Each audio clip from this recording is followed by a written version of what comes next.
In her previous life, Yan Sui lived a life of shame due to her inability to bear children, only to discover before her death that it was all a scheme by her husband to honor his first love's memory. She could only watch helplessly as her husband emerged from his gloom and grew old with her half-sister. Reborn, she decisively broke off the engagement and married the reputedly violent and disabled military officer. Everyone said she was barren and he was crippled. They were a match made in heaven. Life seemed to grow ever more miserable. But Yan Sui refused to believe in fate. Crippled? She would heal him. Barren? At night, she wrapped her arms around the man's neck, smiling radiantly. Qin Yan, they say you can't. Later, she held the hands of her twins, arm in arm with her young and handsome husband, wearing the title of a renowned master and crashing through the era. Chapter 1, Infertility. In 1976, after returning from work, the village women gathered under a tree for gossip. I heard old Yan's eldest daughter had problems after falling into the water and can't bear children anymore, yet the Ren family is still willing to propose marriage. A woman who can't bear children means the end of the lineage, right? The Ren family is okay with that? But look at how pretty old Yan's daughter is. The Ren family has their own situation. Worst case, they can adopt. But honestly, what use is a hen that doesn't lay eggs? Inside the main room, Yan Sui sat on the bed, staring blankly at the enamel cup and Chairman Mao's poster.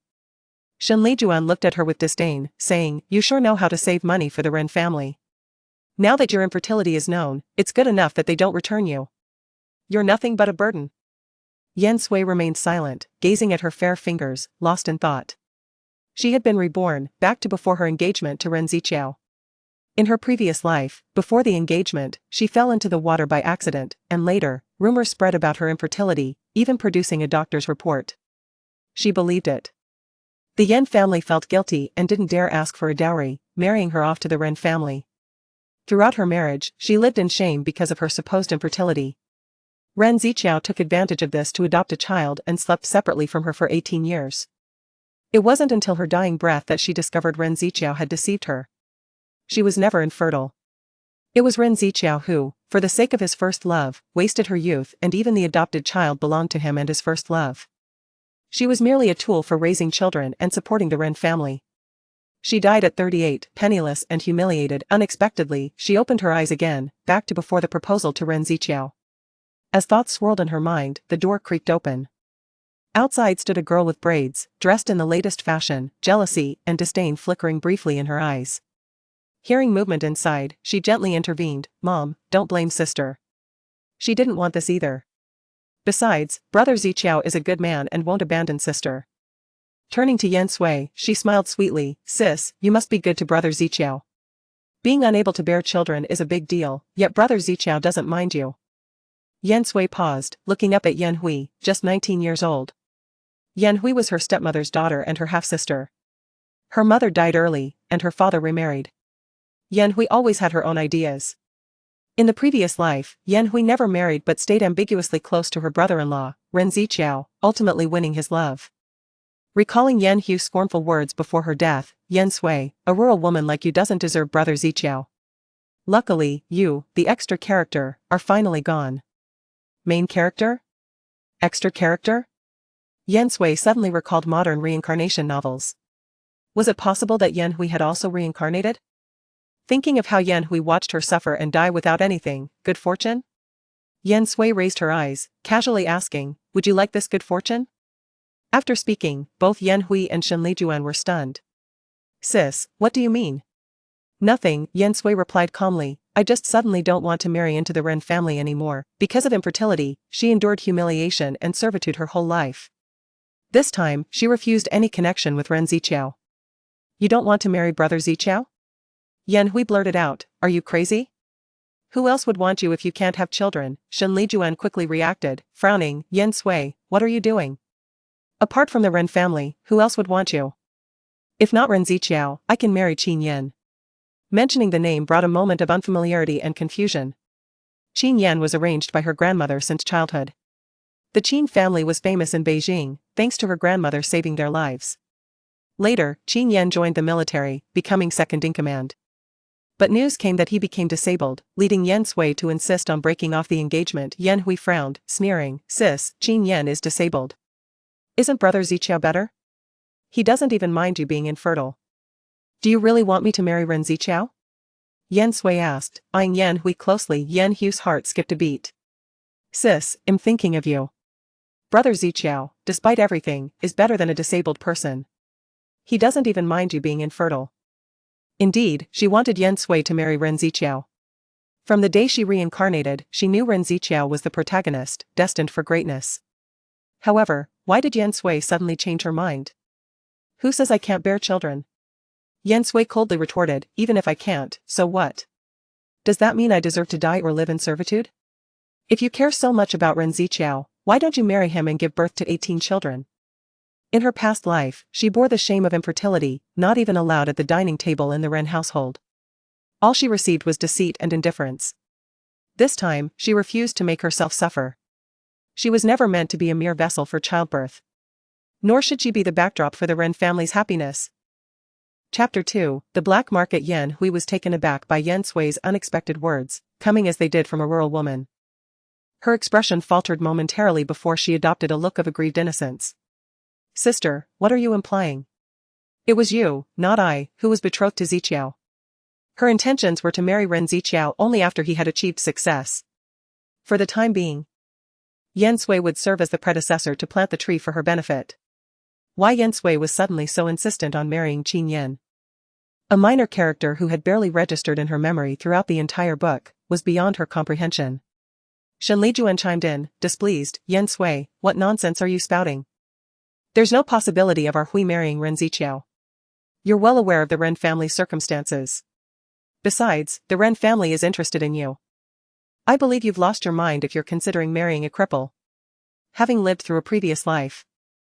Yan Sui connected the dots of her past experiences with Yan Hui's reactions and realized the truth, no matter how obtuse she had been before. Yan Hui was waiting to reap the rewards, to become the future Mrs. Ren. Yan Sui merely raised an eyebrow, dismissing the matter with a casual remark. That's not quite how it is. Qin Yan is a soldier, and our marriage would be considered a military marriage. The letter stated that Qin Yan would be sending someone to fetch me within the next few days. Interfering with a military marriage is a grave ideological transgression. My decision to marry Qin Yan is resolute. As for being a dupe for the Ren family, let whoever desires that role take it. Even at its worst.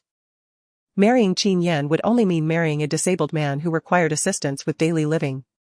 In her previous life with the Ren family, she had cared for Ren's parents, Ren Ziqiao's younger siblings, and even adopted Ren Ziqiao's first love's child. No amount of hardship could compare to the servitude she endured as the Ren family's workhorse. Moreover, Qin Yan held a high-ranking position in the military. Financial resources would not be an issue. Between her and Qin Yan, a liaison could exist that transcended affection. One grounded in monetary exchange.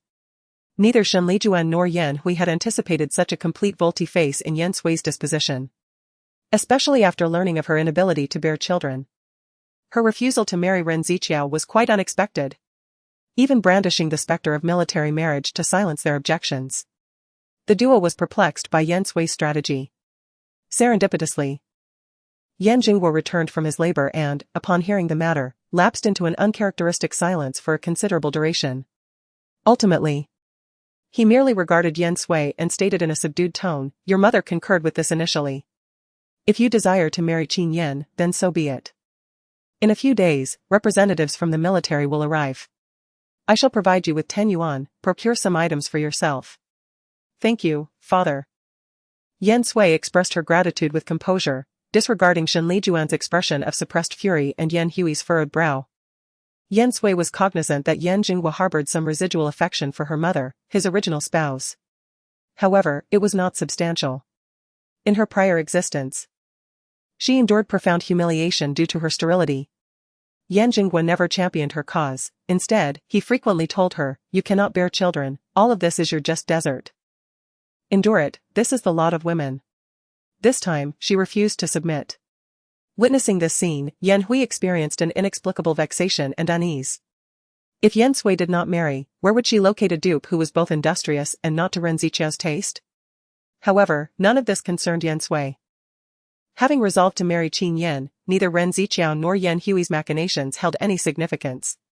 She turned and retreated to her chamber, depositing the funds into her iron coffer and conducting an inventory. Over the years, she had amassed a mere 23 yuan and 50 fin. The majority of her earnings having been appropriated by Qin Yan to supplement the household expenses. Uncertain of the financial expenditures of the military, she nonetheless felt a profound insecurity in the absence of funds. Circling the perimeter of the wall, Yan Sui located the mark her mother had made years prior. She pried open the yellow brick and retrieved the gold bullion and complete set of silver needles buried beneath. These were her mother's dowry upon marriage. Before her passing, her mother, fearing mistreatment from any subsequent wife of Yan Jinggua, had deliberately concealed the gold and silver needles. In her previous life, she had used the gold bullion to provide medical care for Ren Ziqiao's parents and to finance the education of his siblings. This time, she intended to use the gold to secure a prosperous life for herself. As for the silver needles, they represented a family legacy from her maternal grandmother, a skilled practitioner of traditional Chinese medicine. Through this exposure, she had become proficient in the art. Having heard that the comrade Qin was suffering from paralysis in both legs, she speculated that her silver needles might be of assistance. The following day, Yan Sui planned a trip to the county to exchange the gold bullion for currency. According to her calculations, the individuals dispatched by Qin Yan would arrive within the next few days. She needed to expedite the handling of these matters. Yan Sui placed the gold bullion in a bundle. Before she had taken more than a few steps, Ren Ziqiao's younger siblings, Ren Zimei and Ren Ziyuan, noticed her hasty departure. Ren Zimei frowned involuntarily, muttering, "I haven't settled accounts with Yan Sui yet. Where is she going? She still hasn't brought me the hair accessory she promised, and now everyone knows that our family is going to marry a barren hen." Ren Ziyuan, who was only 6 years old, with soiled clothing, sucked on his fingers and said nonchalantly, "Hens are good, hens are delicious. Let Yan Sui buy them for us. Mother said that Yan Sui is marrying into our family to serve us. Eat, eat, all you think about is eating. Nay. I must ascertain if she recalls my hair adornment." With palpable impatience, Ren Zimei nudged Ren Ziyuan's head, poised to pursue. Yet, observing this spectacle from a short distance, her gaze shimmering with intrigue, interjected, summoning her. "Ren Zimei will not procure a hair ornament for you. What is the meaning of this?"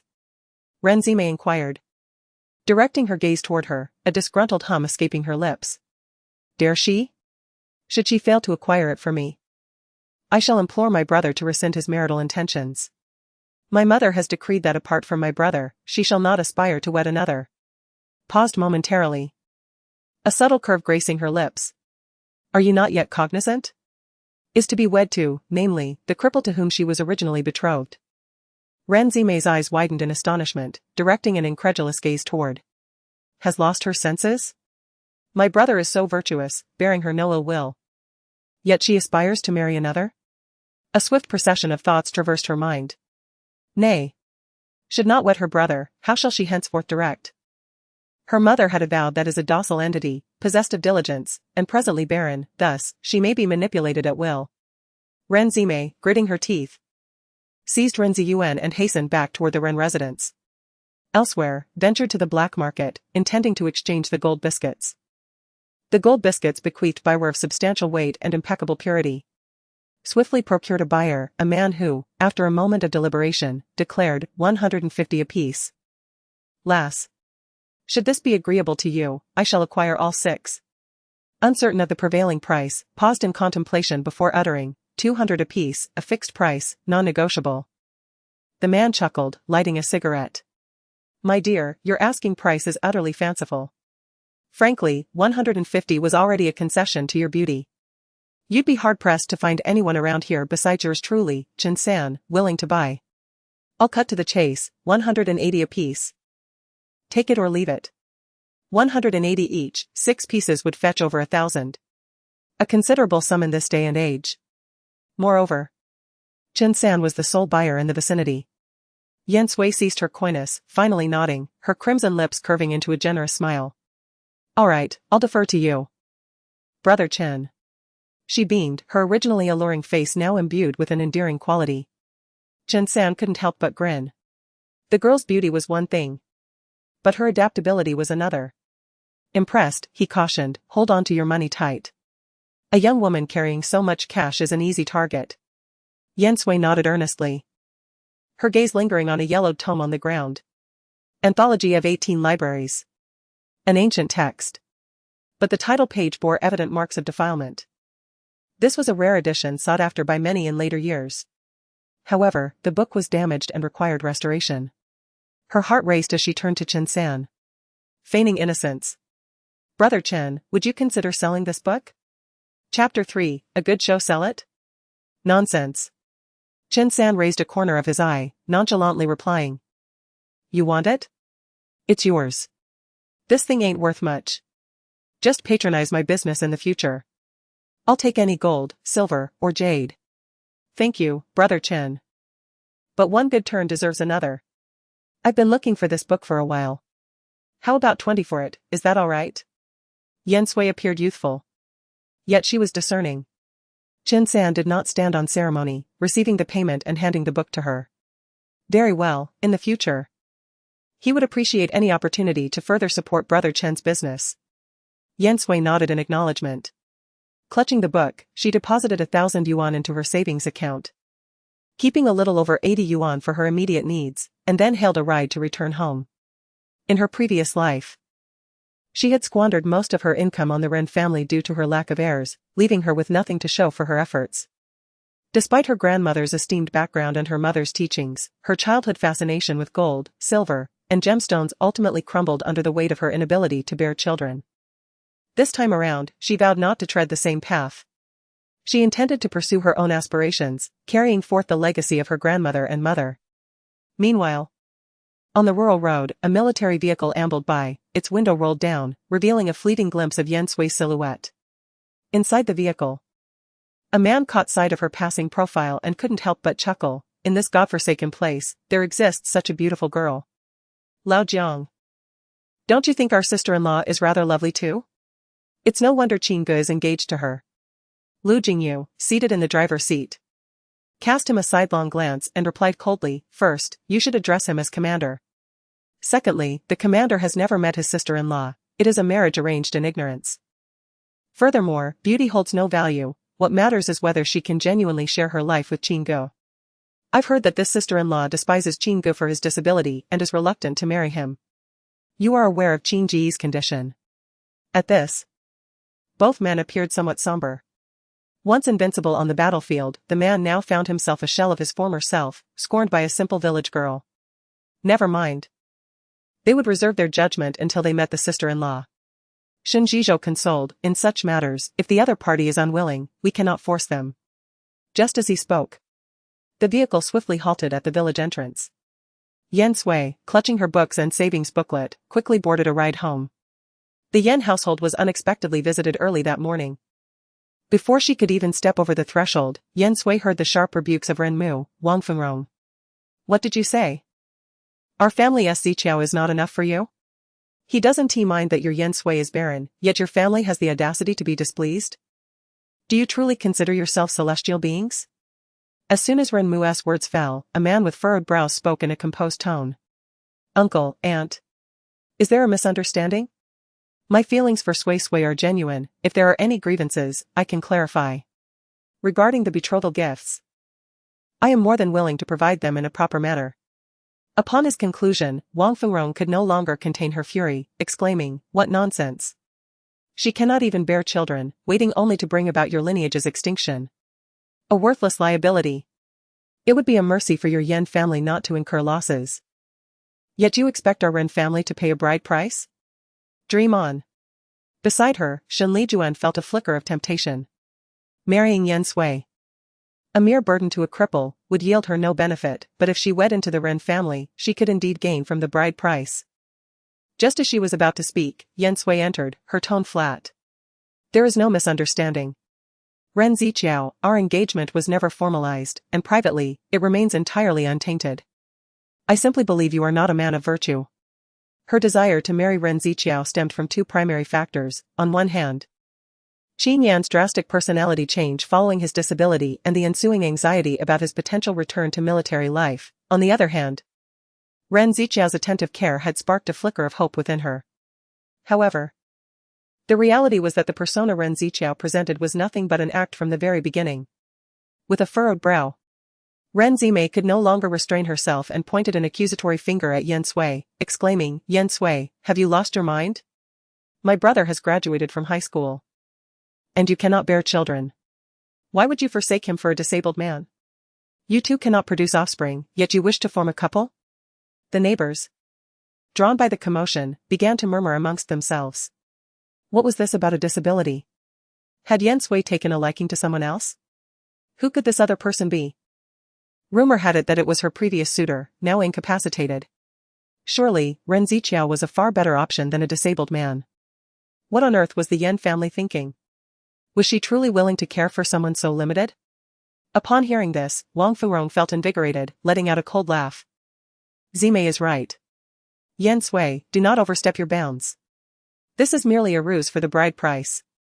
If you embarrass yourself now, do not expect my son Ziqiao to marry you in the future. Yan Sui remained silent, while Yan Hui's eyes flickered, and she gently interjected, "Sister. Everyone is concerned for your well-being. Please stop this. Brother Ziqiao is infinitely better than that disabled man." Before she could finish, a languid voice interrupted her words. "Oh, quite the lively scene, it's like a grand performance." All eyes turned towards the entrance, where two impeccably dressed, handsome men in military uniform stood, exuding an air of confidence and poise. The assembly was taken aback, wondering when such a remarkable individual had arrived in their village. Their collective gaze shifted to the village leader, and someone couldn't resist inquiring, "Leader, who might these two be?" Before the leader could respond, Shen Zhizhou gestured amiably towards Lu Jingyu, stating, "As luck would have it, this comrade Lu and I are subordinates of the disabled individual you speak of. We're here to escort comrade Yan Sui to the military. I wonder, which one of you is comrade Yan Sui?" A murmur of astonishment rippled through the crowd. Subordinates? If the subordinates were this distinguished, what manner of person must Yan Sui's betrothed be? Yan Hui furrowed her brow, the name Qin Yan echoing repeatedly in her mind. Indeed, no prominent figure named Qin Yan appeared in the book. Either Qin Yan had met an untimely demise, or he had fallen into destitution later in life. All of Yan Sui's meticulous efforts would ultimately amount to nothing. What was she even contemplating? Yan Sui, however, approached the two with poise and grace, lifting her gaze slightly. "Comrades, you've gone through much trouble. I am Yan Sui. I've heard about Comrade Qin's situation, and I'm ready to return to the military with you at any time." A flicker of surprise crossed the eyes of both Shen Zhizhou and Lu Jingyu. This sister-in-law was not only beautiful but also unexpectedly candid and magnanimous, quite unlike the village girl they had envisioned. More importantly, hadn't they heard that this sister-in-law scorned their brother Qin? Yet, her current demeanor suggested otherwise. "Comrade Yan, if feasible, we would appreciate it if you could return with us as soon as possible. We have other official duties to attend to, so." Lu Jingyu fixed his gaze upon her, articulating his words with deliberate slowness, as if scrutinizing the sincerity of her intentions. Yan Sui, seemingly oblivious to his scrutiny, nodded in agreement. "Allow me to gather my belongings, and I shall be ready to depart." "Absolutely not." Wang Fengrong interjected with urgency, exclaiming that she could not leave, for she and her son, Ziqiao, were already betrothed. Furthermore, she added, addressing the two comrades, that Yan Sui was physically impaired and incapable of bearing children, questioning whether the military would accept such a barren individual. Wang Fengrong's tone was derisive and resolute. Lu Jingyu and Shen Zhizhou paused, their gazes shifting to Yan Sui, their brows furrowing slightly. Infertile? Chapter 4, Your partner. Given Qin Ji's current condition, having children was indeed a delicate matter. However, the Qin family might not approve, and there remained a sliver of hope for Qin Ji's recovery. Yan Sui suddenly spoke, declaring that she was indeed capable of bearing children. Wang Fengrong retorted, questioning whether it even needed saying, recalling the incident when she and Ziqiao had taken her to the hospital after she had fallen into the water, where the doctor had explicitly stated her condition. She accused Yan Sui of not only causing Ziqiao to be without an heir but also potentially depriving others of descendants. Yan Sui raised her eyelids, casting an enigmatic glance at Ren Ziqiao, inquiring if that was indeed his stance. A fleeting glint crossed Ren Ziqiao's eyes. He maintained a gentle demeanor, his voice warm and soothing, stating that the doctor had indeed informed him that she would be unable to conceive, but that he did not mind, for the matter of children was of no great importance to him. Yan Sui could not help but chuckle. She inquired about the identity of the doctor and the specifics of the diagnosis, questioning the whereabouts of the diagnostic report. Caught off guard by her detailed inquiry, Ren Ziqiao hesitated, claiming that the diagnostic report had been misplaced. He offered to have the doctor provide a replacement, assuring her that he would never deceive her in such a matter and suggesting a re-examination if she harbored any doubts. Ren Ziqiao's tone was resolute, implying that a subsequent examination would yield the same outcome. He had already made arrangements with Dr. Li at the obstetrics and gynecology hospital. Gynecological examinations in this era were not precise, and even a visit to the city could be dismissed as a misdiagnosis.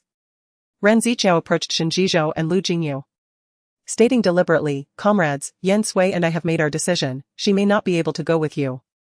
As for her potential infertility, I am willing to accept her shortcomings, but others might not. Therefore, I would appreciate it if you both would not interfere in our affairs."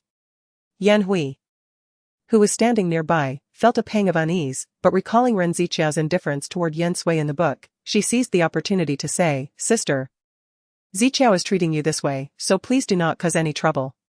"Trouble?" Yan Sui calmly lifted her gaze and, without a word, delivered a resounding slap to Ren Ziqiao's face. The crisp sound echoed. Yan Sui's eyes were icy as she declared, "A woman's reputation is paramount. You have not provided evidence. Yet you deliberately fabricate the notion that I am infertile, professing your sincerity while allowing rumors to spread." The crowd was aghast. In the following moment, Yan Sui raised her hand once more and struck Ren Ziqiao again. "You were aware of my engagement to Comrade Qin Yan, yet you interfered. There are no betrothals between us, and we are innocent, yet you seek to ruin my marriage. Ren Ziqiao, have I been too lenient with you?" In Yan Sui's clear eyes, there was a piercing coldness. At that moment, scenes from both lifetimes flashed through her mind. A myriad of emotions surged within her, acidity, pain, sorrow, all culminating in this explosive moment. The courtyard was deathly silent.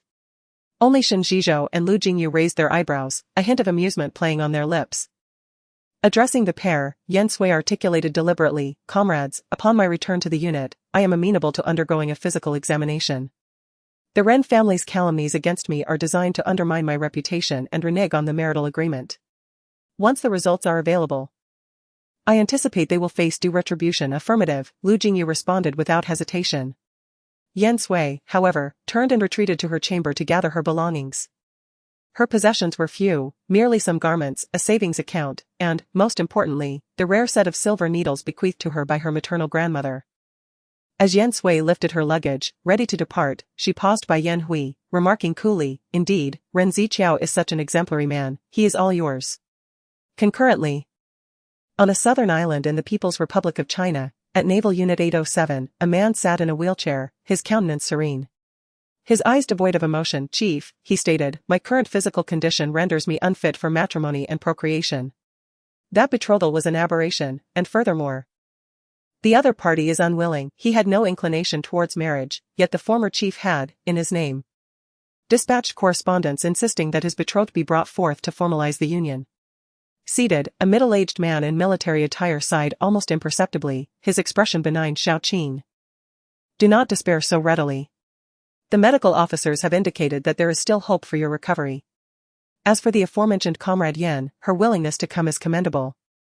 If she declines, so be it. Although she is a female comrade from the countryside, her willingness to accept Qin Yan speaks volumes about her character. The concern is that this female comrade may also decline." Qin Yan, feeling the numbness in his legs, remained expressionless. He had no impression of Comrade Yan, only recalling her as a rural woman who had once, with a childlike penmanship, written to him seeking to dissolve their engagement, expressing that she had found a more suitable partner. The old leader, with the best of intentions, feared that his kindness would be in vain. Perhaps it was for the best. His legs had become increasingly paralyzed, rendering him nearly helpless. There was no need to drag a young girl into such depths. However, a few hours later, news that Yan Sui had followed Qin Yan into the military district spread throughout the area. So, the object of Commander Qin's affections had truly arrived? What was she like? It was indeed a pity, with Commander Qin in such a state. That young lady would be left to a life of mourning. Alas, after much difficulty, old Qin finally had a potential match. Let South not drive her away. Amidst the murmurs of the crowd, Qin Yan, having consulted the old leader, hurriedly led Yan Sui towards the hospital room. Comrade Yan. Our commander is receiving treatment in the ward, please follow me to meet him. Yan Sui nodded, following Qin Yan to the military hospital.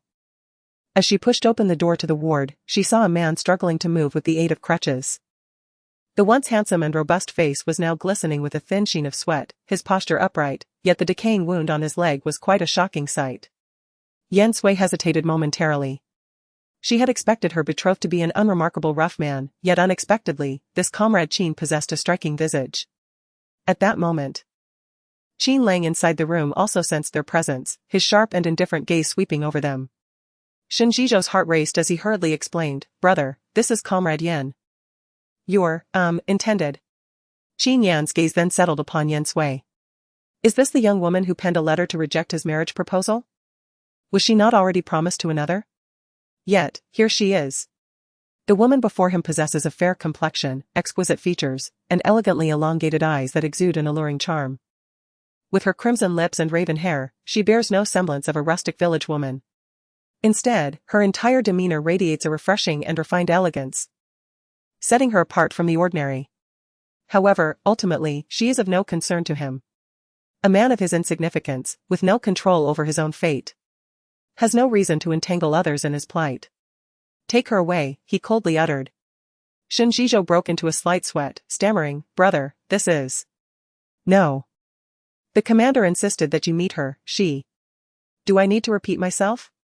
Caught off guard, Qin Lang, weakened, stumbled to the ground in a disheveled state. Yet his imposing presence remained unyielding, cold and authoritative. Before he could finish his words, Yan Sui approached him, causing Qin Yan's brow to furrow. In the next moment, Yan Sui effortlessly lifted him and placed him back onto the hospital bed. Qin Yan's face suddenly flushed crimson. Chapter 5, the transaction he had not anticipated that a man, once heralded as a soldier of exceptional valor, would be swept off his feet by a seemingly delicate woman. Qin Yan was utterly astonished. With a piercing glance, Qin Yan remarked coldly, "Is she not exquisite?" "Not at all, I shall leave right away." "Brother, please attend to your matters." With a smooth tongue, Qin Yan hastily closed the door behind him, flustered as he departed, a brow raised in surprise. This sister-in-law is truly formidable. On her first day in the military district, she had already dealt with a scoundrel and forcefully executed a Princess Carrie. As soon as Prefect Qin departed, Qin Yan's gaze narrowed icily, settling upon her hand clasped around his wrist. He rebuked in a low voice, "Release me." Yet, Yan Sui, following the line of his wrist, took his pulse unhurriedly, stating, "Joint necrosis, festering toxins, compromised cardiopulmonary function, hemiplegia. Comrade Qin, you ought to temper your anger." Her limpid eyes met his, and Qin Yan paused momentarily, his brow furrowing with coldness. "You possess knowledge of traditional Chinese medicine?" Yan Sui hesitated briefly, then shook her head. Not versed, merely acquainted with a modicum of such lore. Had she been truly knowledgeable, she wouldn't have been deceived to her death in her past life. It just so happened to be intrinsically linked to her grandmother's exclusive expertise. Qin Yan's gaze dimmed slightly, a hint of self-deprecation flickering in his eyes. Even if she were truly knowledgeable, how could she possibly cure him? The entire military hospital was at a loss. How could this prospective spouse of his possibly have a chance? "You are Comrade Yan Sui?" He regarded the Yan Sui before him, his expression complex, his tone aloof. "Since you possess some understanding, you can see that my body is now in such a state, teetering on the brink of mortality. Let's consider the matter of betrothal concluded. Tomorrow, I will have Qin Prefect see you back. You are still young. There's no need to become a widow for my sake." Yan Sui was somewhat taken aback by the man's demeanor. The putrefaction of the man's lower body was accelerating, and death was to be expected. Had her grandmother not imparted her knowledge of golden needle acupuncture, that would have been it. However, she didn't expect him to offer to send her back proactively. Compared to the marriage fraudster Ren Ziqiao, he was a far better man. Yan Sui raised her eyes, her limpid, almond-shaped eyes meeting his. "Comrade Qin, I cannot return. If possible, I wish to marry you." Qin Yan's brows furrowed slightly. Did this girl not understand human speech? Yet, Yan Sui slowly unveiled a bombshell. "I can assist in your healing, my grandmother was well versed in such ailments. Although she has passed, I have absorbed some knowledge through her teachings. In exchange. Yan Sui's expression was clear and forthright. I hope you will marry me. Establishing her own independence would not be an easy feat. Remaining in the Yan family would only serve to constrain her. Yan Jinghua and Shen Lijuan would only seek to marry her off.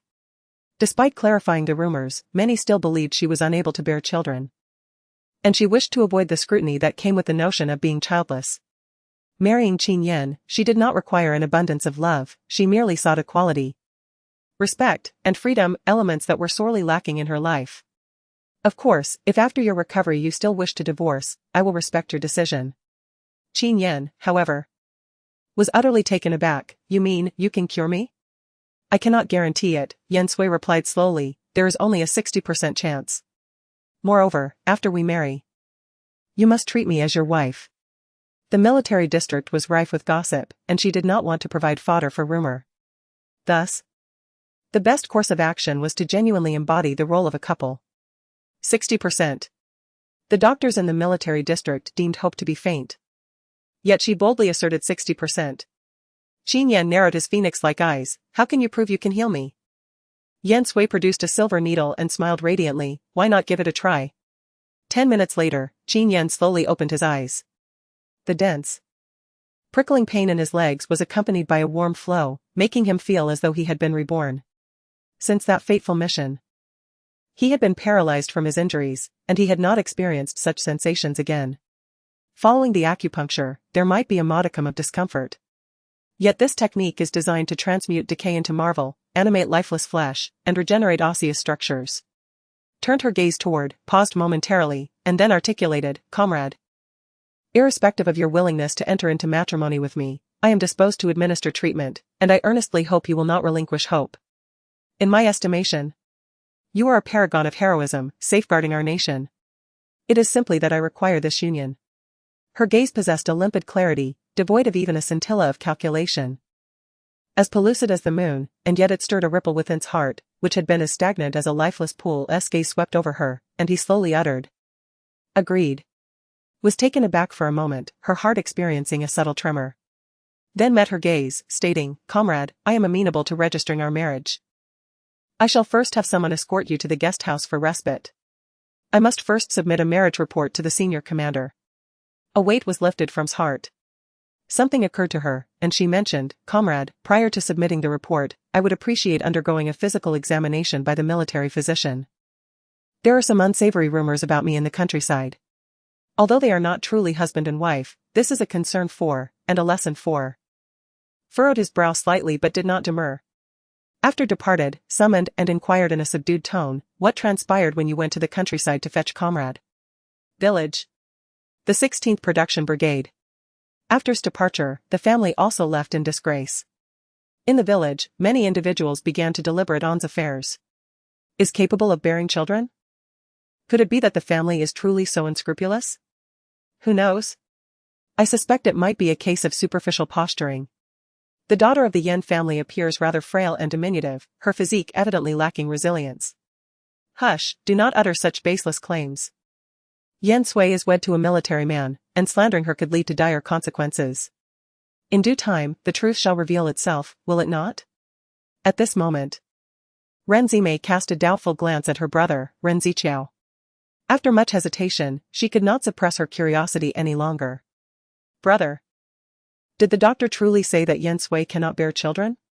Chapter 6, You should not have come. Ren Ziqiao had been publicly humiliated by Yan Sui, receiving 2 resounding slaps that left him feeling utterly disgraced. The meticulously crafted plans had crumbled, and he was consumed by irritation, especially as Ren Zimei relentlessly probed him. His expression darkened, and in a fit of exasperation, he shouted, Enough with the questions. Ren Zimei, startled by her usually gentle elder brother's outburst, shivered in fear. Even Wang Fengrong and Ren Ziyuan were taken aback. Ignoring the reactions of his family, Ren Ziqiao stormed into his room, slamming the door behind him. Mother. Brother is truly frightening, Ren Ziyuan whimpered as he sought refuge in Wang Fengrong's embrace. Ren Zimei, seeking solace, approached only to be met with a fierce glare from Wang Fengrong. Your brother is already troubled enough, do you need to pester him further? Instead of wasting time with incessant questions, you should fetch some pig feed to nourish the pigs. And take the clothes to wash by the river. There's an abundance of tasks, yet you merely indulge in idleness. With a sense of grievance, Renzime headed outside, muttering to herself, I have done my part. What has little Yuan accomplished? You, a liability, dare to compare yourself to little Yuan? Clang.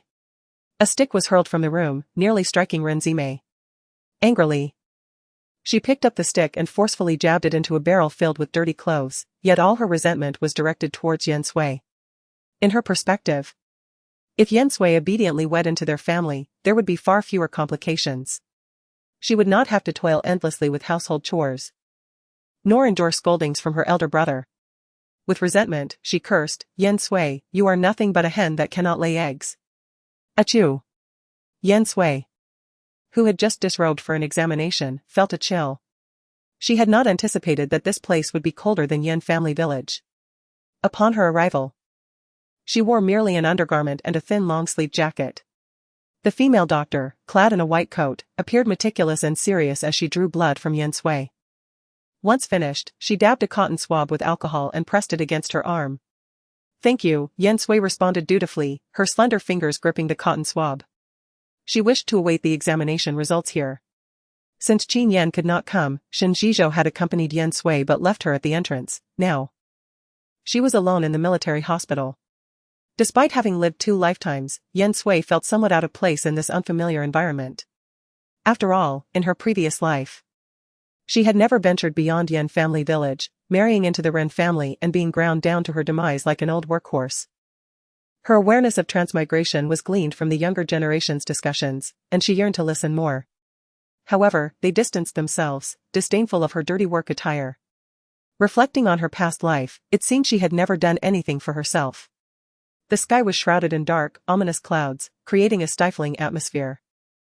A drop of rain splattered against the glass window, and a gust of wind blew in from outside. Yan Sui shivered involuntarily and leaned forward, eager to know how much longer she would have to wait for the results.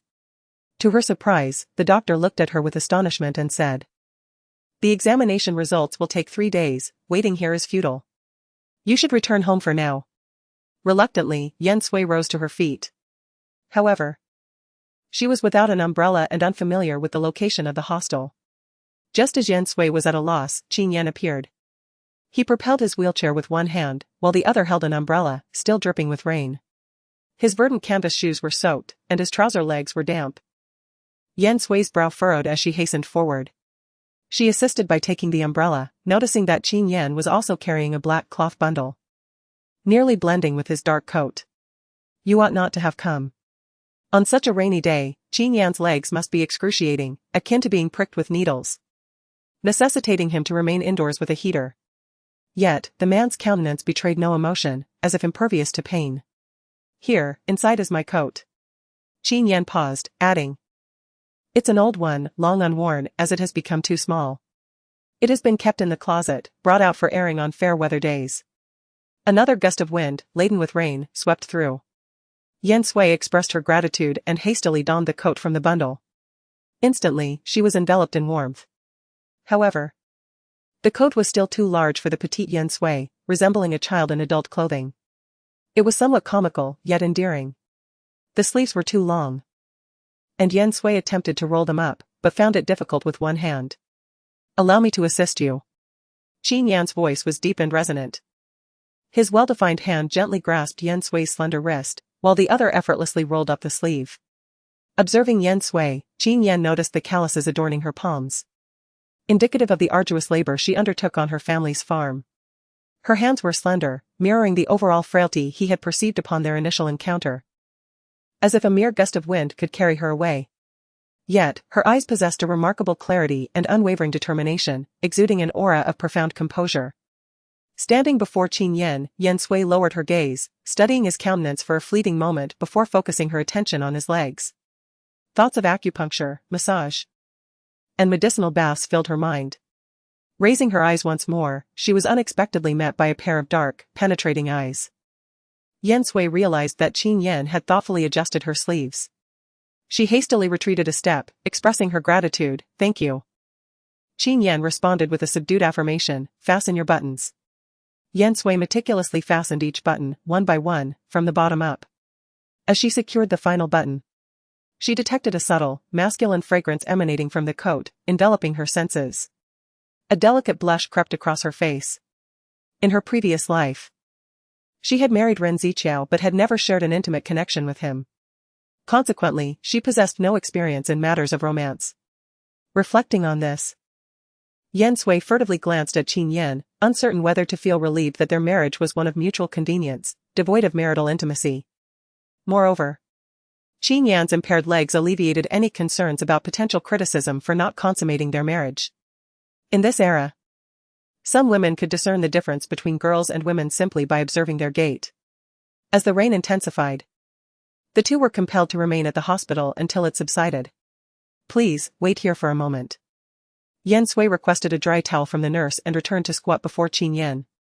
"You cannot continue wearing soggy shoes, the cold will seep in from your soles, adversely affecting your legs."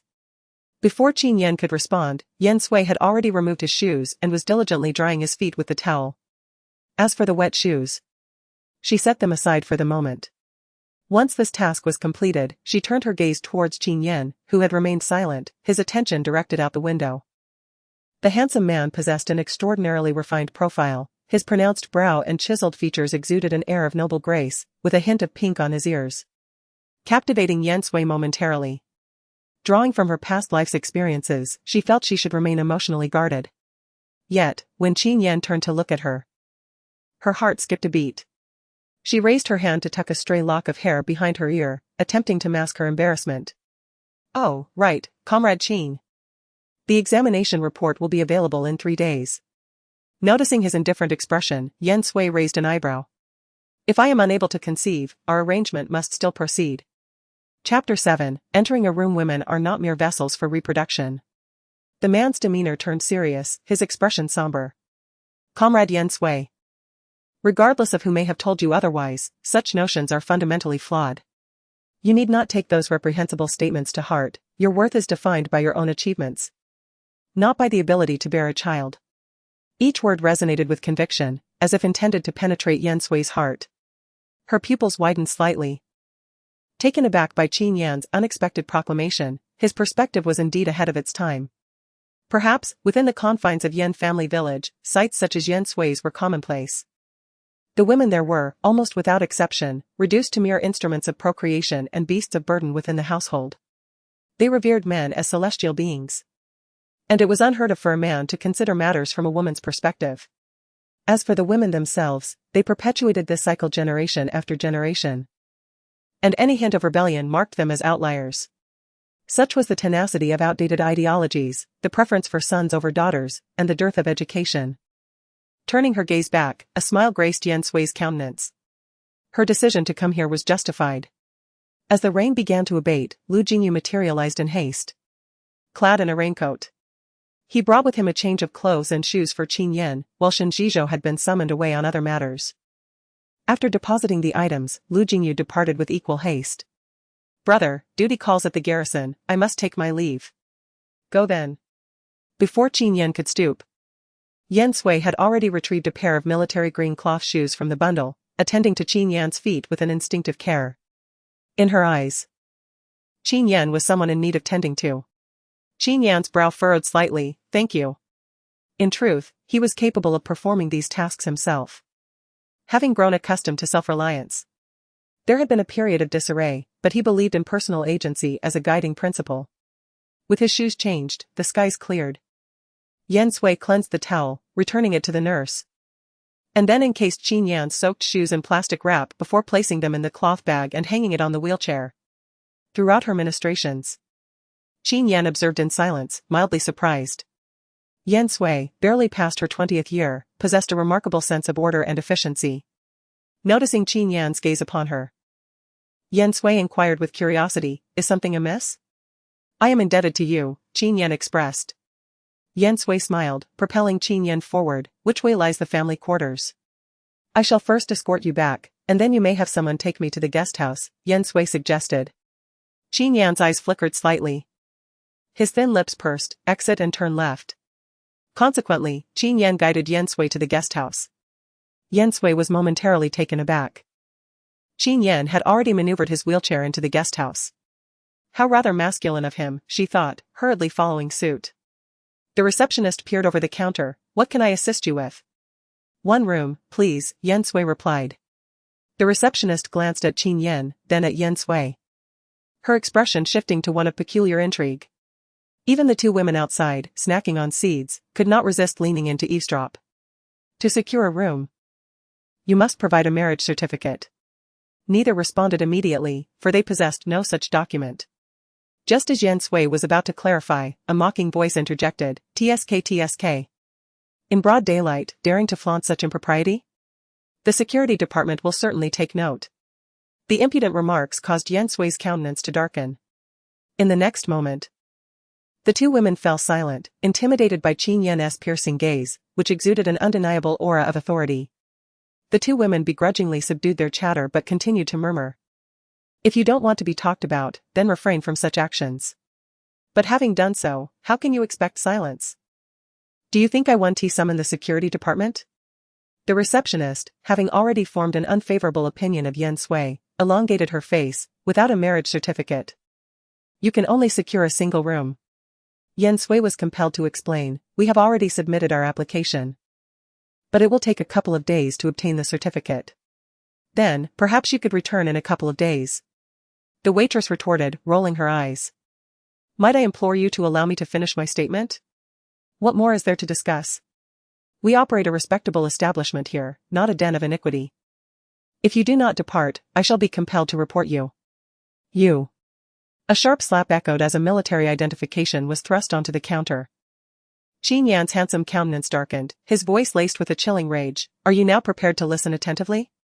Upon discerning Qin Yan's rank, the waitress's complexion turned ashen. Her lips trembling, Colonel Qin, but the regulations. Procure a room for one, for myself. Yan Sui retorted. Her voice laced with exasperation, until the matter is elucidated, I beseech you not to indulge in conjecture. She cast a deliberate glance at the two matrons, who had risen to their feet in alarm. They were drenched in perspiration. Ah, so that is the situation, Colonel Qin. We offer our sincerest apologies and hope that you will not hold our petty assumptions against us. Yan Sui couldn't help but scoff. It seemed they possessed a modicum of self-awareness, recognizing their own pettiness. Seeing that Qin Yan did not hold a grudge, the two matrons scurried away in haste, not daring to linger. The waitress dabbed at her brow, her voice barely audible. Colonel Qin, this female comrade, in the absence of certification, cannot be allocated a room. Just then, Shen Zhizhou arrived, panting for breath. I beg your pardon. Brother, I neglected to provide my sister-in-law with the certification from the unit. With the requisite documentation in hand, Yan Sui was able to check in without further ado. However, Qin Yan did not depart but instead requested that Yan Sui deposit her belongings. I presume you have not brought toiletries? I shall escort you to the supply and marketing cooperative to procure what you need. As Yan Sui arrived in haste, she brought only a couple of changes of clothing. Perhaps, subconsciously, she harbored no desire to linger in Yanjia village for even a moment. After stowing her belongings, Yan Sui accompanied Qin Yan to the cooperative. This cooperative was considerably larger than the one in the county, boasting a diverse array of merchandise that could easily overwhelm the senses. However, Yan Sui's purpose was clear, focusing solely on acquiring essential items. In the blink of an eye, she had selected her necessities. Is that all? Qin Yan's brow was deeply furrowed as his dark eyes fixed upon her, tinged with a hint of inquiry. He once again perceived a maturity in Yan Sui that belied her age. Her selections were entirely practical, prioritizing utility over mere aesthetics.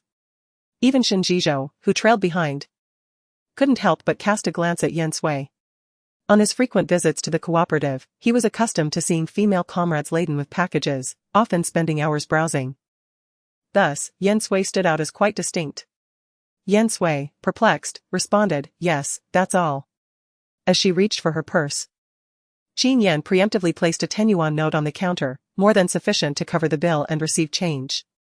Yan Sui intended to decline, asserting that she had funds of her own, but a look from Qin Yan dissuaded her, and she relented. It was prudent to defer to a man's pride in public. Furthermore, the expense was minimal, otherwise, Yan Sui would have insisted on reimbursing Qin Yan later, considering their acquaintance was only a day old. Following their shopping excursion, Qin Yan escorted Yan Sui to a state-run restaurant for supper. Afterward, Qin Yan returned Yan Sui to the guest house before departing with Shinjizhou. "Excuse me, miss. Could you hold up for a moment?" Suddenly, someone called out to Yan Sui, halting her in her tracks. Chapter 8, Childhood Sweetheart. As Yan Sui turned, she beheld a woman approaching, clad in a delicate daffodil-hued dacron shirt and ebony trousers, her hair arranged in 2 robust braids. The woman's countenance was amiable, adorned with a warm smile. "May I inquire as to your purpose?" Yan Sui queried. "I am Xie Jingning," she responded. "Might we converse in a more private setting?" Given the lateness of the hour and her unfamiliarity with the woman, Yan Sui remained cautious. "I regret to inform you that I believe you have mistaken me for another.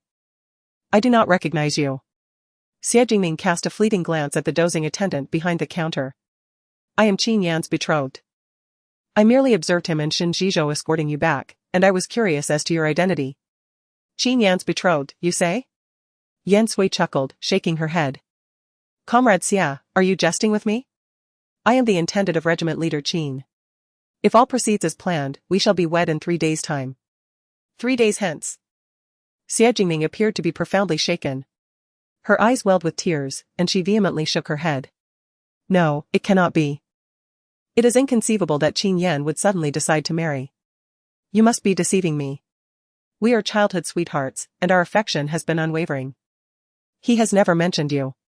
Neither in this life nor the previous one did Yan Sui possess an extensive understanding of Qin Yan. For a moment, she found herself perplexed by the situation. "Comrade Xia, the hour is late, and I have just arrived from afar, fatigued from a long day. Perhaps you might return tomorrow, and we shall together seek out Regiment Leader Qin to ascertain the truth." "Good heavens! The effrontery of you, madam." A woman suddenly emerged beside them, robust and imposing, entirely unlike Xie Jingning. She glared fiercely at Yan Sui, exclaiming, "I have made the relationship between Ningning and Captain Qin abundantly clear to you. Why can't you comprehend plain speech? If I were in your position, I would leave without delay. Xiao Feng, please refrain from this behavior, ignorance is no crime."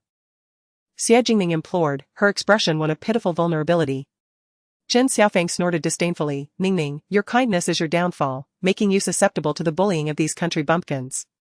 We live in a modern age where arranged marriages are obsolete, it is about mutual affection. We all understand the depth of your feelings for Captain Qin." Yan Sui was no fool. She quickly grasped the situation. Had she been the Navi Yan Sui of her former life, she might have been easily swayed by these two, quietly departing by dawn. Instead, she yawned and said, "Are you finished? Once you are, I shall return to my slumber. Why can't you grasp this? Ningning and Captain Qin have already pledged themselves to one another. You must leave, and if you lack the fare, I can provide it." Chen Xiaofeng offered, extracting a pristine 1 yuan note from her pocket, her expression akin to that of someone dismissing a beggar. From the attire of Xie Jingning and Chen Xiaofeng, it was evident that they were not friends but rather master and servant. This 1 yuan was likely a gift from Xie Jingning. Yet it fell to the unkind Chen Xiaofeng to present it. Yan Sui perceived their relationship with clarity and smiled, "Is that so? I understand now." With that, she turned and retreated to her room, leaving the 2 women stunned and exchanging glances. "Xiao Feng, do you think she will actually leave?" Xie Jingning asked with a worried expression. "It is likely, as we have articulated our intentions with utmost clarity. Furthermore, she is all alone here. Tomorrow, I shall have my brother and the others come over to intimidate her once more, and I assure you she will promptly purchase a ticket back to her hometown." Chen Xiaofeng bowed earnestly. Yan Sui remained oblivious to their schemes, and even if she were aware, it would not concern her. Such trivial tricks could hardly daunt her. Rumble. Outside, thunder roared and lightning flashed. Just as Yan Sui closed the window, raindrops the size of beans began to descend, transforming into a torrential downpour. She furrowed her brow, deeply worried about Qin Yan's leg. Yet, there was no way for her to go over now. Surely there must be some painkillers? Meanwhile, Qin Yan's complexion was ghastly pale. Beads of cold sweat forming on his forehead, his facial muscles taut as he bore the excruciating agony in his legs. Shinjizhou, unable to bear the sight, urged, "Brother, take some painkillers. How will you endure the night otherwise?" Qin Yan clenched his jaw tightly and replied, "Bring me the art of war." Almost every time, Qin Yan would grit his teeth and endure, resolutely refraining from taking painkillers unless absolutely necessary, for such medications numb the nerves and, with excessive use, lead to dependency. He was determined not to become someone reliant on drugs. Qin Yan could find no peace to sleep. "I will fetch Dr. Bai." "Bring it." Reluctantly, Qin Yan handed over the nearly tattered copy of The Art of War to Qin Yan. For he had come to rely on its wisdom to distract himself from the physical and mental torment during these stormy nights. His heart ached profoundly, wishing he could alleviate some of Qin Yan's suffering. "Brother. Go, rest." Qin Yan managed to squeeze out 3 words through clenched teeth. With no other choice, Qin Yan departed, glancing back 3 times. When would such days come to an end? The following morning dawned, the air invigorated by the previous night's torrential downpour. Anxious about Qin Yan's well-being, Yan Sui hastily freshened up and made her way toward the family compound, only to be intercepted by a guard at the entrance. "Who are you? What is your purpose here?" he inquired. Fortunately, Qin Yan happened to pass by and, upon spotting Yan Sui in the distance, hastened over. "Zhang. Let her through immediately. She is Commander Qin's family member." As Yan Sui and Qin Yan had not yet formalized their union, Qin Yan could only refer to her as such. The guard's demeanor shifted instantly to one of deference. "My apologies, please enter." Yan Sui nodded and briskly approached Qin Yan. "How is Commander Qin? Did the heavy rain last night exacerbate his condition? What pain medication has he taken?" Qin Yan was taken aback. Sensing that Yan Sui possessed an intimate knowledge of Qin Yan's circumstances, presumably divulged by Qin Yan himself. This reinforced his belief that the relationship between Yan Sui and Qin Yan was all but confirmed. He then recounted Qin Yan's ordeal from the previous night to Yan Sui. His voice trembled with emotion as he lamented, almost invariably, "He endures it like this. It pains me to witness his suffering, yet I am powerless to alleviate it. I am truly useless." Yan Sui's almond-shaped eyes widened, her admiration for Qin Yan deepening. Such excruciating pain was beyond the endurance of most. She quickened her pace. "His refusal to take medication is the right course of action." "What? Could you kindly summon Commander Qin's physician? I have several inquiries I wish to pose to him." "Ah? Oh, yes, of course." Qin Yan, still somewhat bewildered, found himself instinctively heading toward the compound's exit. He had indeed considered summoning Dr. Bai, yet without Qin Yan's command, he dared not proceed. It is often said that a husband and wife are one. Therefore, Yan Sui's orders held the same weight as Qin Yan's. Contemplating this, Qin Yan dashed out of the family courtyard. In an unnoticed corner, a slender figure emerged, glaring furiously at Yan Sui's silhouette. That wretched country bumpkin dared to come knocking. No, she must seek assistance. Chapter 9, The Words of Wolves and Tigers. Yan Sui recalled that Qin Yan had endured a sleepless night. He was undoubtedly still resting. She gently pushed the door open and first glanced at the simple living room before instinctively heading left. Judging by the footprints on the dusty floor, the traces were particularly distinct, aligning with Qin Yan's mention of Qin Yan not having returned for over a month. Despite his physical disability, Qin Yan was exceptionally astute and currently served as the chief commander in the military district. He was the one who orchestrated the deployment of every mission, as per the old commander's directive. Such a talent was not to be easily relinquished, and thus, the old commander had consistently dispatched individuals to search for eminent physicians to treat Qin Yan's legs. As Yan Sui approached the doorway of the room, she noticed it ajar. Peering through the crack, she beheld Qin Yan reclined upon the bed, his wheelchair positioned beside him. She could not discern whether he was awake or still asleep. A cough broke the silence. Upon hearing Qin Yan's raspy sound, Yan Sui raised her hand to knock. "Comrade Qin, may I enter?" "Yes," came the man's voice, hoarse yet tinged with fatigue. With his permission granted, Yan Sui stepped inside, her gaze focused solely on Qin Yan as she advanced toward him. Upon noticing the dark circles beneath Qin Yan's eyes and his pallid complexion, Yan Sui quickened her pace, intending to administer acupuncture to alleviate the pain in his legs. However, before she could speak, Qin Yan returned, ushering in Dr. Bai. He was perspiring profusely and panting, exclaiming, "Quickly, Dr. Bai, quickly administer acupuncture to my brother. Sister-in-law. Please step aside." Hearing that the doctor had arrived, Yan Sui stepped aside, curious to observe Dr. Bai's acupuncture technique. Dr. Bai appeared to be in his 40s. With spectacles perched on his nose, carrying a medical kit in his left hand, his gait measured and unhurried, exuding an air of authority. He cast a fleeting glance at Yan Sui, seemingly surprised to find a woman in Qin Yan's residence. Who is she? Oh, Dr. Bai. Please refrain from inquiries for now and attend to my brother. Shen Zhizhou urged anxiously, akin to an ant on a hot pan. Last night's torrential downpour was severe. And my brother's legs were excruciatingly painful. He barely slept a wink all night and is still in considerable pain. Please administer acupuncture promptly to grant him some restful sleep. Dr. Bai then placed the medical kit on the table, his movements still deliberate. Madam, you must excuse us. Why? Yan Sui inquired, perplexed. I need to remove my brother's trousers, Shen Zhizhou blurted out candidly. Sister-in-law, you haven't yet obtained your marriage certificate, so it wouldn't be appropriate for you to be present. Yesterday, Yan Sui had only administered acupuncture to Qin Yan's lower legs, thus avoiding any awkwardness. She turned her gaze toward Qin Yan. Qin Yan was unaware of when he had propped himself up. He grasped the nearby the art of war, his keen gaze subdued, casting shadows beneath his lowered eyelashes, obscuring the emotions within his eyes. In truth, Yan Sui wished for Qin Yan to speak, to persuade her to stay. She was eager to discover how this physician, the illustrious Dr. Bai, had administered acupuncture to Qin Yan.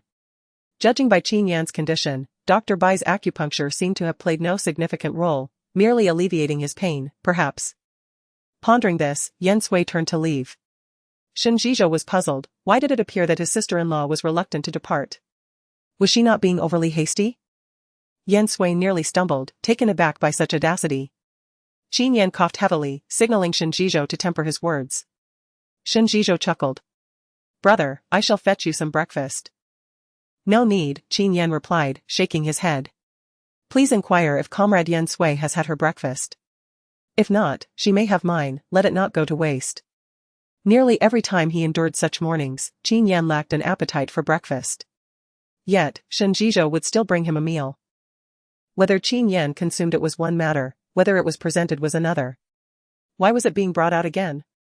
Yan Sui stood in the main room, intending to sweep the floor and wipe the table. Even if she could not eat now, she could partake after the acupuncture session. Shen Zhizhou sighed, my brother has no appetite, so I asked if you have had breakfast. If not, you may have this bowl of porridge and steamed bun. It was a bowl of lean meat porridge accompanied by a white steamed bun. Considering Qin Yan's current state, Yan Sui suddenly had an idea. Comrade Shen, could you take me to the kitchen? Considering Commander Qin's delicate stomach, exacerbated by a sleepless night, I shall prepare something nourishing for him. After a moment of contemplation, Magistrate Shen decided to escort Yan Sui to the kitchen. Though provisions were modest, they sufficed. Yan Sui promptly rolled up her sleeves and with practiced ease, measured flour, added water, and began kneading the dough, displaying remarkable expertise. Comrade Shen, would you be so kind as to procure some fresh greens from the market? She requested, having noticed vegetable vendors near the residential compound upon her arrival. Shen responded, indeed, I shall attend to it directly. As Yan Sui entered the room, bearing a fragrant bowl of noodles, Dr. Bai happened to be departing, his countenance displeased. He regarded Yan Sui with disdain, as if she were invisible. Clearly unimpressed by her rustic appearance, Yan Sui paid him no mind, proceeding to deliver the noodles to the room where Qin Yan was seated. He leaned against the headboard, his complexion unchanged. With slight surprise, he remarked, did the magistrate not inform you that I abstain from breakfast? He did, but your stomach is delicate, is it not? Yan Sui replied, stubbornly presenting the broth noodles before him. If gruel is unappealing, perhaps noodles would be a welcome alternative. Do try them. Her voice, soft and dulcet, resembled the texture of cotton candy, yet possessed an inherent, unwavering strength that was difficult to resist. Qin Yan glanced at the bowl of broth noodles. A simple dish that exuded a rich, delicate fragrance, adorned with verdant greens that appeared particularly appetizing. Nevertheless, he remained disinclined to partake. Yan Sui raised a single finger, as if coaxing a child. Just one bite, she implored, only a single bite. If it proves unpalatable, you need not consume any more. Reluctantly, Qin Yan picked up his chopsticks. To his astonishment, a single mouthful was enough to captivate his palate. The noodle seemed to possess a subtle, medicinal aroma. Instead of causing aversion, it had a galvanizing effect. Upon hearing the sound of chopsticks touching the bottom of the bowl, Qin Yan realized that he had unwittingly finished an entire bowl of noodles. Recalling his earlier reluctance to eat, Qin Yan made a fist near his lips and coughed lightly. Fortunately, Shinjizhou entered at that moment. Upon seeing the empty large bowl, he was immediately moved to tears. "Brother, was it delicious?" Qin Yan's brow twitched fiercely as he handed over the bowl. "Do the dishes." "You got it." Shinjizhou happily took the dishes and left, not forgetting to turn back and exhort, "Sister-in-law, please pour water for my brother to take his medicine. Every time Dr. Bai finishes acupuncture for my brother, he has to take medicine." A peculiar glint flashed in Yan Sui's eyes as she looked at Qin Yan. "What medicine?" Qin Yan was already pouring water for himself. Everything was on the table, he could manage on his own. Dr. Bai's specially made pills, taken in conjunction with acupuncture, have a decent effect. Yan Sui instinctively wanted to stop him, but Qin Yan had already taken the medicine.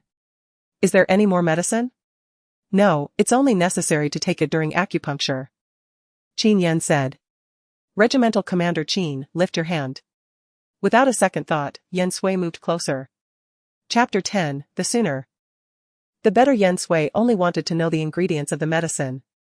Her delicate nose twitched slightly, and her eyes were clear and bright, like a pool of spring water, very lively. The moment she smelled the fragrance of the medicine, several medicinal herbs automatically appeared in her mind: salvia, sapanwood, acaranthes, spatholibus, and vicaria. What was the last one? Yan Sui was lost in thought, completely unaware that she was getting closer and closer. She had to figure it out.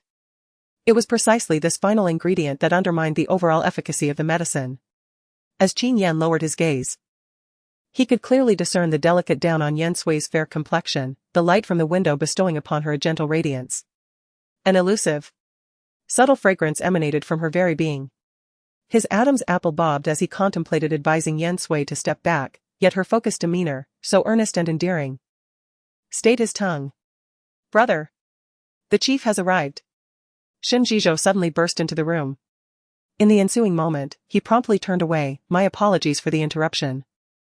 From Shinjizhou's perspective, Yan Sui appeared to be practically draped over Qin Yan. Qin Yan, with his head bowed, seemed to be on the verge of kissing Yan Sui, his hand hovering protectively, as if to prevent her from falling, now resembling an embrace. Small wonder Shinjizhou would misunderstand. "You two should tidy up a bit." He hastily shut the door. Yan Sui, regaining her senses, realized the proximity between herself and Qin Yan. In a flustered attempt to rise, she inadvertently pressed against a certain part of the man's anatomy. "Hiss!" Qin Yan inhaled sharply, his voice subdued. He anticipated Yan Sui to immediately withdraw her hand. Instead, Yan Sui gave a gentle squeeze, utterly astonished. How could there be such an intense reaction? Meeting those luminous eyes, devoid of any impurity, Qin Yan suppressed the strange heat surging through his body, his voice low and husky. "What do you think?" "I thought. Release first."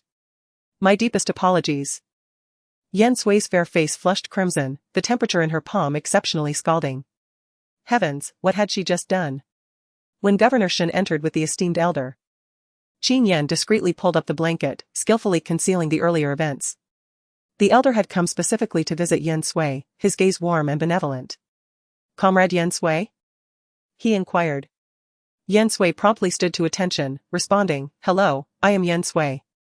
The elder had already learned from Governor Shen that Yan Sui had prepared noodles for Qin Yan, who had consumed them entirely, and that just yesterday, Qin Yan had personally fetched Yan Sui from the military hospital, escorting her back to the guest house. It was evident that the two harbored no aversion towards one another, which pleased him greatly. He engaged in a brief conversation with Yan Sui, and with each of her words and actions, the elder's satisfaction grew. Initially, he had harbored concerns that Yan Sui might resent Qin Yan for his injured leg, fearing she would withdraw upon her arrival. His worries proved unfounded. Nevertheless, he inquired, "Tomorrow is an auspicious day, why not obtain your marriage certificate then?" Yan Sui, not wishing to conceal the matter from the elder, explained. "The medical examination results will not be available until the day after tomorrow, thus, I hope to finalize my marriage to Colonel Qin once the results are in." The elder was already aware of this situation, yet he was pleasantly surprised by Yan Sui's forthrightness. It certainly enhanced his impression of her. Honesty is paramount in life.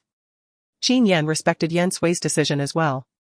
Regardless of the outcome, he had resolved to marry her, and they had reached an understanding. Subsequently, the elder requested a private conversation with Qin Yan, and Yan Sui accompanied Governor Shen outside. What do you think? This comrade Yan Sui may surpass your expectations. The elder inquired with a smile, which indeed exceeded his anticipations. Upon hearing this, Qin Yan smiled faintly. Indeed. He had formulated a rudimentary conception of Yan Sui's character through the letter she penned to him. However, upon their actual encounter, he discerned that Yan Sui was not as callow as her writing suggested, rather, she possessed a maturity that belied her age. Observing that Qin Yan's initial resistance had waned, the elder statesman recognized the auspicious turn of events. He resolved to expedite the process, instructing Zhizhou to deliver the medical examination report with utmost haste upon its completion the following day, for he believed in seizing propitious opportunities without delay. His sole apprehension stemmed from the potential complications that might arise from his old friend's daughter. After Qin Yan had retired for the night, the elder statesman departed. Finding herself with idle hands, Yan Sui retrieved a broom from the corner and began sweeping the floor. Subsequently, she carried a basin to the courtyard to fetch water. Well, now, this female comrade is a new face, a voice, somewhat shrill, remarked. Yan Sui's initial reaction was one of displeasure. She raised her gaze to behold a woman of approximately 50 years, whose countenance suggested a formidable disposition, though her attire was unpretentious. The jade bracelet adorning her wrist hinted at considerable value. Standing beside her was Xie Jingning. It seemed unlikely that they were mother and daughter, as Xie Jingning's features were delicate, whereas the speaking woman possessed a somewhat acerbic appearance. Are you a relative of Chief Qin who has come from the countryside? The woman inquired further. She presumed that Yan Sui's silence was a result of being intimidated by her presence, for such a rustic individual would scarcely have encountered persons of significance. No, I am Chief Qin's fiancée, here to marry him, Yan Sui responded with composure and equanimity, mindful that they would be residing in the same courtyard in the future and that there was no need to initiate their acquaintance with animosity. The woman was taken aback, glancing at Yan Sui and then at Xie Jingning beside her. That can't be right. I've never heard my husband mention that Commander Qin has a partner. If Commander Qin were to have someone, it should be Xiao Xia, considering their childhood bond and deep affection for each other. Yan Sui, realizing the implication, felt a surge of indignation. Are you suggesting that Commander Qin is unfaithfully engaging in romantic affairs behind my back? I am going to report him to the superior right now. With a forceful thud, she set down the wooden basin and made to rush out of the family compound. The woman, pale with fright, hurriedly restrained her. No, that's not what I meant. Why are you so quick to anger? Yan Sui shook off the woman's hand with a cold glare. What you just implied is that Commander Qin's partner is Comrade Xia, correct? My ears heard it distinctly. And I'm certain many others present did as well. If it isn't true, then you are deliberately slandering him. I will report this. The 4 words echoed like thunder, leaving the woman dizzy and astonished. She hadn't anticipated that this country bumpkin would be so resolute, presenting a formidable challenge. Good heavens! Who would dare to threaten to report at the drop of a hat? Xie Jingning rushed forward, knowing she had specifically brought Commander Lu's wife here, fully aware of the discord between Commander Lu and Qin Yan. If this situation escalated, she would not escape unscathed. Comrade Yan, I remember you. Yesterday, you and your friend came to the guest house looking for me, claiming to be Commander Qin's partner. I believe the attendant at the guest house can testify to that. A chill of disdain permeated Yan Sui's gaze as she fixed her stare upon Xie Jingning. If you do not clarify your stance now, I shall have no choice but to report you. Chapter 11, a warning to others. The assembly was taken aback. Who would have anticipated that a mere rustic peasant girl would so boldly confront the wife of the regiment leader? Ironically, it was Zhang Xia, the regiment leader's wife, who found herself intimidated by Yan Sui. The crowd in the courtyard had been sparse earlier, leaving them somewhat oblivious to the unfolding drama. Presently, it became evident that Yan Sui was not as easily trifled with as her exterior suggested. Moving forward, they would have to exercise greater caution.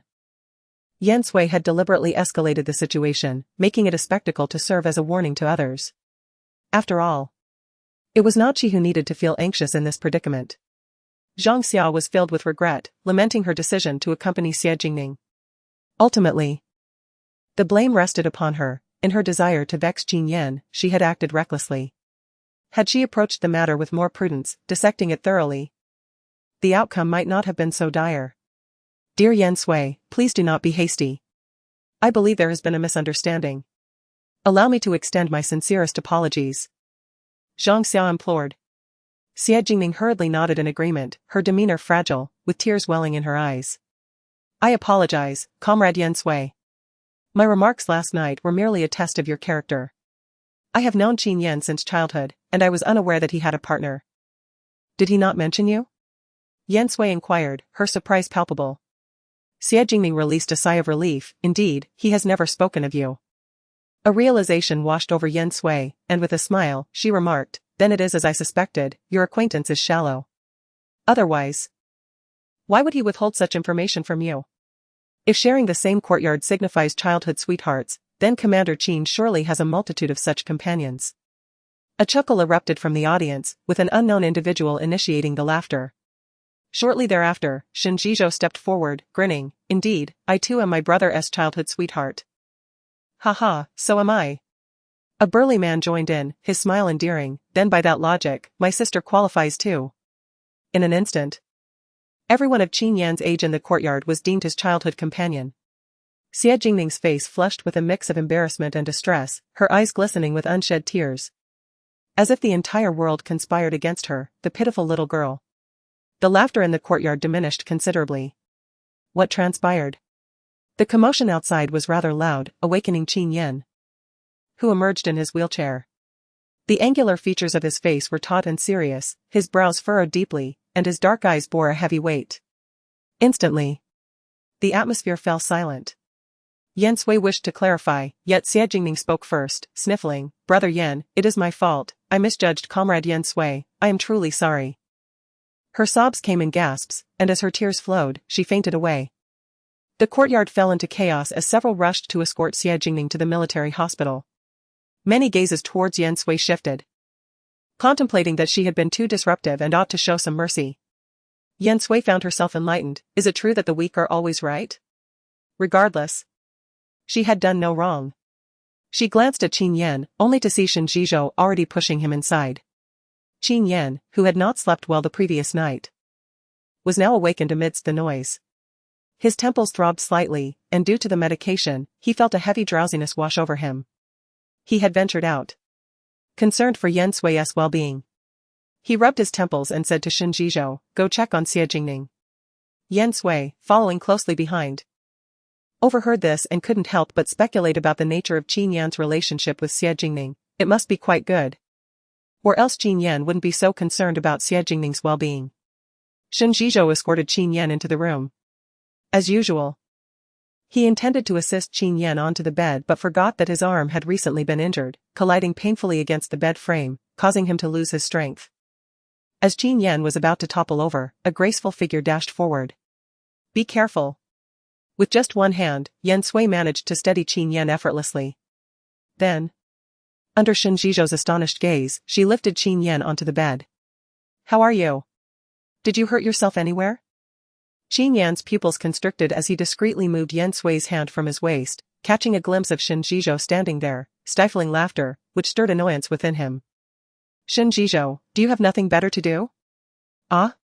No, I'm off to the military hospital to check on Comrade Xie. Shen Zhizhou hastily made his exit. Yan Sui, unfazed by the situation, was naturally stronger than most and had worked hard since childhood, gradually becoming quite the formidable woman. She helped Qin Yan lie down. Captain Qin, you didn't sleep well last night, now, get some rest. I'll prepare some medicinal porridge for you later, it will be good for your stomach. Qin Yan initially intended to refuse but, recalling the bowl of noodles she had made, he found himself unexpectedly looking forward to it. It wasn't long before he fell asleep. Though his slumber was restless, his brow furrowed tightly. If not for the medication, perhaps he would still be awake at this hour. Entering with cautious steps, lest she disturb Qin Yan's slumber, Yan Sui noticed his restless sleep and conceived a plan, gently lifting the quilt. She intended to massage Qin Yan's legs. For while acupuncture held significant importance, massage was an indispensable aid. Possessing an encyclopedic knowledge of the body's acupoints, Yan Sui massaged with rhythmic precision, adeptly clearing Qin Yan's energy channels. Glancing up, she observed Qin Yan's brow, which had unknowingly smoothed, as he remained in deep repose. It was her maiden voyage in massaging an injured person in such a manner, and its effectiveness filled her with a sense of accomplishment, spurring her to massage with greater zeal, ceasing only when her hands ached. After a brief respite, Yan Sui resumed tidying up Qin Yan's abode. As twilight descended, the radiant glow of the setting sun cascaded upon the family compound, illuminating the quilts airing in the courtyard. Yan Sui approached and gently dusted them off. Just as she was about to retrieve the quilts, she heard Shinjizhou's voice. "Sister-in-law. Comrade Yan, allow me." "It's all right, I can manage myself," Yan Sui replied, effortlessly gathering the cotton quilts, cradling them in her arms, nearly obscuring her view. Fearing Yan Sui might stumble, Shinjizhou reached out to take the quilts. But Yan Sui deftly evaded him. "Don't worry, I'm perfectly capable," she reassured. She could navigate by glancing sideways. Shinjizhou relented, allowing Yan Sui to proceed. He hastened into the room, anticipating Qin Yan's usual routine, suspecting he would have already awakened. Yet, upon entering, he found Qin Yan still asleep. As if discovering a new continent, Shinjizhou retreated cautiously, and upon exiting the main room, he dashed out of the family compound in a frenzy, compelled to deliver this auspicious news to the old chief. Yan Sui stood at the doorway, gazing at Shinjizhou's departing figure, somewhat perplexed. What could have possibly driven her to such madness? She gauged the time and ventured into the kitchen to inspect the stove. The pot of congee gurgled and hissed, wisps of white steam curling into the air. The aroma alone was enough to stir a ravenous hunger. Several individuals peered into the courtyard, their curiosity piqued by the delectable scent emanating from Yan Sui's kitchen. Some were taken aback, marveling at the culinary prowess of this woman from the countryside. It seemed that she possessed a remarkable talent for cooking. Commander Qin was indeed fortunate, having only recently roused from his slumber. Qin Yan overheard the murmur of voices from beyond the wall. Shortly thereafter, he beheld Yan Sui entering with a steaming bowl of hot congee, an apparition that left him in a state of bewilderment. If married life were to be like this, what more could a man desire? Witnessing Qin Yan devour an entire large bowl of congee, his complexion visibly improving, Yan Sui felt a surge of accomplishment. It was evident that her medicinal congee was having a beneficial effect on Qin Yan, a testament to her afternoon spent contemplating the appropriate recipe. It had to be tailored to Qin Yan's constitution. "Would you care for more?" she inquired. "Ah, that smells divine." Shinjizhou, with the instincts of a bloodhound, followed his nose into the kitchen. "I knew it. It had to be sister-in-law cooking. The noodles this morning were exceptionally delicious." Lu Jingyu trailed behind, also catching a whiff of the enticing fragrance. However, he had not anticipated that Yan Sui would be the one cooking. With utmost respect and courtesy, he greeted, "Brother Qin." "Sister-in-law." Yan Sui returned their politeness with a gracious smile. "There's plenty more congee in the kitchen. Please, help yourselves." However, the two were in no hurry to eat. Instead, they first updated Qin Yan on the day's routine in the military unit. "Brother, you've been asleep for quite some time today. Do you feel particularly refreshed now?" Shinjizhou exclaimed with excitement. "I've already informed the chief. Dr. Bai will be here again tomorrow to administer acupuncture. It must be the cumulative effect finally taking hold." Upon mentioning this matter, Qin Yan was equally astonished. Ever since his injury, he had not enjoyed a single peaceful night's sleep. However, he had just slumbered from noon until dusk, without awakening even once, and now he felt utterly at ease. Yan Sui wished to express that she had given Qin Yan a massage and that his breakfast had included some traditional Chinese medicine. But the words lingered on her lips before she ultimately swallowed them back. Indeed, Dr. Bai had administered acupuncture and prescribed medicine for Qin Yan, leaving her uncertain of the extent of Dr. Bai's influence. She planned to observe for a while longer. After speaking with Qin Yan, Shinjizhou and Lu Jingyu went out for congee.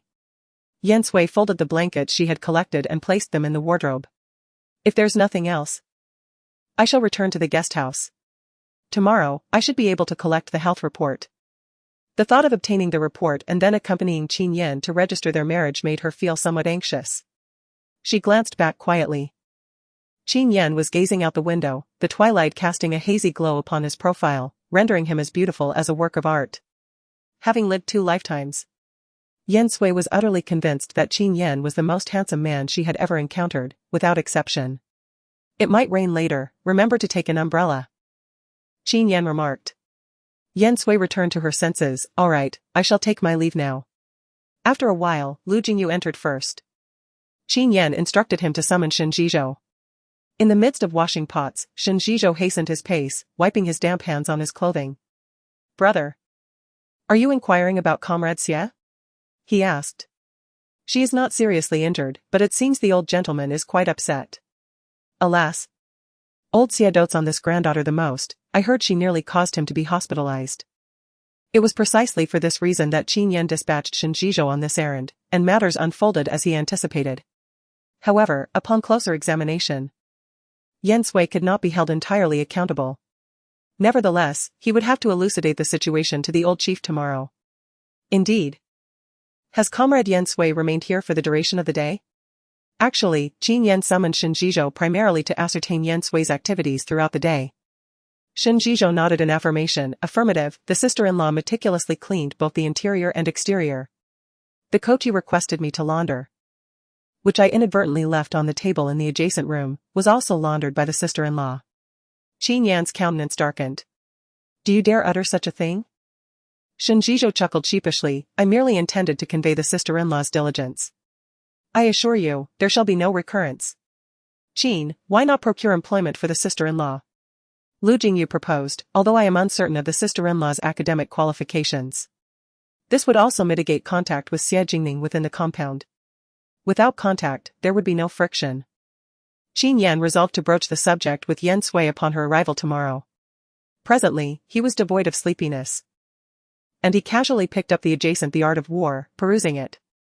It is late, you should all retire for the night. As Yan Sui exited the family compound, rain commenced to fall. She promptly unfurled her umbrella, grateful for Qin Yan's foresight. Otherwise, her return journey would have resulted in her becoming drenched. Becoming drenched predisposes one to catching a cold. Beep beep. It was a motor car, indicating that the occupant possessed no small amount of importance. At that moment, the car window descended, revealing Xie Jingning. She waved at Yan Sui. Comrade Yan Sui, would you like me to transport you back? Yan Sui waved her hand dismissively and quickened her pace. From within the automobile, another time-worn voice resonated, punctuated by a series of coughs. Is she the one who mistreated you, Yan Sui? She doesn't appear to be affable. Xie Jingning nodded, aggrieved. Grandfather, please don't be upset. I believe her envy is understandable. Consider that she journeyed from the countryside alone to find Brother Yan, indicating a lack of familial support. Thus, she must cling to him desperately. Upon observing my advantageous background, her inferiority complex likely intensified, exacerbating her jealousy. However, I harbor no resentment towards her. I shall endeavor to assist her in securing employment, for women are equally capable. With self-sufficiency, she will no longer feel compelled to grasp Brother Yan so tenaciously. Such arranged marriages are seldom felicitous. Listening to his cherished granddaughter's lengthy discourse, the old gentleman nodded with gratification. Indeed, Ningning has matured considerably, possessing such profound comprehension. However, contemplating Qin Yan's current predicament, he sighed and shook his head. Ningning, Qin Yan's circumstances are undoubtedly known to you. Numerous other commendable scions reside within the compound. Why do you not consider them? I have consulted Dr. Bai, who asserts that Qin Yan's legs are unlikely to recover. Would you willingly dedicate your life to his care until his demise? And what of your future? Would you spend your prime years as a widow? Xie Jingning remained silent. She was fully cognizant of the situation, yet her affection for Qin Yan persisted, a youthful infatuation. Grandfather, I am uncertain. Indeed, in due time, Grandfather will introduce you to another candidate, whose accomplishments in the military are commendable, albeit slightly inferior to Qin Yan's. Should Qin Yan retire, he would undoubtedly be able to step into his shoes. Upon hearing this, Xie Jingning's eyes sparkled with interest. The following morning, as dawn broke, a figure appeared in the family compound. The guard, having recognized Yan Sui, allowed her entry with a friendly greeting. Good morning. Good morning, Yan Sui replied, carrying the ingredients she had purchased, and made her way towards Qin Yan's residence. She prepared a medicinal porridge for him once again. Governor? Hearing the commotion outside, Qin Yan called out tentatively. It's me, Yan Sui responded, entering the room with the steaming medicinal porridge, her smile endearing. Good morning, Commander Qin. Please have some porridge first. Qin Yan was taken aback. Glancing out the window, he noticed it was still quite early, even before the trumpet call for training. Why aren't you sleeping a little longer? Early to bed and early to rise is good for your health. Yan Sui handed him a spoon. Do give it a try. Today's medicinal porridge is different from yesterday's. Chapter 13, rejecting her acupuncture at her words, anticipation flickered in Qin Yan's eyes. Both the noodles from the previous morning and the medicinal porridge from the night before had tantalized his palate, so he was quite eager to taste today's offering. From the flavor alone, he could already identify several common medicinal ingredients. Perhaps one could say that prolonged illness has made one knowledgeable. After the first spoonful, he was tempted to take a second. The porridge was fragrant and appetizing, with a subtle hint of medicinal aroma. In short order, Qin Yan had consumed an entire bowl of congee, and a large one at that. His appetite had never been as robust as it had been these past few days. Arousing his curiosity, could the mere addition of a few medicinal herbs truly possess such efficacy, stimulating one's appetite so profoundly? Assuredly, Yan Sui responded, raising her eyebrows, her eyes sparkling with confidence. Perhaps Commander Qin is unaware, but the interactions between medicinal ingredients can be quite significant. She launched into an effusive explanation for Qin Yan, whose gaze remained fixed upon her. He found it somewhat difficult to look away. Sunlight streamed through the wooden lattice windows, illuminating the corners of her eyes and eyebrows, refracting a bright, dazzling light from her pupils. A small mole graced the tip of her slightly upturned nose, lending her an air of vivacity and charm. Noticing Qin Yan's unwavering gaze, Yan Sui's cheeks flushed slightly. She assumed that he was struggling to comprehend her words, as she had spoken at length, incorporating many obscure and intricate professional terms. Rest for a while, she suggested. I will administer acupuncture to you later. Qin Yan nodded subtly. Perhaps it was the warmth of the congee, but he felt more comfortable than usual. Comrade Yan Sui, may I inquire as to the extent of your education? I have not yet completed high school, Yan Sui replied truthfully. In reality, her academic performance had been exceptional, but unfortunate circumstances had compelled her to discontinue her studies. Qin Yan acknowledged this with understanding. How would you feel about writing articles for the broadcasting station? Yan Sui was somewhat surprised that Qin Yan was so quick to arrange employment for her. As the work was not arduous, she accepted. However, will there be objections from others if you arrange it for me in this manner? The broadcasting station is currently understaffed.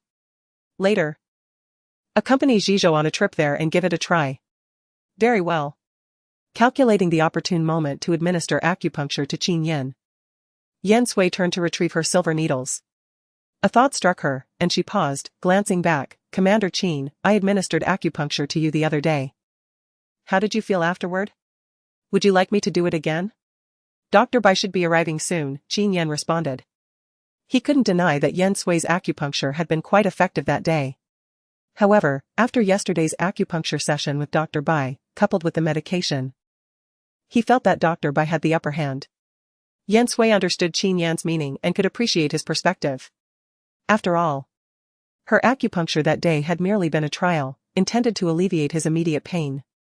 She nodded, slightly disheartened, but didn't press the matter further. Then I'll go to the hospital to pick up the medical report. Do you know the way? Qin Yan asked, a hint of concern in his voice. My memory is quite reliable. I can recognize a road after walking it once, Yan Sui replied with a wave, turning and exiting the room.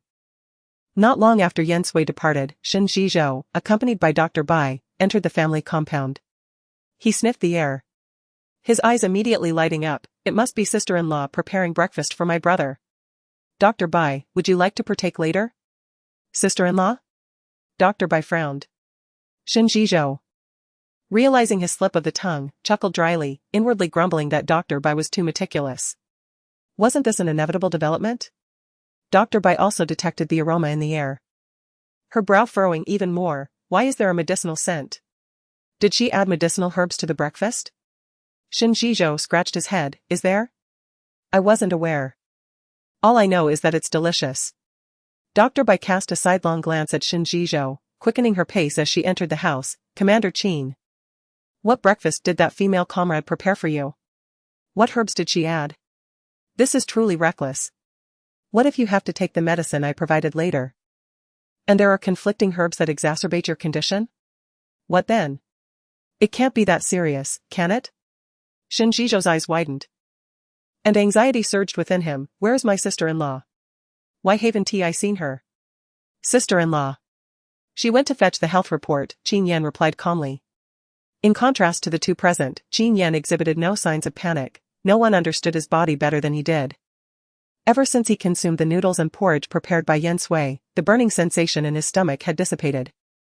This clearly indicated that Yan Sui's use of herbs was indeed correct. However, Dr. Bai's concerns were not entirely unfounded. They could discuss it further upon her return. Captain Qin. There are certain matters I must address, Dr. Bai said, pausing his manipulation of the silver needles, his demeanor turning grave. You are well aware of the condition of your legs. How can you permit this young lady to act so recklessly? Just look at her age and her rural background. It is improbable that she possesses any knowledge in this area. When she returns, you must have a serious talk with her. Qin Yan, however, refrained from responding. It was undeniable that Dr. Bai had a point, yet he could not fathom why, upon gazing into Yan Sui's clear, lustrous eyes, he found himself believing her words. Confidence ignited within him for her. Qin Zhizhou hurriedly stepped in to mediate. Dr. Bai, aren't you supposed to check on old Xia later? Let us not waste time. Please proceed with the acupuncture for my brother. Dr. Bai snorted coldly and began the acupuncture for Qin Yan, identical to the previous day's procedure. As the wait drew to a close, Dr. Bai posed several inquiries, seemingly deep in thought. Very well, remember to take this medication later. Should any issues arise, seek me out immediately. I am uncertain what herbal ingredients that female comrade added to your porridge. Qin Yan recalled yesterday when Yan Sui appeared to discern the contents of Dr. Bai's concocted pills merely by scent. Yet, the esteemed doctor, invited through the connections of the old leader, remained unaware of the substances Yan Sui had employed. Observing Qin Yan's silence, Dr. Bai did not take offense. For Qin Yan was inherently stoic. He turned to Qin Zhizhou and cautioned, in any case, ensure that particular female comrade refrains from further indiscretions. Are you referring to me? At that moment, Yan Sui returned, holding her health examination report, which confirmed her excellent health and high fertility, bringing her immense joy. They had previously agreed that once her report yielded results, she would be obliged to punish Ren Ziqiao's family. The thought of Ren Ziqiao's repulsive demeanor quickened her pace.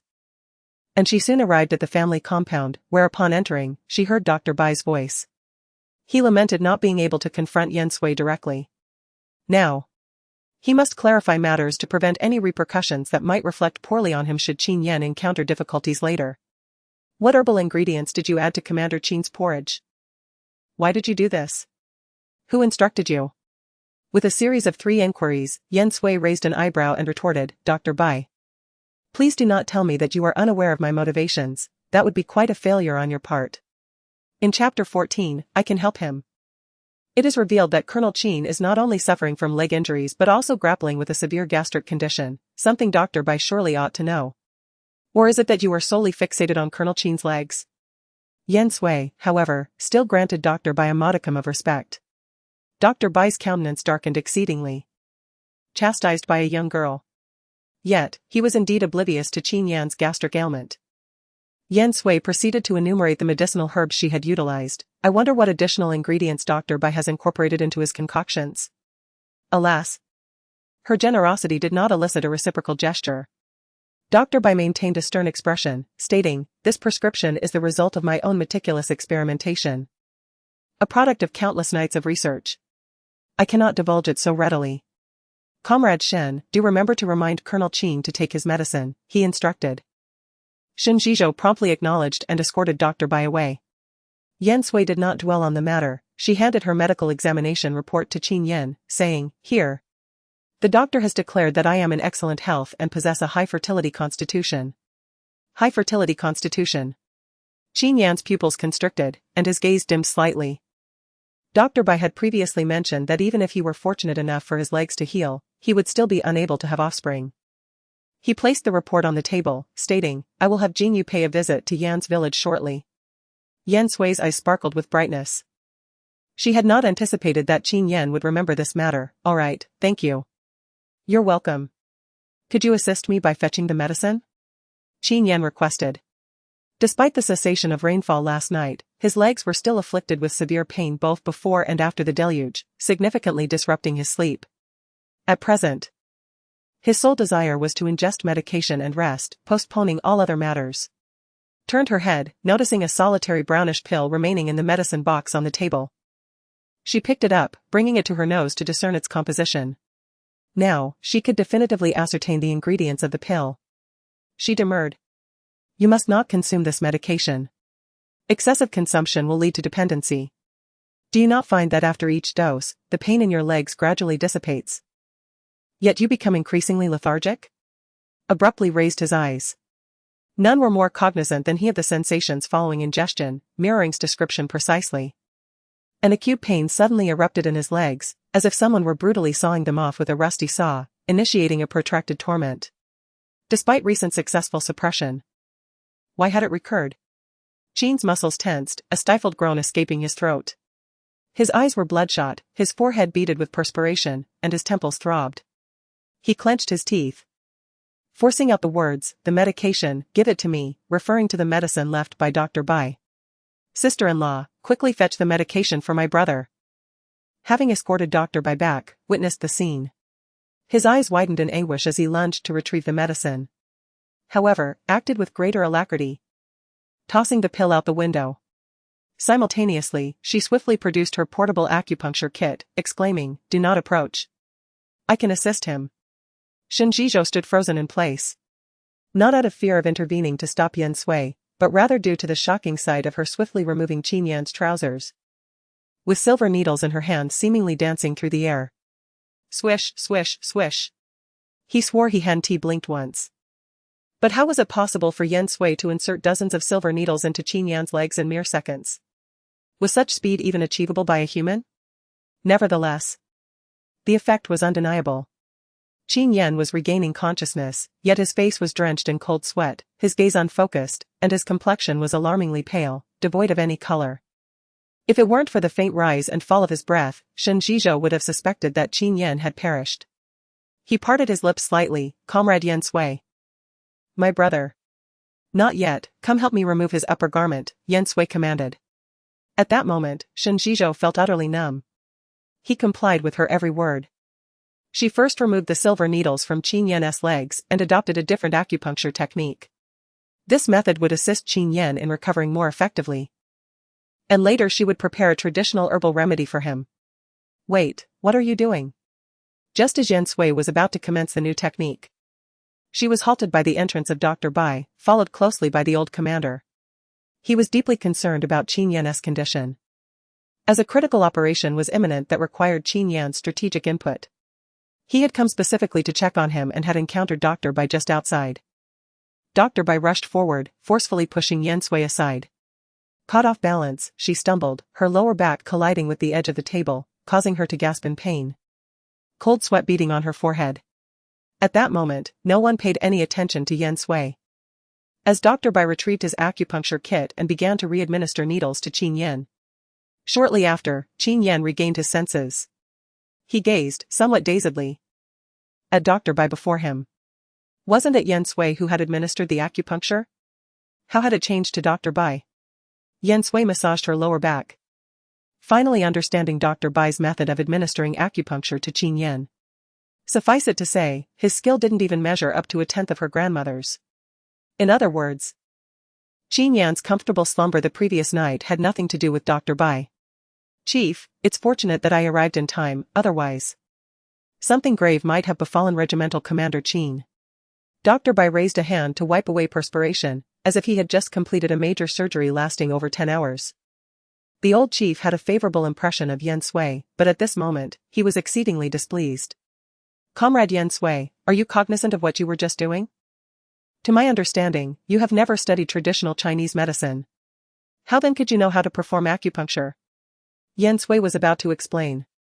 But someone preempted her. Comrade Yan, are you aware that with the slightest misstep, you could have caused Regimental Commander Qin to be paralyzed from the waist down? As the words fell, everyone gasped. Qin Yan did not share this sentiment, but at the moment, he was utterly fatigued, his chest heavy. And he could not speak for the time being. He reached out towards Yan Sui, but could only raise a few fingers. No one noticed. Qin Yan slightly opened his mouth, wanting to recount what he had just witnessed, but he dared not. Yan Sui was helpless.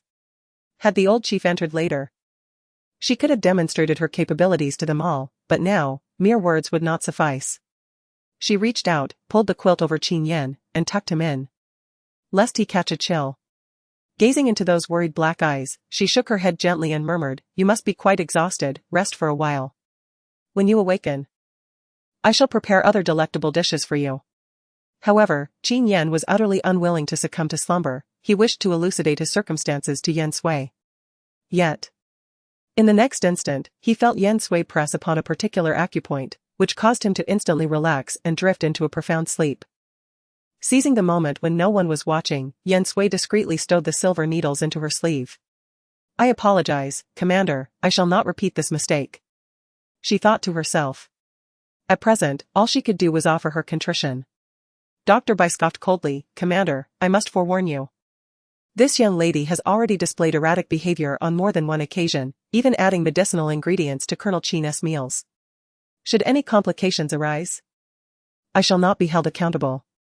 Chapter 15, I am not wrong. Such audacity. An unnamed fury surged within Yan Sui. And the silver needles hidden in her sleeve threatened to slip from her control. Yet, she understood that only by showcasing her true prowess could she decisively refute Dr. Bai. Otherwise, in this place, no one would believe her. Since Yan Sui had acknowledged her fault, the old commander chose not to hold it against her. Instructing Qin Yan to take good care of Qin Yan, follow Dr. Bai's directives to the letter. Having witnessed Yan Sui's capabilities, Qin Yan found himself wavering when comparing her to Dr. Bai. The old commander paid no heed to Qin Yan's uncertainty. Fully aware that he would protect Qin Yan with his life, had it not been for Qin Yan, Qin Yan would have perished long ago. Upon hearing this, Dr. Bai reiterated his warnings, casting a deliberate glance at Yan Sui. "Has this young lady already registered her union with Colonel Qin?" "Sir, it's not that I'm old-fashioned. But if someone were to use this to report Commander Qin, the consequences would be quite severe, wouldn't they? Here is my medical examination report." Yan Sui presented the medical report to the senior officer with both hands. "Please take a look, sir. Originally, Commander Qin and I intended to register our marriage today. But given the current circumstances, it seems we should postpone it for a few days." The senior officer had heard about it and glanced over it, appearing quite satisfied. Although Qin Yan's current condition prevents him from consummating the marriage with Yan Sui, the future is uncertain. "Very well, have Qin Yan submit a report when he is well rested." "Thank you, sir," Yan Sui said obediently. Dr. Bai, however, seemed less than pleased and even glared at Yan Sui surreptitiously. Noticing Dr. Bai's hostility, Yan Sui was puzzled. When had she offended this person? The senior officer had other matters to attend to and departed, followed by Dr. Bai. Qin Yan saw them off and returned. Tentatively asking, "Sister-in-law, wasn't your acupuncture technique just now a bit intense? Is it really all right?" He had wanted to say remarkable, but it seemed to exceed that category. He couldn't even find the right adjective. Yan Sui didn't offer much explanation, instead inquiring, "When was the last time Commander Qin had such a severe episode? Do you recall?" 2 months ago, Qin Yan remembered clearly. "To be honest, my brother hasn't had such a severe episode in a long time. This time, I don't know what happened. It was very peculiar." He didn't voice his suspicions, intending to wait until Qin Yan woke up. Ultimately, he still harbored some reservations about Yan Sui. Her eyes gleaming with subtle comprehension, Yan Sui refrained from further inquiry, stating, "I'm stepping out for a moment. Should anything arise, simply call for me." Bewilderment clouded Qin Yan's countenance, unable to fathom Yan Sui's intent. Were she to depart the residential compound, his cries would likely fall on deaf ears. Resignedly, he mused that Qin Gu was soundly asleep, presumably safe from harm. Circumventing the house, Yan Sui retrieved the discarded pellet. Meticulously wrapped in paper for ease of retrieval and subsequent analysis. Securing the specimen, she observed a patch of fallow land behind the dwelling, a seeming waste of potential. Re-entering the main room, Yan Sui found Qin Yan replenishing the kettle. "Comrade Shen," she inquired, "to whom does the land behind the house belong?" "In an era of scarcity, The deliberate neglect of arable land was an anomaly. It belongs to my brother, Qin Yan replied, but it has remained uncultivated due to particular circumstances. Might I cultivate it? She inquired. Presumably, Qin Yan responded, but it would be prudent to seek Qin Ji's consent upon his awakening. Yan Sui anticipated Qin Yan's acquiescence to such a trivial matter. Already envisioning rows of easily cultivated bok choy, a frugal and convenient addition to their morning meals. Qin Yan awoke once more as evening approached. His gaze fixed upon the ceiling beams. The preceding events replayed in his mind, particularly Yan Sui's unceremonious removal of his trousers, devoid of any apparent embarrassment, and her solicitation of Qin Yan's assistance in disrobing him. Was this truly the behavior of a woman barely 20 years of age? Qin Tuanzhong, you're awake? Abruptly, a charming countenance materialized directly above Qin Yan, jolting him back to awareness. Immediately following, Qin Yan also appeared. Qin, your face is so flushed, he remarked. Just woke up. It's always like this, Qin Yan replied. Yan Sui interjected, perfect timing for dinner. She turned to prepare the meal. Qin Yan inquired of Qin Yan. Did anything transpire while I was asleep? Qin Yan recounted everything in detail, tinged with personal sentiment. Qin, I find Dr. Bai peculiar, almost as if she's targeting your wife. Furthermore, I perceive your wife's techniques to be more adept than Dr. Bai's. Perhaps it's just my imagination. By the way, why was your episode so severe this time? You seemed to be improving yesterday. He harbored concerns that Dr. Bai might attribute the incident to Yan Sui, potentially leading to significant repercussions. Fortunately, Dr. Bai did not. Qin Yan's phoenix eyes narrowed slightly. He was quite certain that Yan Sui's acupuncture had induced his immediate slumber. The human body's acupoints were indeed profound. Since Yan Sui's initial acupuncture session, he had leaned toward her treatment. However, given Yan Sui's age and other factors, she was susceptible to criticism and an easy target. Thus, he had refrained from directly choosing Yan Sui and rejecting Dr. Bai's treatment. He needed to converse with Yan Sui at length later. Yan Sui had also prepared dinner. Qin Yan ate heartily, exclaiming that Yan Sui's culinary skills rivaled those of a state-run chef. Why bother spending money at state-run restaurants when we can have your wife prepare a feast for us? Qin Yan cast a cold glance over. Realizing his indiscretion, Qin Yan hurriedly apologized to Yan Sui, saying, I'm sorry, sister-in-law. What I meant was, occasionally, I certainly do not consider you merely as a cook. Yan Sui chuckled lightly, shaking her head to signal Qin Yan that there was no need to dwell on it. Even if they wished to eat, it would only be if she was willing to cook. Having lived a second life, she was quite clear in her thoughts. No one could compel her to do what she did not wish to, and she would never again engage in selfless devotion. As dusk deepened, Yan Sui had no intention of leaving. Qin Yan, guessing her thoughts, concocted an excuse to send Qin Yan away. I apologize, Comrade Yan Sui. Yan Sui was taken aback. Captain Qin, what do you mean by that? Why are you apologizing to me for no reason? I regret that you have been put in a difficult position. Qin Yan conveyed his thoughts to Yan Sui. You possess medical skills, and they are quite exceptional. It is advisable to keep a low profile. Yan Sui paused in surprise, then broke into a radiant smile, her brightness akin to the summer sun. I see. However, there is one thing you have misjudged. I am not feeling wronged. Qin Yan's dark eyes flashed with astonishment. Yan Sui continued to smile, but I am quite angry. Chapter 16, Pain becomes tolerable through habit. Perhaps you would not believe that this Dr. Bai's acupuncture skills are rather mediocre. Which is why your legs have seen slow recovery progress all this time. Yan Sui was very certain that, based on her understanding of acupuncture, she had long surpassed the level of Dr. Bai, and thus, it was impossible for him to heal Qin Yan. She reiterated, give me a month, and I will undoubtedly cure you. Do you believe me? Qin Yan gazed intently at her, his throat moving slightly. Very well. Then let us remove your trousers. Yan Sui declared, preparing to take action. I will administer another injection before I return to the guest house. If you feel well tomorrow, we shall promptly go to register our marriage, lest we draw the ire of certain individuals. She reached out and pulled, but to no avail. Qin Yan pressed down firmly, a hint of a suspicious blush appearing on his handsome face.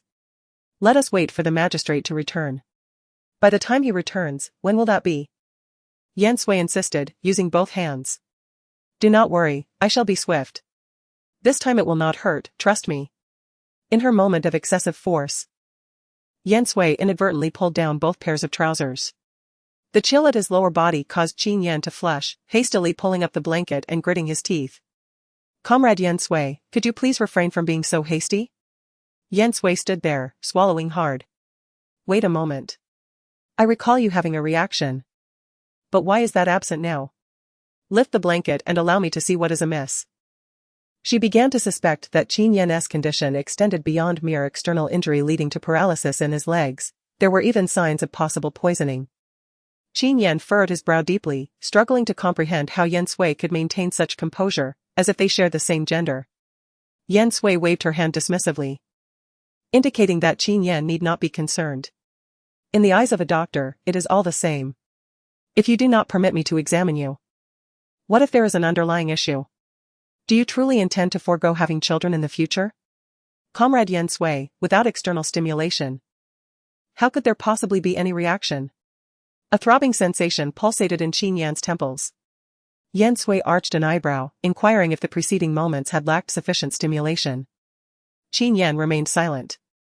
Amidst the ensuing stalemate, Qin Yan, shielded by the covers, donned his trousers before emerging from beneath the bedding. With a stern countenance, he declared that further discourse was unnecessary, and that they should proceed with the acupuncture.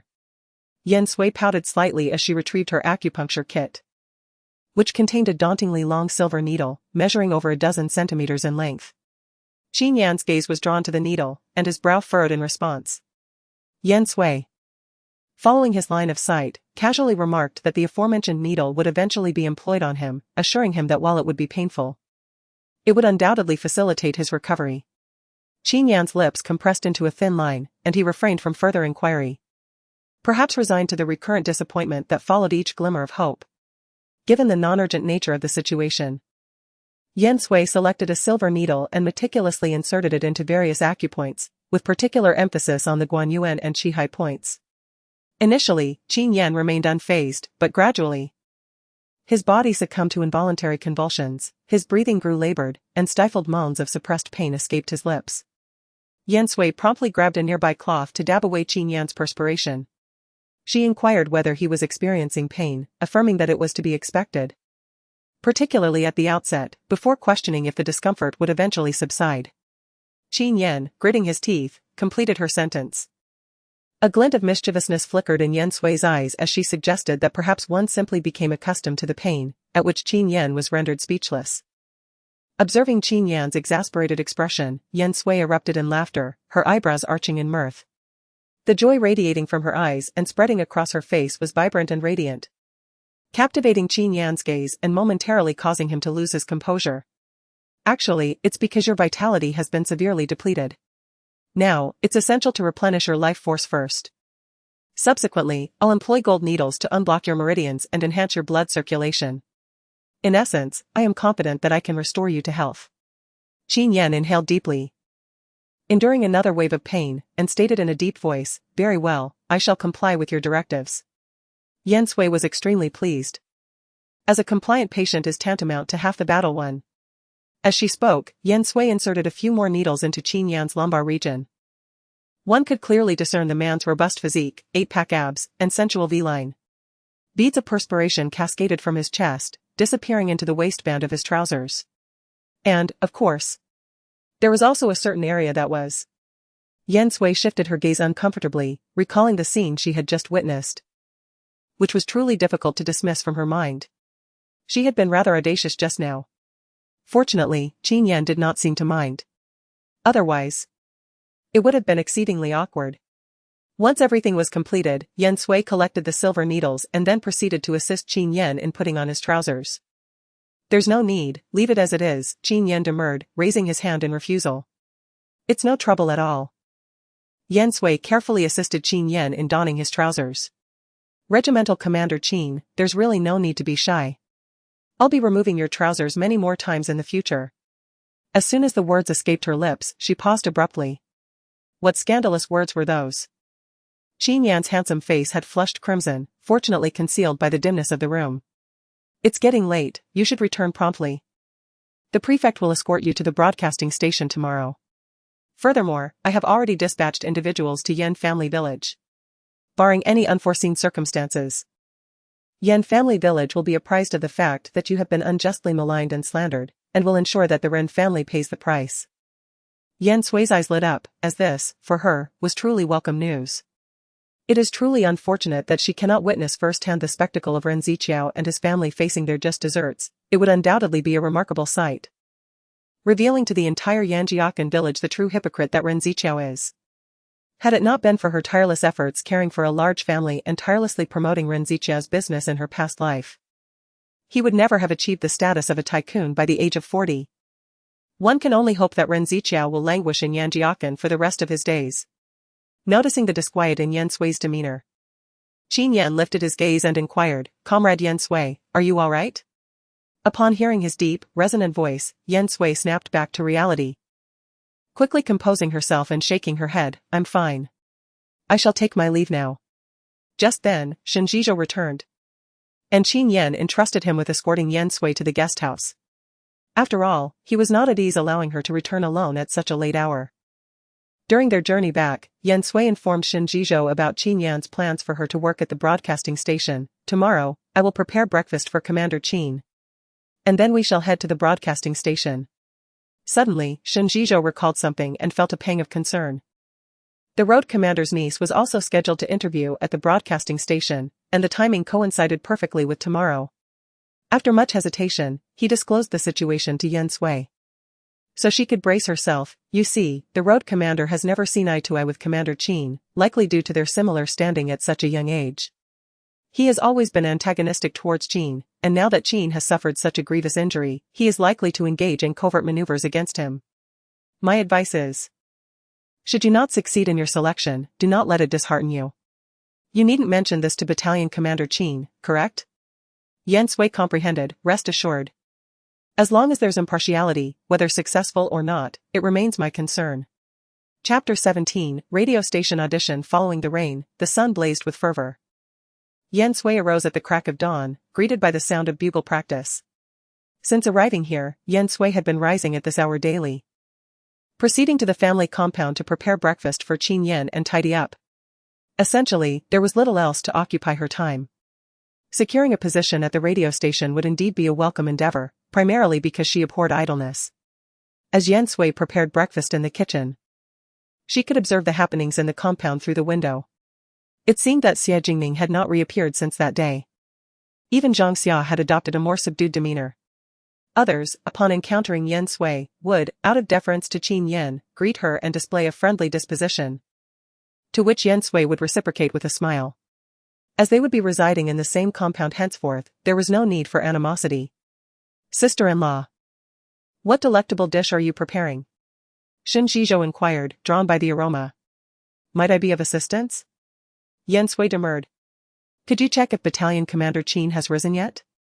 Last night, she had administered acupuncture to Qin Yan, confident that he had enjoyed a restful slumber.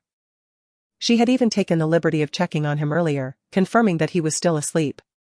She had already deftly wrapped the buns, the filling of which was a specially concocted medicinal blend, tailored specifically for Qin Yan. Thus, she used 2 plates to differentiate the buns. "Hasn't he risen yet?" Yan Sui mused, perplexed as to why Shen Zhizhou had not returned. It was merely a short distance, could he have possibly lost his way? She wiped the water stains from her hands and decided to take a look herself. Yan Sui stepped out of the kitchen and saw Shen Zhizhou standing there in a daze. "What are you doing?" she inquired. Shen Zhizhou's face flushed slightly as he blocked the doorway. Sister-in-law, it might be best if you don't go in just yet. Brother Qin hasn't woken up. So let's eat first. I can heat something up for him later." "What's going on?" Yan Sui's curiosity was piqued.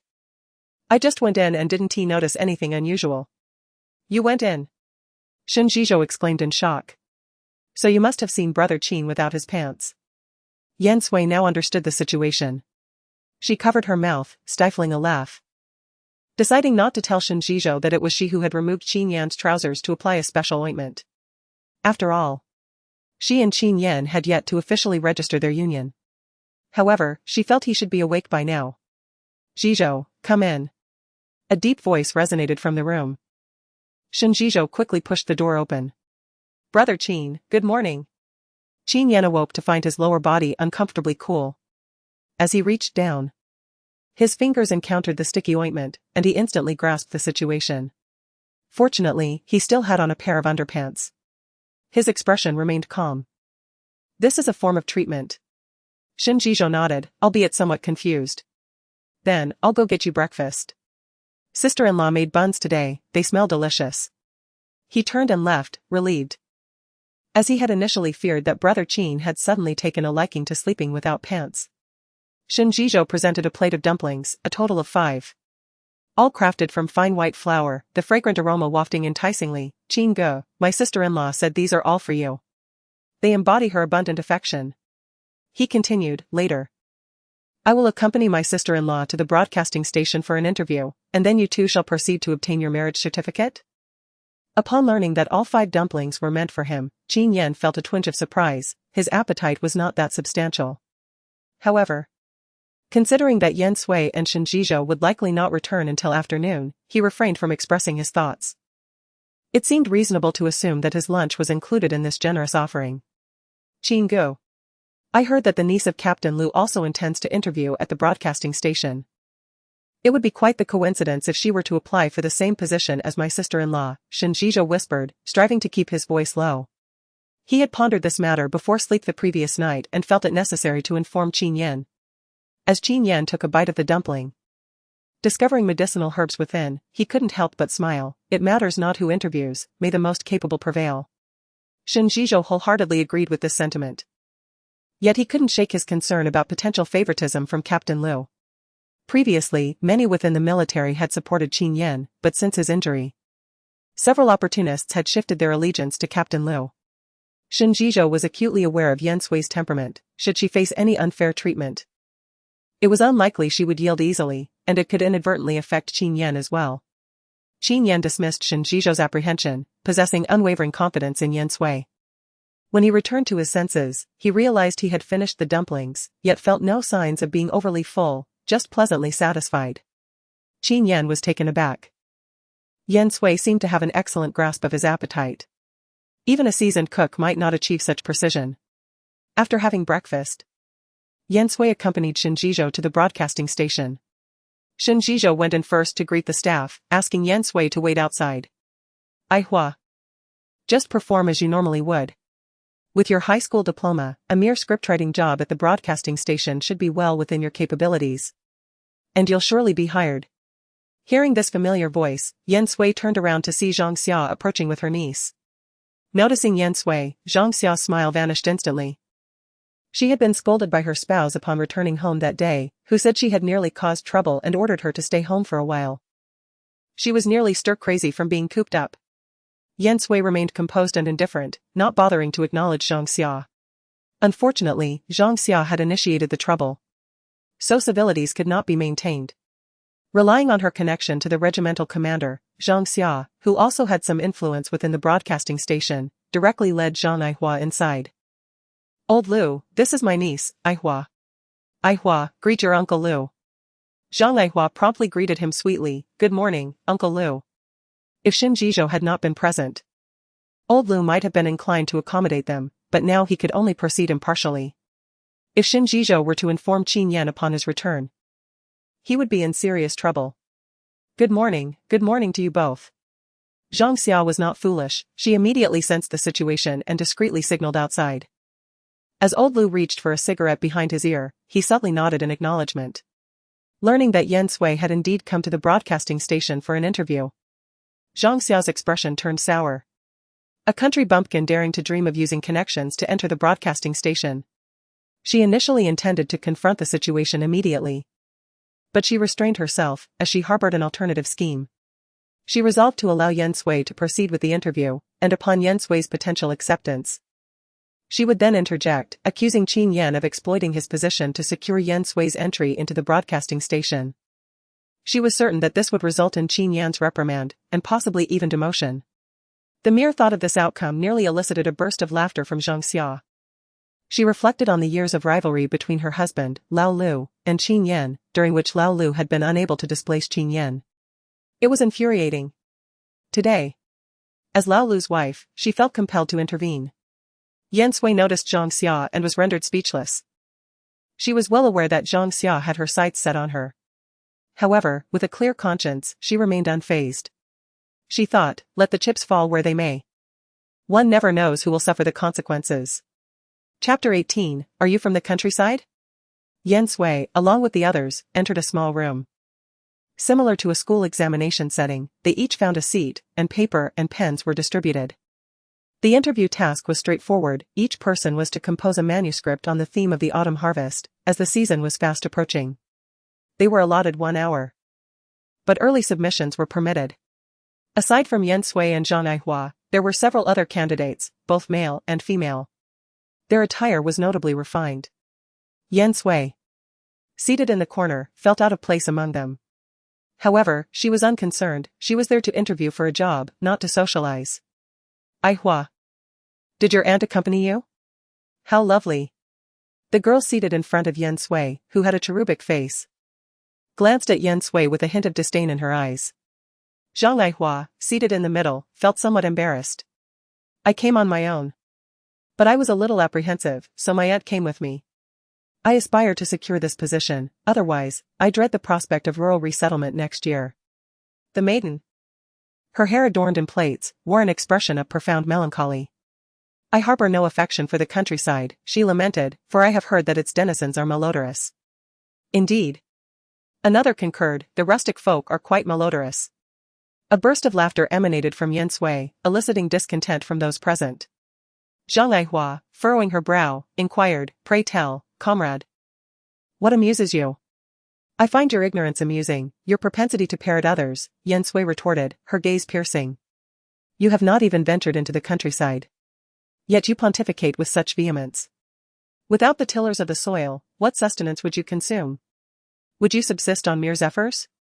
This is an erroneous ideology. And I dare say I shall report you. Silence descended upon the assembly. The youths, scarcely 19 or 18 years of age, were intimidated by Yan Sui's admonishment and dared not utter a word. Zhang Aihua swiftly interjected, attempting to mollify the situation, Esteemed comrade, we are profoundly grateful for your correction of our flawed notions. We pledge henceforth to refrain from such pronouncements. Shall we consider the matter resolved? The others echoed their apologies. Yan Sui scoffed, I trust that you genuinely acknowledge your error. She harbored no genuine intent to report them, for such an action would necessitate irrefutable evidence. And she stood alone, ostracized, without a single corroborating witness. Zhang Aihua surreptitiously scrutinized Yan Sui. Are you, perchance, from the countryside? The others turned their gazes upon Yan Sui once more. Judging by her countenance, she bore no resemblance to a rustic. Her complexion was fair and luminous. Her obsidian eyes large and radiant, and her eyelashes long and curled, akin to a porcelain doll. However, her attire bespoke a rural upbringing. Despite her origins, Yan Sui harbored no feelings of inferiority, affirming her roots in Yanjia village. A hush fell over the room once more. Then, old Lu entered, signaling the official commencement of the task, cautioning against any surreptitious communication. He instructed them to await the results outside upon completion of their drafts. Soon, the small room was filled with the solitary sound of pens scratching against paper. For Yan Sui, writing was a trivial matter. During her academic years, her compositions consistently earned top marks, and she possessed a profound interest in writing. Regrettably, she had to abandon her studies prematurely, thus forfeiting her aspirations of attending prestigious institutions like Tsinghua or Peking University for literature. Circumstances dictated that she compromise with life, forsaking her dreams. However, should an opportunity arise, she would seize it with unwavering resolve. In the blink of an eye, 30 minutes elapsed. Yan Sui, having completed her draft, deemed it pointless to remain inside. She submitted her work to old Lu, who appeared taken aback by her swiftness. So soon? He exclaimed. May I wait outside now? Yan Sui inquired. Old Lu, having recently conversed with Zhang Xia outside, was aware of the animosity between her and Yan Sui. He had contemplated sabotaging her chances to demonstrate his loyalty to Regimental Commander Lu. However, Yan Sui's prompt submission thwarted his schemes. Shen Zhizhou was waiting nearby. Sister-in-law, why did you emerge so quickly? Are you struggling with the task? Don't fret, Brother Qin will find you another job. There's no need to worry. Yan Sui couldn't help but smile wryly. Do I truly appear so incompetent?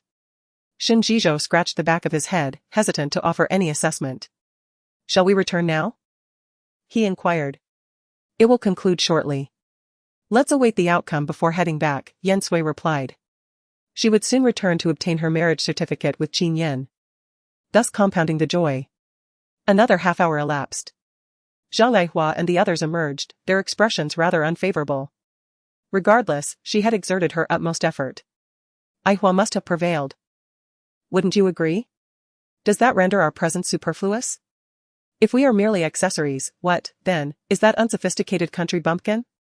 She dared to intimidate us earlier, truly detestable. Are you, perchance, speaking of me? Yan Sui abruptly rose to her feet. Obscured by objects, Yan Sui had gone largely unnoticed. Her sudden appearance startled Zhang Aihua's group, causing them all to feel exceedingly guilty. Yan Sui inwardly mused that individuals of this era were indeed the least capable of concealing their thoughts. In the future, there would be many who could fabricate falsehoods with effortless ease. Having one's disparaging remarks overheard by the subject was an awkward predicament for all involved. Yan Sui clicked her tongue and resumed her seat. Zhang Xia glared malevolently at Yan Sui, contemplating settling scores with her, both old and new. Upon the announcement of the roster, she was determined to make Yan Sui's existence within the compound unbearable. Very well, allow me to proceed, old Lu announced as he emerged, accompanied by several broadcasting station personnel. Which one of you is Comrade Yan Sui? Yan Sui stepped forward, composed and self-assured. Greetings, I am Yan Sui. Without further ado, old Lu declared that Yan Sui had secured the position of scriptwriter at the broadcasting station, instructing her to report for duty on the morrow. Those who had inwardly derided Yan Sui felt as though they had been dealt a severe blow. It was the very rustic individual whom they held in such contempt who had obtained this coveted position. Hold on. Zhang Xia could no longer contain her excitement and abruptly stood up. Lao Lu, as your longtime friend, I undoubtedly trust your character. However, it is difficult to say whether others share your integrity. After all, how could a rural girl gain entry to the broadcasting station? Is it based on merit or hidden connections? In an instant, all eyes turned towards Yan Sui, filled with disdain. This country bumpkin dared to compete for their job opportunities. Lao Lu felt a pang of surprise. He had not anticipated Zhang Xia would create a scene at this moment. Please calm down. Our broadcasting station has always operated with transparency and never resorts to favoritism, he implored. Old Lu, I understand you are trying to show loyalty to Captain Qin, which is why you are shielding someone, Zhang Xia sighed. But if you insist on this, it will only lead to disappointment. Yan Sui stepped forward, towering at 1.7 meters, looking down at Zhang Xia, who stood at a mere 1.58 meters, instantly diminishing her imposing aura. Lao Lu, running his fingers through his already sparse hair, felt a heavy weight in his heart. Madam Lu, I believe you are mistaken. Comrade Yan Sui obtained this position through her capabilities. Chapter 19, Indeed. I am fond of it. Since Madam Lu has doubts about the outcome, perhaps we should make all articles public and let everyone vote, with the highest votes winning. What do you think? A cold light glimmered in Yan Sui's icy gaze. Since Zhang Xia sought to tarnish Qin Yan's reputation as his wife, she would be the first to oppose it. Zhang Xia's eyes darted with calculation. She certainly desired to escalate the matter, ensuring that even the esteemed elder statesman would be unable to shield Qin Yan. However, Yan Sui's self-assured and confident demeanor gave her pause. Primarily because she could not afford to lose. Indeed, let us have a public vote. Qin Yan immediately concurred. Having savored Yan Sui's noodles, porridge, and steamed buns for 2 days, Qin Yan perceived that Yan Sui possessed some merit. How could someone with such culinary talent harbor ill intentions? Then let it be a public vote. Zhang Xia declared resolutely, my Aihua is a high school graduate, surely she is superior to a mere girl from the countryside? Other interviewees shared Zhang Xia's sentiment. Old Lu had no choice but to proceed, summoning the other members of the broadcasting station to participate in the voting. Only those affiliated with the broadcasting station were entitled to vote. The articles of each interviewee would remain confidential until the voting results were revealed. Fortunately, the names were appended to the end of the articles, mitigating any concerns about potential cheating. Although Qin Zhizhou lacked voting rights, he could oversee the proceedings, ensuring that old Lu would not openly assist Zhang Xia in causing trouble. Soon, the voting results were tallied. The director of the broadcasting station stepped forward to announce the outcome, surveying the room before inquiring, "May I ask which comrade is Yan Sui?" Yan Sui stepped forward, "Greetings."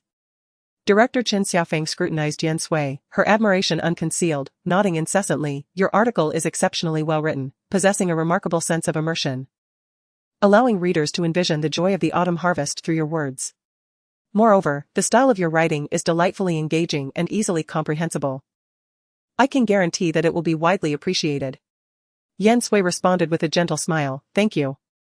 Qin Xiaofeng continued, "Following our vote, Comrade Yan Sui's article garnered nearly unanimous approval, naturally securing this position for her. Those who are discontent are welcome to examine each candidate's submission. To facilitate this, Qin Xiaofeng had the articles of all interviewees displayed on the wall. Yan Sui inwardly applauded this approach. Gaining insight into Qin Xiaofeng's temperament, one of direct action rather than mere outward amiability, she found herself drawn to such individuals. Many initially expressed dissatisfaction with the outcome, but upon reading Yan Sui's composition, they were rendered speechless, even extolling her exceptional talent. Zhang Xia's face turned green with resentment, unable to fathom that her niece, a high school graduate, could be outshone by a rustic country bumpkin. Qin Xiaofeng escorted Yan Sui to the office to complete the onboarding formalities, reiterating her praise. She was taken aback upon learning that Yan Sui had come to be married. Yan Sui possessed a youthful appearance, resembling a minor, which accounted for Qin Xiaofeng's astonishment. However, Yan Sui's height suggested otherwise. It was merely her cherubic countenance that created such an impression. With matters finalized, Yan Sui eagerly returned to the family compound, yearning to promptly register her marriage with Qin Yan, thereby legitimizing her access to the premises.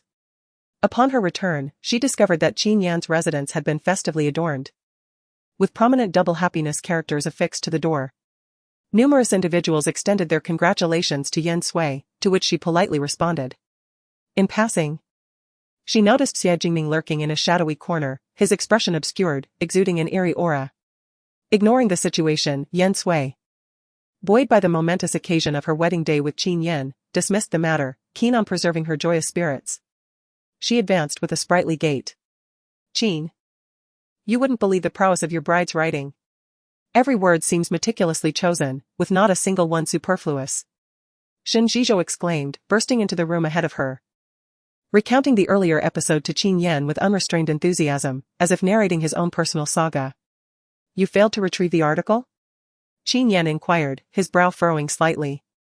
"It wasn't for lack of trying." Director Chen adamantly refused, insisting on posting it on the notice board for all passers-by to admire. Qin Zhizhou responded, feigning helplessness. "Are you truly so intrigued, Qin?" Yan Sui inquired with a coy smile, entering the room, having taken a deliberate detour to survey the scene. The decorations have been executed with remarkable swiftness, everything has been arranged within a single morning. Qin Zhizhou chuckled, radiating pride. Naturally, at Qin's mere beckoning, the entire battalion rallied to lend a hand. "Does it meet with your approval?" Qin Yan asked, his gaze fixated on Yan Sui, placing paramount importance on the bride's sentiments. Understanding that, in this era, orchestrating a wedding of such grandeur was exceptional, leaving little room for dissatisfaction. "Exceedingly so, I am delighted. How do you presently feel? If agreeable, let us formalize our union with the issuance of our marriage certificate today." I presume Qin was already in a state of heightened anticipation, having labored through the night to compose the report, insisting that I deliver it to the chief at once, despite the frigid late-night air. Qin Zhizhou jested, seizing the opportunity to playfully tattle to Yan Sui, while simultaneously teasing. "However, it seems the bride was equally eager, rendering you two a truly well-suited pair, haha." It must be said that the presence of the lively Qin Zhizhou truly invigorates the atmosphere. Yan Sui approached Qin Yan for an examination, gently placing her hand on his wrist. She noticed that Qin Yan's pulse had stabilized significantly of late. "Congratulations, Captain Qin," a voice echoed from outside, prompting Qin Zhizhou to hastily step out, only to return with a female colleague. "Brother Qin, this is Director Zhang from the Marriage Registration Office, sent by the chief to arrive at this moment. Unexpectedly, the chief is even more eager than you all." Qin Yan raised his gaze and cast a subtle glance at Shinjizhou. Mind your words. Realizing his faux pas, Shinjizhou quickly apologized. I'm sorry, brother Qin. I was just too elated. It's truly remarkable to see you successfully find a partner and obtain a marriage certificate. Sister-in-law. You have no idea, when he's not training us, brother Qin spends sleepless nights contemplating how to strategize our missions, striving to ensure that each of us returns safely, minimizing danger to the utmost. He neglects his own well-being, pushing himself to the limits. I recall a time during a mission when we were all out of supplies. Brother Qin would rather starve himself than not share the last remaining biscuits with us. As he spoke, Shinjizhou, resembling a child, threw himself into Qin Yan's embrace, weeping uncontrollably. Woo-woo, brother Qin, you are my true brother. Qin Yan, slightly exasperated, did not push Shinjizhou away. Meanwhile, a smile graced Yan Sui's face, her eyes glistening with unshed tears. Who knows, Shinjizhou suddenly interjected, Qin Gu, you mustn't dwell on that woman who abandoned you in the past. Your wife is 100 times better. Chapter 20, Obtaining the certificate. Yan Sui considered herself not one to indulge in gossip, yet Shinjizhou's words undeniably piqued her curiosity. It seemed that even the extraordinarily capable and handsome Qin Yan could be forsaken by a woman. Perhaps it was due to his leg injury that she chose to depart. What nonsense are you spouting? Qin Yan's expression shifted, and he forcefully pushed Shinjizhou away. Director Zhang hastily intervened. Comrade Shen, look at you, you've been reduced to tears. Quickly step outside and compose yourself, you wouldn't want to delay Captain Qin and Comrade Yan Sui from obtaining their certificate. The procedure, while seemingly simple, is not without its complexities. In any case, do not let it hinder progress. I have numerous matters to attend to afterward. After ushering Shinjizhou out, Director Zhang cheerfully offered his congratulations. Do you both have your documents? Just hand them over to me, and let Comrade Shen accompany me to collect the certificates. It won't interfere with your newlywed bliss. Yan Sui felt a rush of warmth to her cheeks and quickly handed over the documents. However, Qin Yan remained unmoved. She turned back, puzzled. Captain Qin, where are your documents? I shall retrieve them. Director Zhang, my apologies, but please wait outside for a moment. Qin Yan replied with an indifferent demeanor. Director Zhang glanced between Qin Yan and Yan Sui before conceding, very well, I'll wait outside. Just call for me when you're ready. Once Director Zhang exited, Yan Sui drew a chair and sat down, meeting Qin Yan's gaze directly. Captain Qin, you wouldn't be reconsidering your decision, would you? Am I not satisfactory in my behavior these past few days? Upon receiving the results of her medical examination and subsequently securing a position at the broadcasting station, Yan Sui felt as though she had firmly established her roots here, ready to embark on a new chapter of her life. What then? Did Qin Yan signify in this context? With a somber gaze, Qin Yan replied, I believe there are numerous matters you have yet to grasp fully. He had initially intended to engage in a more profound conversation with Yan Sui after her interview, but was taken aback by the swift arrangements made by the former superior. Very well, speak your mind, I am all ears, he encouraged. Yan Sui, with her delicate, fair hands folded neatly upon her lap, assumed a posture reminiscent of a student. Considering my circumstances, you should be quite aware that after marrying me, a typical married life will be unattainable, Qin Yan stated with a grave demeanor. Yet, upon closer inspection, one could discern the flush of his ears. For Yan Sui, who had lived 2 lifetimes, such topics were devoid of embarrassment, rest assured. I am not marrying you for that purpose. Qin Yan was momentarily at a loss for words. And then? Is there anything else? He queried, raising a hand to massage his temples. In the next instant, a pair of gentle hands replaced his, softly pressing on either side of his head, skillfully kneading the tension away. Do you feel any better now? She inquired. Qin Yan's pupils constricted. In truth, he did not suffer from a headache. He was merely unsure of how to continue the conversation with Yan Sui, as her reactions were utterly unexpected. Nevertheless, her massage technique was remarkably soothing. He mused that if she were to give him such massages before bedtime, he would undoubtedly sleep soundly until dawn. The thought of possibly sharing a bed with Yan Sui after obtaining their marriage certificate caused him to cough awkwardly. With alacrity, Yan Sui poured a glass of water, tendering it to him. Here, are you all right? Perhaps you're experiencing premarital jitters? Qin Yan accepted the water, tilting his head back to drain it in its entirety. seeking a semblance of composure. Summon Director Zhang, if you would. Very well. As Yan Sui began to rise, Qin Yan clasped her hand. She found herself somewhat amused. And turning back, she enfolded his large hand in hers, as one would soothe a child. There's no need to rush, we can just as easily register our marriage tomorrow. You have tonight to contemplate it further. Qin Yan regarded Yan Sui intently, his limpid black eyes seeming to ripple with gentle undulations, pristine and luminous. Comrade Yan Sui. Are you certain that marrying a disabled person such as myself will not lead to future regrets? His palm rested against the back of Yan Sui's hand. And she could distinctly feel the slight perspiration upon it. She blinked, her eyelashes fluttering like butterfly wings with her smile. I cannot vouch for what the future holds. However, I can assuredly state that I do not regret marrying you. I do not regret marrying Comrade Qin Yan. Their eyes met, and a tender, ambiguous warmth permeated the air. Excellent, excellent. Shin Zhizhou had been eavesdropping the entire time. Upon seeing Director Zhang emerge, yet the marriage registration unresolved, he grew anxious and fretful. He had even resorted to lurking outside to eavesdrop. Having heard enough, he hastily pushed the door open, lest further complications arise. Sister-in-law, please wait a moment. I know where my brother's documents are. However, after a thorough search, he found nothing. Qin Yan chuckled, retrieving the documents from beneath his pillow and handing them to Yan Sui.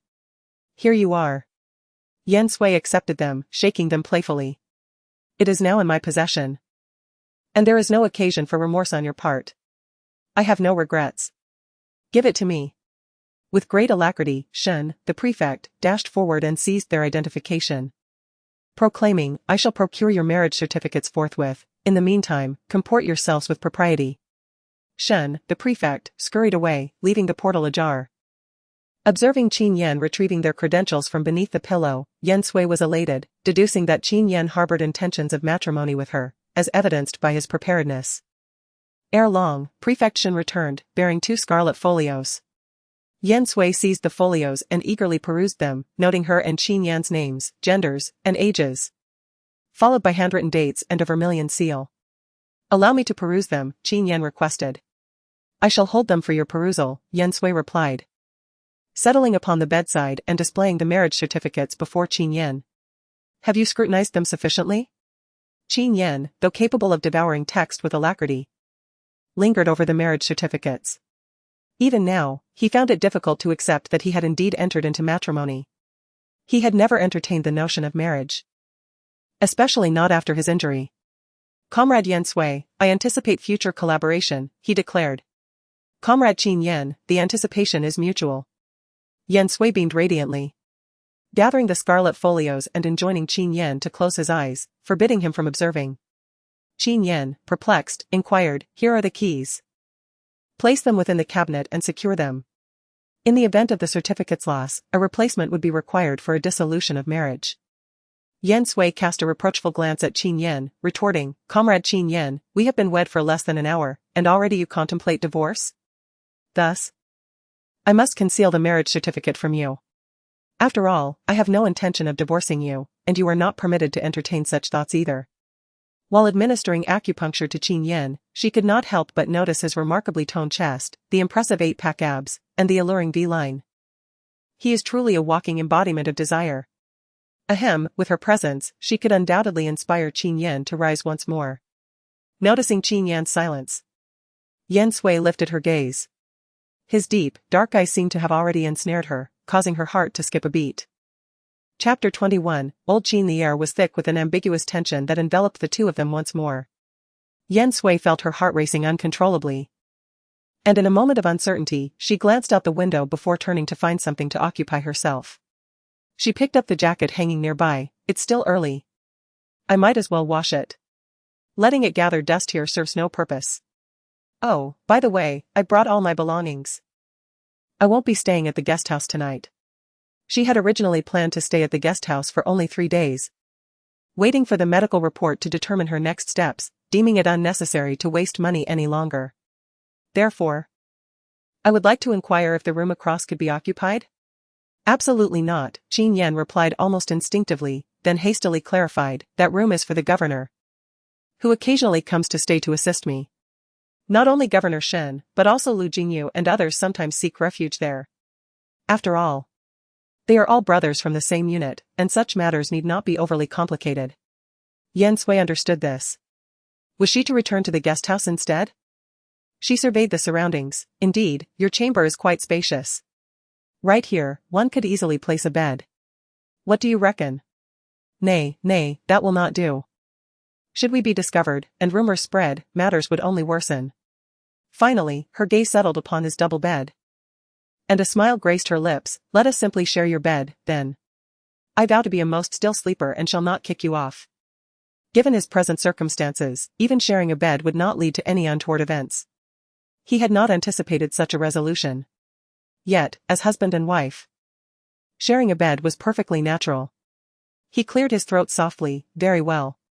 Pray, retrieve a quilt from the wardrobe. It is a silk velvet one. Sent by my mother from Hong Kong, and has never been used. It would suit you perfectly.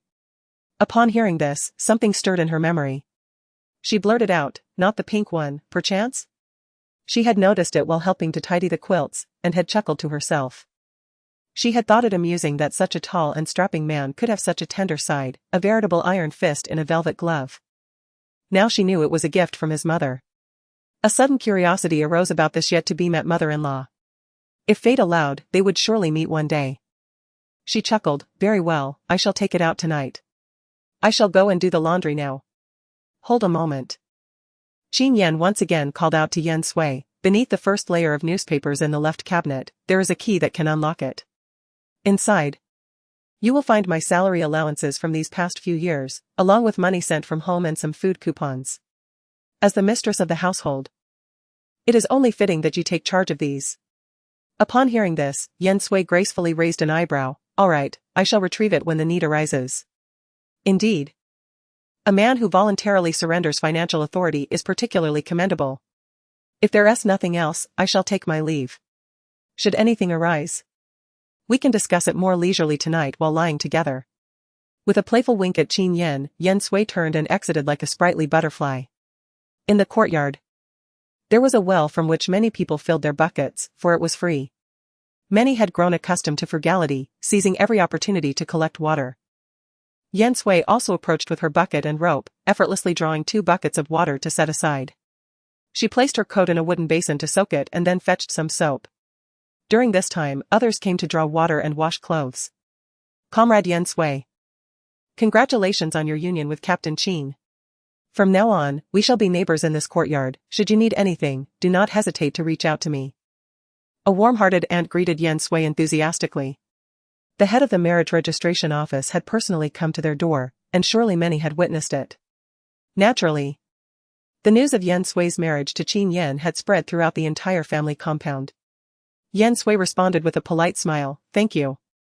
I am unsure how to address you, Aunt. Just call me Aunt Zhang. I live in the house diagonally across from yours, Aunt Zhang replied with a smile. Yan Sui glanced around, committing the location to memory, before retrieving a Dubai 2 milk candy from her pocket and offering it. Auntie, given our family circumstances, we won't be holding a celebratory feast for now.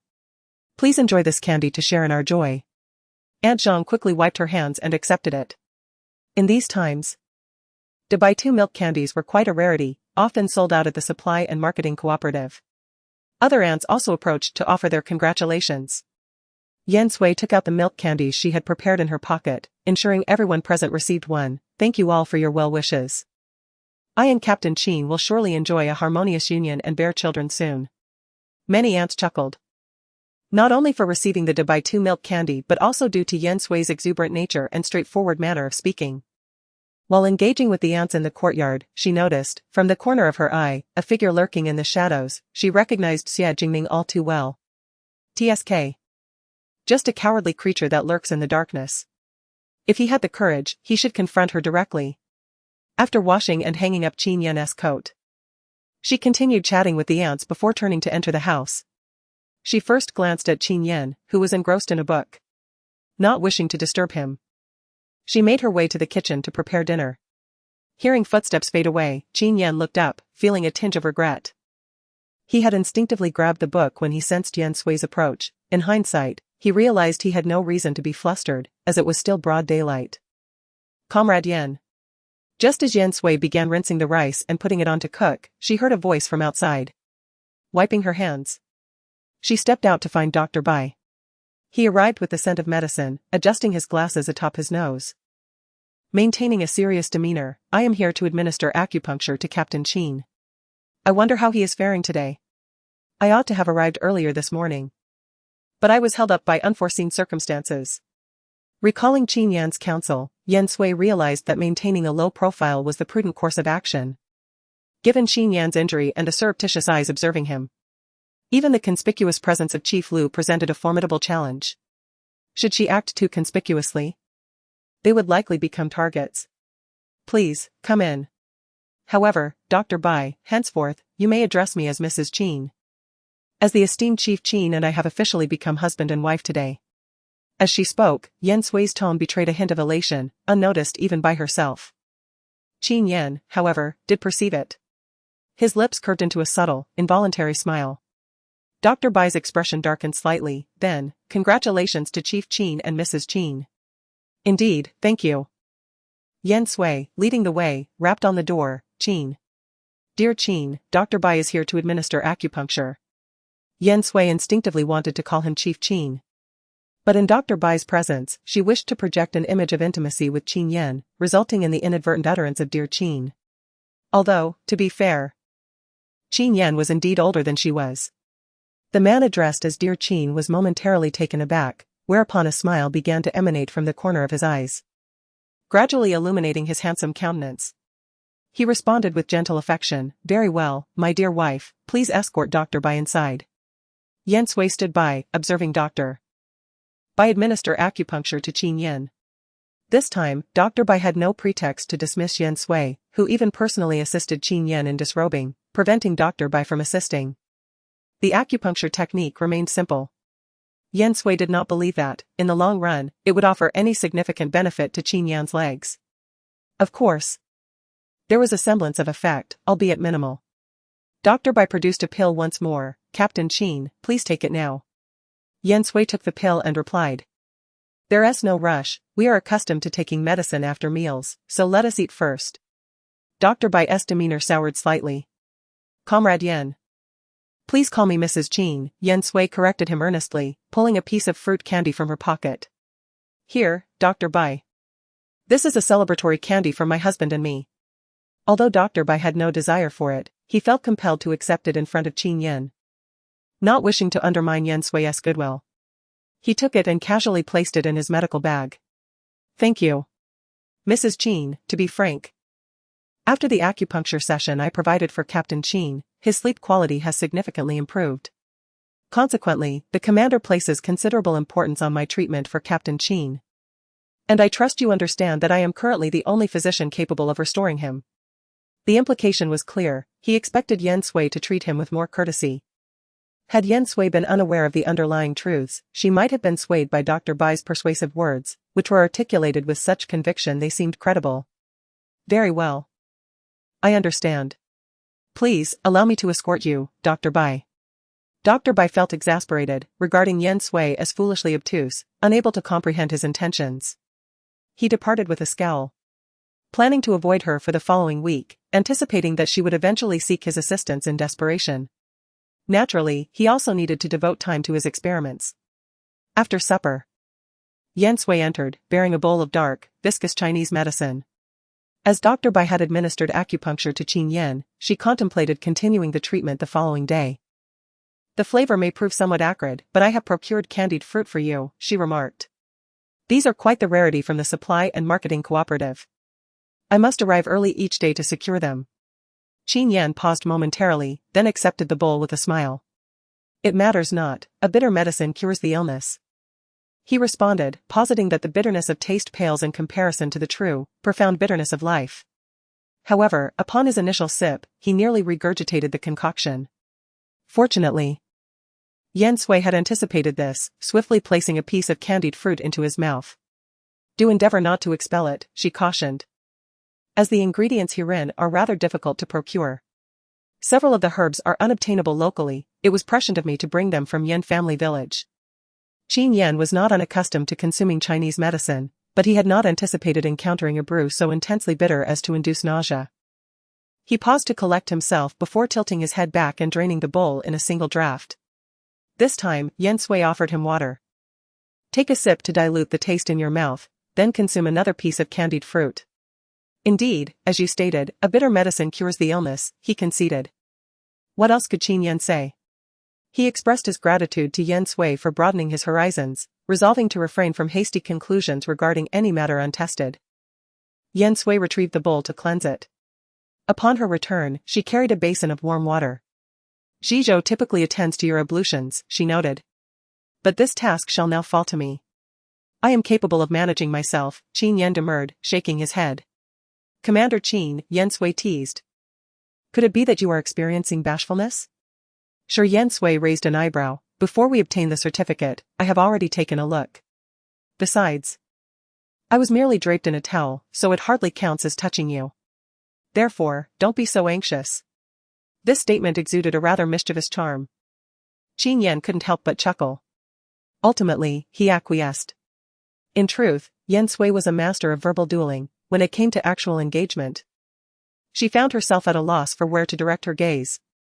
TSK, TSK, TSK, those pectorals, those abdominal muscles, that alluring V-line. Just as Yan Sui was about to continue, she was halted by Qin Yan, whose handsome face had turned a deep shade of crimson. That I can manage on my own. Had it not been for Qin Yan's reminder, Yan Sui would have remained oblivious to the area she had inadvertently touched. She promptly handed the towel to Qin Yan. I shall turn around, take your time. You should leave, he insisted. Yan Sui contemplated saying it was all right. Yet the words caught in her throat, for she feared it would render her no different from a rogue. Then I shall bathe first. You can leave the water and towel here, and I'll take care of it upon my return. Very well. In a short span, Yan Sui emerged from her shower. Clad in a delicate nightgown, her long hair damp and glistening. At the threshold of the room, she hesitated for quite some time, inspecting herself repeatedly before feigning nonchalance as she pushed the door open.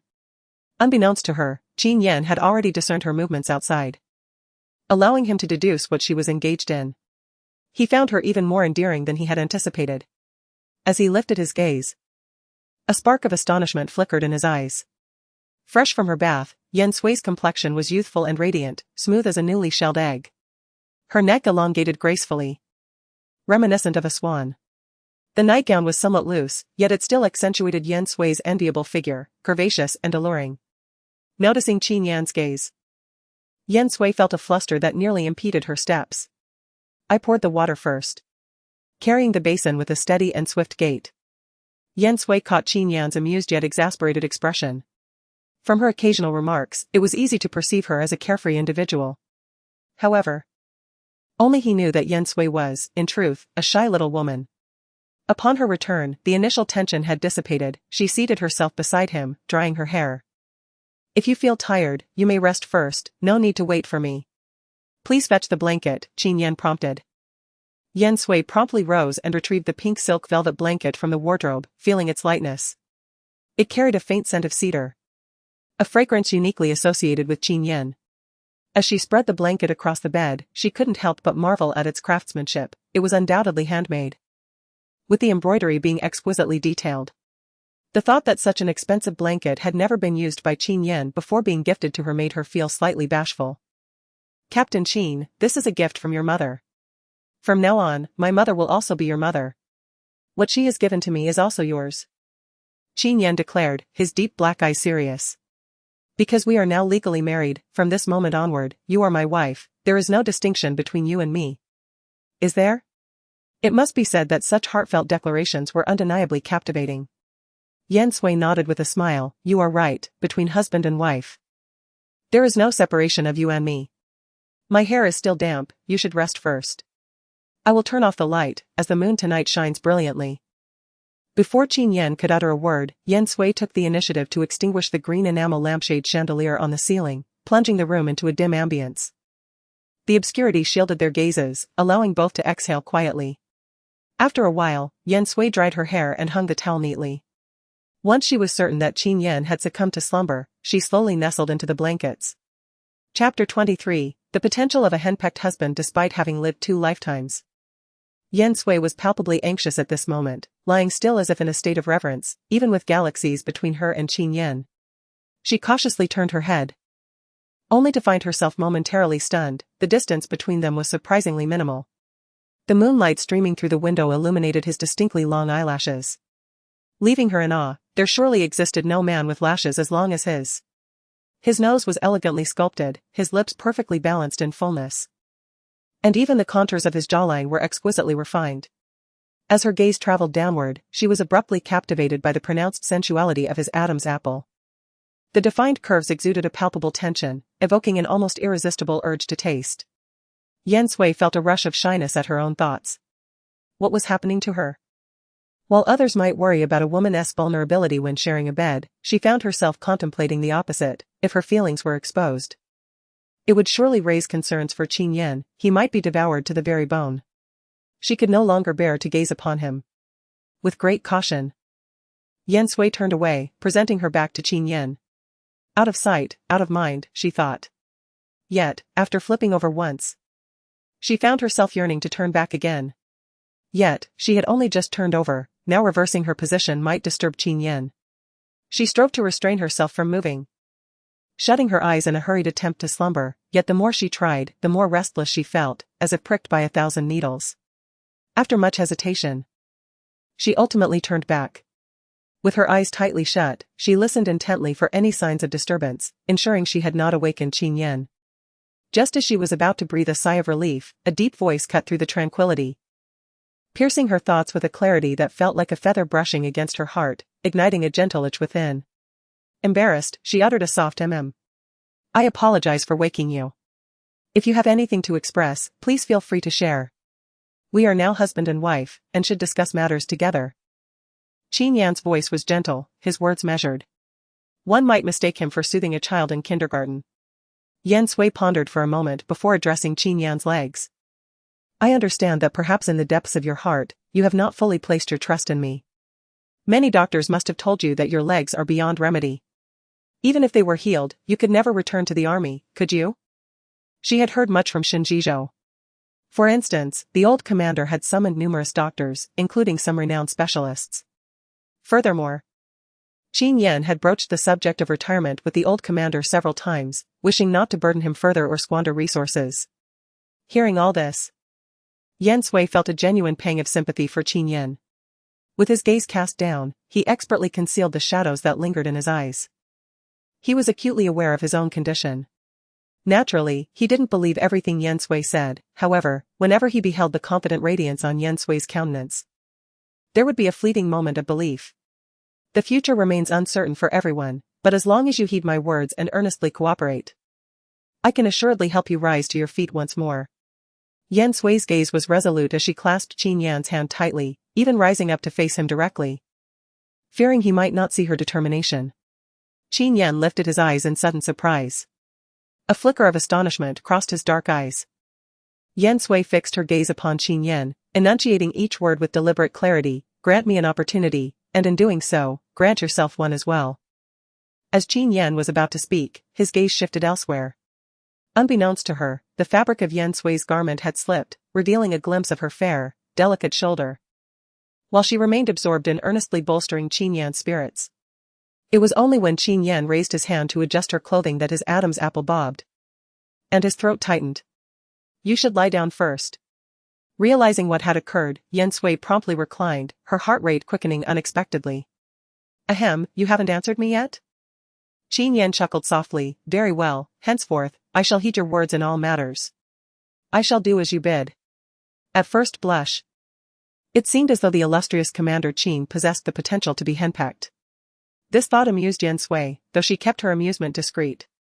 Surmising that Qin Yan would likely be displeased if he knew her thoughts, given the prevailing machismo of men during this era, Yan Sui continued to converse with Qin Yan, elucidating her proposed treatment plan for him, explaining everything in meticulous detail, lest he fail to comprehend. She was aware of her expertise and had calculated her approach. Thus everything came naturally to her. However, Qin Yan was oblivious to these nuances. Faced with the unknown, one is invariably gripped by a sense of fear and resistance. As the conversation unfolded, Yan Sui yawned several times before drifting off into a sleepy haze, instinctively burrowing into the warmth, resembling a small kitten. Qin Yan, who was the object of her affection, dared not move. Noticing that Yan Sui was uncovered, he extended his long arm cautiously, gingerly lifting a corner of the blanket to cover her, subsequently resting his hand gently behind her. Indeed, he merely intended to keep the blanket secure for her. The following morning, Yan Sui awoke, feeling the comforting warmth of the bed, and could not resist nuzzling into it. However, she soon sensed something was amiss. Why did the texture of the bedding feel peculiar?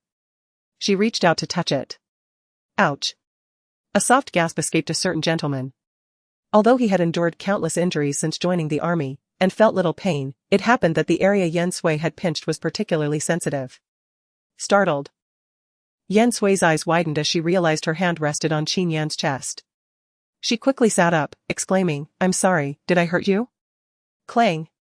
A noise echoed from outside, reminiscent of something falling to the ground. A few dark lines appeared on Qin Yan's handsome face.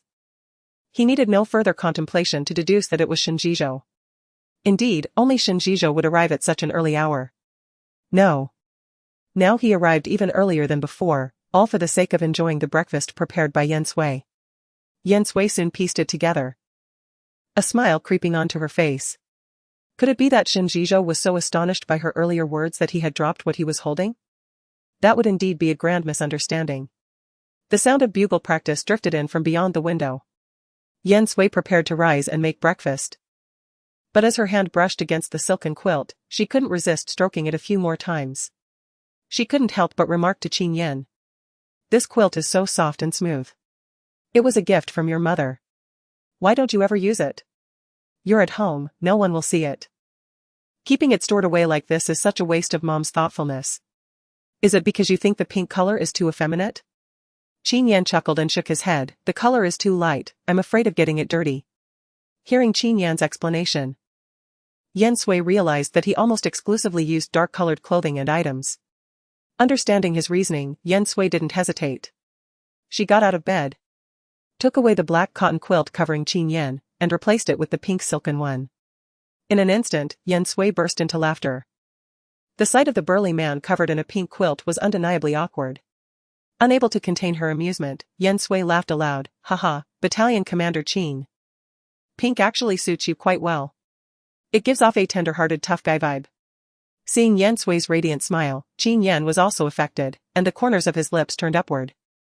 While the young couple reveled in their joy, Shinjizhou, separated by only a door, suffered. He had come early in the morning to freeload some breakfast. But the elder brother and sister-in-law were carrying on endlessly inside. Indeed, the newlyweds were something else. Unable to bear his hunger any longer, he had no choice but to raise his hand and knock on the door. "Brother Qin, sister-in-law, good morning. Have you had breakfast? If not, I shall go out and purchase some large meat buns for you." Yan Sui exchanged a smile with Qin Yan, fully aware of Shinjizhou's ulterior motives. She had no time to continue teasing Qin Yan and decided to change clothes and prepare breakfast instead.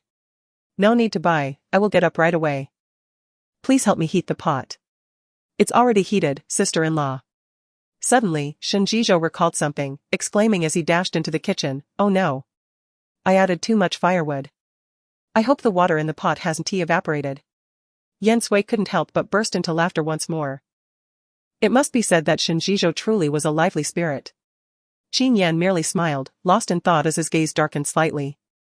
Fortunately, there was a screen in the room, allowing Yan Sui to change her clothes behind it, otherwise, she would have needed Qin Yan to close his eyes.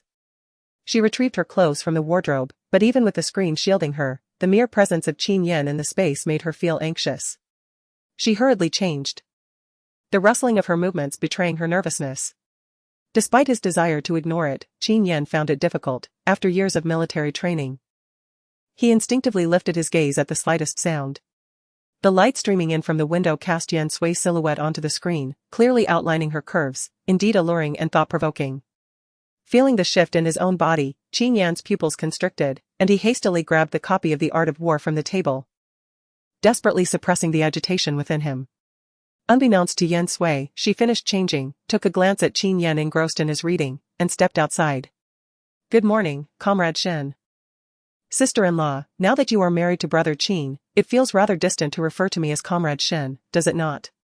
You might as well call me Governor Ji like brother Qin does, or simply Little Shin. Shin Ji observed with sincerity. He and Qin Yan were bound by a brotherhood of different surnames, a truth he had long accepted, albeit kept hidden deep within his heart, never daring to voice it. In his eyes, Qin Yan was an omnipotent warrior, whereas he felt like a mere trifle, utterly inadequate in comparison. To utter such thoughts aloud would surely invite ridicule. Yan Sui too felt that addressing Shin Ji as Comrade Shin seemed rather formal. Very well, from now on, I shall call you Governor Ji, just like your brother Qin. Hee, splendid. Having lived 2 lifetimes, Yan Sui was more adept at her tasks than anyone else, primarily because she knew the trick of the trade. She prepared medicinal porridge for Qin Yan, while both she and Shin Ji enjoyed noodles. As they shared breakfast, Lu Jingyu entered briskly, having not been seen for 2 days. He first saluted Qin Yan before relaxing. Brother Qin, I have just returned from Yan family village. Here is the letter of guarantee and the letter of repentance written by the Ren family. Qin Yan did not accept it but instead instructed Lu Jingyu to hand it to Yan Sui. She was taken aback, yet the joy in her eyes was unmistakable, indeed. She had been pondering whether Qin Yan had sent someone to Yan family village over the past few days. However, the words lingered on the tip of her tongue, unspoken. She firmly believed that Qin Yan would never forget the promises he had made to her, and all she needed to do was wait patiently. Time would prove her right. After perusing the 2 documents, the letters of guarantee and repentance, Yan Sui felt a certain liberation as if the shackles on her heart had been loosened. The Ren family had not suffered significant retribution. The elders had knelt and begged for mercy, even threatening to end their lives. Moreover, considering the era, no. Not just this era, Yan Sui recalled the future with a cold snort. It seemed that no matter how grave a man's errors, a simple acknowledgement of wrongdoing was enough to warrant forgiveness and a chance at redemption. Thus, the Ren family merely lost face in Yan village, with no other major repercussions. Lu Jingyu hesitated, aware that the outcome would disappoint Yan Sui. However, there was little that could be done, as Ren Ziqiao had only lied, not committed a heinous crime like murder. Qin Yan nodded slightly, signaling Lu Jingyu to join Shin Jizhou outside for noodles. The oblivious Shin Jizhou cheerfully beckoned, come eat noodles. My sister-in-law makes the best. Lu Jingyu initially reached for a bowl, but upon learning that Yan Sui had prepared the noodles, he hesitated. Feeling unworthy of her cooking, he demurred, I almost forgot I need to return to the military unit. I won't eat. Wait. Yan Sui emerged from the house. I'll pack some in a food container for you to take. You must have left Yan village early this morning without eating anything. She packed the noodles and handed them to Lu Jingyu, adding, breakfast is essential, otherwise, you'll end up with stomach problems like your brother Qin. These noodles are delicious. Ask Zhizhou if you don't believe me. Unfortunately, Qin is now limited to medicinal porridge for breakfast to heal his stomach. Thus, there is a distinct medicinal aroma emanating from Qin Gu. Shin Jizhou eagerly nodded, handing the food box to Lu Jingyu, saying, moreover, this is a product of my efforts alongside my sister-in-law, it would be rather impolite to refuse again. Lu Jingyu felt a warmth in his eyes, perceiving Yan Sui as akin to an elder sister. He rubbed his nose and replied, all right, thank you, sister-in-law. Shin Jizhou gave Lu Jingyu a gentle push, reminding him. Did you not mention your intention to return to the army? You should hurry, lest you face reprimand later. Only then did Lu Jingyu recall his previous statement. After bidding farewell to Yan Sui, he hurried back inside to converse with Qin Yan before departing in haste. Shin Jizhou took it upon himself to wash the dishes. Yan Sui entered the room and carefully set aside the guarantee and letter of repentance penned by Ren Ziqiao, as they might prove useful one day. These documents could serve as irrefutable evidence to thoroughly disgrace Ren Ziqiao. Yet, Qin Yan was a silent observer of it all, feeling a twinge of discomfort in his heart. Shin Jizhou had already inquired about the matters concerning Yan Sui and Ren Ziqiao in Yan family village. Recalling the letter Yan Sui had once written to him about her intention to break off their engagement. Was it due to Ren Ziqiao? If not for the outrageous lies that crossed the line uttered by Ren Ziqiao, Yan Sui would not have sought him out. He understood that Yan Sui was unable to entirely let go of Ren Ziqiao for the time being. Xiao Sui, he called out, momentarily catching Yan Sui off guard with this endearment. Indeed, she cherished Qin Yan's way of addressing her, far more appealing than the formal comrade Yan Sui. What is it? She inquired. Open the small cabinet and take a look at the contents. It would be prudent to take stock for your own peace of mind. Chapter 25. The heirloom. Initially, Yan Sui intended to decline, but upon further reflection, she reconsidered. Given their marital status, there was no need for formality with Qin Yan. Moreover, her need for funds was not for personal use, but rather for their shared household. She located the key and unlocked the cabinet. Despite it being merely a small drawer within the wardrobe, its contents overwhelmed Yan Sui. Neatly arranged were more than 10 bundles of pristine, large-denomination banknotes, 6 rows in total, amounting to no less than 10,000 yuan at a cursory glance, alongside a dazzling array of vouchers. She perused them, discovering fabric coupons, meat coupons, sugar coupons, wine coupons, and even bicycle vouchers, as well as watch vouchers. Qin Yan, though unable to see, could imagine her reaction. He continued, "Pull the drawer out further. There are more items inside." Yan Sui extended the drawer further, realizing its surprising length. Most people, upon seeing the rows of banknotes, would have stopped there. At the innermost part, several red velvet boxes were placed. She opened one, revealing a magnificent imperial jadeite. Another box contained a jade bracelet, its texture translucent and lustrous, clearly of considerable value. Yan Sui roughly counted the money, totaling 18,859 yuan and 55 cents, while the vouchers numbered over 100. TSK. Is this what they call a family with initial public offering shares? She mused. She recalled Qin Yan mentioning that the quilt had been sent by his mother from Hong Kong. In those times, anyone who ventured to Hong Kong to make a living could accumulate a fortune. The Hong Kong of later generations was, after all, a place where land was as precious as gold. Yan Sui informed Qin Yan of the total amount, teasingly asking if he hadn't spent a penny during his years in the military. Qin Yan chuckled and shook his head, explaining that there were hardly any expenses. Meals were provided in the army, and occasionally he would treat his brothers to a meal, but it was always at modest eateries. As a regiment leader, he felt the need to set an example, mindful of the many eyes observing him. "Bring me the jade bracelet," he instructed. Yan Sui obediently retrieved it. Harboring a fondness for jade and similar treasures, though she couldn't quite articulate why, perhaps it was an affinity that had lingered since birth. She handed him the box containing the bracelet. "Here, give me your hand," Qin Yan said. Suddenly realizing the value of the bracelet, Yan Sui shook her head vigorously, expressing her concerns about the potential for damage. "This is a family heirloom of the Qin clan. Now that you are my lawful wife, this bracelet rightfully belongs to you." He reassured her, gently taking her hand and slipping the jade bracelet onto her wrist. The translucent jade shimmered against her fair skin, exuding an air of elegance and nobility. Still, Yan Sui remained anxious about the possibility of breaking it, preferring to keep it safe for significant occasions rather than wearing it daily. "Let us just set it aside for now, and you can wear it again in a few days," Qin Yan suggested. Though she didn't entirely understand his reasoning, she chose to acquiesce, considering it a mutual compromise. Consequently, she planned to refrain from chores for the next few days, directing Shen Zhizhou instead. At that moment, the voice of the former commander echoed from outside. Yan Sui quickly rose to greet him.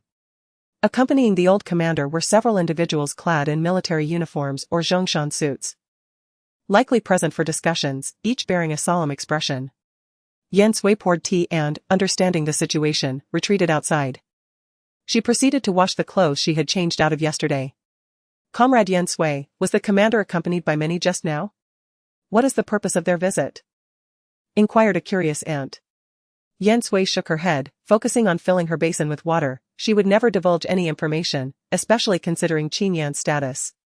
The aunt, displeased, rolled her eyes and nudged the person beside her, whispering, "TSK, an unsophisticated bumpkin from the countryside, thinking that marrying Commander Qin makes her a city dweller? She truly overestimates herself, refusing to engage even in conversation." "Shoo, keep your voice down." "What's the matter?" "I'm merely speaking the truth," came the response. Being nearby, Yan Sui's keen hearing naturally caught their remarks, though she chose to disregard them. After all, one does not retaliate against a dog that bites. She continued washing her clothes, rolling up her sleeves to avoid getting wet. This simple motion revealed the jade bracelet adorning her wrist, instantly captivating the attention of all the aunts present. "Good heavens! That must be quite expensive," they exclaimed. Just by looking at Commander Qin, one can tell he dotes on his wife. To be so lavish right after their marriage is truly enviable. Comrade Yan Sui, may we have a look? They implored, their eyes wide with admiration. Though a few harbored feelings of jealousy. What are you all huddled together for? If you're not washing clothes, then disperse. With a darkened countenance, Zhang Xia dispersed the throng. Who, in turn, yielded, unwilling to provoke her, given her influential backing from the regimental commander, Liu. Zhang Xia scoffed, seating herself beside Yan Sui with a stool. Her countenance radiating animosity. Indifferent to Zhang Xia's presence, Yan Sui continued to launder garments, treating her as if she were mere air. Zhang Xia cast a furtive glance at Qin Yan's residence, its portals sealed, before turning her attention to Yan Sui, hatching a scheme. Is there a need to keep the doors shut during daylight hours? Could there be something clandestine transpiring within? Without deigning to meet her gaze, Yan Sui replied with nonchalance. The senior officers are within. Why not inquire yourself? Upon learning that the senior officers were present, Zhang Xiao's face turned ashen, and she hastily begged for forgiveness. How was I to know that the senior officers were present? Ignorance is bliss. Amused by Zhang Xiao's craven demeanor, Yan Sui cleansed her garments and hung them to dry in her backyard. She then turned her attention to her small private plot, contemplating the purchase of seeds for planting. She wondered whether the supply and marketing cooperative would have seeds for sale, or whether the agricultural market would be a more reliable source. As Yan Sui was about to turn away, she noticed Xie Jingming observing her from the second floor. Upon making eye contact, Xie Jingming's previously stern expression melted into a smile, and she waved at Yan Sui. Comrade Yan Sui, do you have some free time? Come visit me. Suspecting ulterior motives, Yan Sui smiled and returned the wave, deliberately displaying the bracelet on her wrist. As expected, Xie Jingming's forced smile faltered. Comrade Yan Sui, where did you acquire your bracelet? I seem to have encountered it at Brother Yan's place. For those unaware, it is easy to misconstrue that Yan Sui has pilfered Qin Yan's jade bracelet. Yan Sui deliberately raised her voice a few notches. Indeed, it is a family heirloom bestowed upon me by my dear Qin. She continued, Comrade Xia, have you heard clearly? This is the treasured heirloom given to me by my dear Qin. I mentioned that while I labor, I am prone to breakage. Qin insists that the wife of the Qin family should wear it. Yan Sui's voice resonated powerfully, ensuring that nearly everyone in the compound could hear her. Chapter 26, She is capable of giving birth, but can Commander Qin? Yan Sui watched as Xie Jingming stomped her foot in frustration. Then turned and dashed back into the house, her heart swelling with satisfaction, even humming a little tune, which, upon careful listening, one could recognize as Teresa Ting's Sweet Sweet. Perhaps caught up in her elation, Yan Sui momentarily forgot that it was only 1976, while Sweet Sweet would not be released until 1979. It was her favorite song. Hence no one understood what melody she was humming. On the other side of the wall, the atmosphere among Qin Yan and his companions lightened considerably due to this trivial incident, with some jesting about Qin Yan's good fortune. Qin Yan nodded with a smile. Acknowledging the truth, indeed, Yan Sui's presence was akin to a vibrant ray of light, illuminating his once gloomy world. The meeting concluded at this juncture, with the old leader remaining behind, his smile somewhat restrained. Are you certain your health is adequate? He inquired. Absolutely, Qin Yan affirmed. Were it not for Yan Sui's recent ministrations, administering acupuncture, brewing herbal remedies, providing massages, and preparing various medicinal dishes, his condition would likely not have improved much compared to 5 days prior. The former leader wished to persuade further, yet Qin Yan shook his head, stating, You ought to be aware of my disposition. Without absolute certainty, I shall not make hasty decisions. Thus, this is not an exhibition of bravado. Given Qin Yan's firm stance, the former leader conceded. Subsequently, he inquired about Yan Sui's situation, a smile returning to his visage. So, how is it? No regrets, I trust? I recall your expression upon hearing that I had sent a letter in your name. It resembled one who had consumed bitter herbs. Qin Yan felt a tinge of embarrassment, his ears turning crimson. He lifted his gaze, his demeanor earnest. Sir, I am deeply grateful to you.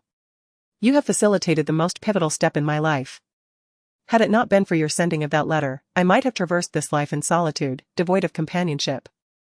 The former leader gave Qin Yan's shoulder a reassuring pat. Why speak of such matters? If it weren't for your grandfather's timely rescue of me years ago, I might have In any case, it is far better for both of you to live well together than anything else. By the way, you must inform your wife about your upcoming mission, understand? I will, Qin Yan nodded. The former leader reiterated a few reminders before mentioning Dr. Bai. At that time, Dr. Bai will accompany you as well. Was it not he who performed acupuncture on you a few days ago, allowing you to sleep soundly? Qin Yan's eyes glimmered slightly. I shall be indebted to Dr. Bai. Once the former leader departed, Yan Sui entered. I wish to visit the farmer's market to procure some seeds. Intending to plant some vegetables in the back. Is there anything in particular you desire? As she spoke, she noticed something and hurried to the window.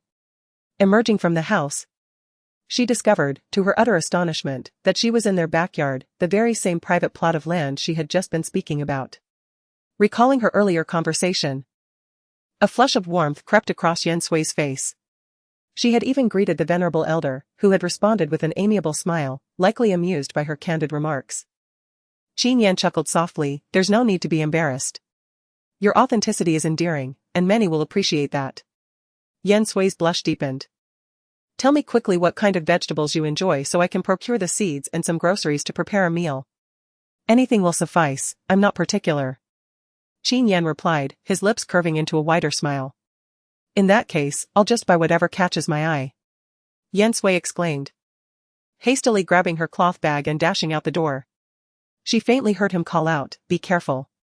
Once outside her gate, Yan Sui slowed her pace, heading towards the compound's exit. Her lithe figure possessed the suppleness of a willow branch, her slender waist seemingly too delicate to be held. Her gait was graceful and alluring, brimming with charm. Near the well, several women were doing laundry. Among them was Aunt Hohot, the first to engage Yan Sui in conversation earlier. With nothing better to do, she often sat by the well, gossiping with those washing clothes and vegetables. Now, she fixed her gaze upon Yan Sui, rolling her eyes disdainfully. Look at that vixen. Flaunting herself. She's clearly not a respectable woman. Her scornful tone betrayed a hint of envy. Lu Pundi, preoccupied with her laundry, spared a glance and offered her honest opinion, is that so? I overheard my mother-in-law saying that Commander Qin had married a treasure. With such ample proportions, she's sure to be fertile and produce plenty of milk for many children. Upon hearing this, Aunt Hohot scoffed, she may be able to procreate. But is Commander Qin capable of the same? Just you wait, newlywed bliss may allow him to exercise restraint for a time, but as the days wear on, won't he grow restless? Furthermore, with so many young men constantly entering and exiting her residence, who's to say she won't engage in improprieties right under Commander Qin's very nose? Lu Pundi furrowed her brow and hastily picked up the wooden basin filled with clothes, departing in haste, fearful that Aunt Hohot's unbridled tongue might incriminate her as well. Seeing her confidant depart, Aunt Hohot pursed her lips and turned to seek out other companions. Alas, she found herself the sole occupant of the well's vicinity. TCH. A bunch of workaholics, she muttered. At that moment, Xie Jingming emerged from the periphery, a saccharine smile gracing her countenance. Aunt Hohot, might you have a moment to spare? I have a matter I wish to discuss with you. Aunt Hohot, lamenting the absence of interlocutors, found Xie Jingming's arrival fortuitous. Of course, I have time. I'm the most available person in the entire compound. Let's converse at my domicile, everyone is away, Xie Jingming suggested. Recalling the information she had dispatched emissaries to glean from Yan's village, a glint of frigidity flickered in Xie Jingming's eyes. Even if she could not wed Qin Yan, she would ensure that Yan Sui's life was far from idyllic.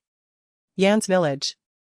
Ever since Ren Ziqiao publicly recanted his actions before the entire village, the promised employment had vanished into thin air, leading him to sequester himself at home, rarely venturing beyond the confines of his abode. Wang Fengrong echoed his lamentations, engaging in fits of pique within the courtyard. She dared not raise her voice in denunciation, lest she be reported. In hushed tones, she muttered, accursed Commander Qin's orders. He's nothing but a doomed spectre. That wretched hussy will rue the day. Upon the demise of your husband, you shall remain a widow, devoid of any offspring. Left to languish for the remainder of your days, perhaps even to perish beneath this bridge. Creak. The gate to the courtyard was pushed open. Yan Hui peered in, first extracting a piece of pork she carried, thereby stifling Wang Fengrong's urge to utter curses. Wang Fengrong loathed Yan Sui with a passion and did not spare any member of the Yan family from her disdain. Even as Yan Hui presented the pork, she did not extend a warm welcome. What brings you here? Are you here to mock our Ren family's misfortune? Aunt Wang, you misunderstand. I am equally incensed by my sister's callousness. It was clearly a misdiagnosis by the doctor. How can that be blamed on Brother Ren? Should my sister return, she will undoubtedly come to apologize to Brother Ren. Moreover, my parents do not condone her actions either.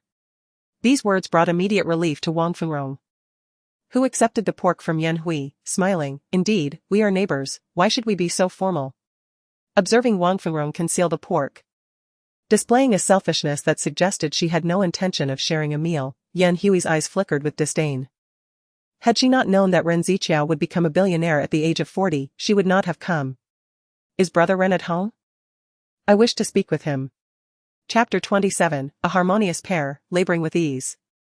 Were it not for Wang Fengrong's guidance, Yan Hui would scarcely have believed that the scruffy, unkempt man before her was Ren Ziqiao, the man destined to amass a fortune by the age of 40.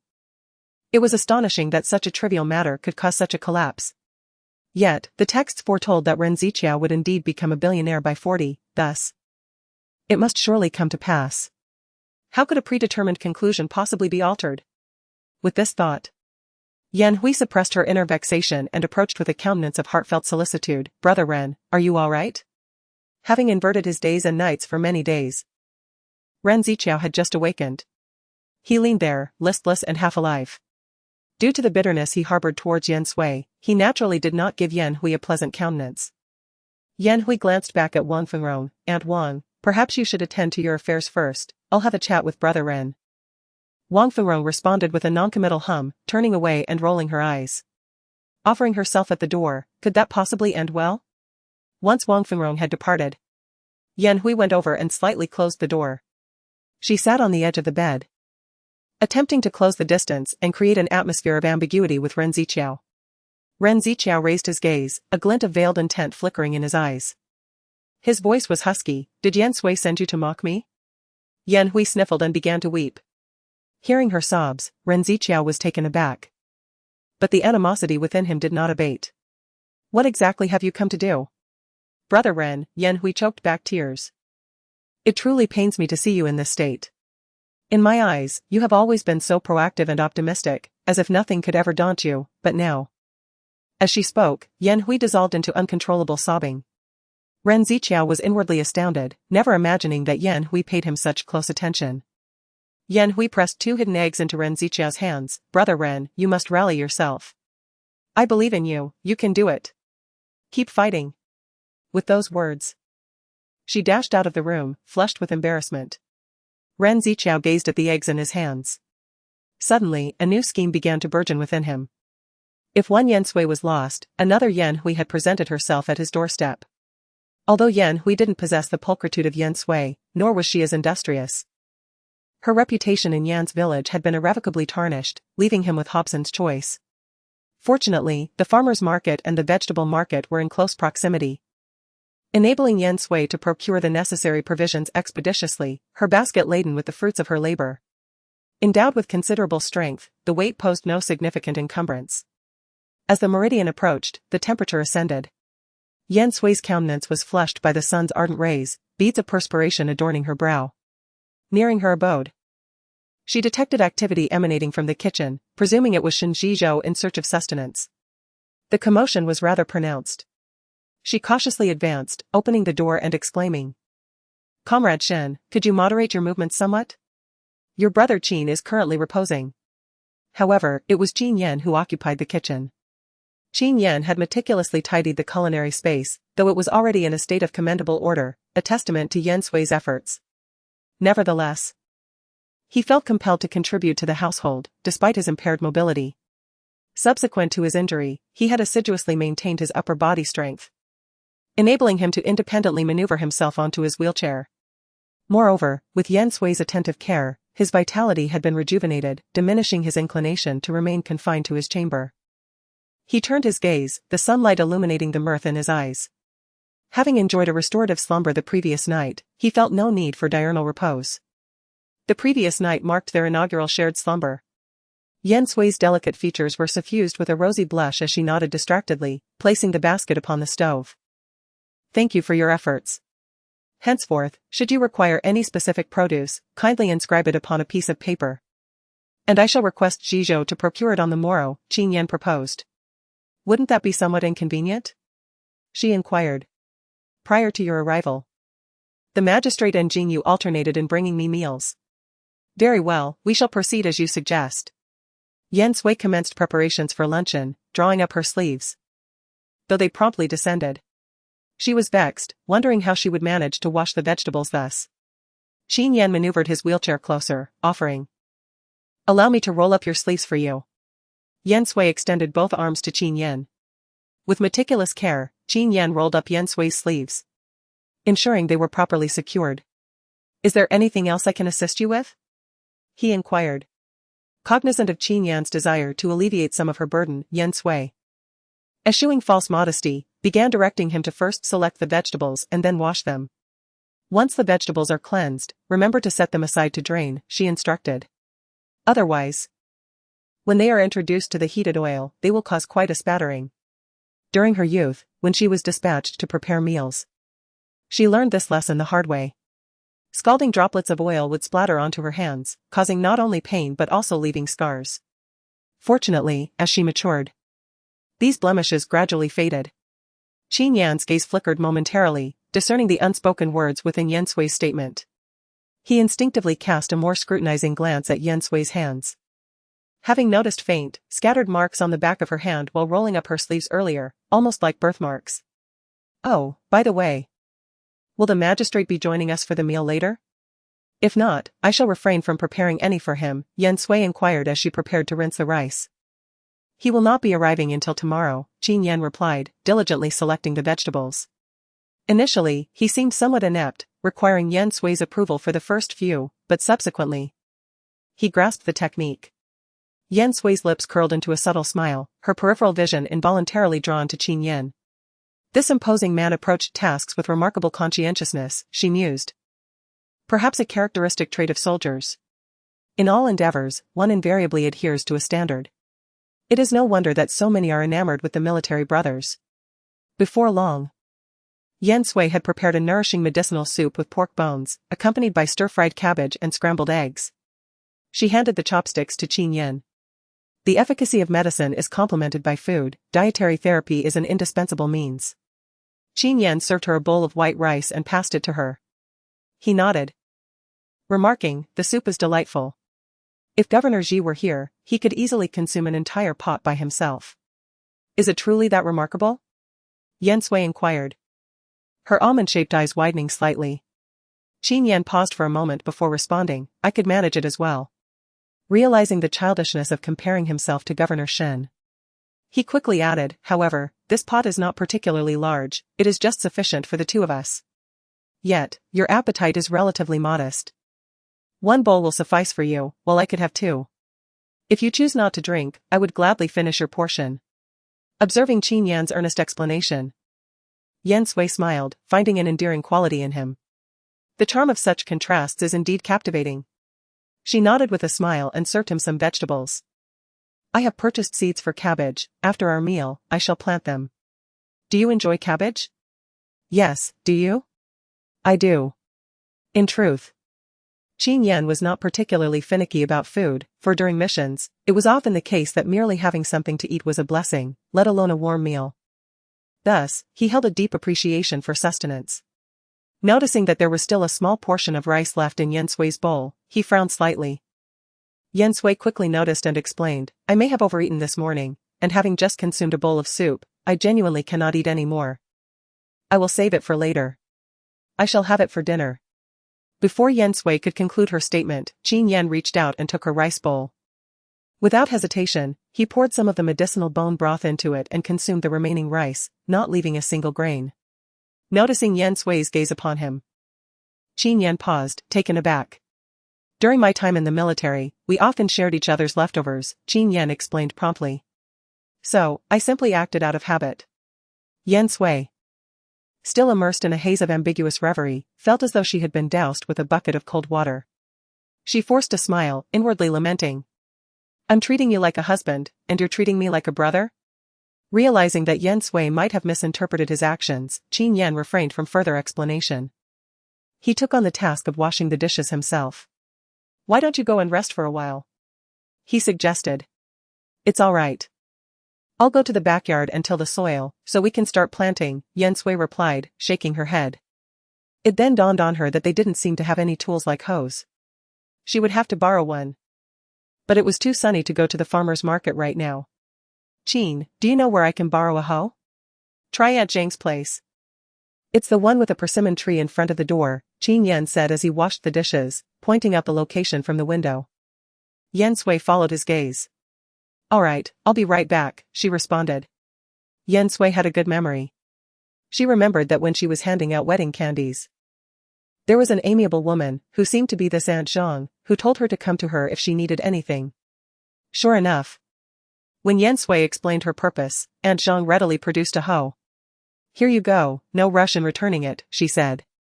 "Thank you, Aunt Zhang," Yan Sui replied, taking out 2 white rabbit candies from her pocket and offering them. Although Aunt Zhang was willing to help, she didn't want to take it for granted. Aunt Zhang hastily demurred, "Oh no, Battalion Commander Qin has consistently assisted us in numerous ways. How could we possibly accept your milk candy? Just utilize it as needed. There's no need for such formality." Left with no alternative, Yan Sui discreetly offered the milk candy to Aunt Zhang's grandson, who was playing in the sand nearby. Each matter should be treated distinctly. Qin Yan holds a position of authority, and it would be improper to expect recompense for his services to the populace. Yan Sui must not allow trivialities to cause significant repercussions for Qin Yan. She is aware that Aunt Zhang harbors no malicious intent. Nevertheless, within the compound, many individuals seek to exploit Qin Yan's injury to force his retirement, with Battalion Commander Lu being the primary instigator. Indeed, Yan Sui immediately noticed Zhang Xia, who was observing her with a predatory gaze, as well as Aunt Hohot in the northwest corner. She found their idleness exasperating. Indeed, some individuals seem to believe that relocating will erase their past transgressions. However, as the saying goes, if you don't want anyone to know, don't do it. Aunt Hohot leaned against her doorway, cracking melon seeds, her scornful gaze fixed on Yan Sui. Yan Sui paused momentarily, but she disregarded the attention, proceeding to till the soil in the backyard. Cultivating vegetables is a priority. The sooner they are planted, the sooner they can be enjoyed. "Allow me to assist you," Qin Yan offered, having learned of Yan Sui's return. He maneuvered his wheelchair to the backyard to lend a hand. Yan Sui assigned Qin Yan some simple tasks. The vegetable patch was small, and in short order, they had sown the seeds and watered them. The prospect of soon harvesting their own cabbage filled Yan Sui with joy. And she gazed at Qin Yan with a gentle and endearing expression, reminiscent of a delicate narcissus emerging from the water. "In due course, we shall attain cabbage independence." Qin Yan paused for a moment, then comprehended the meaning behind Yan Sui's words. Though her speech was somewhat peculiar, it was undeniably charming. Once they finished their tasks, the two retreated indoors. Yan Sui retrieved her acupuncture kit, preparing to administer treatment to Qin Yan. Seizing the opportunity, Qin Yan broached the subject of an impending mission. Yet he refrained from divulging specific details, urging Yan Sui to take good care of herself in his absence. "I shall return swiftly," he assured her. Yan Sui, perceptive as ever, refrained from pressing further, instead reminding Qin Yan to rest adequately and avoid overexertion. "How many days will you be away?" "I wish to prepare some medicine for you, and I can ask the magistrate to brew it for you." Qin Yan hesitated for a moment before mentioning that Dr. Bai would accompany him. The mere mention of Dr. Bai caused Yan Sui's expression to shift. She held a distinct aversion to him, yet understood that his presence was essential. In recent days, Dr. Bai had conveniently avoided them, though he had sent medicine. His motives were unclear. Yan Sui struggled to find the right words, while Qin Yan noticed her hesitation. "What troubles you? Is it something regarding Dr. Bai?" "Dr. Bai's acupuncture skills are indeed inferior to yours." The praise from Qin Yan lifted Yan Sui's spirits, affirming that he placed his trust in her abilities. "I sense something amiss with Dr. Bai. I cannot pinpoint the exact nature of it, but I urge you to remain vigilant." Qin Yan took her words to heart, having harbored suspicions about Dr. Bai for some time, particularly after experiencing Yan Sui's remarkable skills. Regardless of her prodigious talent, it was implausible that she could restore his condition so swiftly. It merely underscores the notion that Dr. Bai's ministrations were perfunctory at best. He has surreptitiously dispatched emissaries to investigate Dr. Bai, with the hope that the physician's shortcomings are merely a matter of competence. Beloved Yan. A voice suddenly pierced the air from beyond the threshold. Qin Yan's brow furrowed momentarily as he recognized the voice as belonging to Lu Jingyu's cousin. In times past, when he extended invitations to dine, Lu Jingyu's cousin was wont to arrive unbidden. Out of deference to Lu Jingyu, none dared to openly dismiss Lu Yun. Gradually, Lu Yun began to presume an unwarranted sense of importance. However, what prompted Lu Yun's sudden appearance? This utterance of beloved Yan stirred a tempest of displeasure within Yan Sui, particularly as she recalled Xie Jingming employing the same form of address towards Qin Yan, prompting her to offer a sardonic internal commentary. Qin Yan. How many fair sisters do you possess? Yan Sui's countenance grew taut as she declared, I shall investigate the matter. Noticing the shift in Yan Sui's complexion, Qin Yan's lips curled into an amused smile, recalling Yan Sui's discourse with Xie Jingming in the rear courtyard the previous day, which served as an unmistakable declaration of sovereignty. Undoubtedly, jealousy was at play. Yan Sui flung open the door, her gaze fixed upon the newcomer with icy disdain. Who are you, and what is your purpose here? Seemingly taken aback by Yan Sui's presence at the door, Lu Yun hesitated momentarily. Recalling the objective of her visit, she issued a contemptuous snort and brazenly attempted to shove past Yan Sui. In the instant before their bodies made contact, Yan Sui deftly sidestepped. Lu Yun, unable to arrest her momentum, tumbled to the ground in a graceless heap, her face contorted in pain. Beloved Yan. Beloved Yan. I am being victimized. It was at this juncture that Qin Yan emerged from the room, propelled by his wheelchair. Observing Lu Yun sprawled upon the floor, his expression remained impassive. Instead, his gaze shifted towards Yan Sui, his eyes betraying a hint of concern. Have you sustained any injuries? Alas, brother Yan, I am in excruciating pain. Believing she had a support, Lu Yun wept even more sorrowfully. Akin to the lamentations of a pig being slaughtered during the new year, you must summon Dr. Bai at once. To her surprise, Qin Yan simply pivoted his wheelchair and approached Yan Sui. He spoke again, are you uninjured? Yan Sui beamed, spinning around in front of Qin Yan, fear not. I am perfectly fine, I would not allow a few insignificant individuals to take advantage of me. With a pointed glance, she referred to Lu Yun, who remained sprawled on the ground, unwilling to rise.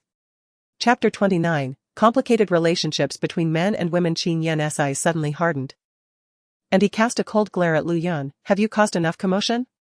Who permitted you to come here? Leave this instant. Regardless of the circumstances. He still considered Lu Jingyu's feelings. Lu Yun rose but was reluctant to depart. Brother Yan, I came today to convey something of great importance to you. Otherwise, you may remain blissfully unaware, and your future could be a veritable wasteland. Yan Sui recalled overhearing Aunt Hohot's words earlier. She raised an eyebrow. Who is this someone you speak of? Since you've already mentioned it, do not hesitate. Stung by Yan Sui's retort, Lu Yun spilled her words like beans, her voice sharp. She glared at Yan Sui. Brother Yan, you must not be deceived by this woman before you. While she may possess beauty, her entanglements with numerous men in the countryside are far from clear, indulging in chaotic relationships. She indeed had a partner, but it seems she grew weary of him due to his poverty and discarded him. Yan Sui couldn't help but roll her eyes. Who was spreading such absurd rumors? Weaving them with such detail that they almost seemed credible? Qin Yan's gaze was as frigid as a glimmering blade, concealing a tempest of darkness in the depths of his unfathomable eyes. Have you been to Yan family village? Lu Yun was taken aback by Qin Yan's pointed question and shook her head. I only heard about it. Qin Yan scoffed coldly, interrupting her. If it's merely hearsay, then it lacks evidence. Spreading unfounded rumors without proof can lead to dire consequences. It seems this matter requires reporting to the authorities.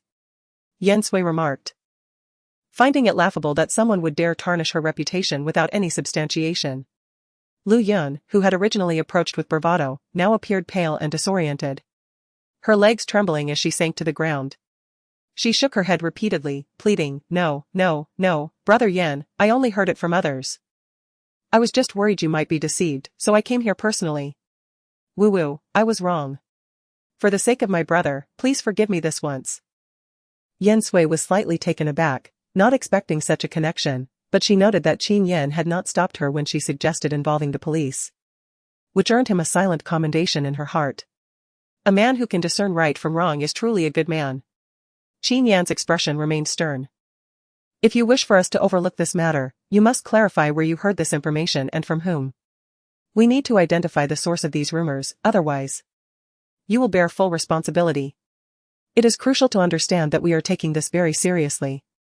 Engaging in chaotic romantic entanglements inevitably leads to repercussions. And those who propagate rumors are no better off, as they too risk leaving a mark on their reputations. However, a turning point emerged as Lu Yun hastily remarked. It was my mother who heard it from Aunt Hohot. Yan Sui nodded at Qin Yan, noting. Aunt Hohot indeed spoke in a peculiar manner when she saw me just now. It must have been her spreading the rumors. Upon realizing that the rumors originated from Aunt Hohot, Qin Yan's countenance shifted subtly. Yan Sui observed this change and began to speculate about Aunt Hohot's true identity, pondering her frequent aimless wandering around the courtyard, suggesting an unusual background. Qin Yan instructed Lu Yun to leave, stating, "Nonetheless, you must bear the consequences of your actions." He added, "I will draft a report to clarify the situation." Lu Yun's face turned ashen, regret flooding her being. She should never have come here. Yet now, it was too late for apologies. Aware of Qin Yan's steadfast nature, she departed in a daze. Yan Sui refrained from speaking, understanding that Qin Yan likely harbored concerns, otherwise he would have summoned Aunt Hohot long ago, and they wouldn't have wasted time on acupuncture. "There's no rush," Qin Yan insisted, shaking his head. "I will step out for a moment." Yan Sui accompanied him to the doorway, watching as he maneuvered his wheelchair away from the family compound. When she turned back, she found Aunt Hohot seated beneath the banyan tree, observing her with a gleeful demeanor. From her lip movements, it was evident that Aunt Hohot was engrossed in gossiping with several other women nearby. The disdainful expression directed at her by Colonel Qin was telling. It confirmed the veracity of the rumors she had heard. Even with his mobility hindered, Colonel Qin had no need to resort to such tactics to harm others, did he? Should she truly be caught, it would undoubtedly implicate Commander Qin. Zhang Xia, eager to join the fray, was elated upon learning the unfolding events, far more than anyone else. If Qin Yan were to face repercussions, her family's old path would effortlessly supplant him. With such thoughts racing through her mind, Zhang Xia was overwhelmed with excitement. Yan Sui, however, chose to disregard the commotion, attending to her usual tasks. Since Qin Yan was already addressing the matter, there was no need for her to fret. After all, it was not a matter of fact, and thus could never become one. Observing Yan Sui's silence as she turned to enter the house, Aunt Hohot felt even more triumphant, believing Yan Sui was now too ashamed to face anyone. "I've always said, women like her, with their beguiling ways, can hardly be trusted. Once Commander Qin returns, we shall report her to the authorities. Such individuals must not be allowed to remain in our compound." Were it not for Qin Yan's considerable influence, Yan Sui might have already been expelled from the family quarters, facing scorn from all. She retreated to her room to prepare the medicinal herbs needed for Qin Yan's upcoming mission, diligently noting the quantities to avoid any errors on Shen Zhizhou's part. An hour later, suddenly, a cacophony erupted from outside the courtyard, with Aunt Hohot wailing, "Oldly, come quickly and take them all away. You sacrificed yourself for the country, and now they come to bully me one by one." Upon hearing this, Yan Sui finally grasped the burden Qin Yan bore. Consequently, she felt a surge of delight. After all, Qin Yan would indeed render her justice. Due to Aunt Hohot's peculiar standing, the old chief had also come by, visibly distressed. For this was not the first time Aunt Hohot had transgressed. Yet, each time the truth surfaced, she would invoke Li Chang's sacrifice to evade accountability. It is truly exasperating. "Dear sister-in-law, please remain calm for a moment. The situation at hand is that you should not spread baseless rumors. Does the reputation of Yan Chuan's wife not hold any significance?" Aunt Hohot turned her head away in silence, feeling unjustly treated, convinced she had acted righteously. However, Qin Yan remained unappreciative, which further infuriated her. The elder leader sighed, feeling utterly helpless. "Sister-in-law, if you publicly apologize to Comrade Yan Sui, we can let this matter rest. But there must be no repeat of such behavior." Aunt Hohot was reluctant to offer an apology, believing that Yan Sui's current compliance did not guarantee future obedience. At that moment, Aunt Hohot's eldest son emerged from the crowd and approached her, whispering, "Mother, if you wish for me to have a difficult time in the army, then by all means, continue your commotion. For the sake of her son's future, Aunt Hohot had no choice but to apologize to Yan Sui. Yan Sui pressed for the identity of the person who had spoken to her. After much hesitation, Aunt Hohot revealed the name of Xie Jingning.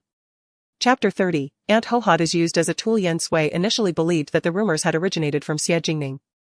However, it turned out that Xie Jingning had merely taken Aunt Hohot to a tea house, where they overheard discussions from behind a curtain, preventing Aunt Hohot from identifying the speaker's appearance.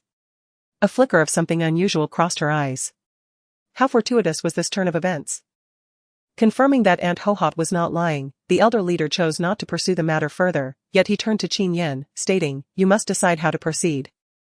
As they left the family compound, Qin Yan, with a stoic expression, remarked, "Since the very first day my little Sui entered the family compound, Aunt Hohot has held a grudge against her. Such rumors have unexpectedly surfaced this time. Had it not been for the swift intervention, how could she ever hold her head high in the military district again?" Upon witnessing Qin Yan's genuine fury, the old chief ceased to defend Aunt Hohot. For similar incidents had occurred far too often. "In that case, your family should just move away." Aunt Hohot felt as if she had been struck a crushing blow. In the past, whenever she invoked her deceased husband, she could downplay any situation, but today, she had encountered a formidable barrier in Yan Sui. She wished to plead for leniency, yet was escorted away by the old chief's bodyguard. Aunt Hohot's son hurriedly apologized to the old chief and Qin Yan, assuring them that he would keep a close watch on his mother to prevent her from spreading any more unfounded rumors. Since Aunt Hohot had already faced the consequences, Yan Sui chose not to pursue the matter further. However, the mention of Xie Jingning by Aunt Hohot warranted closer scrutiny. The entire compound observed Aunt Hohot's family as they prepared to depart, retreating into their homes in fear of facing a similar fate. Aunt Hohot glanced back tearfully as she left. Her eldest son, filled with frustration, remarked, "Mother, why would you instigate rumors against someone with whom you have no quarrel?" "Thankfully, this time it hasn't jeopardized my job. What would you have had me do otherwise?" Aunt Hohot, at a loss for words, placed the blame for everything squarely on Yan Sui. "My dear son, there's no smoke without fire. If she were truly innocent, how could such rumors arise from the countryside? Just wait, if Commander Qin continues to protect her, he will inevitably be dismissed." "Enough, mother." Enough said. The family vanished from the residential compound amidst a chorus of curses and complaints. The entire courtyard fell into a profound silence, with no one daring to vociferate a plea for mercy, lest they be deemed an anomaly. The matter thus came to a close, serving as a deterrent to any potential transgressors. The elder statesman exchanged a few words with Yan Sui, ensuring that she had not been adversely affected by the incident. He refrained from further comment, entrusting the remainder to Qin Yan. Once the elder statesman departed and the door was sealed, only the couple remained. Yan Sui remarked that Aunt Hohot had merely been manipulated as a pawn, lamenting that she was likely unaware of the fact. Qin Yan asserted that he would persist in his investigation, determined to unmask the mastermind behind the scheme. He harbored a strong suspicion of Xie Jingning. Yet the forces arrayed behind her were intricate and formidable. Therefore, they were compelled to procure irrefutable evidence before confronting Xie Jingning. Qin Yan alluded to old Master Xia, noting that in his youth, he had served alongside the elder statesman and Qin Yan's grandfather, sharing perilous experiences and accruing considerable merit. Consequently, their actions were required to be predicated upon concrete evidence. He reassured her that the matter would not be summarily dismissed. Heartened by Qin Yan's assurance, Yan Sui nodded in solace, surmising that it was improbable that anyone within the compound would dare to speak out of turn again, unless they wished to suffer the same fate as Aunt Hohot and be expelled from the residential compound. Meanwhile, concealed within the throng, Xie Jingning observed the proceedings, her heart gripped by trepidation. Fortunately, she was not implicated in the end. However, she harbored a deep-seated resentment towards Yan Sui. Unable to comprehend why Qin Yan placed such unwavering trust in her, despite the veracity of certain aspects of the situation. Originally, she had intended to console Qin Yan during his quarrel with Yan Sui, hoping to become his confidant and the object of his affections. Now, her scheme has been thwarted. "Ningning, why are you sitting here in a daze?" "Ahem." Old Xia emerged slowly, leaning on his cane. "It's nothing, just pondering things," Xie Jingning replied, hesitant to reveal the truth to her grandfather. By the way, Grandpa, when will I meet the person you're introducing me to? I believe it's best to expedite this matter to avoid any insinuations about a relationship between myself and regiment leader Qin. Old Xia's expression shifted slightly. Tell me. Who is spreading these rumors? I will certainly not let them off easily. Xie Jingning lowered her gaze and sighed. Grandpa.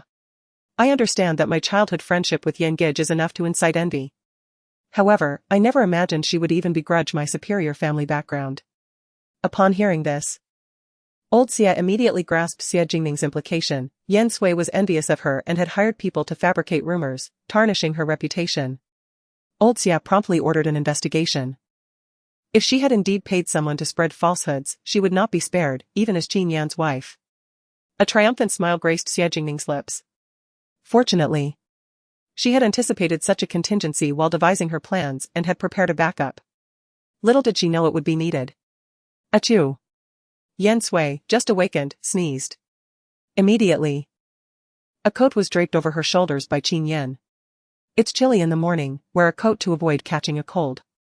Yan Sui wrapped her coat tighter around herself, instantly feeling a surge of warmth. Perhaps it was simply due to having just emerged from the comfort of her bed. It's all right, I'll head to the kitchen to prepare breakfast. You should rest a little longer, she suggested. However, Qin Yan insisted on accompanying Yan Sui to the kitchen, eager to assist her in the breakfast preparations.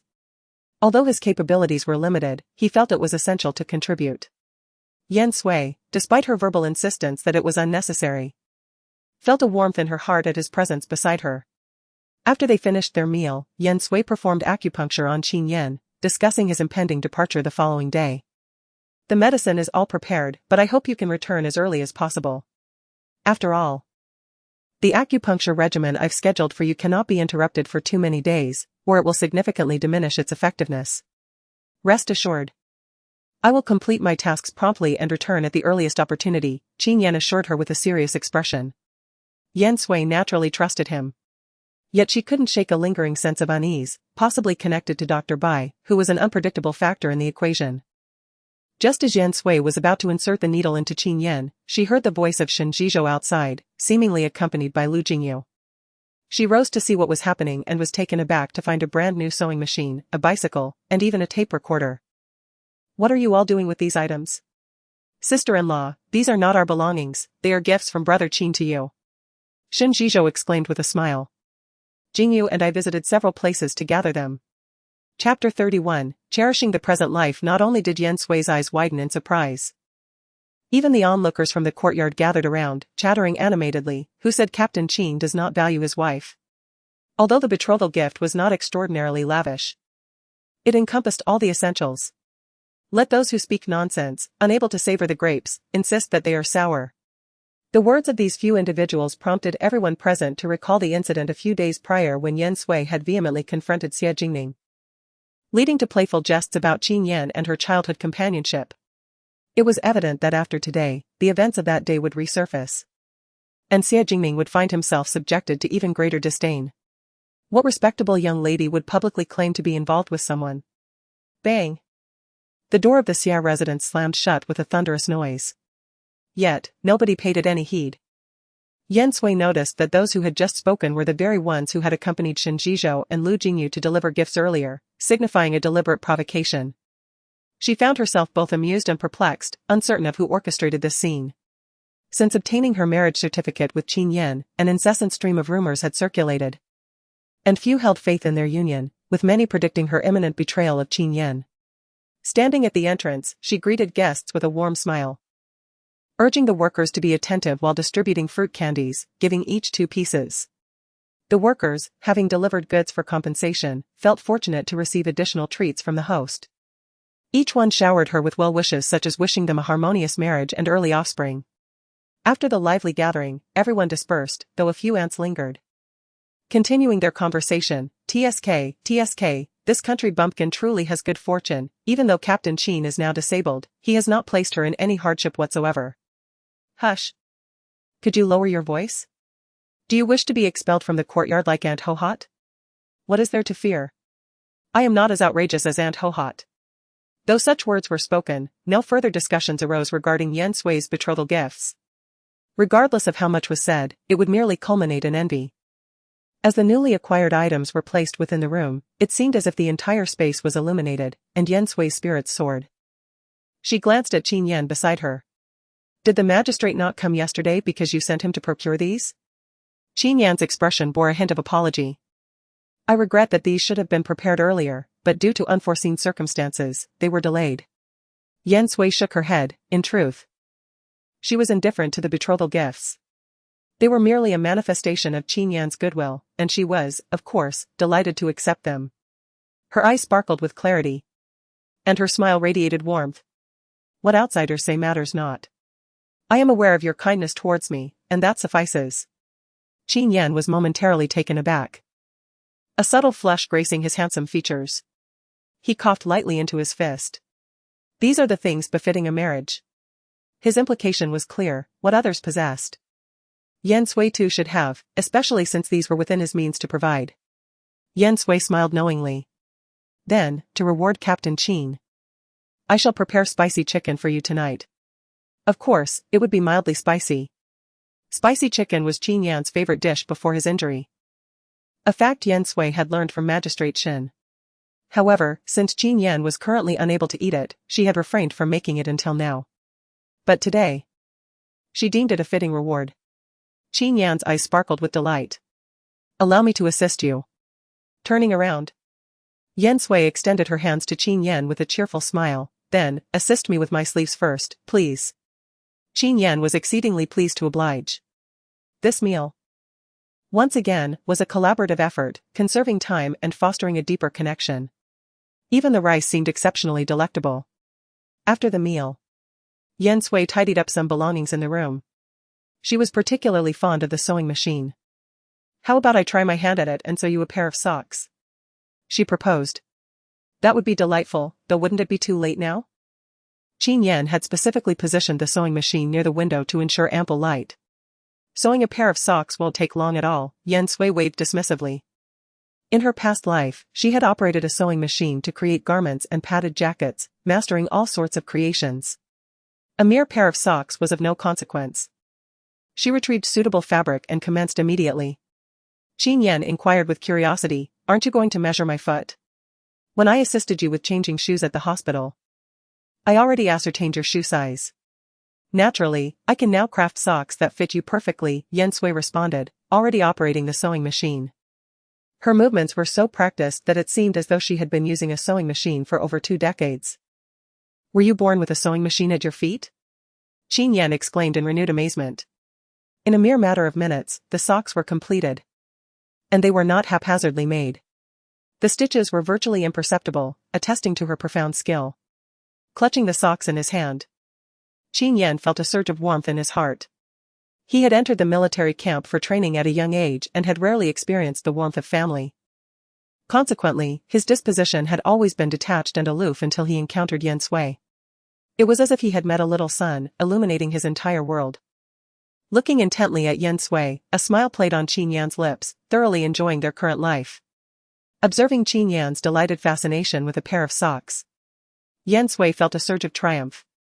She then picked up fabric, proposing, then I shall craft a few more pairs for you. Perfect for when you embark on your missions. The thought of his impending mission cast a sudden reluctance over Qin Yan. In a short while, Yan Sui had completed 3 pairs of socks, her enthusiasm piqued, desiring to continue. Tell me if you find anything lacking or if there is anything you desire, she offered. This is quite sufficient, Qin Yan demurred. It is getting late, and we should retire for the night. Furthermore, I find myself in want of nothing. Yan Sui, however, was now consumed by her creative fervor. Allow me to fashion something simpler for you, such as... She paused, her gaze sweeping over Qin Yan, and blurted out. Underwear.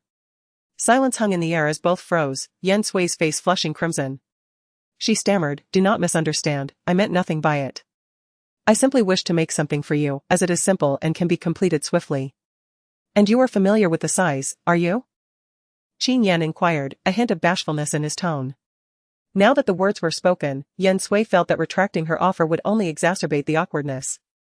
She nodded, explaining that her extensive experience in garment making allowed her to discern a person's measurements with a single glance. Even if not perfectly precise, she could obtain a close approximation. Besides, she had previously opened Qin Yan's wardrobe and was already privy to its contents. I am aware, she affirmed. Perhaps you could initiate the heating of some water? Yan Sui suggested, endeavoring to distract Qin Yan with a task, for the prospect of crafting undergarments in his presence induced a considerable degree of bashfulness. Qin Yan maneuvered his wheelchair towards the kitchen accordingly. Upon Qin Yan's departure, Yan Sui exhaled in relief and promptly commenced her undertaking. With the water heated, Qin Yan prepared to cleanse himself, whereupon Yan Sui presented him with the freshly fashioned undergarment, inquiring, "Would you care to try it on?" Chapter 32, First day of employment. Yan Sui endeavored to project an air of nonchalance, internally reassuring herself that there was no cause for embarrassment, particularly given their marital status. As his wife, she reasoned, the provision of undergarments for her husband was entirely justifiable, a sentiment she affirmed with a nod. "It is already completed," she remarked. "Do ascertain its suitability. Garments worn closest to the skin should prioritize comfort above all else, compromise is simply not an option." "Very well, I shall try it." Qin Yan responded, his lips curving into a smile. "Thank you, my dear wife." Yan Sui's countenance flushed with warmth as she demurred. "I shall convey the heated water to the bathing chamber." With that, she hastened towards the kitchen. Since Qin Yan's recuperation, he had opted for ablutions within the confines of the lavatory, rather than reclining upon the bed with Shin Shizhou's assistance. The latter had expressed bewilderment at this change, opining that the increasingly arid climate obviated the need for frequent bathing, attributing Qin Yan's newfound fastidiousness to his marital state. He shared this observation with Lu Jingyu, who retorted with irritation, "Did you presume Qin is akin to yourself? He has always been meticulous. Nay, he has become even more so since his nuptials." Indeed, it would appear so. As their eyes met, both understood that brother Qin held great regard for his sister-in-law.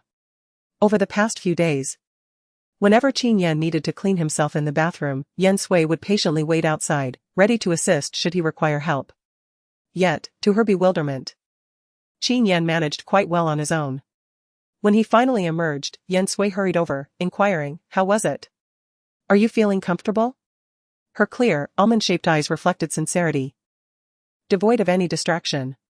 Qin Yan chuckled softly, responding candidly, "Very comfortable, I quite like it." Those 7 words invigorated Yan Sui as if she had received a surge of energy. "Then you should go rest. I'll prepare a few more pieces for you to take along." Before she could finish her sentence, she had already turned towards the sewing machine, murmuring to herself, "This time I'll use a different fabric, 3 distinct patterns." Casting a glance at the clock on the wall, Qin Yan realized it was time for him to rest, as tomorrow would mark the beginning of his tasks, demanding utmost diligence. Nevertheless, before retiring, he poured a glass of water for Yan Sui, mindful of the dry weather and the importance of staying hydrated. "I'm going to rest now, you mustn't stay up too late," he advised. Yan Sui accepted the glass, taking a sip, her thirst evident. "All right, go to sleep, I won't linger too long." With no further ado, Qin Yan turned his wheelchair back to his room. As he lay down, the rhythmic sound of the sewing machine drifted in from outside, instilling a sense of tranquility within him. At last, he could genuinely comprehend the essence of happiness found in the mundane. He closed his eyes, a faint smile gracing his lips. Outside, after finishing the undergarments for Qin Yan, Yan Sui cleverly crafted a set of long-sleeved top and pants, akin to autumn wear, which could also serve as sleepwear. Once she had completed her tasks, Yan Sui glanced at the clock and realized it was nearly 1 in the morning. She had to report to the broadcasting station the next day, she had almost forgotten about it. In a flurry, she hastily gathered her belongings. Upon entering her room, Yan Sui, devoid of any pretense, shrugged off her coat and nestled into her warm bed. Someone had warmed her side of the bed in advance, which was truly delightful. The silk quilt was sufficiently spacious, prompting Yan Sui to suggest sharing it with Qin Yan, thereby honoring Qin's mother's thoughtful gesture. She closed her eyes and swiftly drifted into slumber. This time, she instinctively turned towards Qin Yan, as she felt his gentle breath brushing against her face. Imbued with a faint, pleasant fragrance, Qin Yan gradually opened his eyes. Lying beside her, he instinctively snuggled deeper into the quilt, already awake. His sleep had grown lighter since joining the army, and his senses had sharpened. He lowered his gaze, Captivated by the serene and gentle visage of the sleeping girl so close to him, an irresistible urge to draw nearer enveloping him. Ultimately, however, Qin Yan merely pressed a soft kiss to Yan Sui's forehead. The following morning, when Yan Sui awoke, she found Qin Yan had already departed. Leaving behind a note on the bedside table, his robust handwriting declaring, "Madam, I have set off. Take good care of yourself, and await my return." She glanced out the window, the sky remained shrouded in darkness. A wave of frustration washed over her as she realized she hadn't even noted the time of Qin Yan's departure. Reaching out to the spot beside her, she felt the lingering warmth, intensifying her vexation. She had been so close, yet had missed him by a hair's breadth. Fortunately, she had tidied up his belongings before sleep, or the days ahead would have been fraught with unease. Yan Sui lay for a while longer, only rising upon hearing the sound of the training horn. She intended to casually prepare a bowl of noodles, but to her surprise, she discovered that there were still some dry twigs burning in the stove, and a few large meat buns resting in the pot, their aroma wafting enticingly through the air. Qin Yan, even while on a mission, had remembered to leave her breakfast. In that instant, her heart felt utterly fulfilled. However, she could only manage to consume one large meat bun.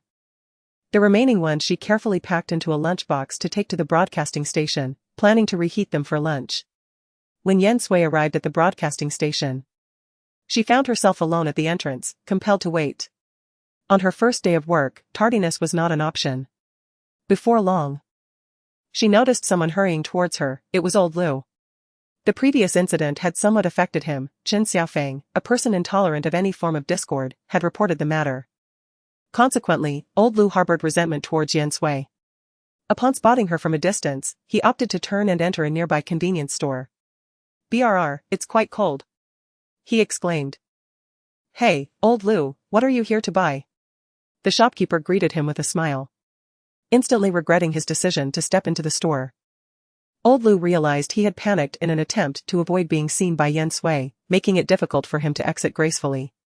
With only a few years left until retirement, he contemplated the importance of maintaining good relations with those around him, thinking it wise to cultivate connections for future endeavors. After much deliberation, he settled on a packet of biscuits, the cheapest item available, yet still causing him a twinge of regret for spending money that should not have been spent. "Comrade Yan Sui, why are you standing at the entrance?" Qin Xiaofeng approached, pedaling her bicycle, quickening her pace out of concern that Yan Sui might catch a chill. Yan Sui greeted Qin Xiaofeng with a smile. "Good morning, Director Qin. The door is closed, and I can't get in." Qin Xiaofeng, taken aback, parked her bicycle and remarked, "That's unusual. Old Lu is typically the first to arrive. Could something have delayed him today?" Yan Sui shook her head and pointed toward the small shop ahead. "Does Uncle Lu have a key? I thought he didn't. Otherwise, why would he have gone inside the shop? He has been in there for over 10 minutes now. I hope nothing is amiss." Upon hearing this, Qin Xiaofeng's expression changed subtly. She promptly opened the door and said, "Come in. Let us boil some water. It will warm us up." "Where do we boil the water?" Yan Sui inquired. Qin Xiaofeng took the time to familiarize Yan Sui with the various areas of the broadcasting station. Just then, old Lu returned.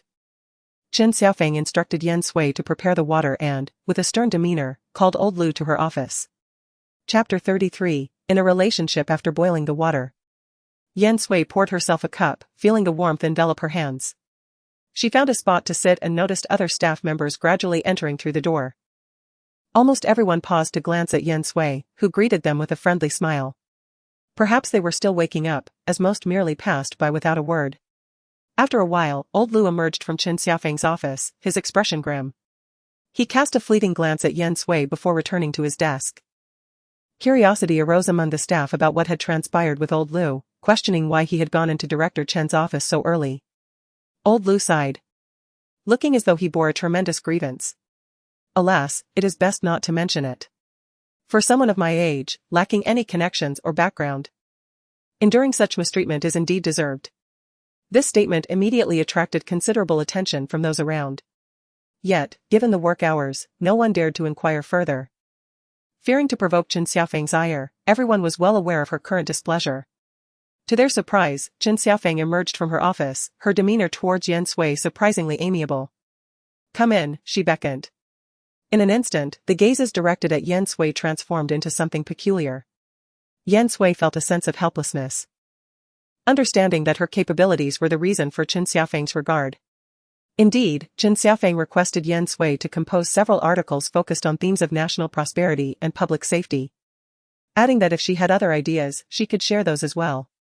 Knowing Yan Sui lived nearby, Qin Xiaofeng entrusted her with the key to the broadcasting station. Yan Sui accepted it gratefully, saying, "Thank you, Director Chen." "Oh, no need for thanks," Qin Xiaofeng replied, dismissing the gesture with a wave of her hand as she sipped from a porcelain cup of hot water. "You and old Lu are the only ones living close by. Your early arrival to open the door would be convenient for everyone." As she spoke, she fixed her gaze on Yan Sui. Yan Sui feigned ignorance, smiling brightly, "Director Chen. If there's nothing else, I shall take my leave." She understood that it was wise to leave while the going was good, lest she incite Qin Xiaofeng's disfavor. Especially since old Lu was a long-standing employee nearing retirement and people of this generation preferred to downplay significant matters. Remarkably, the frown on Qin Xiaofeng's face relaxed, replaced by a smile. "Very well, go ahead and attend to your tasks." As Yan Sui exited, many heads turned to her, only to quickly bow back down. Disregarding the subtle social dynamics, Yan Sui proceeded to the seat arranged for her by Qin Xiaofeng. The location, conveniently near the water heating area, promised a degree of warmth during the winter months. She settled in and commenced her work. "Greetings, Comrade Yan," a woman in front of her initiated, her tone affable. Yan Sui responded with a courteous and graceful smile, "Hello." The woman continued with warmth, "I'm Zhu Xiaoling, you can call me Lingzi." Zhu Xiaoling was, notably, the first to extend a friendly gesture towards Yan Sui, who reciprocated in kind, "Then you may call me Yan Sui." "Yan Sui. Shall we dine together in the cafeteria later?" "Thank you, but I have brought buns." "Very well," Zhu Xiaoling replied, a hint of disappointment in her tone. "Perhaps we could peruse the supply and marketing cooperative after work?" Finding it difficult to refuse, Yan Sui acquiesced, "Let's focus on our work for now." Their conversation risked disrupting the work of others. Soon, the morning had elapsed, and many were heading to the cafeteria for lunch. Yan Sui followed, hoping to find someone to assist in heating her buns. Fortunately, the cafeteria staff were accommodating. "Give them to me, heating a bun is no trouble at all," a kind woman said. "Such a beautiful young lady, are you betrothed?" "Yes, I am," Yan Sui replied with a smile. "Thank you, Aunt." "You're welcome. It's no trouble at all." Despite the casual nature of the offer, Yan Sui expressed her gratitude. Retrieving her lunchbox, she found a relatively warm spot to sit and enjoy her meat-filled buns. Zhu Xiaoling soon followed, her aluminum lunchbox containing a meat dish and a vegetable dish. Zhu Xiaoling gazed at Yan Sui's lunchbox with undisguised admiration. "The steamed buns exude such an enticing aroma," Yan Sui remarked, her face beaming. "My sweetheart bought them for me." "Well, if they're from your beloved, I couldn't possibly ask for one," Zhu Xiaoling responded, relinquishing the idea of requesting a bun. "However, I've stir-fried pork with an equally delightful fragrance. Would you care to sample it?"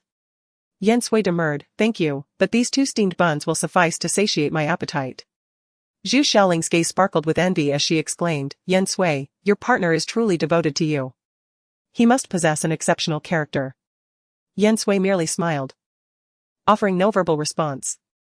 In her thoughts, she pondered what Qin Yan was presently engaged in, hoping that he was adhering to her instructions to eat properly and take his medication. The herbal concoctions were particularly bitter, so she had included a packet of candied fruit as a palliative. These preserved delicacies were a rare commodity at the supply and marketing cooperative, and while they were somewhat costly, she indulged in them without hesitation, as she possessed ample funds and refused to deprive herself. Fortunately, she had acquired 2 packets, enabling her to share one with Qin Yan. Concurrently, Qin Yan, having just concluded his tasks, discreetly instructed Shen Zhizhou to find a secluded location to prepare the medicinal decoction, as he wished to conceal this from Dr. Bai for the time being. Despite his perplexity, Shen Zhizhou complied without question. In truth, regardless of the rationality of Qin Yan's directives, Shen Zhizhou treated them as sacrosanct, never daring to exhibit the slightest negligence. As soon as Shen Zhizhou departed, Dr. Bai entered, intending to administer acupuncture to Qin Yan. He chuckled amiably, "Commander Qin. I've recently achieved some progress and would like to employ a novel acupuncture technique, one that I personally developed, for your treatment. I've conducted numerous experiments. Qin Yan declined Dr. Bai's proposition, recalling Yan Sui's counsel to avoid further acupuncture treatments from Dr. Bai whenever possible, and to devise excuses to evade them. I shall endeavor to maintain an optimal state throughout this assignment. At present, I experience no discomfort, and thus, I shall not trouble Dr. Bai. Upon our return, Dr. Bai may then experiment with new acupuncture techniques upon me. As Qin Yan had spoken thus, Dr. Bai refrained from further comment. For any impediment to this mission would be a burden he could not bear. Qin Yan directed Lu Jingyu to escort Dr. Bai back to the guest house, and further arranged for an escort to accompany Dr. Bai, ostensibly for his care. Presently, Shen Zhizhou entered, bearing a bowl of Chinese medicine. With a tissue pressed to his nose, he strode in, exclaiming, "Brother Qin, do you truly intend to imbibe this concoction? Its aroma is exceedingly bitter. Who prescribed this draught? It seems intent on ending your days." Qin Yan's lips twitched in displeasure. "Would you prefer I announce this with a megaphone?" Shen Zhizhou, abashed, fell silent. Once the potion had cooled slightly, Qin Yan laid down his pen, yet sensed something amiss. He fixed Shen Zhizhou with a gaze. "Is this all?" Shen Zhizhou, perplexed, replied. "Indeed, I added but one packet of herbs. Is there an error?" Qin Yan still felt something lacking. "Within the herbs, is there naught else? You speak of this?" Shen Zhizhou produced a packet of candied fruit from his pocket, grinning. "This confection is quite delectable. Surely, it is from your wife for us, for Brother Qin. You have little fondness for such sweetmeats, do you not?" Qin Yan extended his hand, stating coolly, "Return it. It was purchased specifically for me by your sister-in-law." Having reclaimed the candied fruit that Yan Sui had specially provided, Qin Yan found the medicine less bitter. It was delightful, not distressing, and infused with sweetness. Observing from the periphery, Magistrate Shen found the situation arduous. However, witnessing Qin Yan's enjoyment of the candied fruit, he expressed his admiration. "Brother Qin, your wife truly cherishes you." Qin Yan, in good spirits, chose not to dwell on Shen's comment. Oblivious to his misstep, Shen remained puzzled until Lu Jingyu intervened, drawing him aside. "If your wife doesn't treat you well, who should she? Another man? Would that be acceptable?" Shen scratched the back of his head, "But I don't have a wife." Lu Jingyu scoffed, "Whose fault is that but your own?" After their banter, they sought out Qin Yan, who had been resting briefly, to discuss the mission. "Brother Qin. The adversary is remarkably cunning, proving elusive. If this continues, there's a risk he'll damage the artifact." Qin Yan shared this concern, yet impatience was futile. Their opponent was prepared and awaiting reinforcements, leaving them with limited time. He intended to explore an alternative approach, luring the enemy into a trap. Shen and Lu vehemently disagreed. "Brother Qin, it's too perilous. Perhaps we should await the return of the first squad." Due to Qin Yan's leg injuries, he, Shen, and Lu had formed the second squad, while the first squad served as the action unit, following Qin Yan's directives. Previously, such a division would have been unnecessary, with Qin Yan leading the charge personally, ensuring efficient success. However, circumstances had changed. Qin Yan, his brow furrowed, ultimately declared, "If they don't return by nightfall, we proceed according to my plan." The first squad was tasked with intercepting the target's reinforcements. Both Magistrate Shen and Lu Jingyu experienced a slight abatement of their anxiety, having successfully dissuaded Qin Yan, confident in the first squad's return before nightfall. However, as darkness enveloped, none had returned. Magistrate Shen, fraught with trepidation, began to express his concerns. Qin Yan interjected with decisive urgency, commanding immediate action. Lu Jingyu spurred Magistrate Shen into motion, and they hastily departed to make preparations. In the umbrage, a figure stood, tasked with ensuring Qin Yan's demise during this mission, leaving no room for error. Clang! Yan Sui inadvertently shattered a cup, and in gathering the shards, she suffered a cut. A sharp sting furrowing her brow. An ominous premonition washed over her, evoking thoughts of Qin Yan on his assignment. Yet, she swiftly composed herself, assured of Qin Yan's capabilities rendering her worries superfluous. Zhu Xiaoling's voice interrupted her reverie, inquiring about her well-being, noting her pallid complexion. Yan Sui, regaining her composure, shook her head and proceeded to deliver her completed article to Qin Xiaofeng for review. Even Qin Xiafeng remarked on Yan Sui's wan appearance, suggesting she retire for rest. Considering her work accomplished, Yan Sui entertained the idea of an early departure. Acknowledging her discomfort, she announced her intention to leave. Qin Xiafeng, concerned, offered to arrange transportation to the military hospital. Yan Sui appreciated Qin Xiafeng's solicitude, expressing her gratitude and assuring her that a restful slumber would suffice. She was acutely aware of her physical condition, likely stemming from excessive worry for Qin Yan, resulting in a degree of anxiety. Despite preparing medicine for Qin Yan, her concern persisted due to her absence from his side. Concluded her tasks and departed from work earlier than usual, an action noted by many, eliciting curiosity and envy. Then remarked, having only worked for 2 days, she's already receiving preferential treatment? Young individuals of today should not harbor such notions. Although few echoed sentiment, a sense of displeasure pervaded their thoughts. They had initially anticipated that the addition of a new employee would alleviate their workload. However, it appeared that this newcomer presented certain issues. Unbeknownst to, behind-the-scenes dynamics were unfolding within the broadcasting station. At that moment, she felt somewhat unwell and merely wished to return home to rest. Allow me to escort you. Zhu Xiaoling suddenly emerged, catching up to. I have already informed Director Chen, and she has also instructed me to accompany you home, fearing something might befall you en route. Initially intended to decline, but Zhu Xiaoling's rationale held merit. All right, thank you. There's no need for such formality, we are colleagues, after all, Zhu Xiaoling responded with a cheerful smile. It must be said that within the broadcasting station, Zhu Xiaoling was exceptionally amiable and enthusiastic. Smiled in return. In truth, my residence is not far from here. Zhu Xiaoling blinked. In that case, allow me to indulge in a moment of idleness, haha. In reality, the broadcasting station lacks the harmony it outwardly projects. Were it not for Director Chen's presence, it would likely descend into utter chaos. Such as this. Yan Sui felt a hint of curiosity about old Lu and awaited Zhu Xiaoling to continue. Zhu Xiaoling hesitated, saying, Yan Sui, didn't something happen during your interview the other day? It seems that old Lu accepted a bribe and deliberately targeted you. The wife of the brigade leader intends to arrange for her niece to join the broadcasting station. The interview was merely a formality. But who could have anticipated that you would emerge as a formidable contender, infuriating Mrs. Lu to no end. Therefore, you should be cautious moving forward. Speaking of which, Zhang Xia had been relatively subdued lately, much more low-key than before. Yan Sui surmised that perhaps the brigade leader had intervened. As long as Zhang Xia kept her distance, Yan Sui had no intention of causing any trouble. Yan Sui, I inadvertently overheard the brigade leader's wife, Mrs. Lu, mention that your partner is brigade leader Qin. Is that true? Zhu Xiaoling inquired cautiously. Yan Sui did not perceive anything alarming and replied honestly, yes, it is true. Zhu Xiaoling's eyes widened in surprise.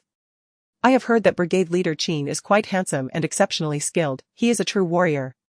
Hearing such praise for her partner, Yan Sui felt a sense of pride. They are merely stating facts, with no exaggeration involved, you heard correctly. Zhu Xiaoling's eyes flickered with intrigue. Upon arriving at the family compound, Zhu Xiaoling intended to accompany her inside but was halted by the guard. Mrs. Qin, who is this? Yan Sui did not anticipate Zhu Xiaoling's desire to enter as well.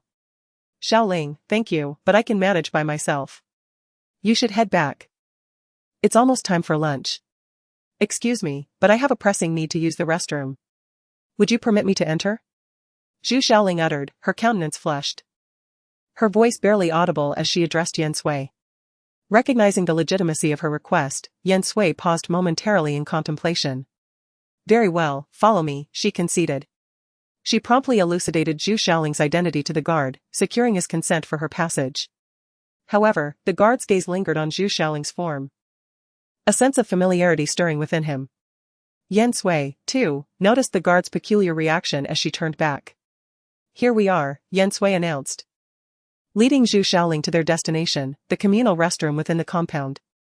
Zhu Xiaoling appeared taken aback, her surprise evident. Does your residence not possess its own lavatory? She inquired. Regrettably, my home is not conducive to such arrangements, Yan Sui demurred, shaking her head. Having only known Zhu Xiaoling for a mere handful of days, she was hesitant to invite her into her personal space. Were she an ordinary individual, it would be of little consequence. However, given Qin Yan's elevated position, Yan Sui felt compelled to exercise caution, regardless of Zhu Xiaoling's intentions. Despite its communal nature, the restroom was maintained in an immaculate state. Zhu Xiaoling refrained from further inquiry and proceeded into the restroom. Yan Sui remained outside, aware of her responsibility to escort Zhu Xiaoling back to the entrance to prevent any untoward incidents. After a brief interval, Zhu Xiaoling emerged. I had entertained the notion of visiting your home as a guest, but it appears that such a prospect is untenable. It is a matter of profound regret, as you are the first companion I have made within the radio station. Undeniably, her words possessed a certain sincerity. Yan Sui responded with a cordial smile. The honor of being your friend is equally mine, she replied. Come, allow me to escort you out, Yan Sui offered. The smile on Zhu Xiaoling's face faltered. She intended to articulate further, but Yan Sui had already pivoted and was proceeding towards the main entrance. After escorting Zhu Xiaoling out, Yan Sui turned to approach the guard stationed at the gate, greeting him with a genial smile. Greetings. The guard immediately stood at attention, offering Yan Sui a salute. Madam Qin, how may I assist you? I noticed you were observing my colleague earlier. Do you know her? Yan Sui inquired, seemingly taken aback by the question. The guard nodded, then shook his head. Not exactly acquainted, but I have seen her on a few occasions. You've only seen her a few times, yet you remember her? Well, It's all right, simply relay what you observed, Yan Sui said, her tone softening slightly. With Yan Sui's reassurance, the guard's anxiety subsided. And he voiced his apprehension. I've noticed her in this vicinity several times. It seems she is searching for someone. Upon hearing this, a peculiar glint flickered in Yan Sui's eyes. If only Qin Yan were here. The thought of Qin Yan amplified the unease within Yan Sui's heart. As evening approached, Yan Sui found herself unable to remain at home and opted to stroll through the farmer's market, where she encountered a young boy running and weeping.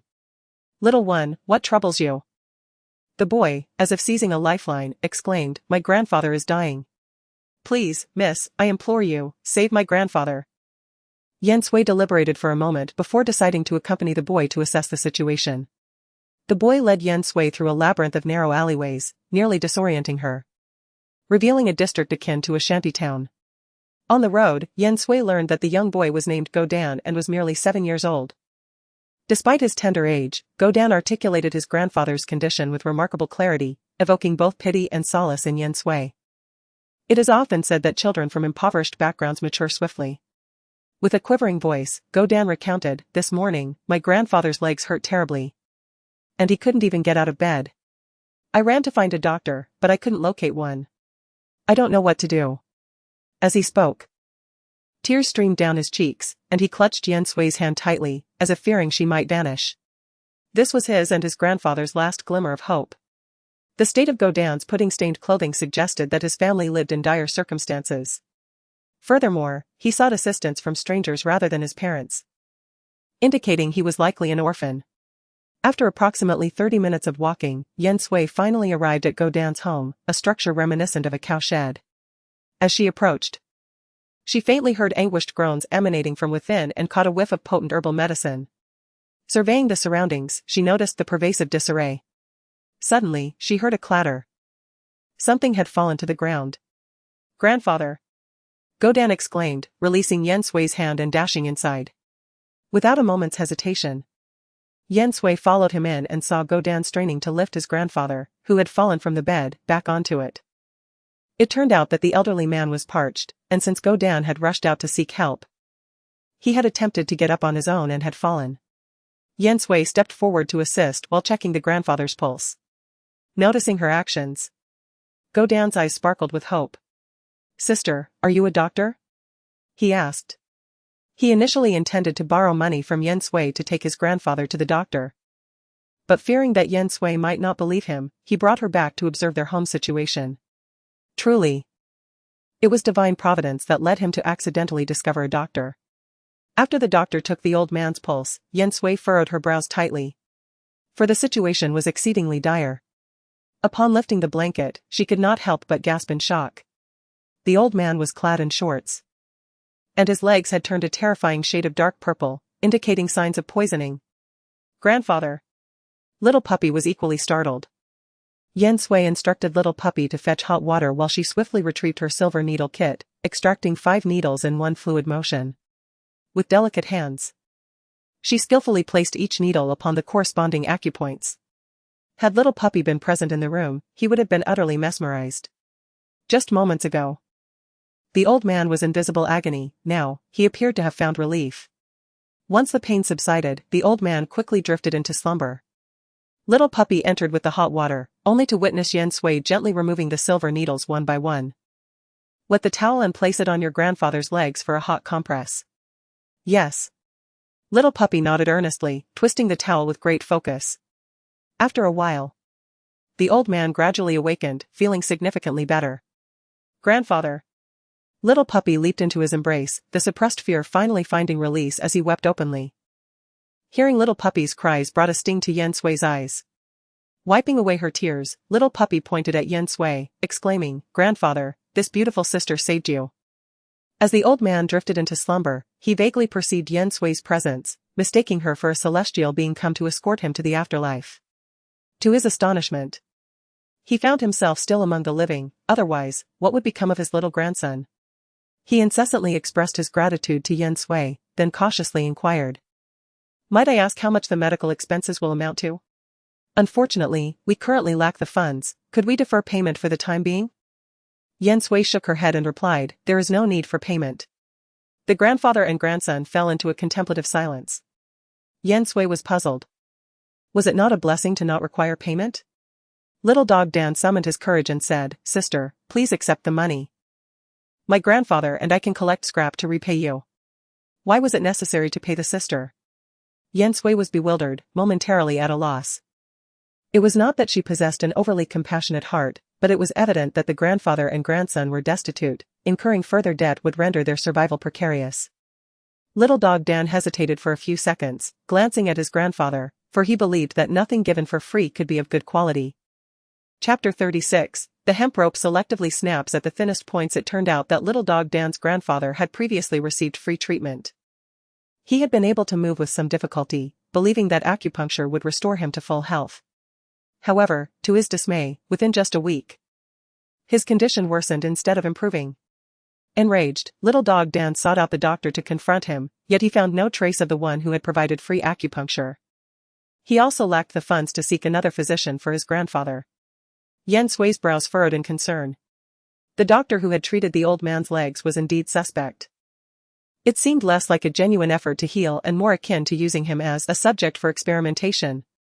Incensed by the audacity of such a deplorable act, Yan Sui felt a surge of indignation welling up within her, reaching the very zenith of her being. This was an affront to acupuncture, a desecration of traditional Chinese medicine. "Rest assured, sir," she avowed with unwavering resolve, "I shall unearth this charlatan and ensure he never deceives another soul. Would you be so kind as to describe his appearance and any distinguishing features?" The grandfather and grandson, alas, could only ascertain that their deceiver was a male physician who consistently concealed his visage behind a mask and shrouded himself in concealing garments. Thus, they were deprived of even a glimpse of his true countenance.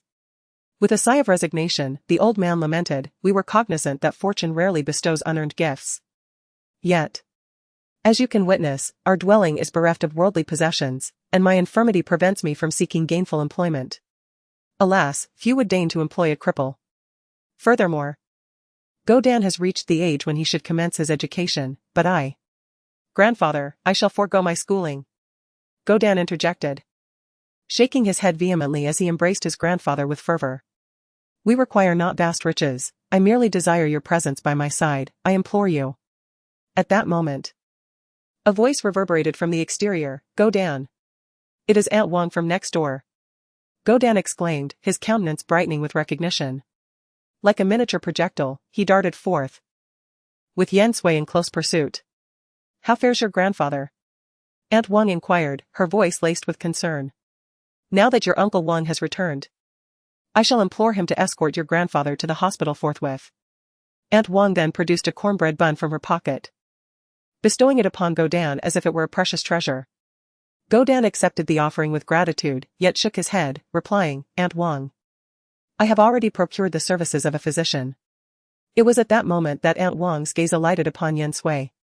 "Are you a doctor?" she inquired. Her tone tinged with incredulity, perhaps due to Yan Sui's youthful mien. The little dog nodded earnestly, proclaiming, "Sister is a doctor, and a remarkable one at that. She has successfully treated Grandpa. He is well now." Aunt Wang, skeptical and fearing that the pair might have been deceived, hurried into the house. Only upon witnessing the old man in good health did she acquiesce to the truth. "Ah, do not fault me for my doubt. Originally, Grandpa's leg was not so grievously afflicted, and then out of nowhere comes a doctor claiming to treat it for free. We all assumed he was benevolent. Yet his interventions only exacerbated the condition." "Have you reported this to the authorities?" Yan Sui inquired. "I reported it long ago, but to this day, no leads have emerged." Aunt Wang sighed. What kind of heartless individual would prey upon such a pitiable pair as them? Misfortune seems to seek out the most unfortunate. And the noose is always drawn tightest around the frail. After Aunt Wang concluded her lament, Yan Sui asked, "Have you seen what he looks like?" Suddenly, a realization struck Aunt Wang, and she slapped her thigh. "I should have known. That fellow was always wearing a mask, concealing himself completely. There must be something amiss. If he had no guilty conscience, why the need for such secrecy?" Yan Sui felt a flush of embarrassment, as she had mistakenly thought Aunt Wang had previously glimpsed the fraudulent physician's visage. "Well, I have seen him," chimed in Demao, Aunt Wang's son, emerging from a nearby room. "The day before yesterday, I was up that tree gathering bird eggs." "What? You dared to climb a tree?" Aunt Wang exploded, her temper flaring. "Have you lost your senses? How many times must I tell you not to climb trees? Do you wish to break your legs?" The old man's predicament had truly unsettled her. Demao quickly sought refuge behind Yan Sui, exclaiming, "Sister, protect me." Yan Sui quickly stopped Aunt Wang, urging her to listen to what Demao had to say. With Yan Sui's protection, Demao recounted his observations from that day while perched in the tree. He was quite aged, though not as old as Godin's grandfather. After leaving Godin's home and walking a short distance, he finally removed his mask. However, "I do not know him, I only recall a mole at the corner of his mouth." Suddenly, a face flashed in Yan Sui's mind, Dr. Bai. An idea struck her. "Aunt Wang, do you have paper and a pen at home? I believe I can draw this person." "Really? That's quite impressive." Aunt Wang immediately gave Yan Sui a thumbs up. Yan Sui, amused yet exasperated, replied, "Please go fetch the paper and pen first." Aunt Wang playfully kicked Demao, "You lazy boy, what are you dawdling for? Hurry inside and bring back the paper and pen for the doctor." Demao, rubbing his sore bottom, grumbled, "Got it." Once he retrieved the paper and pen, Yan Sui swiftly sketched Dr. Bai based on her recollections. Then showed it to Demao. "Is this him?" Yes, that's him." Demao's eyes sparkled with admiration as he gazed at Yan Sui.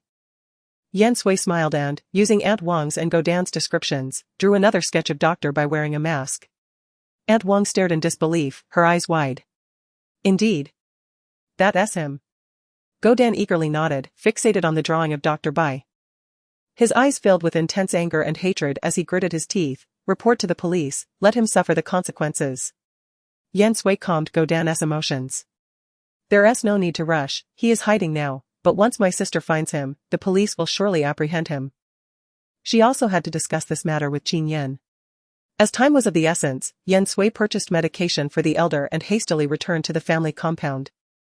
Given the lateness of the hour and Yan Sui's delayed return, many of the women seated beneath the trees cast peculiar glances her way, though they remained silent.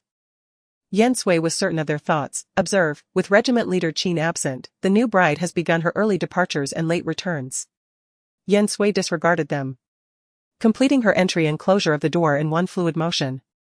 She prepared a simple sweet potato porridge for her solitary meal, with no nocturnal activities planned. Yan Sui bathed, reclined against the headboard to peruse medical texts for a time, and succumbed to slumber beneath the covers. Within the bedding, the lingering essence of Qin Yan stirred a warmth in her cheeks. Tap, tap, tap. Just as Yan Sui was drifting off, a knocking at the door startled her awake. She snapped her eyes open, initially believing it to be a dream. However, the knocking persisted. Yan Sui sat up, donned her coat, and armed herself with a defensive rod. "Who is it?" "Sister-in-law." "It's me." Recognizing Shen Zhizhou's voice, Yan Sui hurriedly opened the door. only to discover Qin Yan being carried in, unconscious. Her heart plummeted, and she swiftly stepped aside. Quickly, bring him in. The doctor, Bai, who was following behind, attempted to enter as well, but Yan Sui adroitly intercepted him, stating coldly, "You are not permitted to enter." She then instructed Shin Jizhou to keep a close watch on Dr. Bai, ensuring that this would-be murderer did not escape. Chapter 37, I will not let anything happen to you. Yan Sui had no time for further explanations. After giving her instructions, she hurried into the room. Dismissing everyone inside, Lu Jingyu, boil some water. The few individuals outside exchanged glances. If it weren't for Qin Yan's insistence before his unconsciousness that they must heed Yan Sui's words, they would never have complied. Lu Jingyu remained silent, swiftly making his way into the kitchen to prepare hot water. Shin Jizhou's mind was still grappling with the situation. He questioned whether he had misheard. Did anyone else hear that sister-in-law accused Dr. Bai of being a murderer? Or am I mistaken? The other two, who had carried Qin Yan into the room, shook their heads. Dr. Bai scoffed, "Me, a murderer? This woman is truly amusing, slandering me without cause. I shall report to the superior as it is. Let us hope she does not bring trouble upon Colonel Qin." Concerned for Qin Yan, Shin Jizhou grew anxious and quickly intercepted Dr. Bai. "Dr. Bai, please do not rush. Let us wait for sister-in-law to come out." "Sister-in-law. Step aside." Dr. Bai's eyes flickered with unease. "If my presence is unnecessary here, I shall return to rest." The other two felt certain Shin Jizhou must have misheard. However, they disagreed with allowing Dr. Bai to leave. The current circumstances inside remained unclear, and it was likely they would need Dr. Bai to enter later. "Indeed, Dr. Bai. Please wait a moment." Dr. Bai's eyes shifted as he replied, "All right, I shall sit here at the entrance to rest." As soon as no one was watching, he planned to slip away quietly. In the room, Yan Sui had already managed to stabilize Qin Yan's condition and retrieved her most treasured medicine to administer to him. The small pill, albeit diminutive, contained the essence of numerous precious herbs. These few pills were heirlooms from Yan Sui's grandmother, possessing considerable value, life-saving elixirs capable of bargaining with the king of hell himself. Without hesitation, Yan Sui placed one into Qin Yan's mouth. As she glanced at the box, realizing there remained only one pill, a pang of regret struck her. Moments later, Qin Yan stirred awake, his vision blurred. Yet, even through the haze, he could discern Yan Sui's silhouette, which promptly set his mind at ease. He struggled to pry his eyelids open but succumbed once more to slumber. Yan Sui checked his pulse and confirmed that the toxins within him were being suppressed. She turned to the door, her small face taut with concern. "Where is Dr. Bai? How is Jin Gu?" The group that had been seated promptly surrounded her. Lu Jingyu remarked, "The hot water is ready." Four burly men, each standing at 6 feet tall, obstructed Yan Sui's view. She pushed them aside, insisting, "Take the hot water inside to clean Qin Gu, especially his lower body." They all paused, seemingly grasping her words yet remaining perplexed. Why did she emphasize the need to clean his lower body? Was there a deeper implication? Lu Jingyu asked no further questions and carried the hot water into the room. Frustrated, Yan Sui noticed that Dr. Bai was nowhere to be found. Realizing that these individuals had disregarded her instructions, anger simmered within her, yet she felt powerless, as they only heeded Qin Yan's commands. She had conveyed the gravity of the situation so clearly. "Is Dr. Bai not outside?" Shin Jizhou inquired. Yan Sui replied with irritation, "He left a long time ago." Shin Jizhou's pupils dilated in shock as he rushed towards the door, calling out, "Where is he? Dr. Bai? Did he go to the restroom?" "I'll check, it must be." He was silenced by a glance from Yan Sui. She briefly recounted the situation with the puppy and its grandfather, urging, "Hurry and capture Dr. Bai." "I will do it at once." Shin Jizhou now understood the gravity of the situation and summoned two others, exclaiming, quickly, "Dr. Bai is a murderer." The three swiftly vanished into the dense night. Yan Sui glanced at the silent courtyard, aware that someone was undoubtedly watching, given the commotion they had caused. She closed the door behind her. Lu Jingyu had already cleaned Qin Yan's body. "Sister-in-law, is there anything else I need to do?" Yan Sui shook her head. "Leave the rest to me. By the way, Jizhou and the others have gone to apprehend Dr. Bai." Lu Jingyu furrowed his brow. "Sister-in-law, is Dr. Bai really problematic?" "He He administered medication to Brother Qin on the way back. Yan Sui's expression turned grave. I cannot say for certain at this moment. You must find him first. Lu Jingyu nodded and quickly exited. Once again shutting the door, Yan Sui returned to the room, continuing with the acupuncture for Qin Yan. Then, with a sharp dagger, she gently made a cut on the tip of his finger. Dark blood dripped into a bowl as she used acupuncture to expel the poison from Qin Yan's body. Fortunately, Qin Yan was carried back, thus the toxin did not spread too rapidly, otherwise, it would have been truly beyond remedy. Xiao Sui? When Qin Yan regained consciousness once more, he felt significantly better. Yan Sui hastily leaned closer, grasping Qin Yan's hand, her voice unconsciously softening. Do not be afraid, it's all right now. I shall ensure your safety.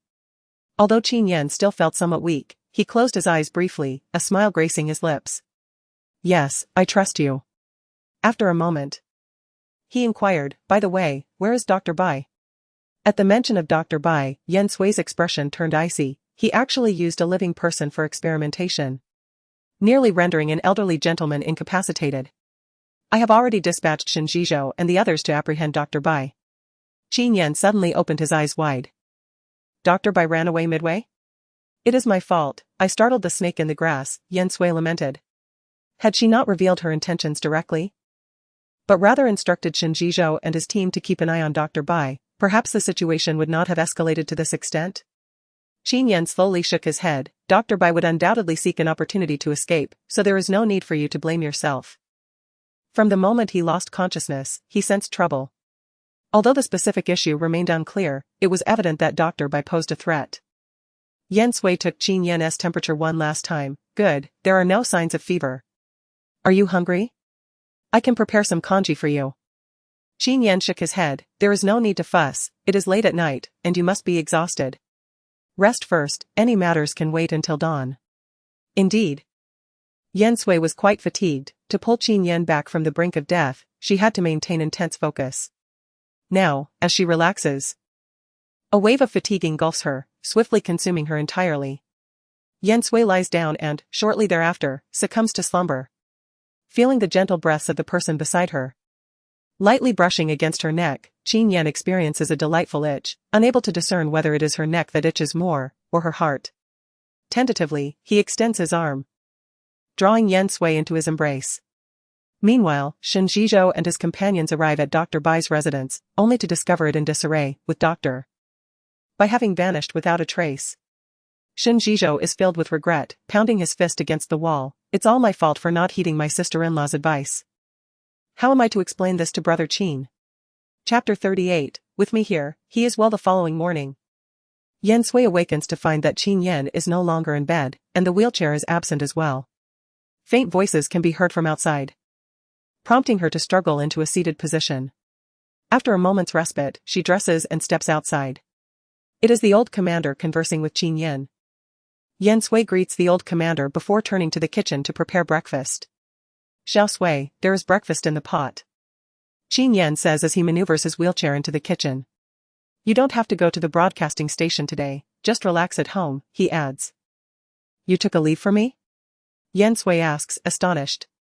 Qin Yan nods. After such a long night of toil and awakening so early, how can one work with spirit without adequate rest? His reasoning is sound. Yan Sui retrieves a large meat bun from the pot. Have you eaten? Qin Yan pulls a chair closer. I have already eaten. Seeing Qin Yan here with her, Yan Sui leans out to inquire, has the commander left? Indeed. He had other matters to attend to. Qin Yan maneuvered his wheelchair to pour a cup of hot water for Yan Sui, suggesting she eat with it to alleviate the dryness. Yan Sui accepted the cup and took a sip. Just as she was about to speak, she hastily closed her mouth, dismissing her thoughts as if she had never voiced them. Qin Yan discerned the question lingering in her mind. Although the recent mission encountered some setbacks, it ultimately concluded successfully. To spare Yan Sui from unnecessary worry, he deliberately downplayed the gravity of the situation, when in truth, the first team had suffered an ambush, leaving many severely injured. Authorities would soon dispatch personnel for an investigation, with particular scrutiny on Qin Yan himself. Despite narrowly escaping with his life, he could not evade suspicion. Yan Sui fixed her gaze on Qin Yan's legs for a few moments. The medication prescribed by Dr. Bai contains poison, and it is exceedingly rare. Even I am at a loss. Fortunately, she had some remedies left by her grandmother. Qin Yan was taken aback, although he had not spent much time with Yan Sui. Her confidence and composure regarding traditional Chinese medicine were well known. The fact that she was stumped by this particular toxin underscored the severity of the situation. One could only speculate who had provided Dr. Bai with such nefarious instructions. Yan Sui boldly conjectured, could it be that Dr. Bai is an enemy agent? Qin Yan remained silent, yet the likelihood was indeed considerable. He gestured for Yan Sui to refrain from disclosing anything to outsiders until the matter was thoroughly investigated. To avoid attracting danger. Yan Sui pouted slightly, I am well aware of the situation's seriousness. If you were not my husband, I would not be sharing this with you. The tender term husband, whispered softly, brushed against his heart like a feather. A flush of color appeared on Qin Yanjin's face as he averted his gaze. Ahem. Please close the door. There is nothing we cannot discuss between husband and wife. Ah, but the door remained ajar. Yan Sui dashed outside to shut the large door. Just then, she noticed Xie Jingning passing by. Wait. Xie Jingning called out urgently, stopping Yan Sui. Comrade Yan, please don't close the door yet. I heard that brother Yan was injured. May I see him? My grandfather and I are both very worried about him. Yan Sui could ignore Xie Jingning. But she could not disregard the concerns of Elder Xia. He is fine. With me around, he is in good health. However, Xie Jingning insisted on seeing Qin Yan to find peace of mind. Comrade Yan, I know you excel in caring for others, but right now, brother Yan requires a doctor. Qin Yan maneuvered his wheelchair closer, his handsome face marked by indifference. I am well, and I appreciate Elder Xia's concern. Brother Yan. Xie Jingning's eyes instantly filled with tears. Yan Sui quickly positioned herself in front of Qin Yan. Comrade Xia, what on earth is wrong with you? My husband is perfectly fine.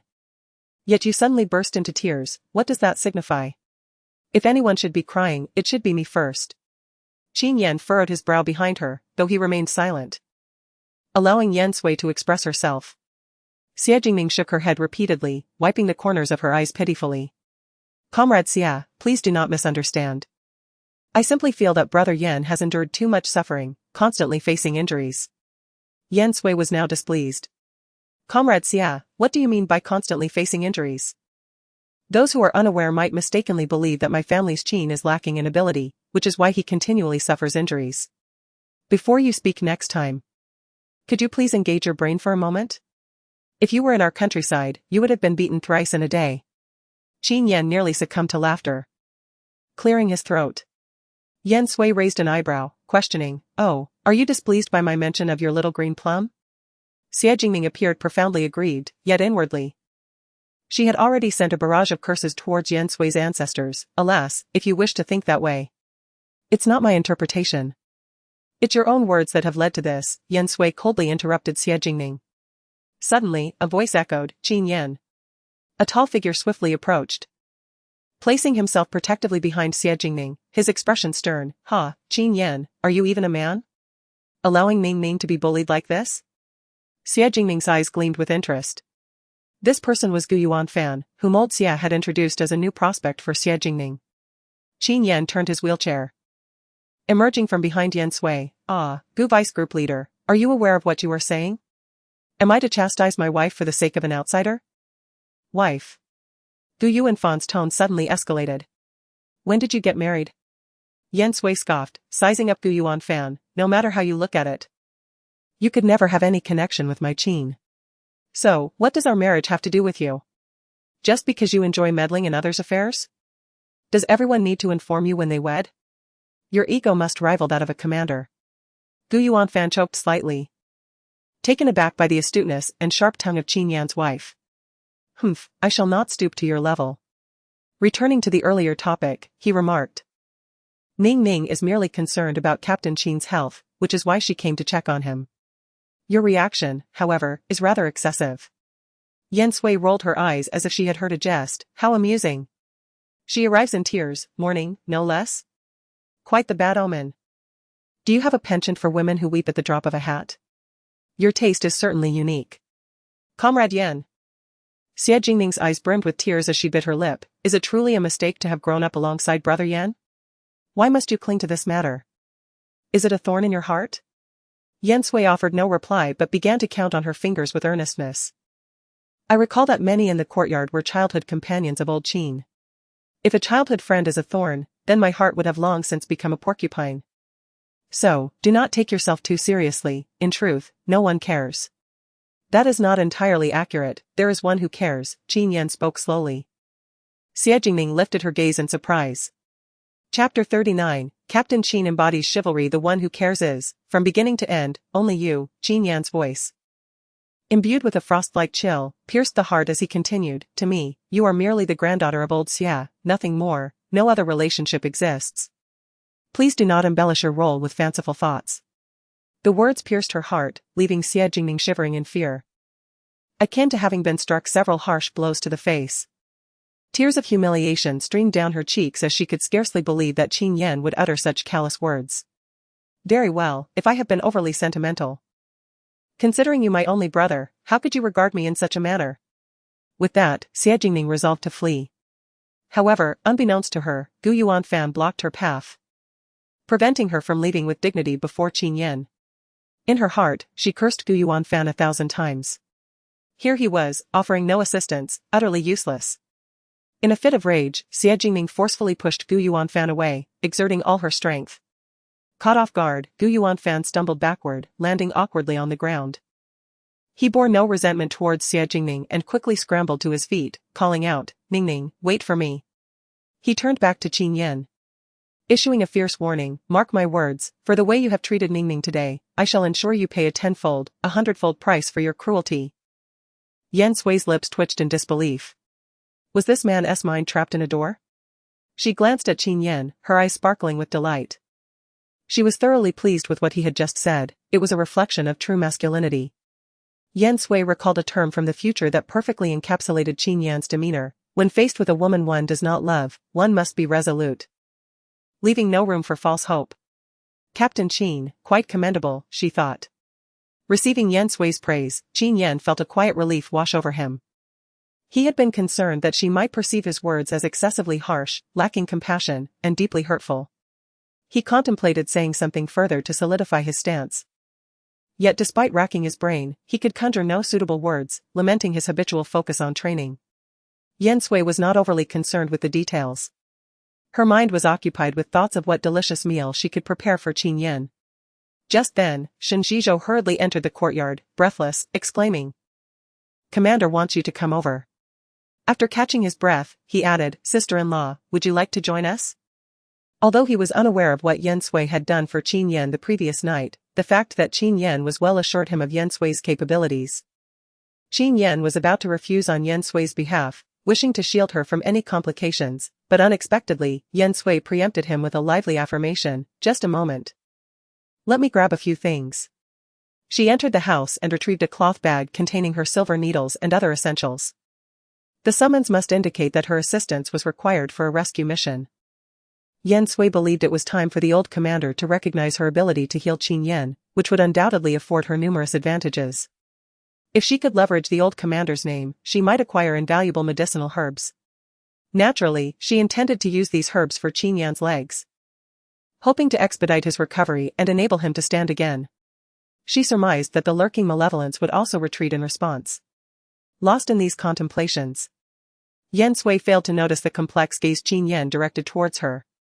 Outside the courtyard, a jeep awaited. Once Shen Zhizhou assisted Qin Yan into the vehicle, she positioned the wheelchair and then joined them inside. Is the destination far? She inquired. Qin Yan nodded slightly, his expression grave, as he had already begun to speculate about the unfolding situation. Shen Zhizhou started the engine, driving the jeep with Yan Sui and Qin Yan towards the makeshift medical station. From a distance, they noticed two guards at the entrance wearing masks, along with a group of doctors and nurses waiting outside. In front of them, a vehicle had already come to a halt, and the medical personnel quickly rushed forward to carry 3 individuals inside, each one a member of the first team. Qin Yan's pupils constricted. What on earth had happened? The situation appeared to be even more complicated than he had anticipated. Shen Zhizhou hesitated. Brother Qin, I'm not entirely clear on the specifics either. You should consult the commander when you get the chance. Upon exiting the vehicle, Shen Zhizhou distributed masks to the two of them. Yan Sui donned her mask, and suddenly a thought crossed her mind. She leaned down, drawing close to Qin Yan's ear. Worried that he might not hear her clearly, and pulled aside the edge of her mask. However, in a moment of carelessness, her lips brushed against his earlobe, a fleeting touch. Reminiscent of a dragonfly skimming water. Qin Yan's hand, resting on the wheelchair, tightened into a fist.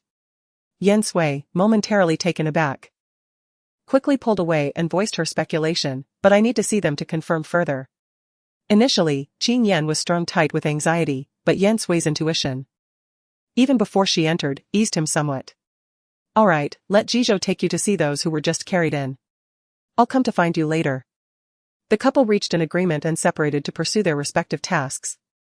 Yan Sui urged Shin Jizhou to take her to the individuals who had just been brought in. But Shin Jizhou hesitated, sister-in-law, perhaps it would be better to wait until Brother Qin sees the commander first. Can lives truly afford to wait? Yan Sui interrupted Shin Jizhou's words, saying, if you do not trust me, you would not have invited me to come along, would you? Shin Jizhou was taken aback, surprised that Yan Sui could discern his thoughts. Very well, then, accompany me, he conceded. However, there are already several doctors busy over there. You may discuss matters with them shortly. Yan Sui offered no reply, merely urging Shin Jizhou to hasten his pace.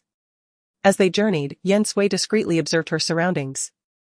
A row of tents had been erected, with the latter ones likely housing patients, as medical personnel continually traversed in and out. She detected a lang of medicinal aromas wafting through the air. Doctor, hurry. The patient here is experiencing severe vomiting and diarrhea, the situation is dire. Yan Sui's gaze snapped up, and she promptly quickened her steps to follow. Shin Jizhou was still pondering where to take Yan Sui, perhaps to seek the director first. But when he turned back, Yan Sui had already vanished from sight. How could this happen? Did he not take the medicine? The doctor was visibly irate, insisting. If the instructions had been followed, such a situation would not have arisen. The nurse, wearing a troubled expression, replied, Doctor. It was indeed after taking the medicine that this occurred. The doctor's eyes widened in disbelief. How could this be? Go fetch another bowl of medicine and try again. The prescriptions were tailored to their specific conditions. While immediate recovery may not be possible, such an outcome is utterly inconceivable. If you wish for him to perish sooner, by all means, continue administering your concocted herbal remedy. The voice was clear and crisp, yet it carried an unmistakable chill that commanded attention. Everyone turned to look as Yan Sui walked in, the light behind her casting her delicate features in shadow. Her expression was almost devoid of emotion as she stated.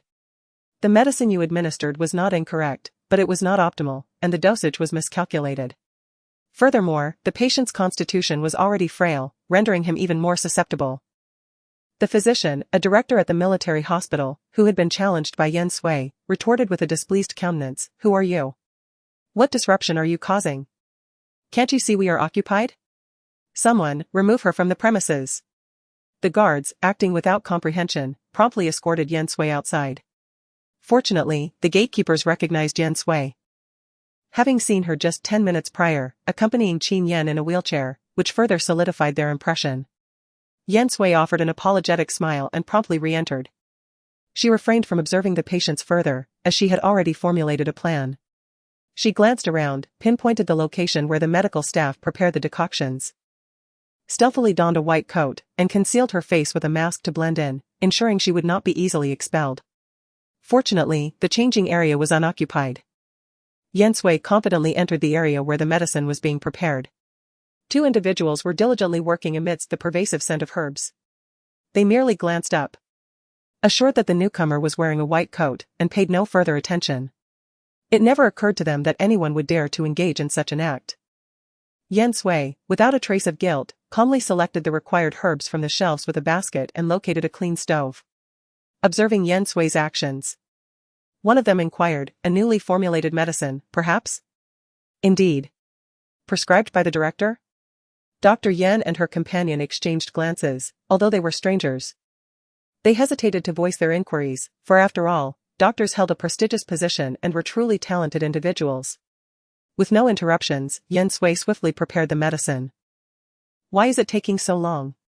Director Sun requested that you deliver a bowl of medicine.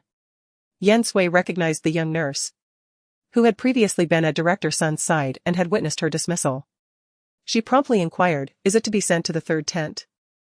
Only then did the nurse notice Yan Sui, yet she refrained from asking about her origins. Indeed, is it ready? The patient is in critical condition, suffering from severe vomiting and diarrhea. Yan Sui poured a bowl of medicine and replied, here. The nurse asked no further questions and took the medicine away. Subsequently, whenever someone came to collect medicine, Yan Sui would preemptively hand it over, leaving the other two feeling perplexed. How much medicine have you prepared? What are we to do with our supplies? Just set them aside, Yan Sui instructed. Isn't that a waste?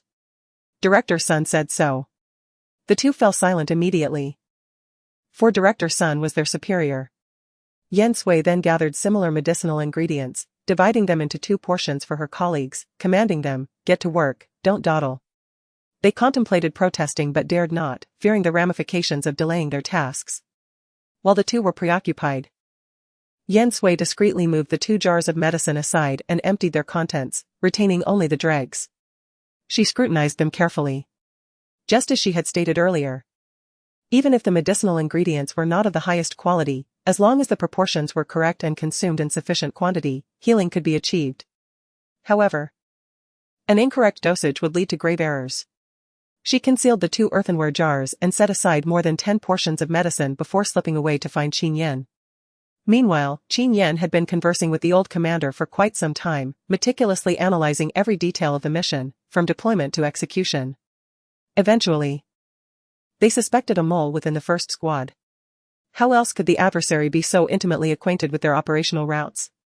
However, every member of the first squad was currently recumbent within the makeshift medical facility, none conscious, rendering any investigation impossible. The situation had reached a standstill. The old commander massaged his temples, deeply troubled. The 10 individuals comprising the first squad were all invaluable assets, trained by Qin Yan himself. Nevertheless, Qin Yan bore the responsibility for the matter. In essence, if these 10 could not be saved, Qin Yan would also be implicated. The ruthlessness of the scheme's architect was evident. Ahem. Qin Yan then noticed Shen Zhizhou standing at the doorway, his conspicuous winks indicating something was amiss. He wheeled himself outside. Noticing Yan Sui's absence, his heart sank. Why are you alone? I merely turned around, and I couldn't find sister-in-law. However, I'm certain she's still somewhere inside, as I inquired with the guards at the entrance, and they confirmed she hasn't left. Recalling Yan Sui's earlier conjecture, Qin Yan surmised her whereabouts and activities. Nonetheless, her absence caused him considerable concern. Take me to the location where you parted ways with her. This way. Leading the way with brisk strides, Magistrate Shen advanced ahead. He hadn't anticipated Yan Sui's audacity, venturing off on her own during her inaugural visit, seemingly impervious to potential peril. Yet, it was he who now felt trepidation. Commander Qin. The head nurse exclaimed with palpable delight, rushing towards Qin Yan, it's working. We're finally seeing progress. One of them has regained consciousness. Qin Yan's pupils constricted, and he promptly instructed the head nurse to escort him to the patient. However, he didn't neglect to task Magistrate Shen with continuing the search for Yan Sui, emphasizing the imperative of ensuring her safety. Affirmative. Magistrate Shen responded, snapping to attention, visibly shaken. Once Qin Yan had departed, he exhaled in relief and anxiously began searching for Yan Sui, albeit cautiously, refraining from raising his voice, sister-in-law, where are you? Qin Yan followed the head nurse to the bedside of the awakened Wang Chong. Chong, can you hear me? Wang Chong's mind was clouded, his voice barely audible, Commander Qin. He betrayed us, cough, cough, cough. His words were abruptly cut short by a violent cough that expelled blood. Commander Qin, please step aside. Director Sun interjected, seemingly out of nowhere. From Wang Chong's fragmented utterances, a grim realization dawned upon Qin Yan, his handsome countenance darkening. A mole indeed existed within the first squad, having betrayed Wang Chong and his comrades. But who could it be? He retreated slightly, allowing Director Sun to exert his utmost efforts in the resuscitation attempt. Director Sun directed Qin Yan to wait outside, to prevent you from being infected. Qin Yan's eyes flickered momentarily, disregard me, focus on the resuscitation. Only then did Director Sun turn around, gesturing for a nurse to fetch an injection. Hold on. A clear, resonant voice interjected. Upon merely hearing the voice, Qin Yan immediately recognized it was Yan Sui. He turned to look and saw Yan Sui clad in a white coat, masked, with a barely contained smile at the corners of her mouth. As he had surmised, Yan Sui met Qin Yan's gaze and nodded. Director Sun. Please do not move for the moment. Director Sun, filled with uncertainty, stared intently at the approaching Yan Sui. What do you intend to do? I am currently attending to a patient. If you delay me, can you bear the consequences? I shall bear them, Qin Yan replied in a deep tone. The 4 words resonated with authority. Yan Sui felt emboldened further. Hand over the syringe in your possession. A flicker of panic crossed Director Sun's eyes as he feigned handing the syringe to Yan Sui, but, before she could grasp it, he let go, causing the syringe to shatter on the ground. Why didn't you hold on properly? The medication inside is invaluable. Yan Sui was at a loss for words. Yet she recognized his attempt to shift blame. Nonetheless, what did it matter? Captain Qin, he is suspicious. I suggest we detain him for questioning. Barely had Yan Sui finished speaking when Qin Yan issued his command. Before Director Sun could comprehend the situation, he was swiftly subdued by Shinjizhou. Director Sun, taken aback, struggled desperately. Let go of me. On what grounds are you arresting me without evidence? The sudden turn of events startled the head nurse. Captain Qin, what is happening? Without providing an answer, Qin Yan ordered for Director Sun to be taken away for interrogation. Turning back, he found Yan Sui already engaged in her work. First using acupuncture to stabilize Wang Chang's condition, and then instructing Shinjizhou to administer the medication she had concocted on the spot. Upon her arrival, she noticed that the medication was carelessly placed on a shelf by the door. After a series of interventions, Wang Chang's condition finally stabilized. The situations of the others were more critical than Wang Chang's, yet after consuming the concoction prepared by Yan Sui, their conditions also improved, allowing everyone to breathe a sigh of relief. Undoubtedly, the most exhausted among them was Yan Sui. She busily moved about, directing here and there. Once she finally sat down to rest, it dawned on her that everyone present was exceptionally cooperative, undoubtedly due to Qin Yan's influence. Dr. Yan, take a sip of water. Nurse Meng Hui said with a warm smile as she approached. I never anticipated that Dr. Yan, so young, would possess such remarkable medical skills. It is truly admirable. Her sentiments evolved from skepticism to astonishment, culminating in genuine admiration, a sentiment shared by others as well. Yan Sui smiled and accepted the water. In truth, I am not a doctor. What? Meng Hui's eyes widened in surprise. Then what were you doing just now? My grandmother is. Yan Sui refrained from divulging too much. After taking a sip, she realized the water was pleasantly warm, prompting her to glance at Meng Hui once more. No wonder she had become the head nurse, every detail was meticulously attended to. Meng Hui, sensing the unspoken, did not press further and turned to continue her duties.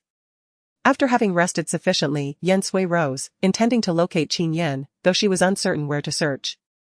She recalled that Qin Yan was likely interrogating Director Sun and thus wandered about, seeking any area where her assistance might be required. Ultimately, she made her way to Wang Chang's side, for he was now the most likely candidate to regain consciousness first, and he possessed valuable information. However, Wang Chang remained unresponsive. After examining Wang Chang's pulse, Yan Sui confirmed it was normal, albeit slightly weak. She then decided to step outside for some fresh air. Realizing it was also time for dinner. Rubbing her stomach, she suddenly remembered that she hadn't eaten anything since the busy morning. When one becomes engrossed in work, it is all too easy to neglect basic needs. Yan Sui's thoughts drifted to Qin Yan. She looked around and spotted Shinjizhou in the distance. Hastily jogging towards him, Zhizhou, where's your brother Qin? Has he eaten yet? You are well aware of his gastric issues, which have only recently improved. He must not be left hungry. Noticing Shinjizhou's lack of response, Yan Sui frowned and waved her hand in front of him. Are you listening? What are you staring at? Turning around, she found Qin Yan right behind her. Seated in a wheelchair, he held 2 aluminum lunch boxes. Clearly also seeking out Yan Sui for a meal. He smiled warmly. Here, let us eat first. The two proceeded to a makeshift office, designated for Qin Yan. During their meal, Qin Yan inquired about Yan Sui's suspicions regarding Director Sunday. Yan Sui recounted her encounters in the medical point, particularly recalling a visit to the medicine preparation area. I examined the remnants of the medicine and can ascertain that the dosage is incorrect. A couple of doses might not significantly worsen their condition, but it could lead to a slow, chronic decline. In roughly a week, it could reach a point unnoticed until it is too late. Reflecting on the fact that if she had not come along, 9 innocent lives could have been lost. Qin Yan's mood shifted to one of deep self-reproach and frustration. Perhaps he should not have accepted the mission from the commander. He seemed to have lost the ability to protect his subordinates, becoming a powerless shell of a man. Commander Qin Yan? Yan Sui sensed that the light in Qin Yan's eyes had dimmed, tightening her heart as she felt that the man before her appeared as fragile as glass, ready to shatter at a mere touch. She circled around the table, enveloping Qin Yan in her embrace, her small hands gently patting his back. They will be all right. Qin Yan's profile rested against Yan Sui's flat abdomen, the delightful fragrance reminiscent of gardenias wrapping around him like a comforting cocoon. It felt as if an invisible hand was tenderly smoothing out the creases of his troubled heart. In this moment of warmth, Yan Sui too closed her eyes. Brother Qin. Shen Zhizhou burst in with great enthusiasm, an aluminum lunchbox in hand. I came to eat with you, cough, cough, I apologize for the interruption. Observing Shen Zhizhou's flustered demeanor, Yan Sui couldn't help but chuckle. She released Qin Yan from her embrace. Qin Yan, watching Yan Sui settle back into her seat, could still sense her warmth and fragrance lingering at the tip of his nose. He was momentarily taken aback before breaking into a smile. Picking up his chopsticks to offer Yan Sui a piece of meat from his lunchbox. You've worked hard today, do enjoy your meal. Thank you. Yan Sui hesitated for a moment. The head nurse asked me if I was a doctor, and I answered truthfully. I hope that doesn't cause you any trouble? She had indeed considered this point. However, it was impossible to conceal, had she lied to Meng Hui at that moment. Discovering the truth later would leave her with no way to redeem herself. Qin Yan nodded slightly. It's fine. Just speak the truth. Your capabilities are evident to all. Yan Sui appeared to be deep in thought. In her previous life, having reached a certain age, she understood a fundamental truth: academic qualifications do not encapsulate everything. The crux lies in the pursuit of education. She yearned to further her studies. Attaining admission to her dream university would be even more splendid. Yet, would Qin Yan consent to such a pursuit? Instinctively, she cast a glance at Qin Yan, only to swiftly avert her gaze, contemplating that by then she would have restored his legs to health. Subsequently, it would be her own life to lead. After their meal, Qin Yan escorted Yan Sui to Director Sun's office. Take a look around and see if there are any suspicious medications, he instructed. Director Sun claimed he was being coerced. Yet he was oblivious to the appearance of his captors, and currently, the whereabouts of his family remained unknown. He had dispatched individuals to investigate any unusual occurrences concerning Director Sun's household. After all, 5 living individuals could not vanish without a trace. Yan Sui nodded, meticulously surveying her surroundings. The desk was cluttered with numerous vials and jars. Did I not share my suspicions with you before entering? Yan Sui donned disposable gloves and picked up a small vial tucked away in the corner. The bottle bore a small label inscribed with the letters TX. Her eyes narrowed slightly. It was a strain of infectious influenza that could induce a state of coma. This vial was likely the culprit. Even a minuscule amount could impair neural functions, and in severe cases, lead to poisoning or even death. Such a perilous substance caused Lu Yan to tighten his breath, urging Yan Sui to set the vial down. He fixed his gaze intently upon her. Be cautious, proceed slowly, and do not panic. Chapter 42, Xiao Sui is a doer. Yan Sui found herself in a state of bemusement as she set the small vial aside. Rest assured. This bottle is crafted from special glass and is not easily shattered. However, I recommend that you submit it to the superior and request that experts from Kyoto come to retrieve it. It surely holds significant research value. Upon hearing Yan Sui's words, Qin Yan felt an unsettling sensation. How could she possess such knowledge? Unbeknownst to him, this information had been gleaned from the news in her past life. During that time, Yan Sui had toiled tirelessly for the Ren family, and reading the newspaper was a primary source of joy for her, coupled with her grandmother's influence, which heightened her interest in similar reports. Noticing Qin Yan's silence, Yan Sui belatedly realized the gravity of the situation, yet she quickly composed herself. Look at the label on the vial. The letters indicate the name of this particular virus. I came across it in a book at the county bookstore.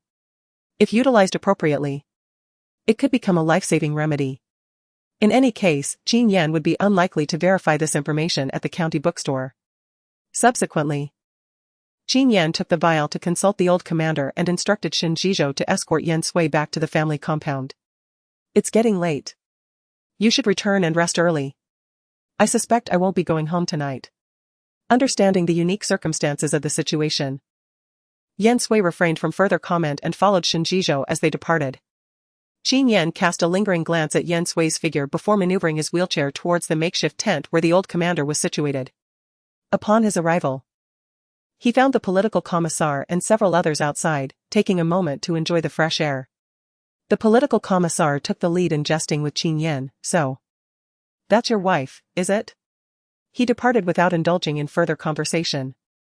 Facing the uncle-like political commissar, Qin Yan smiled, stating that after a day's labor, she likely wished to return early for rest. The commissar's nephew, Qian Ben, with a mischievous glint in his eyes, remarked, "Commander Qin, I hear your wife has only been here for 3 days before you tied the knot. I imagine you are not yet well acquainted." The implication that familiarity would come with time lingered in the air, sounding somewhat like an awkward attempt to alleviate Qin Yan's discomfort, though it felt rather peculiar. The political commissar cast a sharp glance in their direction. The other two, already married, sensed the tension and promptly intervened to smooth things over, allowing the matter to dissipate. Qin Yan maintained a composed demeanor, seemingly unperturbed by Qian Bin's comments, even indifferent, as he maneuvered his wheelchair to seek out the elder leader. This matter was of paramount importance. Briefly recounting Yan Sui's words, he immediately garnered the attention of all present. The elder leader even dispatched a specialist to deliver the findings to the research institute in Kyoto. Such a significant discovery did not incite joy, rather, it cast a shadow. For beneath their very noses lay a weapon, albeit a mere appetizer in the grand scheme. Who could guarantee that there were not other, more severe threats lurking in the shadows? Thus, they had to act swiftly to apprehend those who had brought this discovery forth. After deliberation, the elder leader assigned several tasks. As always, Qin Yan looked up at the elder leader, who gently shook his head. "For the time being, you must focus on resting. Your health is of utmost priority." Qin Yan nodded silently, understanding that the elder leader's intentions were rooted in concern for his well-being. Before this task is thoroughly investigated, it would be prudent for him to refrain from engaging in any additional assignments, lest he inadvertently finds himself ensnared in further complications, potentially sinking into an inextricable quagmire. The political commissar gently patted Qin Yan's shoulder in a gesture of reassurance. "Allow me to take charge," Qian Bin suddenly interjected. "After all, I have served alongside Commander Qin for several years. I am confident in my abilities and trust that I shall not disappoint you, sir." Upon hearing this, the expressions of those present varied considerably. Qin Yan curled his lips slightly, his gaze laced with sarcasm. "I sincerely hope you do not let me down. After all, having been with me for so long, you ought to have learned a great deal. Otherwise, how dare you so boldly recommend yourself? This is not a trivial matter." Even though he was extending courtesy to the political commissar, Qin Yan was inherently a person of considerable restraint. Since his injury, Qian Bin had been seeking opportunities to usurp Qin Yan, particularly after the recent incident. However, at this moment, Qian Bin appeared somewhat discomposed. For Qin Yan's words had placed him under intense scrutiny. Should he fail to accomplish his mission, he would not only face punishment but also suffer the humiliation of having his reputation thoroughly shattered before the assembled leaders. "Naturally, if I lacked confidence, I would not dare to boast," he retorted. The atmosphere in the room became charged with tension. Just then, Shin Jizhou hurried in, cradling a large bag in his arms. The political commissar quickly shifted the topic, teasing Shin Jizhou, "You rascal, bringing so many things, are you planning to stay here for an extended period?" Catching his breath, Shin Jizhou replied, "Phew, these are not my belongings. They were packed by sister-in-law for brother Qin. Inside are his change of clothes, books, medications, and a few snacks." Upon these words, everyone cast envious glances toward Qin Yan. Qian Bin's countenance, however, grew even more unsightly. He had just used this matter to deride Qin Yan outside, only to be sharply rebuked by reality. Witnessing the sizable package, Qin Yan felt a stirring within, a surge of warmth. Xiao Sui had always been a woman of action, not prone to uttering pretty words.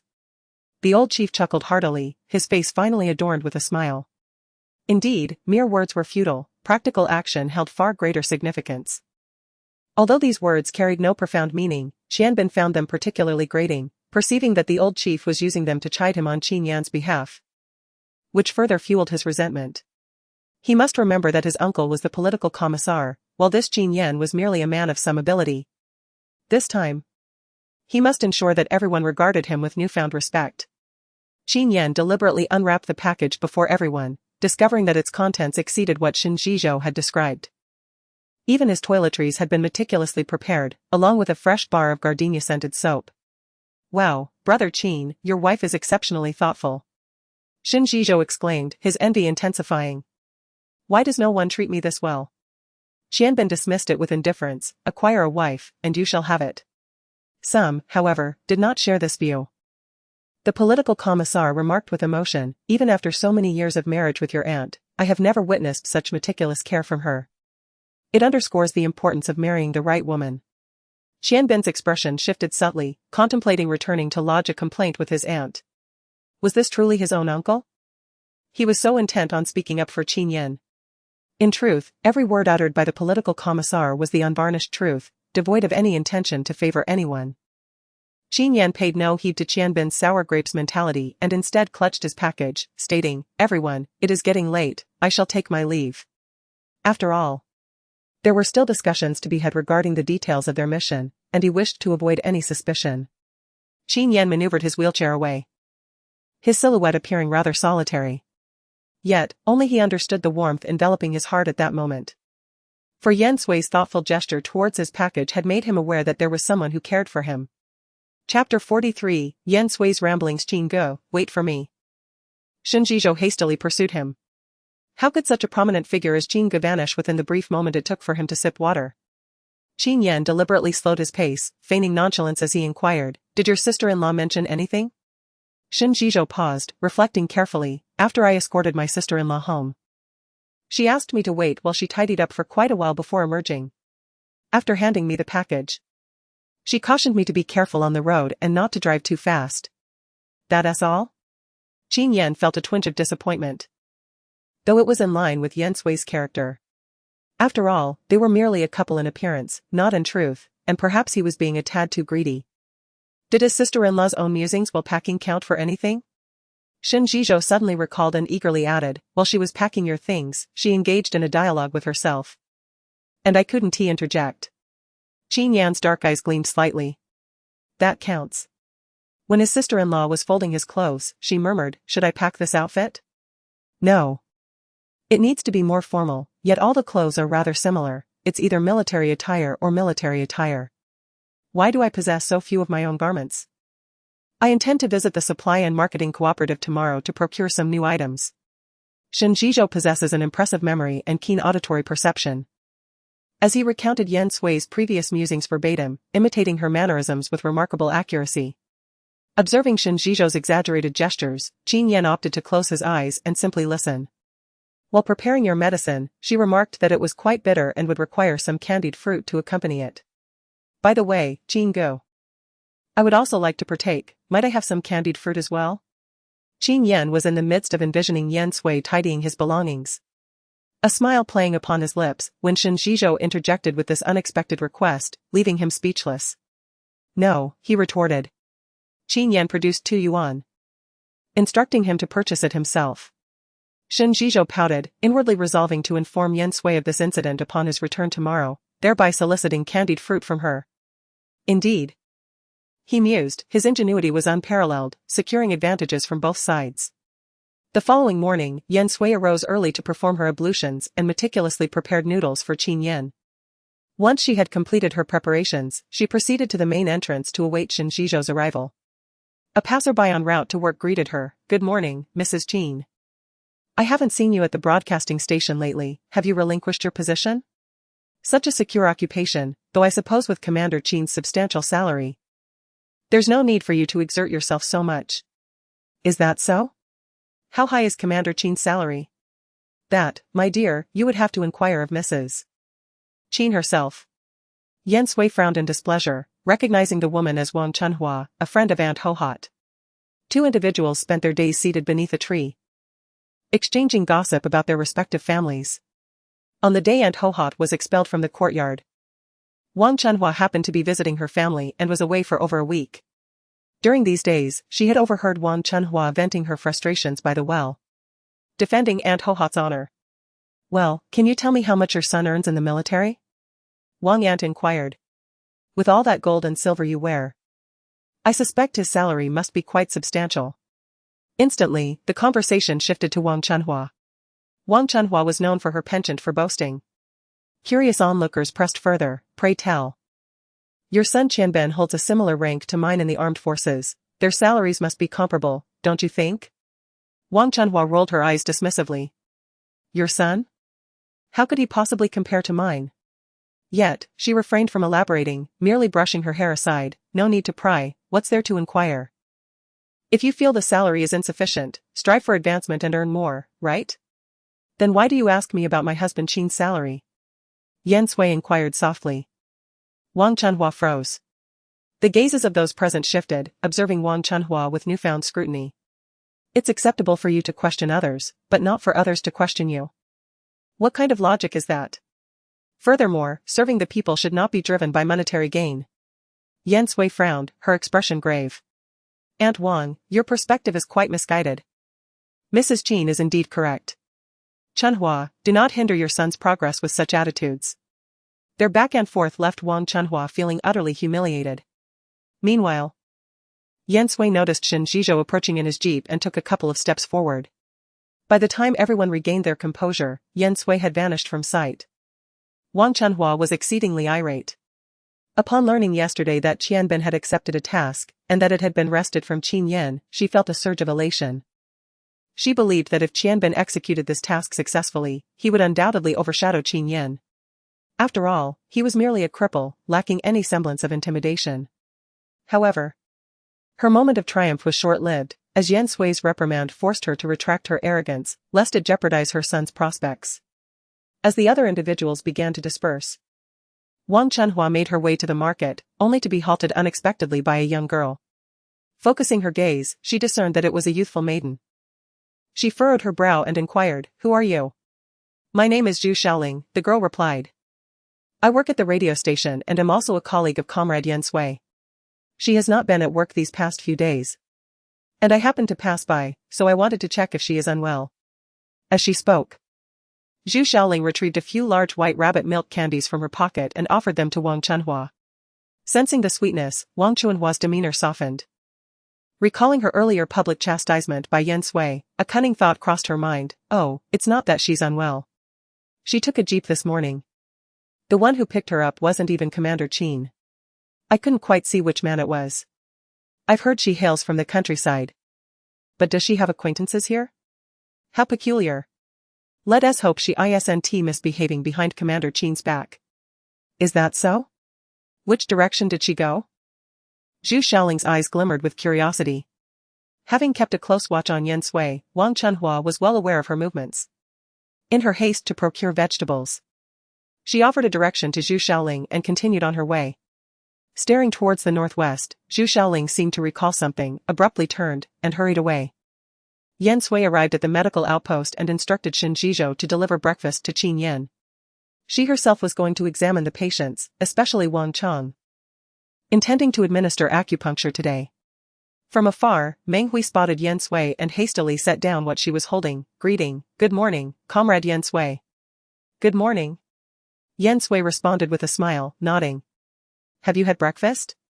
"Yes, just finished." "And you?" "I've eaten as well." After the brief exchange, Yan Sui discussed the patient's conditions with Meng Hui. There were no deteriorations overnight, so they should improve from here. They should all regain consciousness within 3 days. Meng Hui's eyes widened. 3 days? Really?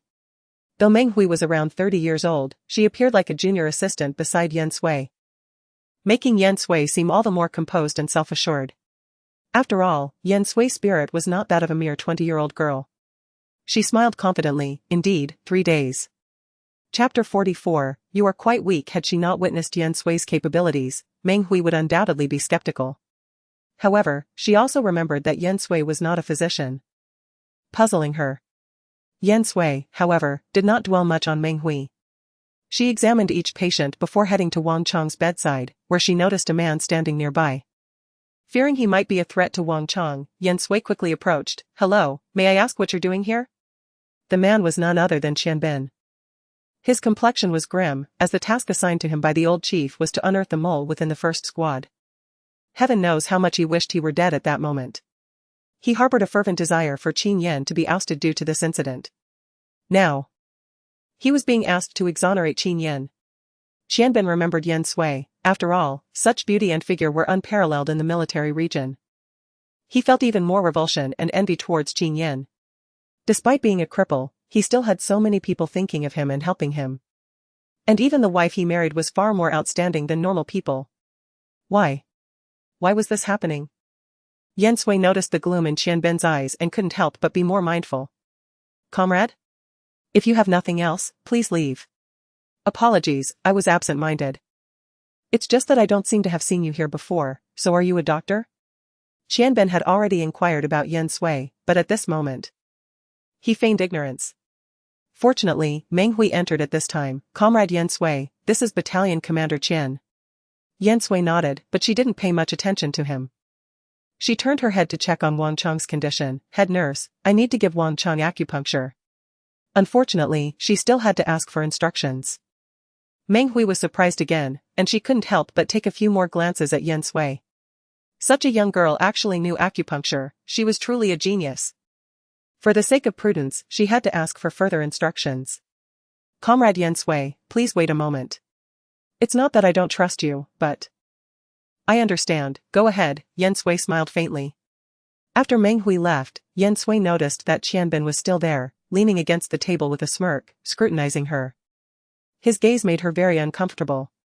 It's truly unexpected that Comrade Yan Sui is so young and already knows acupuncture.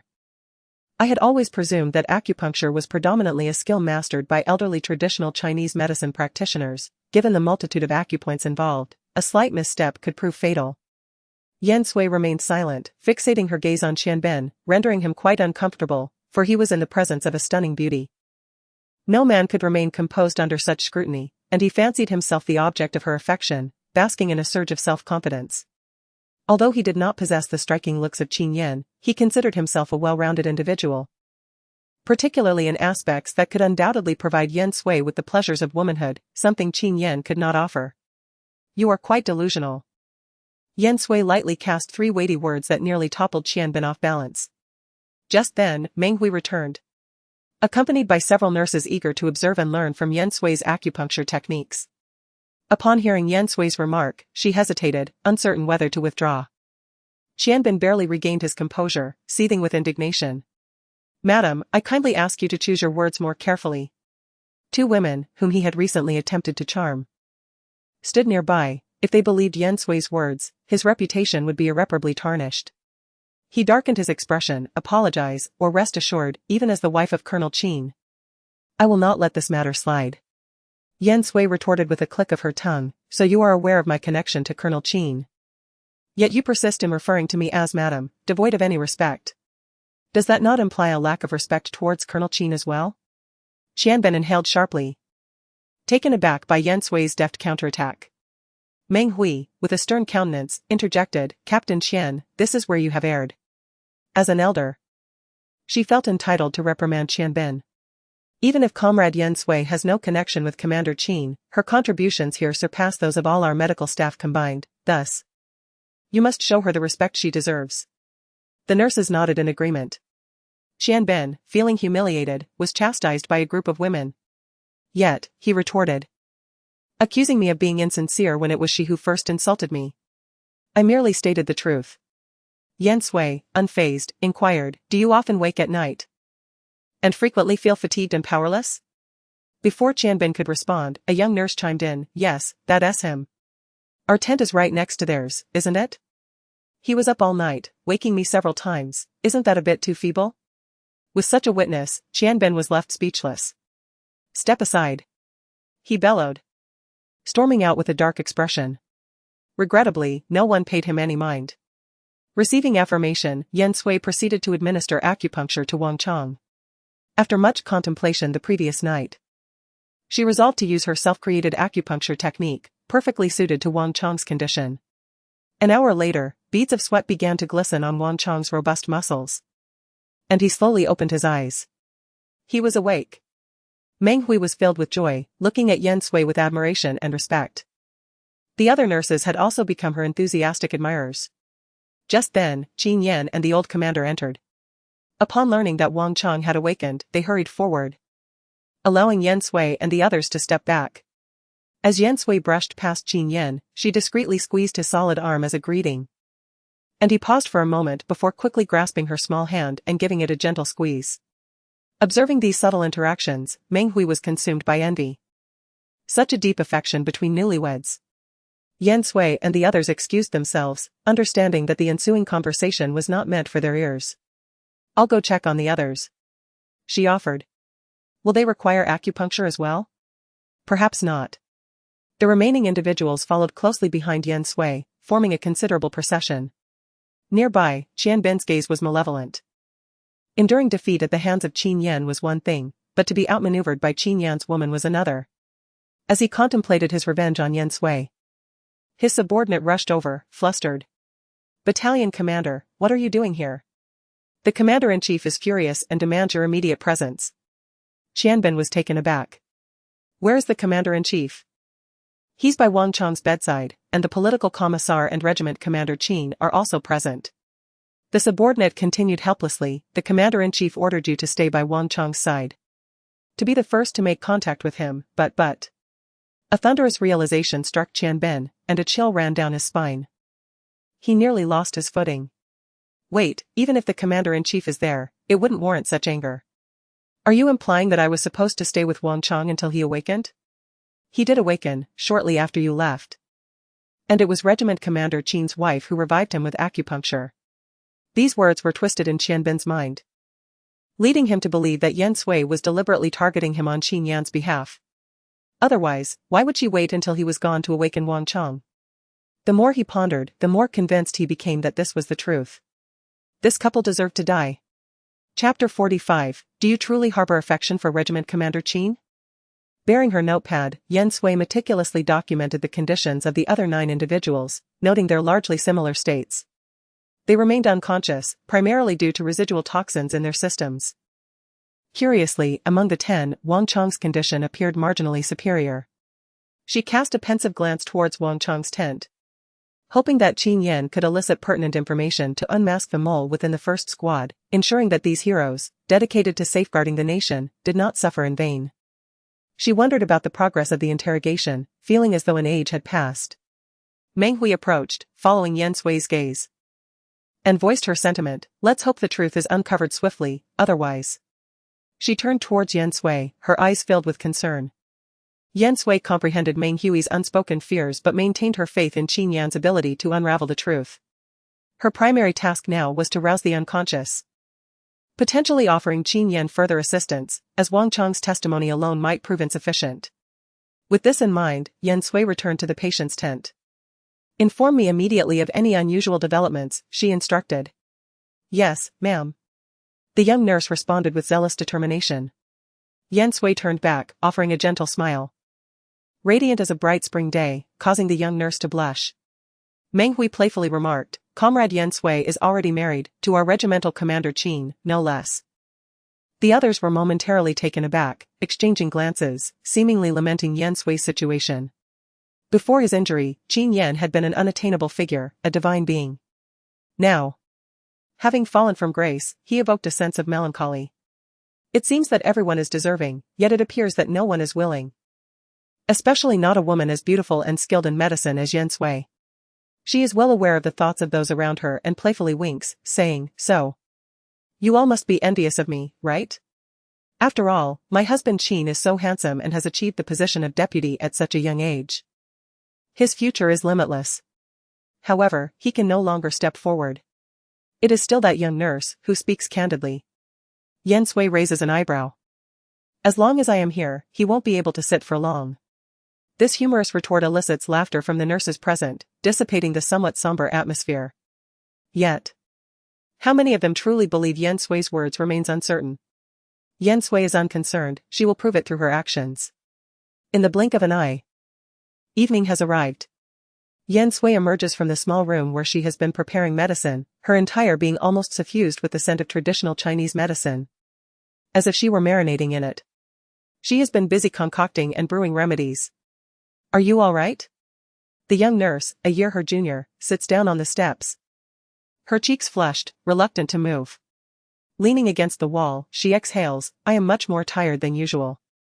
You must have been even more exhausted brewing medicine alone this morning. Yan Sui smiles and finds a clean spot to sit. Actually, it's not that bad. She is not being modest or pretending, having been treated like an old workhorse for a lifetime, tirelessly toiling from dawn till dusk for a decade. This little hardship is truly nothing to her. I still don't know your name, she adds. My name is Xiao Kuei, Lu Xiao Kuei. Lu Xiao Kuei removed her mask, revealing a charmingly innocent smile, her eyes curving with delight. True to her name, she exuded an undeniable cuteness. Her gaze was fixed intently on Yan Sui, akin to a starstruck admirer, her hands propping up her chin as she fantasized about her idol. Who had wed a man with disabilities? A sense of discomfort washed over her, she believed her idol deserved a better partner. She glanced around to ensure no one else was present. Sister Sui, she called unexpectedly. Yan Sui was momentarily taken aback by the address. Yet she did not find it unpleasant. A smile graced her lips as she replied, What is it? Sister Sui, do you truly have feelings for Captain Qin? Or is it for another reason? Given your youth and beauty, doesn't it feel akin to living in a state of widowhood? If Lu Xiao Kuei's eyes had not been so clear and devoid of malice, Yan Sui might have turned away in annoyance. One could only describe Lu Xiao Kuei as innocent and somewhat lacking in social acumen. Yan Sui had never pondered this question deeply. Her relationship with Qin Yan was merely transactional, feelings mattered little or so she thought. Noticing Yan Sui's silence, Lu Xiao Kuei began to speculate. Having heard tales of Yan Sui's rural origins, she sighed, Sister Sui, I can comprehend your situation. Yan Sui raised an eyebrow with genuine interest as she had said nothing at all. Lu Xiao Kuei's eyes shimmered with empathy, with a stepmother comes a stepfather. In an isolated home, it seems one might not even have a say in their own marriage, right? Fortunately, you have a childhood betrothal. Which is why you chose to escape that stifling household. At this revelation, Yan Sui was indeed taken aback. It seems my conjecture was quite accurate. However, how did Lu Xiao Kuei become so familiar with her background? This realization set off alarm bells. But, in the next instant, a stern voice echoed from the adjacent room, Xiao Kuei, what nonsense are you spouting again? Dad? Are you here? Lu Xiao Kuei leaped to her feet. Yan Sui recognized the owner of that voice as Chief Lu. If Lu Xiao Kuei had learned of her background through Chief Lu, it wouldn't be surprising. Chief Lu doted on his daughter, and if Lu Xiao Kuei pestered him with questions, he likely would have divulged the information. After all, her background wasn't exactly a secret. Emerging from the room were not only Chief Lu but also Qin Yan. Qin Yan, seated in his wheelchair, wore an indifferent expression, betraying no emotion. Considering the question Lu Xiao Kuei had just posed and the things she had said, which Qin Yan undoubtedly overheard, Yan Sui felt a pang of inexplicable guilt. Even though she hadn't uttered a single word. Yet, it could be misconstrued that she had tacitly agreed with Lu Xiao Kuei's words. During those few seconds of Yan Sui's distraction, Qin Yan's attention had been solely focused on her. Assuming her reluctance to meet his gaze was due to a guilty conscience. He withdrew his gaze, his dark eyes dimming slightly. Chief Lu took the initiative to apologize to Qin Yan and Yan Sui, I am truly sorry.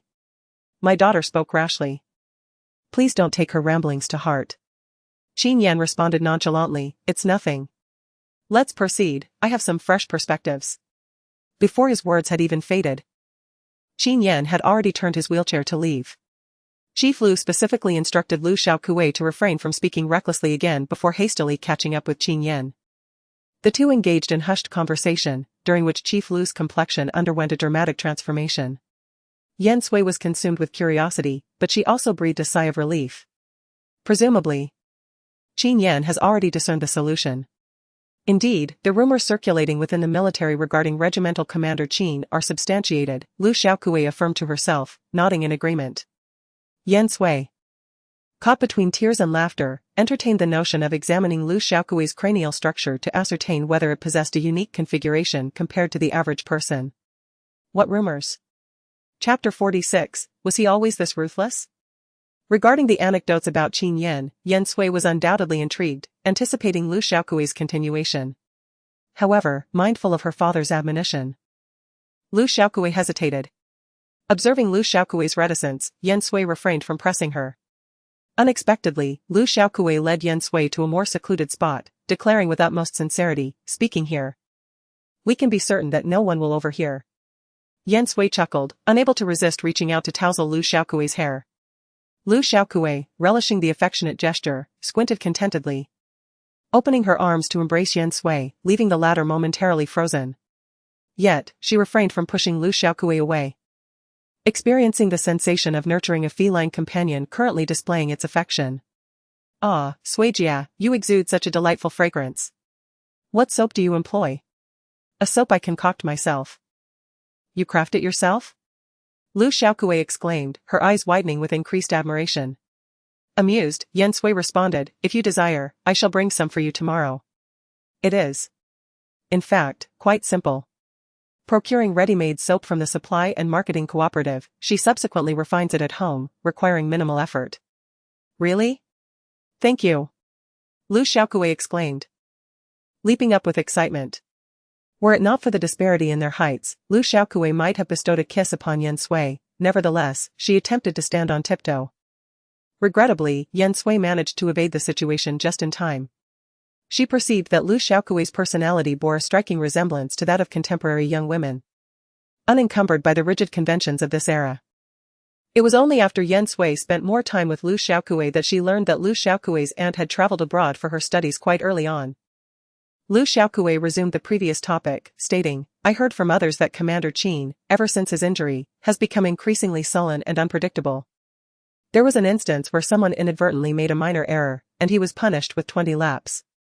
Another time, for improper posture, he was made to stand for an entire day, enduring the scorching sun until he nearly succumbed to heatstroke. There are countless such occurrences. It nearly drove someone to their demise. Establishing one's joy upon the suffering of others is exceedingly cruel and detestable.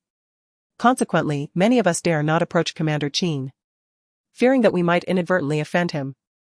After speaking, Lu Xiaokui cautiously glanced at Yan Sui and added, "Sister Sui, if you are afraid, I could ask my father to persuade Commander Qin to divorce you." Upon hearing Lu Xiaokui's words, Yan Sui furrowed her brow. "From whom did you hear that? It's utterly absurd. Commander Qin's nature has always been this way. Is he inherently so ruthless?" Lu Xiaokui exclaimed in astonishment. Yan Sui nearly stumbled, feeling embarrassed. "No. What I meant is that Commander Qin's temperament is inherently aloof, creating a sense of distance from others. It is not as the rumors suggest." Lu Xiaokui scratched her head in confusion. Yan Sui sighed lightly. "When Comrade Lu was about to reprimand you earlier, did he not show any leniency?" "Oh, indeed. Rumors are merely rumors, not to be taken at face value. One must engage personally to uncover the truth." Yan Sui patiently educated and corrected Lu Xiaokui's misconceptions. Gradually, Lu Xiaokui began to absorb Yan Sui's words. "I apologize, Sister Sui, I was indeed too naive, but that person spoke as if it were the absolute truth." Yan Sui's eyes flickered, she sensed something amiss. "Where did you hear this?" "At the military hospital. I inadvertently overheard the head nurse conversing with others." Such statements were clearly intended to tarnish Qin Yan's reputation. His current injury was already a significant disadvantage, and if such rumors proliferated, it would pose an even greater blow to him. Should someone of comparable capability emerge, they could undoubtedly supplant Qin Yan. She needed to take this matter seriously. "We must confront the head nurse and ascertain who is spreading these slanders. To defame a commander is a grave offense. One that could lead to relegation to a farm for reformation. From now on, do not share this with anyone else, understood?" Upon witnessing Yan Sui's stern demeanor and the severity of the consequences, Lu Xiaokui trembled in fear, nodding her head vigorously like a chick pecking at grains. I understand. I won't dare to spread such things again. However, Sister Sui, I have only confided in you, I haven't spoken to anyone else." Yan Sui breathed a sigh of relief, knowing that Lu Xiaokui's every word and action would be scrutinized, given that she was the daughter of Comrade Lu. A moment's carelessness could implicate Comrade Lu as well. As they conversed, the two proceeded to seek out Meng Hui. Upon observing their joint appearance, Meng Hui jested, remarking on their resemblance to siblings.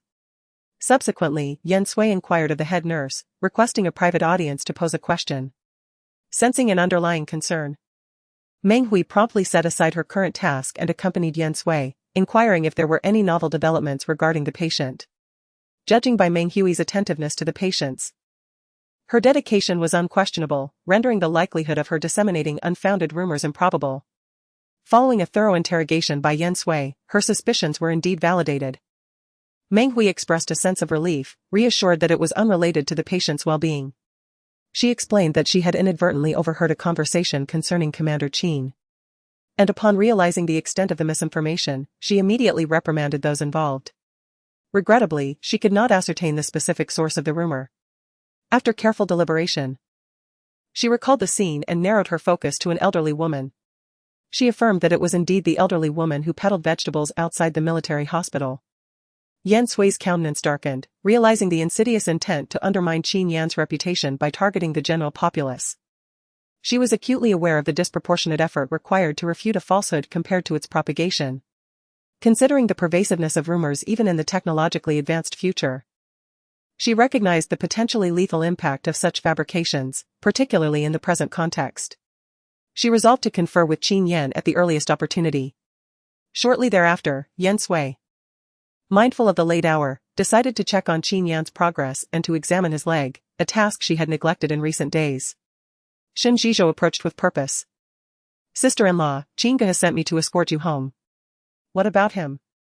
Will he be resting here tonight? He should be, but rest assured, tonight.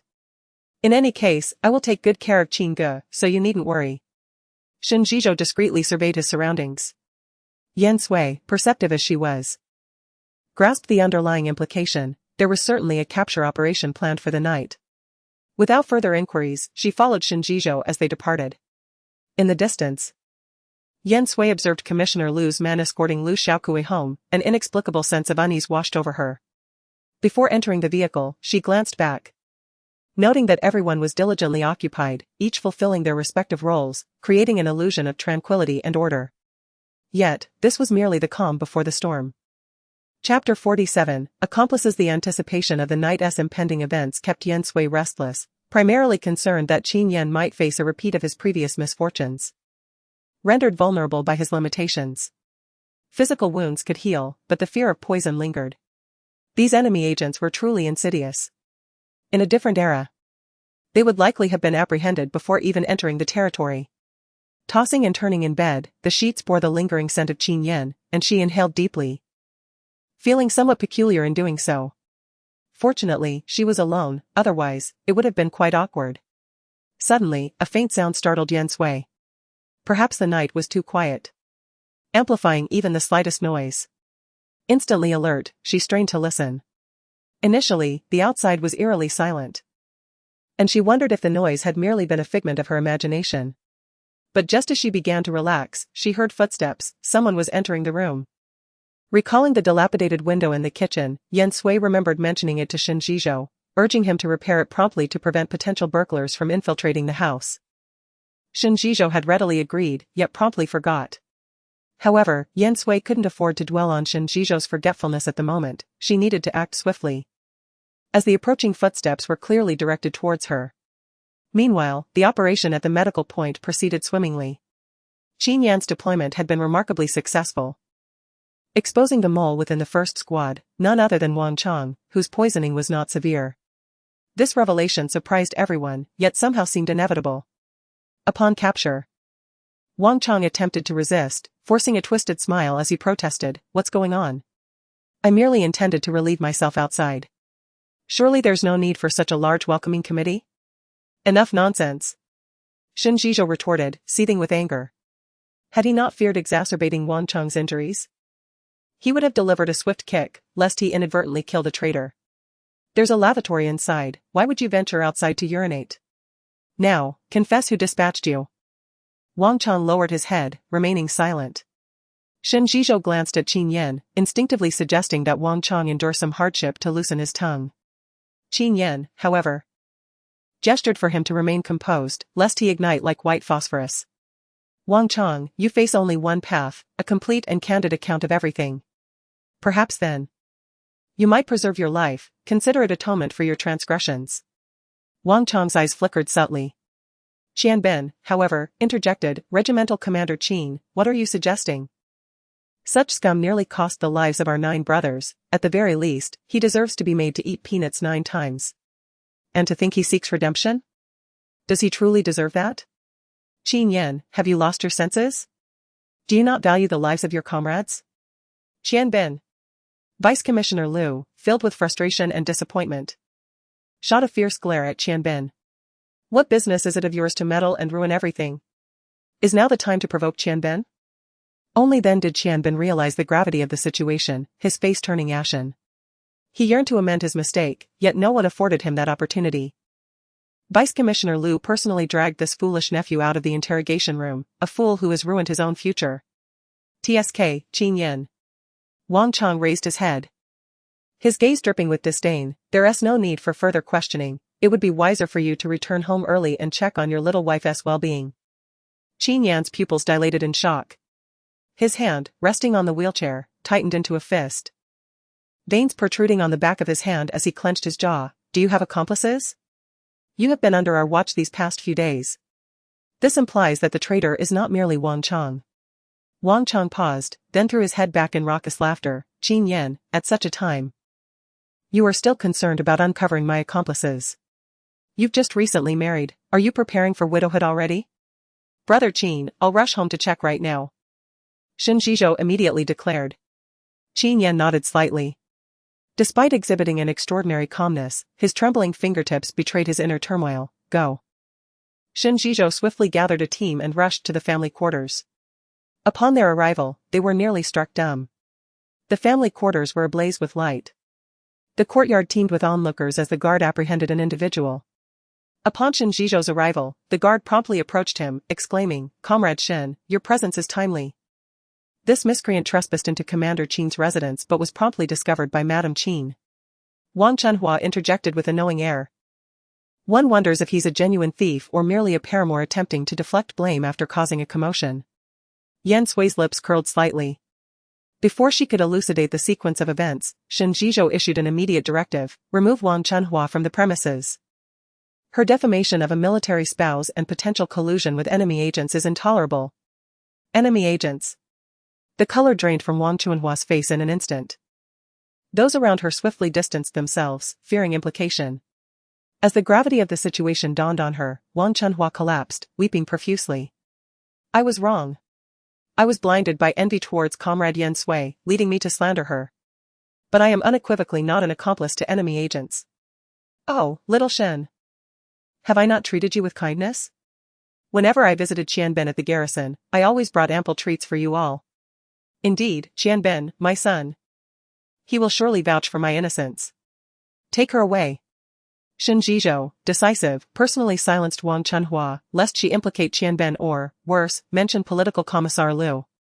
While he held Political Commissar Liu in high regard, he was wary of the man being tainted by this rotten apple. Soon, a vehicle rumbled, carrying both individuals away. Shen Zhizhou hurriedly approached Yan Sui, inquiring, Sister-in-law, are you well?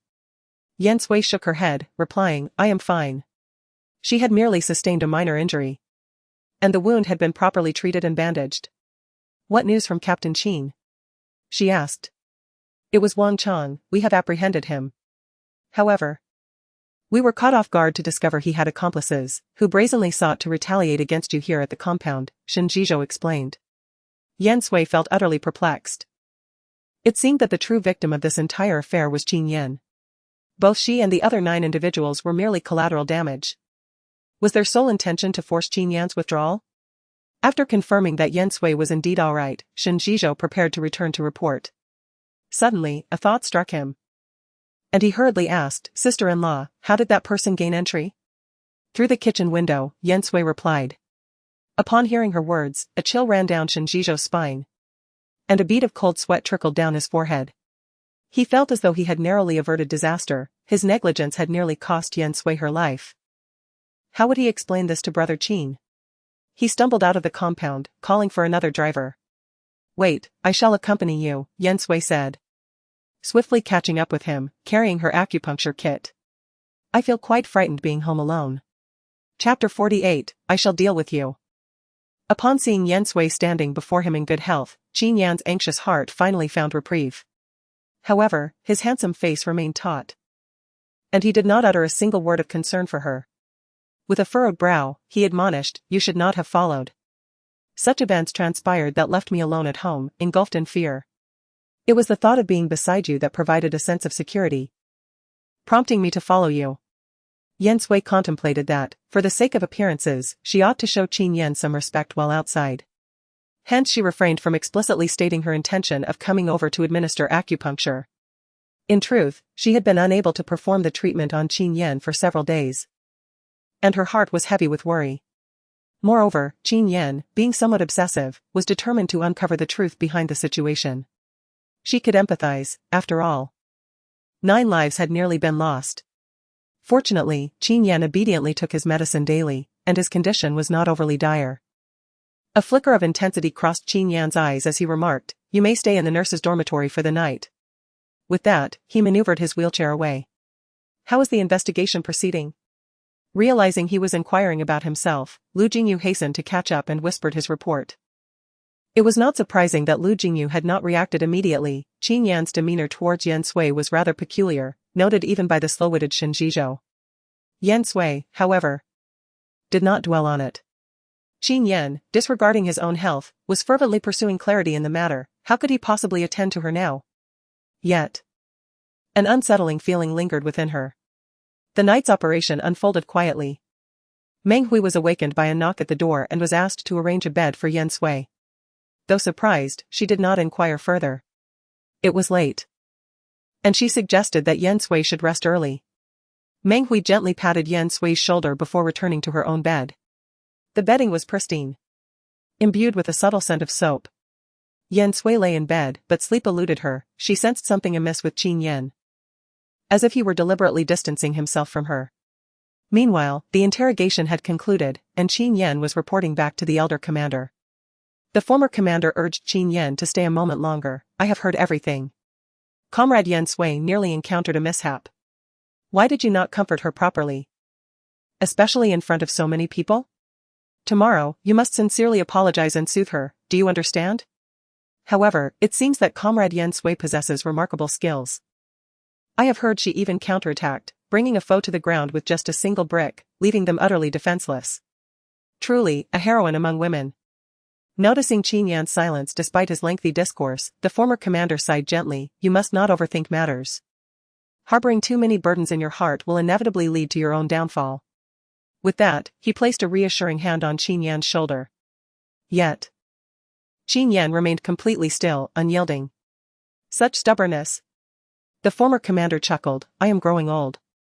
In the next moment, Qin Yan surrendered, allowing his shoulder to be pressed askew by the commander.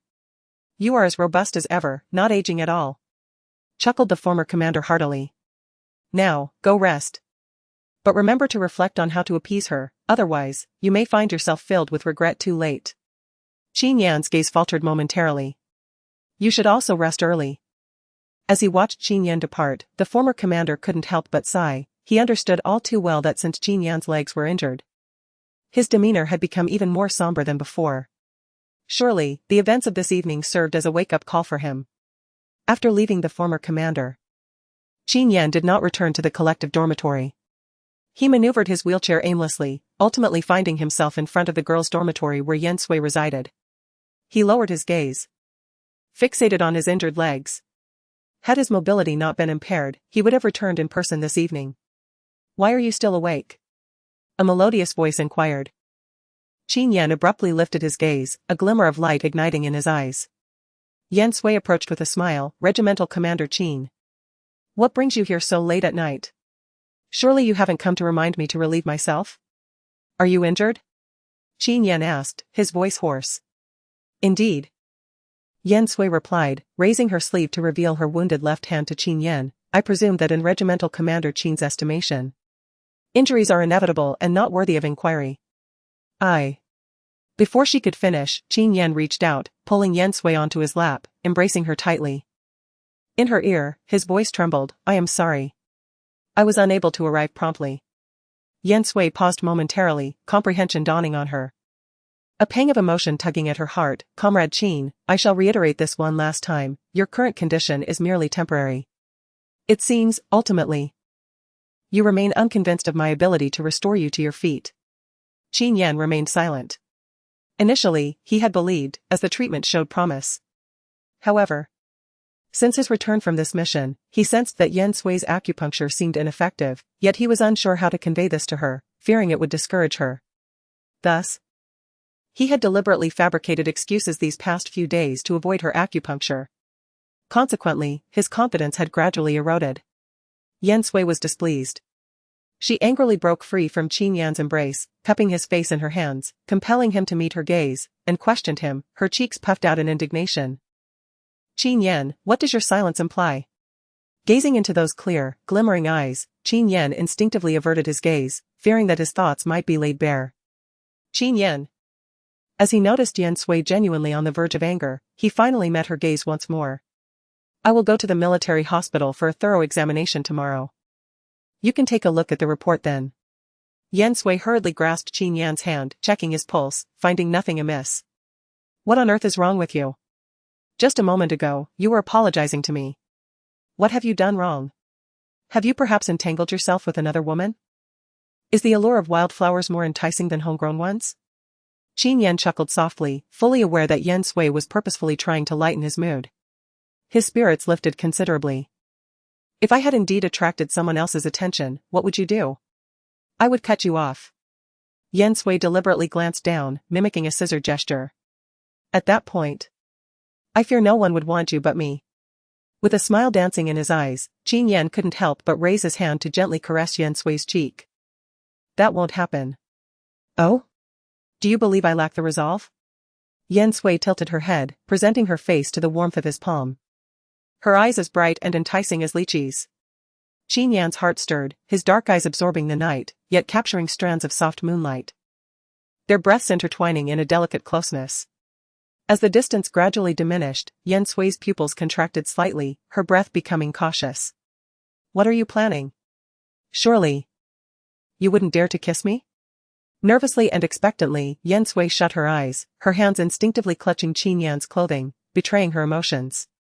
As their lips were about to meet, Qin Yan unexpectedly turned away, his warm breath cascading over Yan Sui's earlobe. A tingling sensation coursed through her, rendering her spine weak and pliant. Instinctively, she turned her face, inadvertently pressing her lips against Qin Yan's cheek. Chapter 49, almost a kiss. The two were in close proximity. Yan Sui's lips genuinely touching Qin Yan's face, leaving her momentarily stunned, hesitant to even open her eyes. What was happening? Had he not intended to kiss her? After a while, Yan Sui slowly opened her eyes, catching a glimpse of the twinkling stars reflected in his gaze, akin to an exceedingly tranquil sea under the moonlight. Their eyes locked, warm breaths intertwining. She could feel her heart rhythmically beating against his chest. Fixated on his soft, jelly-like lips, Qin Yan's alluring Adam's apple bobbed as he unconsciously leaned closer, tempted to savor the sweetness. As his handsome face loomed larger before her, Yan Sui held her breath. Her eyes widened, uncertain whether to close them. Were they truly going to kiss? Just as they were on the verge of that moment, a figure emerged. You too. Ahem, my apologies for the interruption, Meng Hui remarked, having noticed Yan Sui's prolonged absence. Concerned for her well-being on her first night, she had come to check on her, only to find the couple on a date. Yan Sui hastily rose, feeling a wave of embarrassment wash over her as she fumbled for words, but fortunately, Meng Hui had already turned to leave. Hearing a light laugh from behind, Yan Sui blushed and turned back. Commander Qin, please be more mindful next time, this kind of situation is rather inappropriate. What have I done? Qin Yan feigned innocence. Indeed, he had done nothing, it was she who had accidentally kissed him. Her limpid, almond-shaped eyes widened, as Yan Sui was taken aback by this unexpectedly endearing side of Qin Yan, whose contrasting charm nearly made her burst into laughter.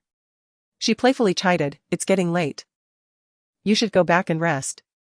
I, too, am feeling weary. Farewell until tomorrow." With those words, she turned and scurried back to her dormitory.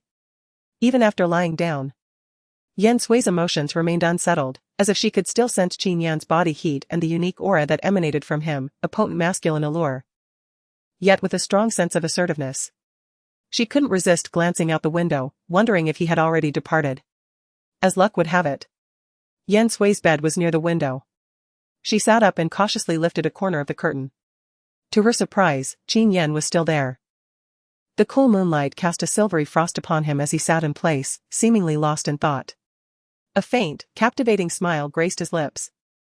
Like an intoxicating vintage under the moonlight, causing Yan Sui, who was secretly observing him, to become momentarily spellbound. Had Qin Yan not turned his wheelchair to leave? Yan Sui wasn't sure how long she could have remained there, gazing at him. However, upon turning back, she nearly screamed in fright. Meng Hui was sitting there, grinning. Yan Sui breathed a sigh of relief and whispered, "Meng Jia, you startled me. Seeing you two reminds me of when my man and I first met.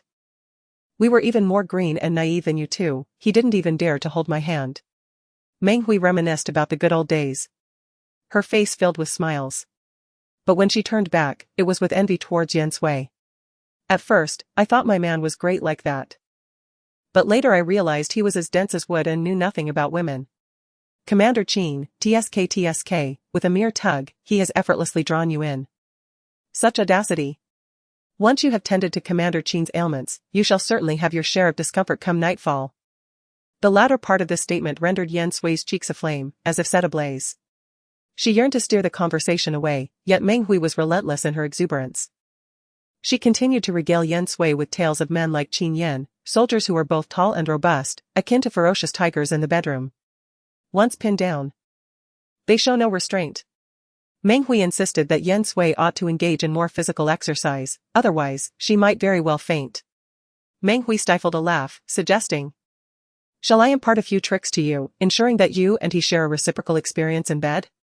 Yan Sui's face had turned so red one could fry an egg upon it. She forced a laugh, her toes nearly carving a fortress into the ground. Who would have anticipated that the usually benevolent and cheerful head nurse could utter such risky remarks in private? No, perhaps it is best left unsaid. What are you so shy about? Once you've healed Commander Qin, you are bound to encounter such situations, are you not? Yan Sui was momentarily taken aback.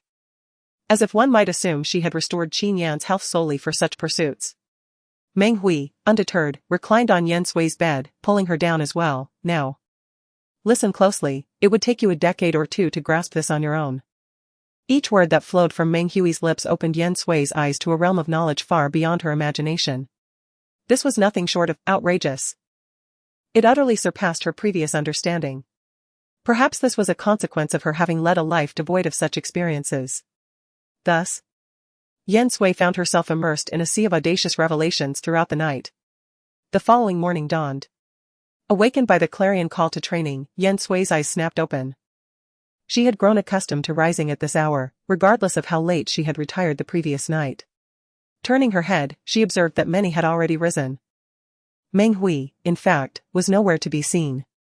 After a cursory wash, Yan Sui's immediate impulse was to check on the patients. She was met by the ebullient approach of Lu Xiaokue, "Sister Sui, they're all awake. Every single one of them." Upon hearing these words, the taut strings of Yan Sui's heart loosened. Nevertheless, she felt compelled to examine them herself. Upon her arrival, she found Qin Yan, the venerable chief, and the political commissar already present. Their eyes met, and she hastily averted her gaze, inwardly chiding herself. It was all Meng Jia's fault.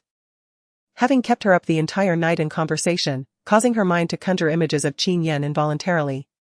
Prior to Yan Sui's arrival, the 9 patients had already undergone examination, with the prognosis being that they would be fit to rejoin their units in approximately a week. A pronouncement that was met with universal jubilation. Feeling superfluous, Yan Sui attempted to slip away unnoticed. "Xiao Sui." Qin Yan, preempting her departure, propelled his wheelchair to her side. "Have you had breakfast yet? Join me." Believing that Qin Yan wished to speak with her privately, Yan Sui acquiesced. However, it turned out to be a simple breakfast, a steaming bowl of coarse grain porridge, somewhat scratchy on the throat, yet profoundly satiating. "They're awake. Does this mean you're all right?" Yan Sui ventured after a moment of hesitation. Qin Yan set down his bowl, his countenance turning grave. "Not yet." Yan Sui's almond eyes widened in astonishment as she exclaimed, "Why?" Although she had not uttered anything particularly concerning, her emotions and reactions conveyed the answer. Qin Yan's lips curled into a faint smile, reassuring her, rest assured, there is nothing of great concern. We merely need to consult with Ming and the others before we can put this matter on hold for the time being. Puzzled, Yan Sui inquired. Put it on hold for the time being? Haven't we apprehended Wang Chang and his accomplices? Have they not yet been interrogated? At this juncture, Qin Yan's gaze darkened. They are dead, all of them. A tumult of emotion swirled within his eyes. Yan Sui felt a pang of sorrow. She had heard from Shin Zhizhou that Wang Chang had tirelessly endeavored to gain Qin Yan's approval, and after much effort, he had finally succeeded. Who could have anticipated that Wang Chang would? She moved closer, but before she could take any further action, Qin Yan enveloped her in his embrace. Chapter 50. It seems you have come back to life. Yan Sui remained still, allowing Qin Yan to hold her as he spoke. Last night, someone discovered that they had succumbed to poisoning. It appears they were silenced. Given their ability to infiltrate this place so quietly, one can only imagine how deeply the infiltration runs. He seemed weary, burying his face in the crook of Yan Sui's neck. As he spoke, his lips brushed against her skin with each word, sending a tingling sensation coursing through her body, igniting an unfamiliar restlessness. Fortunately, Qin Yan released her in time. In the next moment, the old leader entered. Yan Sui was somewhat startled, having not even heard the sound of his footsteps. Good morning, leader. Ah, Comrade Yan Sui. Please step outside for a moment, I need to speak with Qin Yan. The old leader nodded slightly, his expression grave. Yan Sui glanced at the coarse-grained porridge remaining in Qin Yan's bowl and quietly reached out to nudge him, softly urging. Hurry and eat while the porridge is still warm. As she spoke, she intended to take her empty bowl away but was stopped by Qin Yan. Leave it. I can handle it. Considering that the old leader was still present, Yan Sui felt it inappropriate to delay further, allowing Qin Yan to proceed. However, before she exited, she retrieved a handkerchief from her pocket. Here, wipe your mouth. She pressed the handkerchief into Qin Yan's hand and hurriedly turned to leave. Qin Yan grasped the handkerchief tightly. Yet his gaze lingered for a long time. The old leader cleared his throat, remarking, See, if I hadn't spoken, you would have likely followed her out. Qin Yan smiled, his eyes twinkling, and asked, Leader, does your wife wipe your mouth after breakfast? You rascal, you're just asking for a reprimand. The old leader replied, irked, let's get serious. Qin Yan raised his hand, signaling the old leader to wait a moment, then swiftly finished the porridge in his bowl. He hesitated to use the handkerchief given by Yan Sui, opting instead to wipe his mouth with the back of his hand, concluding, Now, please proceed. The old leader shook his head with a smile, feeling greatly reassured.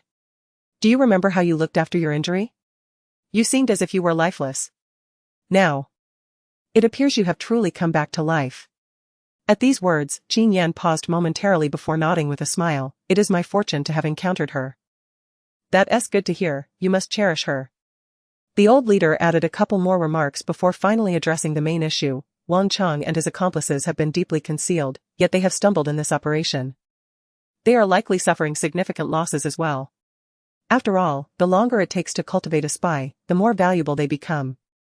Later, have Comrade Yan Sui examine what poison they were exposed to. Qin Yan looked up, hesitant for Yan Sui to be involved. She may not be able to discern it. It would be more prudent to have Director Wang come in person.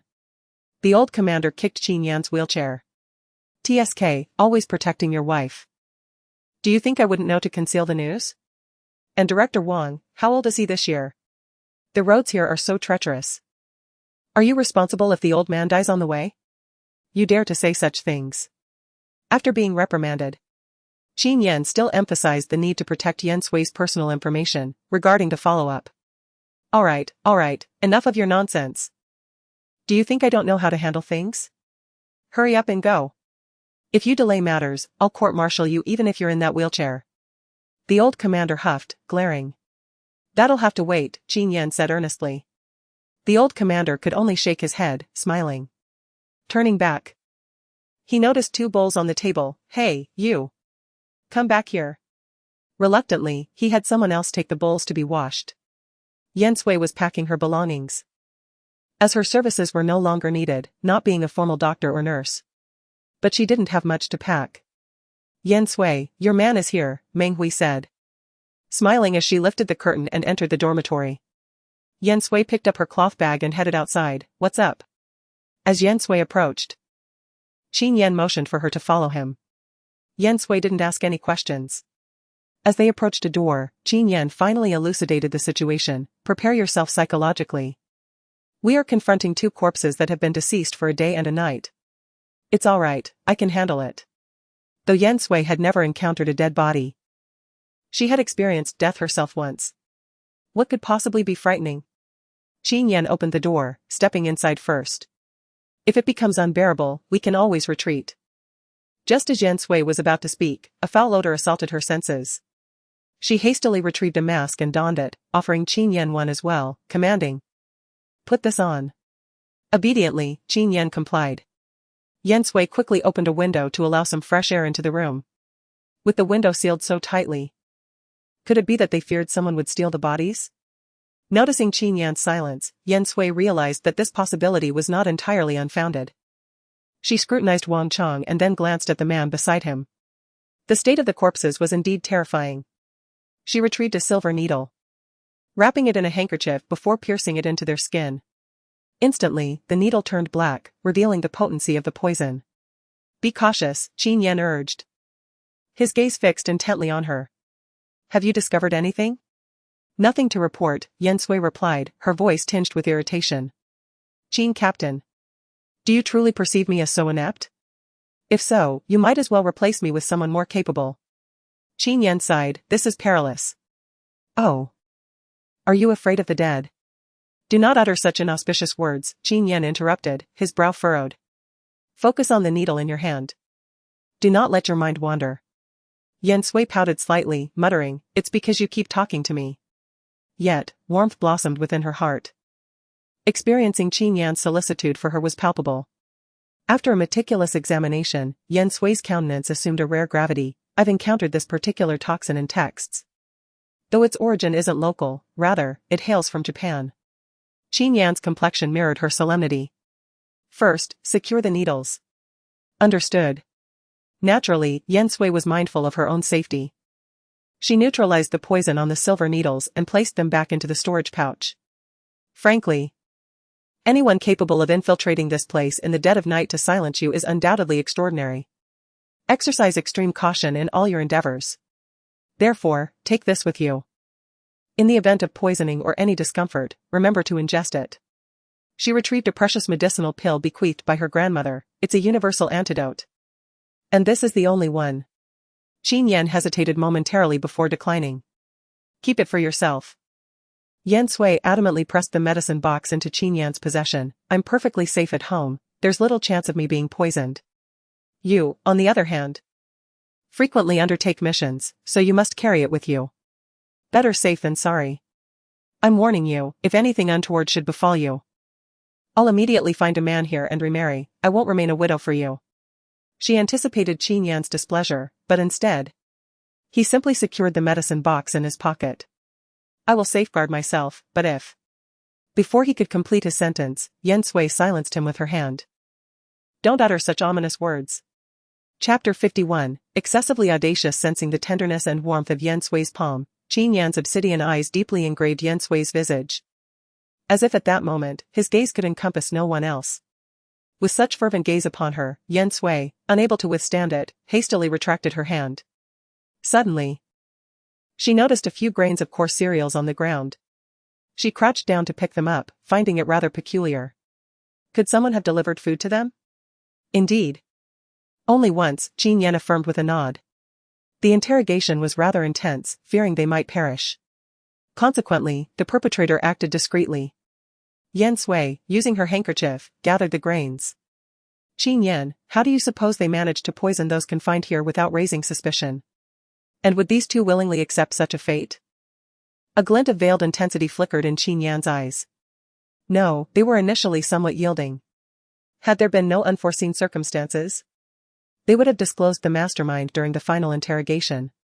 And it was at that juncture that they were provided with sustenance, Yan Sui remarked, her luminous eyes gleaming with perspicacity. It appears my conjecture is accurate, they concealed the poison within the food. Instantly, the scope of the culprit narrowed considerably. Qin Yan intended to apprise the chief of this development. Let us depart. Might I linger for a moment longer? Yan Sui inquired. I sense that I may have overlooked something. She extended the handkerchief to Qin Yan. With only these few grains of coarse cereals, dispatching them to the research institute should facilitate a more precise determination of the toxin within their bodies. Qin Yan accepted the offering. Very well, remain for a while longer. I shall summon Shinjizhou to attend to you. Yan Sui nodded in acknowledgement. She turned back, continuing to scrutinize the two corpses, their demise gruesome. Qin Yan furrowed his brow slightly. He consistently perceived Yan Sui as distinct from ordinary women, both in disposition and fortitude. It seemed somewhat incongruous for a young girl of merely 20 years to be in this situation. Yan Sui inadvertently turned around and discovered Qin Yan still present. Silent as ever, startling her. What are you doing? Aren't you supposed to report to the superior? Brother Qin. Is that you here? A voice from outside interrupted. Belonging to Shinjizhou. Qin Yan, with an unflustered demeanor, replied, I am waiting for Zhizhou to arrive before leaving. Yan Sui raised an eyebrow. Is that so? Shinjizhou lifted the curtain, only to recoil in surprise. Goodness, the stench is overwhelming. I just had a meal, I might as well vomit it all out. Yan Sui couldn't help but chuckle. Then let him stand at the door. Yes, if there's something, just call him. Only then did Qin Yan maneuver his wheelchair away. Outside. He instructed Shinjizhou, do not go anywhere. Shinjizhou promptly stood at attention and remarked, by the way, Brother Qin, the superior asked me to fetch you. Understood. Qin Yan glanced back once more. Inside, Yan Sui felt a peculiar urge to examine the bodies, yet lamented the absence of a scalpel, otherwise she would have eagerly unveiled the truth behind their demise, which, given the current circumstances, was undoubtedly poison. Surely, the other party would not act so recklessly? Although Yan Sui had never performed an autopsy, she possessed a comprehensive understanding of human anatomy, merely lacking the opportunity to apply her knowledge practically. She contemplated breaking off a branch, as she couldn't directly touch the bodies. Just then, a small twig extended through the window. Yan Sui approached the window but suddenly sensed something and quickly crouched down. Bang! Ah! What the? Shinjizhou, standing at the door, was startled and rushed inside. Sister-in-law. Yan Sui, still trembling from the shock, leaned against the wall to steady herself and waved her hand dismissively. I am fine. You should first ascertain what that is. Mukong. Shinjizhou replied instinctively, even identifying the weapon without hesitation. His countenance grew grave. Sister-in-law, we must leave this place at once. Do not be afraid. I will provide cover for you. Yan Sui gestured for Shinjizhou to remain calm. Since the first shot from the Mukong missed, it is unlikely they will fire again. If we alert them, do you think they will not pursue us? Shinjizhou grasped Yan Sui's intent, yet he remained tense, for the enemy was alarmingly brazen, repeatedly disregarding their presence. What has transpired? The sound of the Mukong had drawn many people hastily to the scene. Shinjizhou and Yan Sui quickly exited to clarify the situation. Comrade Yan Sui, are you unharmed? Sister Sui. Meng Hui and Lu Xiaokui squeezed through the crowd toward her. Yan Sui followed them away, leaving Shinjizhou to explain the rest. However, she did not see Qin Yan. Considering that Qin Yan was confined to a wheelchair and the elder leader was situated in a distant tent, it was understandable that he had not arrived immediately. Meng Hui poured Yan Sui a cup of hot water. Drink this and calm your nerves. Lu Xiaokui wore a worried expression. It was terrifying. When I heard the Mukong, I thought I must have misheard. Yan Sui tucked the cup into her embrace, feeling a warmth envelop her, which brought her a measure of comfort. In truth, she was not entirely frightened, she was merely taken aback by the occurrence of such an event. It appears that the other party anticipated that a doctor would arrive to investigate the cause of death of Wang Chang and his accomplices, hence their early wait. However, if she had not ventured to the window, they would have had no opportunity. Hold on. That small branch reaching in. Could it not be a bait? Yan Sui could no longer remain seated, she placed her cup on the table and declared, I shall step out for a moment. Just as Shinjizhou emerged after his report, he spotted Yan Sui. Sister-in-law, are you looking for Brother Qin? He is not here, he just stepped out. Where did he go? Yan Sui asked, a hint of anticipation in her voice. Surely he must be looking for her. Shinjizhou shook his head. He left with Lu Jingyu, they went outside, likely to check on the sniper's location. Is there something you wish to discuss with him? Yan Sui felt a twinge of disappointment, yet she reassured herself that it was only natural. After all, she had no pressing matters, he must be preoccupied with something important. You must remember the small branch that extended into the window. Is it normal for it to grow in here? Or did someone deliberately bring it in? Indeed. It must have been intentional. Shin Jizhou found the thought unsettling. Yan Sui was truly astute. At that moment, a figure emerged from within, the Commissioner Liu, who smiled amiably. We noticed it as well, though not as deeply as Comrade Yan Sui has contemplated. Yan Sui greeted Commissioner Liu. Understanding that it was not surprising they had not considered the matter as thoroughly, for she was directly involved and naturally pondered various possibilities. I came over to discuss this matter. If there is nothing else, I shall take my leave now. Jizhou, please escort Comrade Yan Sui and Xiao Kuei back. The political commissar Liu stood with his hands clasped behind his back, his expression solemn. Your mission here is complete. You may return. Having received the order, Prefect Shin turned to Yan Sui, sister-in-law, let's find Comrade Liu and head back. Yan Sui, however, wished to await Qin Yan's return to bid him farewell, as a departure without doing so would leave her uneasy. Chapter 52, Mouth-to-mouth resuscitation. In the end, Yan Sui refrained from voicing her thoughts. Political Commissar Liu's arrangement was undoubtedly for their benefit, as the area was indeed fraught with peril. Her insistence on remaining could potentially render her a burden. The two located Liu Xiaokuei and departed together by vehicle. En route, Liu Xiaokuei chattered incessantly, her spirits visibly elevated. Sister Sui. This is my first time visiting a friend's home. I'm so excited. Comrade Liu, that won't do, Shin Jizhou interjected. The political commissar instructed that we must escort you home. You are not permitted to go anywhere else along the way. Oh, if you don't tell, and I don't tell, and Sister Sui doesn't tell, then my father will never know. Liu Xiaokuei retorted, rolling her eyes at Shin Jizhou, whom she deemed excessively rigid. Shin Jizhou remained steadfast. If you wish to go, then wait until I escort you home, and you may go on your own. Liu Xiaokuei was exasperated. Asking her to walk there was as good as confining her to home. Such a long distance. Yan Sui consoled her, these are extraordinary times. Once this period has passed, I will gladly welcome you to visit any time. Only then did Liu Xiaokuei's anger subside, though she still grumbled, Comrade Shin, do you realize that with your disposition, it will be difficult for you to find a partner? I have no intention of seeking a partner. Humph, you're just saying that against your true feelings. It would be peculiar if you possessed the ability to discern my thoughts, as you are not privy to my innermost musings. Your repulsive behavior is akin to that of a vermin. Their bickering persisted throughout the journey, yet it served to elevate Yan Sui's spirits considerably. After an absence of several days, Yan Sui's reappearance in the compound garnered considerable attention. However, upon witnessing Shin Jizhou escorting Yan Sui in a jeep, none dared to utter a word, nor did they venture to offer greetings. Yan Sui remained unperturbed, disregarding the gazes directed her way as she proceeded directly to her residence. Upon entering her chamber, she opened the window to allow fresh air to circulate. From the window, she could observe Xie Jingning's abode. Xie Jingning stood on the second-floor balcony, seemingly awaiting the opening of the window. Yan Sui maintained a serene countenance as she stood there, meeting Xie Jingning's gaze. Xie Jingning, appearing contrite, turned and retreated indoors.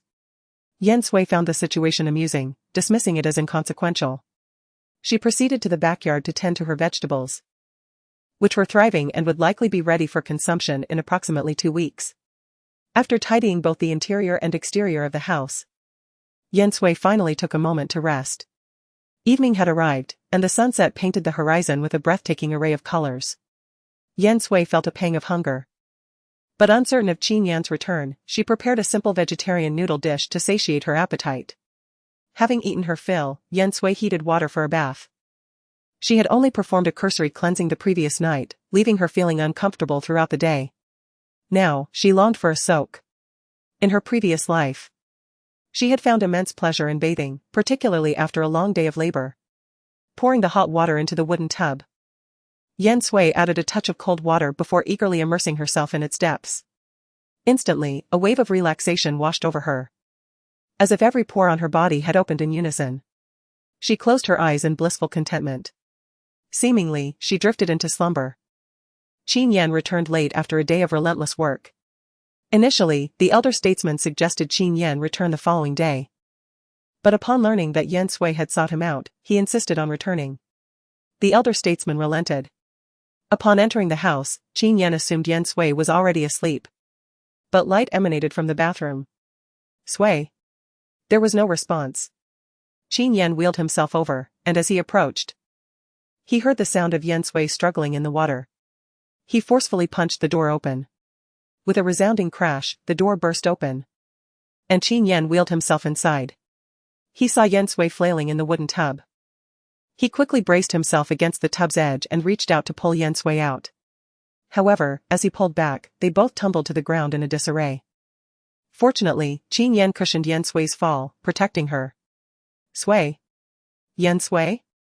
Seeing that Yan Sui was unresponsive, Qin Yan swiftly laid her on the floor and began administering CPR. His entire being taut with anxiety, his eyes bloodshot. Cough, cough. Fortunately, Yan Sui regained consciousness, her vision blurred. Qin Yan breathed a sigh of relief.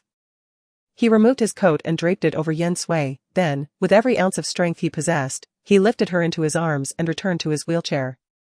This was a feat of considerable difficulty, but Qin Yan had diligently trained his upper body strength. Qin Yan carried Yan Sui back to the bedroom. Tucking her into the bed, fearing she might catch a cold. Yan Sui gradually recovered, but she was bewildered as to how she had fallen asleep while bathing. Something that had never occurred in her previous life. Are you all right? Qin Yan's eyes conveyed his concern. It's nothing, really. Qin Yan's brow furrowed. And without uttering a word, he wheeled himself out of the room. Yan Sui, replaying the recent events in her mind, naturally recalled Qin Yan performing CPR on her. And the fact that she had been completely unclothed in his presence. A blush instantly crept up her face. She pinched her waist, relieved that she hadn't gained much weight. After a while, Qin Yan returned.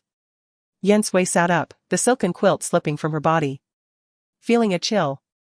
She remembered that she was still undressed and quickly burrowed back under the covers. Qin Yan paused in his tracks before continuing forward. Drink this bowl of ginger soup to ward off the cold, or you might catch a cold tomorrow. Thank you. Yan Sui extended a snow-white arm from under the covers. Then quickly retracted it. Could you help me fetch some cloves? Qin Yan placed the ginger soup on the table for the time being. He went over to the wardrobe and noticed that Yan Sui had very few clothes, not even half as many as he did. Although his betrothal gifts had included several bolts of fabric, Yan Sui hadn't had time to make anything. He should buy ready-made garments. However, he didn't know Yan Sui's size. Qin Yan picked up some clothes, inevitably also picking up Yan Sui's undergarments. He wrapped the outer garments around the undergarments before taking them over to Yan Sui. Take your time changing. I'm going to take a shower as well. In truth, the clothes he was wearing were still damp. Yan Sui nodded. Watching Qin Yan leave before putting on the clothes and drinking the ginger soup, instantly feeling warmer. She got up and went outside. Regimental Commander Qin, have you eaten yet?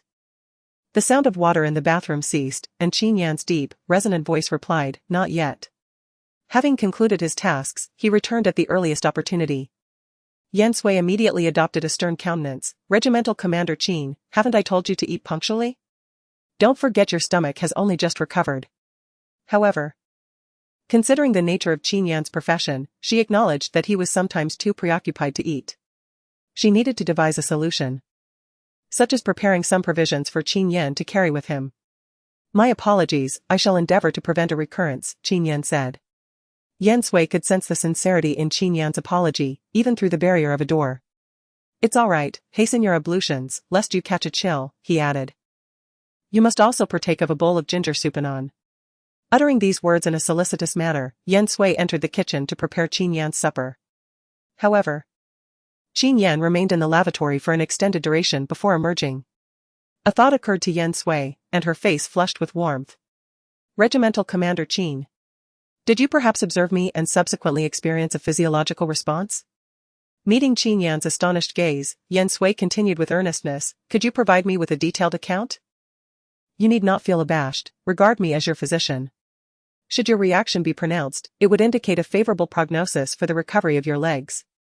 Hence, you need not feel embarrassed. Qin Yan hesitated, uncertain whether Yan Sui was jesting or serious. However, he found himself unable to broach such a matter. The situation is somewhat intricate, Perhaps we can discuss it at a later juncture. Or perhaps you could take my pulse.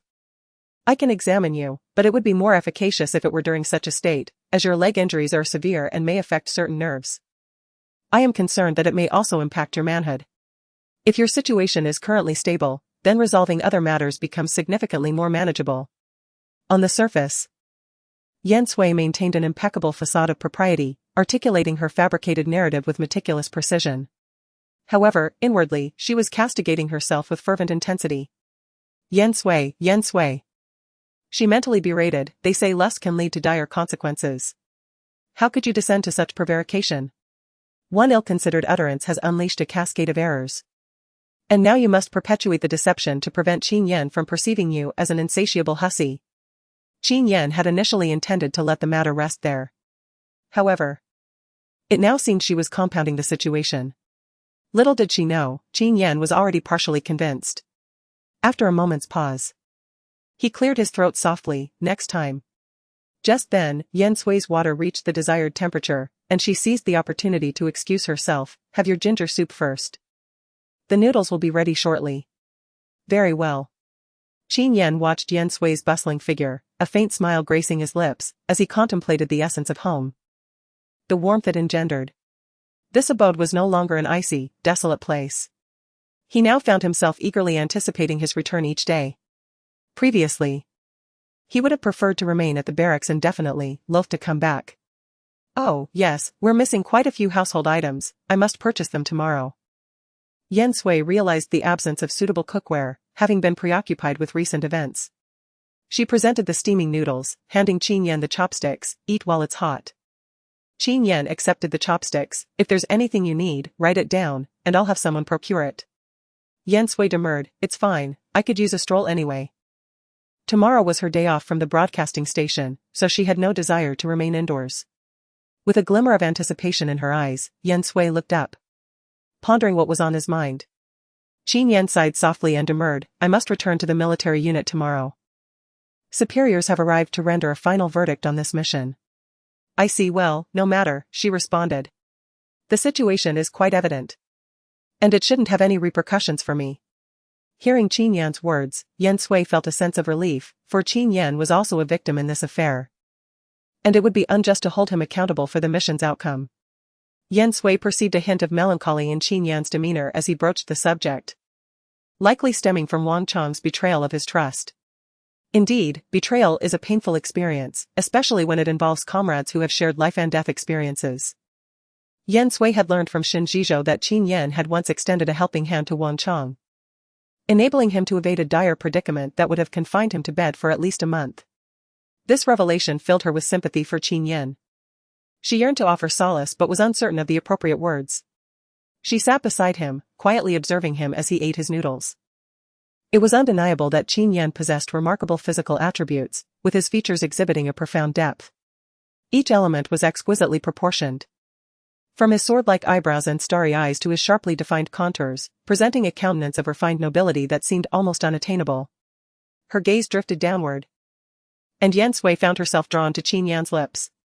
Their peaks were slightly upturned, hinting at a subtle yet suggestive allure, lips that seemed perfectly suited for a kiss. A sudden thought seized her, had Meng Hui not intervened last night, would they have kissed? Startled by the notion, Yan Sui shook her head to dispel it. However, as she looked up, she discovered that Qin Yan was gazing at her, causing her cheeks to flush instantly. Ahem, please eat at your own pace, she stammered. I'm feeling a little tired, I'll go to sleep first. Before Qin Yan could utter a word, Yan Sui hastily absconded. Observing Yan Sui's retreating figure, an involuntary smile graced Qin Yan's lips. The following morn, Yan Sui awoke at an early hour. Despite the brief separation in slumber, the prospect of beholding a handsome visage upon opening her eyes still caused her heart to palpitate. She couldn't resist but admire him for a moment, as an appreciation for beauty is inherent in all. Upon hearing the bugle call of training from beyond the window, Yan Sui promptly closed her eyes. She could distinctly sense the man beside her awakening, his movements gentle, as if wary of disturbing her slumber. Once Qin Yan had exited the chamber, Yan Sui finally opened her eyes. She suppressed a giggle, akin to a cat that had pilfered a treat. Yan Sui arose and ventured outside. only to find that Qin Yan had already completed his ablutions and was preparing to depart. Good morning. The vehicle awaits. I must leave forthwith. Shen Zhizhou will deliver breakfast anon. If I am not mistaken, it shall be meat-filled buns. Yan Sui chuckled, for she was well aware of the reason. Shen Zhizhou harbored an unwavering affection for meat-filled buns, a fondness that would endure for eternity. They exchanged no further words, as the vehicle was stationed outside the compound. Yan Sui watched as Qin Yan entered the car and departed, a sense of unease lingering in her heart. Shortly thereafter, Shen Zhizhou arrived on his bicycle, bearing breakfast. After depositing the meat-filled buns, Shen Zhizhou hastily departed. Witnessing Shen Zhizhou's unusual haste, Yan Sui's unease intensified. However, mere worry was futile. She could only place her trust in Qin Yan. Having consumed her breakfast, Yan Sui mounted her bicycle and set forth to the supply and marketing cooperative to procure goods. As she passed the waste recycling station, a thought suddenly occurred to her. She opted to visit the station first, despite its accumulation of discarded items. With a stroke of luck, she might unearth treasures that would be of great value in later times. Many individuals rely on a stroke of luck to secure their initial fortune when embarking on entrepreneurial ventures in later life. Yan Sui greeted the elderly gentleman smoking at the entrance before venturing inside to explore. The interior was in disarray, cluttered with items scattered about haphazardly. Young lady. What are you searching for? Perhaps that piece of pearwood over there. Though it may be missing some parts, with a bit of craftsmanship. It could turn out quite splendid, the old man suggested. Yan Sui shook her head, as she could not manage to carry it alone. Just as she contemplated examining other areas, she noticed that the piece of pearwood had a drawer, which appeared to contain something. Upon opening it, she discovered a painting. Gasping in astonishment, she recognized the artwork, which, after restoration in the future, would be worth billions. Of course, at present, it held no value whatsoever. Sir. I must have this. Yan Sui declared almost without hesitation, making her decision on the spot. The old man glanced up with little interest, stating, "It's yours." It's merely a worthless trinket. Yan Sui felt embarrassed to accept such a gift, so she continued to look around. To her delight, she stumbled upon a stack of books in an inconspicuous corner. Upon closer inspection, she realized they were all rare editions. Although the covers were damaged, once restored, they would undoubtedly be priceless. She had to acquire them all. Chapter 54, an intense killing intent. Yan Sui presented her selected items to the old man. He asked for only 10 yuan in total, further insisting that the materials she had chosen were merely scrap paper. He encouraged her to take the piece of pearwood as well, remarking that it was substantial and would surely cost quite a bit. Yan Sui graciously declined the old man's generous offer. She placed her finds into a cloth bag and continued her bicycle journey towards the supply and marketing cooperative. Having procured the necessary tableware, Yan Sui then ventured to a bookstore, where she acquired medical texts and serendipitously discovered several volumes on antique restoration. In her previous life, Yan Sui had resided in a grand mansion with the affluent Ren Ziqiao, albeit as a domestic servant. By a stroke of fate, she had rescued a renowned antique restoration master who lived next door. With his children residing abroad, the master, known for his eccentric disposition, lacked household staff, leaving him vulnerable to unnoticed health crises. Sensing a connection with Yan Sui and recognizing her interest in antique restoration, he proposed taking her on as an apprentice, in exchange for her preparing his daily meals and occasionally tending to his residence. For Yan Sui, this was a trivial undertaking, and she readily accepted. Immersing herself in the daily study of antique restoration under the master's tutelage became her greatest joy, seemingly unveiling a new purpose in life.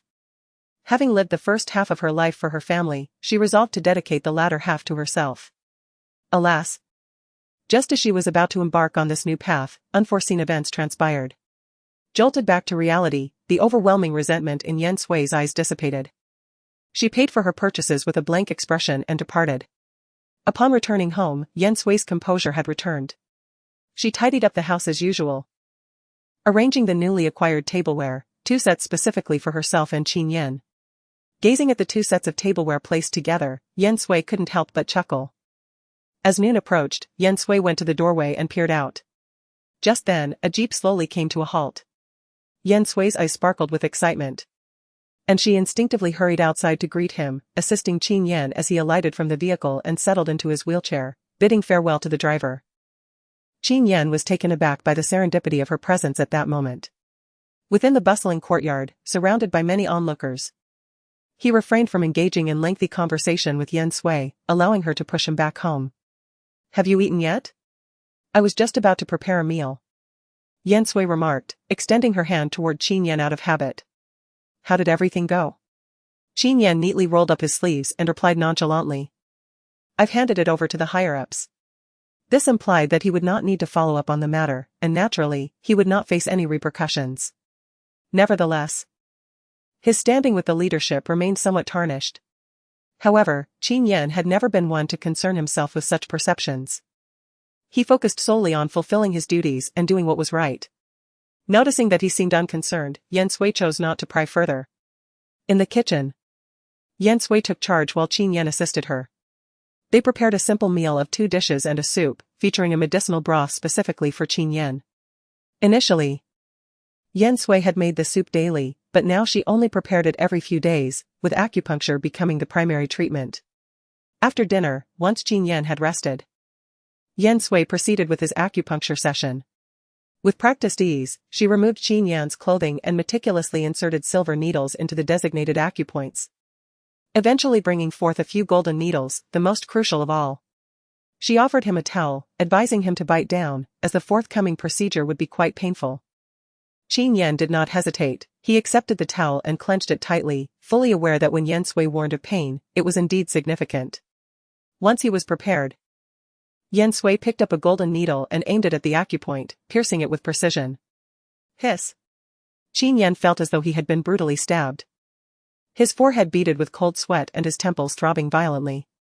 Fortunately, he had clenched a towel between his teeth, preventing him from potentially biting his tongue, a testament to Yan Sui's foresight. This was merely the initial application of the golden needle. Subsequently, with each needle that Yan Sui inserted, Qin Yan felt as though his very soul was being pierced, akin to enduring excruciating torment. Time elapsed with agonizing slowness, each minute stretching into what felt like an eternity. Within a mere 10 minutes, Qin Yan was utterly drained, his body drenched in perspiration. He was on the verge of collapse. Yan Sui thoughtfully removed the towel from his mouth and offered him some water. After a brief respite, he murmured, "I'm all right. I can persevere. Let's proceed." Yan Sui was pleased, acknowledging Qin Yan's extraordinary resilience. "It's concluded for now. The second phase will commence in a few days. For now, get some rest, and take your medication upon awakening." Qin Yan barely registered her subsequent words, having already drifted into a hazy slumber. Yan Sui remained seated beside him, engrossed in books regarding antique restoration.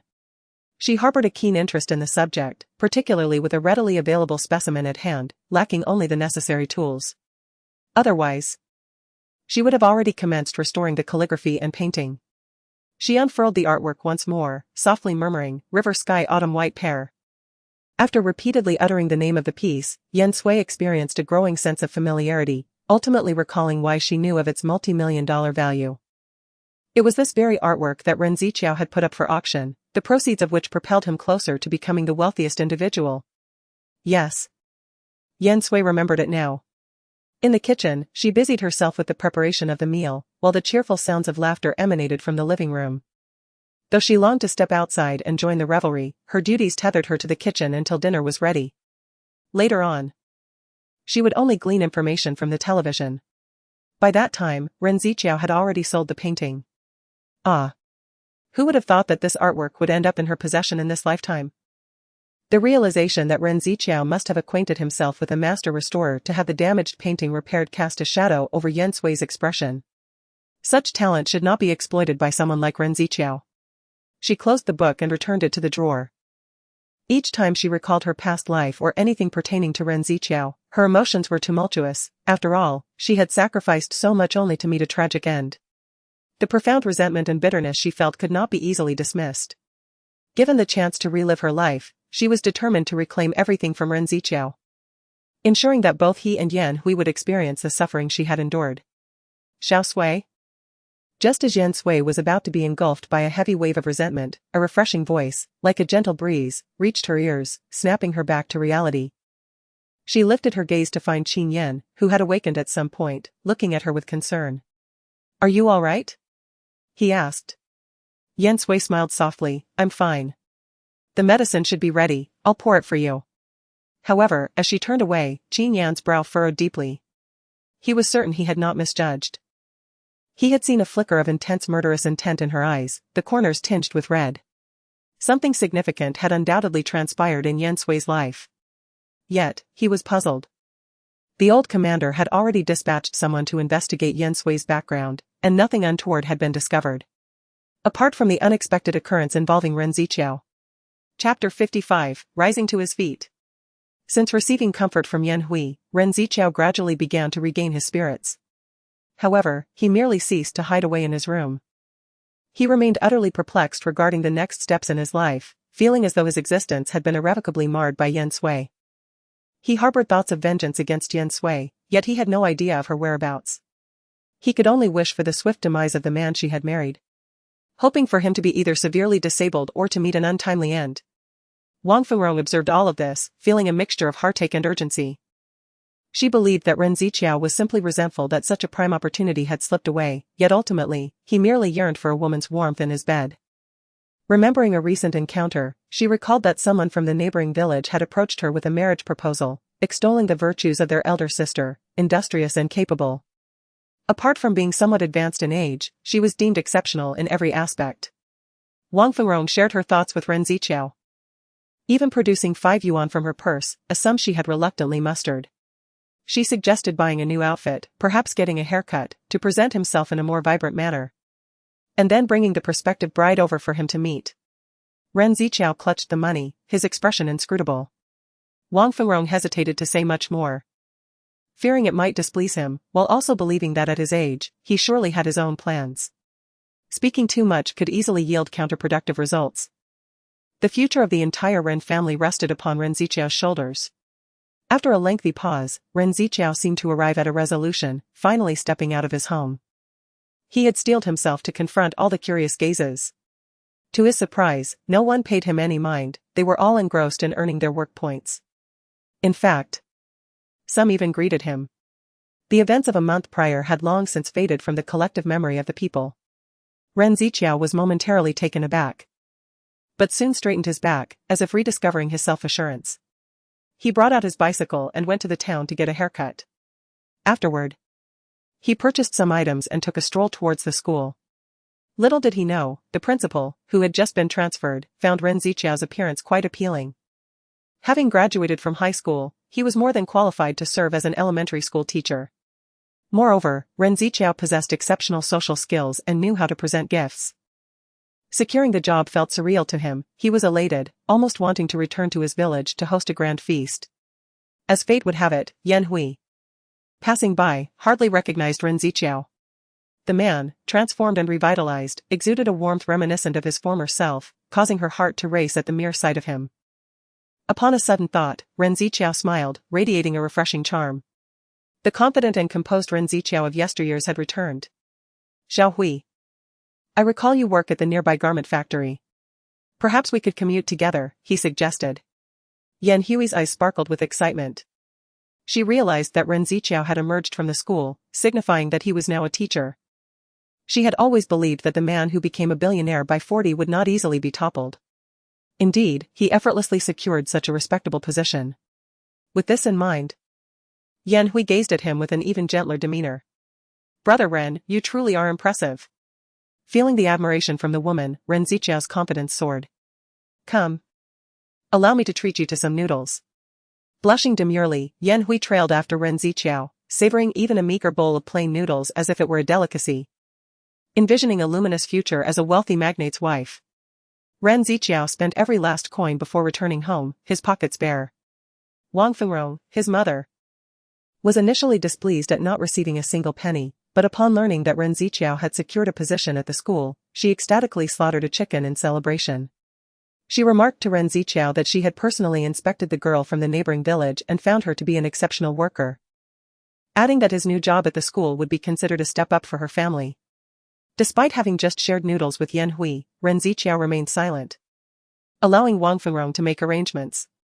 He undeniably relished Yan Hui's gentle nature, yet Yan Hui bore the surname Yan, and in his mind, No woman from the Yan lineage was virtuous.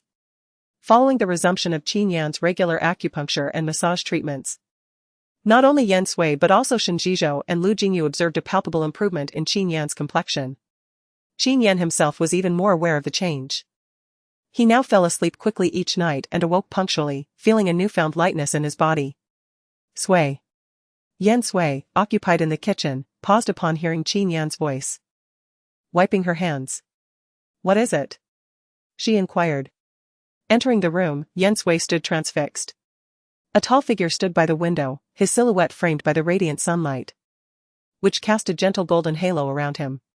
He smiled. I wanted to try, and to my surprise, it worked. Yan Sui was overjoyed. However, she could discern that Qin Yan was not at ease. Beads of perspiration had surfaced on his brow, as if he were exerting himself to suppress an immense agony. She hastened forward, intending to assist Qin Yan in sitting down. It was at this juncture that Qin Yan finally succumbed. For even though he desired to persevere for another moment, his legs had relinquished their strength, causing him to lurch forward.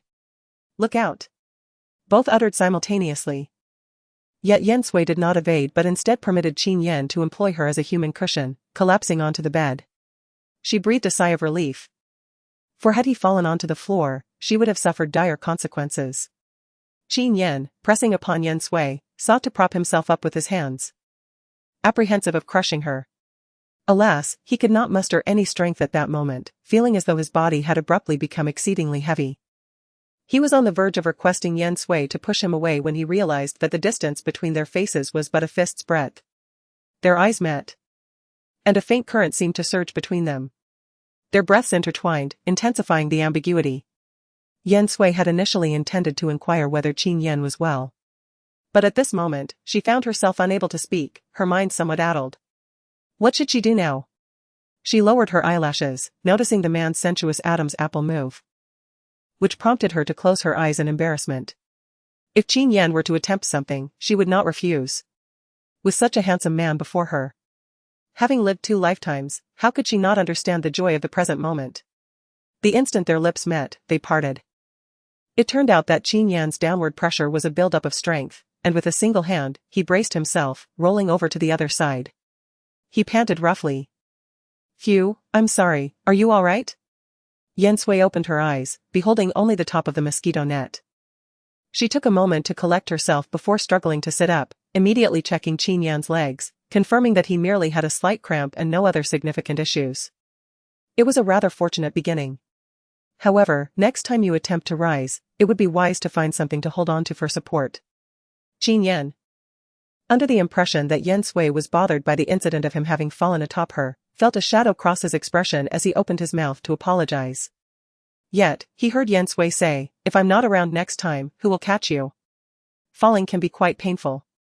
Qin Yan's pupils constricted, an unusual emotion stirring within him. He instinctively reached out to grasp Yan Sui, only to clutch at empty air, leaving him with a sense of loss as he watched her hurriedly dash outside. Chapter 56, The Restrained Wife. Oh no! I forgot about the food in the pot. It's burnt.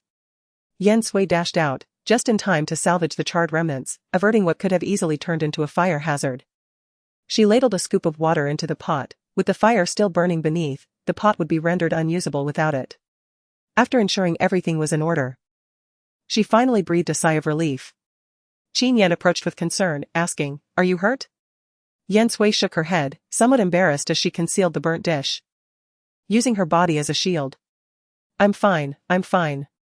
Shall we have porridge for lunch? It cooks quickly. You go outside first.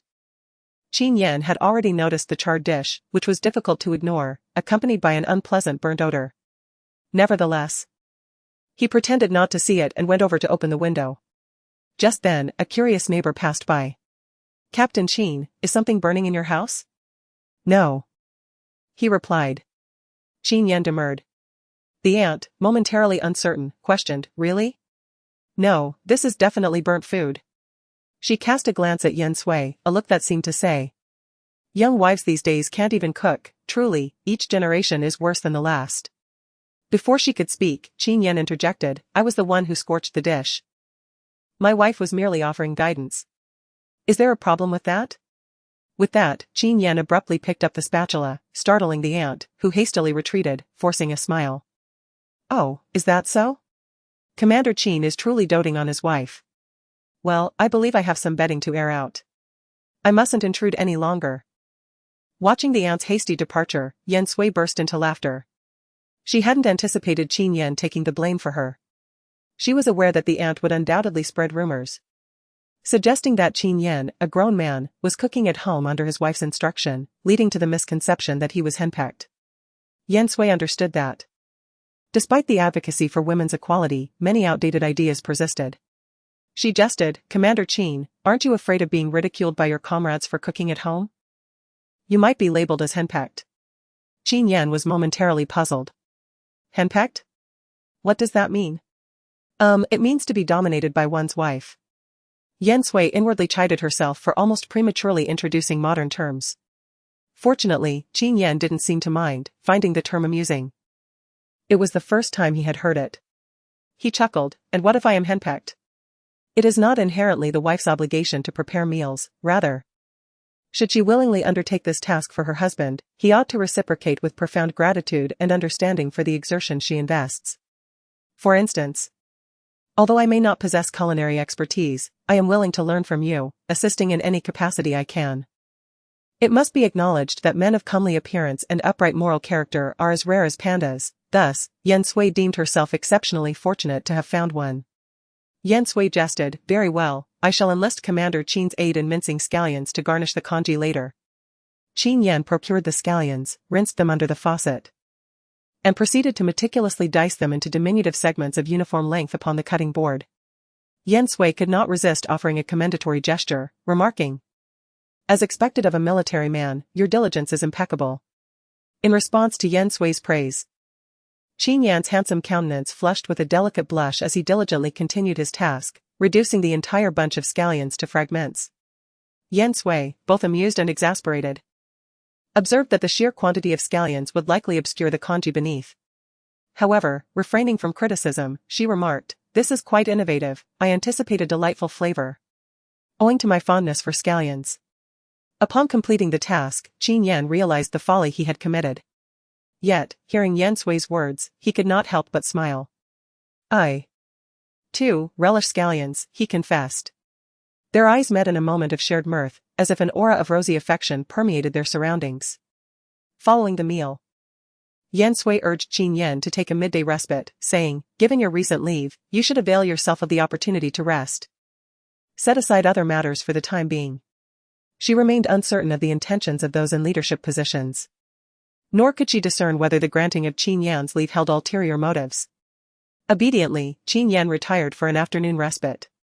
Since his convalescence commenced, he had grown accustomed to reposing in bed for extended durations, seamlessly acclimating to the habit of napping.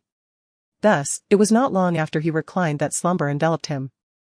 In his dreams, he perceived a soothing sensation in his legs, as if a pair of delicate hands were gently and skillfully massaging them, lulling him into an even more profound and untroubled sleep. For half an hour, Yan Sui lavished her attention on Qin Yan's legs, her hands only ceasing their ministrations when fatigue began to set in. She then seated herself at a desk adjacent to the window, immersing herself in texts concerning the restoration of antiquities. She perused the pages with avid interest, occasionally noting down key points in a notebook. She also reflected upon the subtle techniques imparted to her by the master in her previous life, diligently recording them as they resurfaced in her memory. As time ebbed away, Qin Yan stirred from his slumber, his gaze falling upon Yan Sui, who was engrossed in her reading at a nearby desk. He found the tableau before him to be almost ethereal in its beauty, akin to a dream. Xiao Sui? He murmured. Yan Sui turned her head, a gentle smile gracing her lips. Her limpid eyes, clear as black and white, seemed to radiate the warmth of the vernal sun. Awake? Qin Yan sat upright, and Yan Sui considerately placed a pillow behind him for support, ensuring his comfort. Reading, she replied. She presented the book to Qin Yan, elucidating. It's a book of this nature. I find myself quite intrigued by the prospect of restoring antiquities. She surmised that she would inevitably reveal this skill in the future, so she deemed it prudent to acquaint Qin Yan with it beforehand, as concealing it indefinitely would prove untenable. Qin Yan was taken aback. never having anticipated Yan Sui's interest in the restoration of antiquities. However, considering her proficiency in acupuncture, the matter seemed less incongruous. He perused a few pages, managing to grasp the essence of the content. I recall that there are several antiques at home that sustained damage during transportation, which my grandfather cherished deeply. They are now all stored away, and each time I take them out to admire, I cannot help but feel a pang of sorrow. At that moment, Yan Sui was struck by an idea. However, she refrained from voicing it, for what if they could not be restored? Would that not lead to a futile sense of joy? Qin Yan's eyes flickered slightly as he returned the books to Yan Sui. Just then, the voice of Shen Zhizhou resonated from outside. Yan Sui went to answer the door. Shen Zhizhou entered, carrying 2 rabbits. Sister-in-law, can you cook rabbits? I found these at the market. They were quite inexpensive, so I bought them. How can we eat the rabbits? Lu Xiaokui suddenly appeared from nowhere, adamantly seizing the 2 little rabbits and clutching them tightly. You must not eat the rabbits. Shen Zhizhou was left speechless, yet he chose to remain silent. Yan Sui initially thought Shen Zhizhou was quite considerate towards the ladies, only to realize the truth upon seeing Commissioner Lu enter behind him. Commissioner Lu smiled and nodded at Yan Sui, surveying the surroundings. Indeed, Qin Yan's decision to marry is quite evident. Just look at the dust that lingered during my last visit. Now, not only is it clean, but there is also a faint, pleasant fragrance. Truly, marrying you is a blessing for Qin Yan. Chapter 57, A Hen That Cannot Lay Eggs. Yan Sui felt a wave of bashfulness at Commissioner Lu's praise and quickly led him to find Qin Yan, preparing a pot of tea before stepping outside to avoid interrupting their conversation. Lu Xiaokui, stretching her neck eagerly, pulled Yan Sui towards the backyard once she saw her finish her tasks. Sister Sui, these 2 bunnies must be hidden away to prevent that scoundrel Shen Zhizhou from devouring them. How could he even consider eating such adorable creatures? Yan Sui thought to herself that spicy rabbit heads were quite delectable, yet she refrained from uttering it. After all, these 2 bunnies were purchased by Comrade Shen, and it was his prerogative to decide their fate. Lu Xiaokui pouted, her eyes glistening with unshed tears. Sister Sui, don't you think the bunnies are incredibly cute? Are we really going to stand by and watch as they are consumed? Why not just buy them? Yan Sui replied. Had Lu Xiaokui not appeared, she would have partaken in the meal of those 2 rabbits herself. Lu Xiaokui hesitated. I could purchase them, but I lack the time to care for them. My work at the hospital is quite demanding, and I fear I wouldn't be able to give them the attention they require. Sister Sui, could you keep them here in your little courtyard? I will build them a nest shortly. With the conversation reaching this point, Yan Sui acquiesced. Then go ahead and build the nest now, but you must do it yourself, as I have other matters to attend to. Lu Xiaokui nodded vigorously. No problem, I can manage it myself. Thus, the 2 parted ways. Yan Sui rode her bicycle out, intending to visit the market to procure some vegetables, anticipating that given Comrade Lu's demeanor, their conversation would extend late into the evening, necessitating that she prepare a meal for them. After all, they needed to eat. It wouldn't do to let the father and daughter simply stare at each other in silence. Suddenly, as she turned a corner, a figure emerged. Yan Sui reacted swiftly, avoiding a collision. The individual was startled, freezing in place, their face drained of color. Are you all right? Yan Sui hastily dismounted, propping her bicycle aside, and assisted the woman to a nearby seat. Do you feel unwell? She noticed that the woman's expression was off and instinctively reached out to take her pulse. As she had suspected, the woman was in a state of severe depletion. However, judging by her attire, she was no ordinary woman. Once the woman regained her composure, she quickly apologized to Yan Sui, saying, I am truly sorry, I was distracted while walking. It's perfectly all right, Yan Sui replied, glancing in the direction the woman had come from, which was the military hospital. Why don't I accompany you inside for a checkup? The woman let out a deep sigh, her eyes dim and devoid of hope. It's futile, I've consulted many times. I am like a hen that cannot lay eggs. Perhaps overwhelmed by despair, she began to weep openly, even in the presence of a stranger. What is the point of my existence? What purpose does it serve to be alive? I am of no use. Yan Sui furrowed her brows, strongly disagreeing with the woman's sentiments. Yet, in the woman, she saw a reflection of her past self. In her previous life, She had been humiliated by Wang Fengrong and had to toil from dawn till dusk to compensate for her perceived shortcomings. She faced harsh words with a smile, appearing foolish to others, while no one could fathom the torment that lay within her heart, much like the woman before her. Yan Sui silently offered a handkerchief, allowing the woman to release her pent-up emotions. After a while, the woman gradually calmed down, feeling embarrassed as she said, "I apologize for making a spectacle of myself." Yan Sui shook her head and inquired, "Have you seen many doctors? What did they say?" "I truly do not understand much about ovulation tubes or the uterus. All I know is that I am unable to conceive." The woman, utterly fatigued in both body and spirit, leaned there with a vacant gaze. "What does your husband say?" I feel so sorry for him." The woman dabbed her tears once more, her voice trembling as she confessed, "He is truly wonderful. Assuring me that it's alright if I cannot bear children, he doesn't mind. But his family cares, they need him to carry on the lineage. And if I am unable to conceive, wouldn't that make me a sinner for all eternity? What should I do? What on earth should I do?" Later, Yan Sui discovered that this woman was the wife of Deputy Regiment Commander Zhang. She recalled that Qin Yan had a deputy named Zhang, whom she had encountered once. He appeared rather gentle, the scholarly type, slender in stature. "Oh, is this not Mrs. Zhang?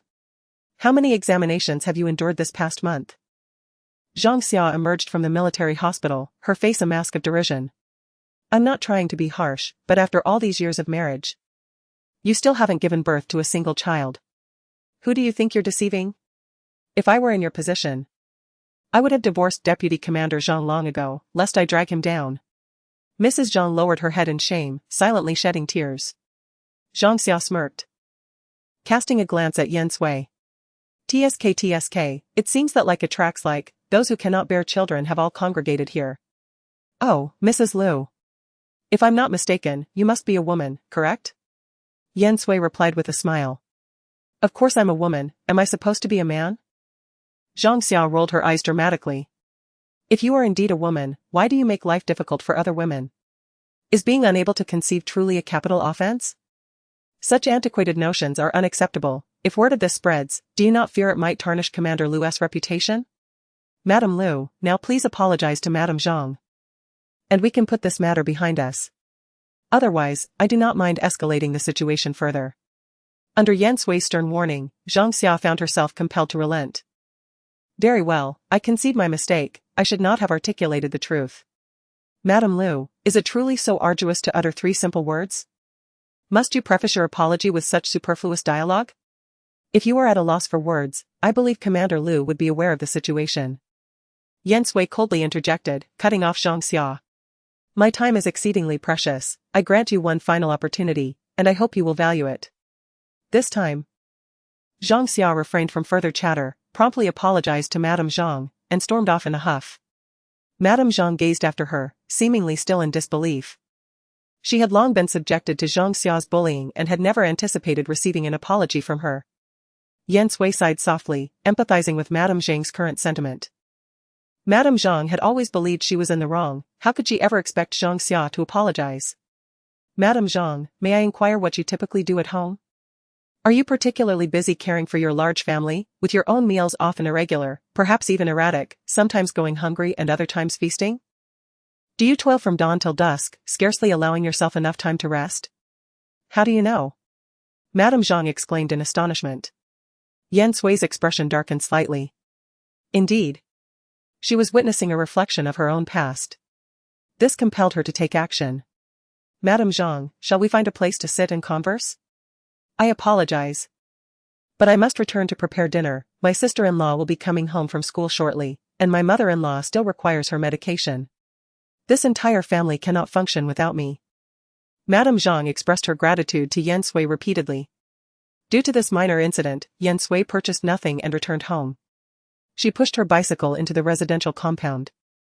From a distance, she noticed Xie Jingming conversing with Qin Yan. Chapter 58, Worthless. What are the two of you discussing? I hope you don't mind if I eavesdrop. Yan Sui said with a playful smile, drawing closer with her bicycle. Comrade Xia, I assume you came to seek out my husband, old Qin. To discuss matters pertaining to the military? However, since you are not affiliated with the military, it seems inappropriate for you to inquire about such affairs. So, What exactly do you wish to discuss with old Qin? There was an unmistakable chill in her voice, subtly elevating at the end. At the moment Yan Sui spoke, Qin Yan had already shifted his wheelchair slightly backward, an action that served as a silent assertion of his innocence. He merely intended to enjoy the sunlight outside, but had been ensnared by Xie Jingning. Yan Sui had advised him that basking in the sun would be beneficial for his health. Since his injury, he had developed a tendency to remain indoors, avoiding exposure to the outside world. The residents of the compound often regarded him with pity and sympathy, constantly reminding him of his diminished state, as if layering stones upon him, suffocating his spirit. Yet, ever since Yan Sui's acupuncture treatment, a glimmer of hope had emerged. Consequently, he became indifferent to the opinions and gazes of those outside. Yan Sui raised an eyebrow, pleased by Qin Yan's retreat. She secured her bicycle and inquired, "Comrade Xie, why so silent? Surely you have more to say than just to my husband, old Qin?" At that moment, several individuals in the courtyard turned their attention toward them.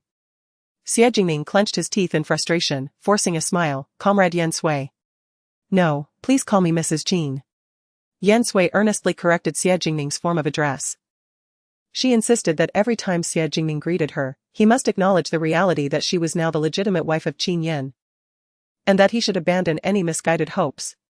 Xie Jingning's smile appeared forced. "Mrs. Qin, I am uncertain what rumors you may have heard, but I am merely fulfilling my grandfather's request to deliver some medicinal herbs to Commander Qin.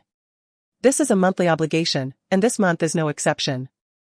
I did not expect to be misconstrued by Mrs. Qin in this manner. His words subtly mocked Yan Sui, implying that she was an ungrateful person, taking from others while harboring malicious assumptions. Consequently, several individuals rallied to support Xie Jingning. "Mrs. Qin, Comrade Xie indeed delivers medicinal supplies to Commander Qin every month, and these herbs are not easily procured." They exchanged remarks, suggesting that unless Yan Sui apologized to Xie Jingning, the matter would remain unresolved.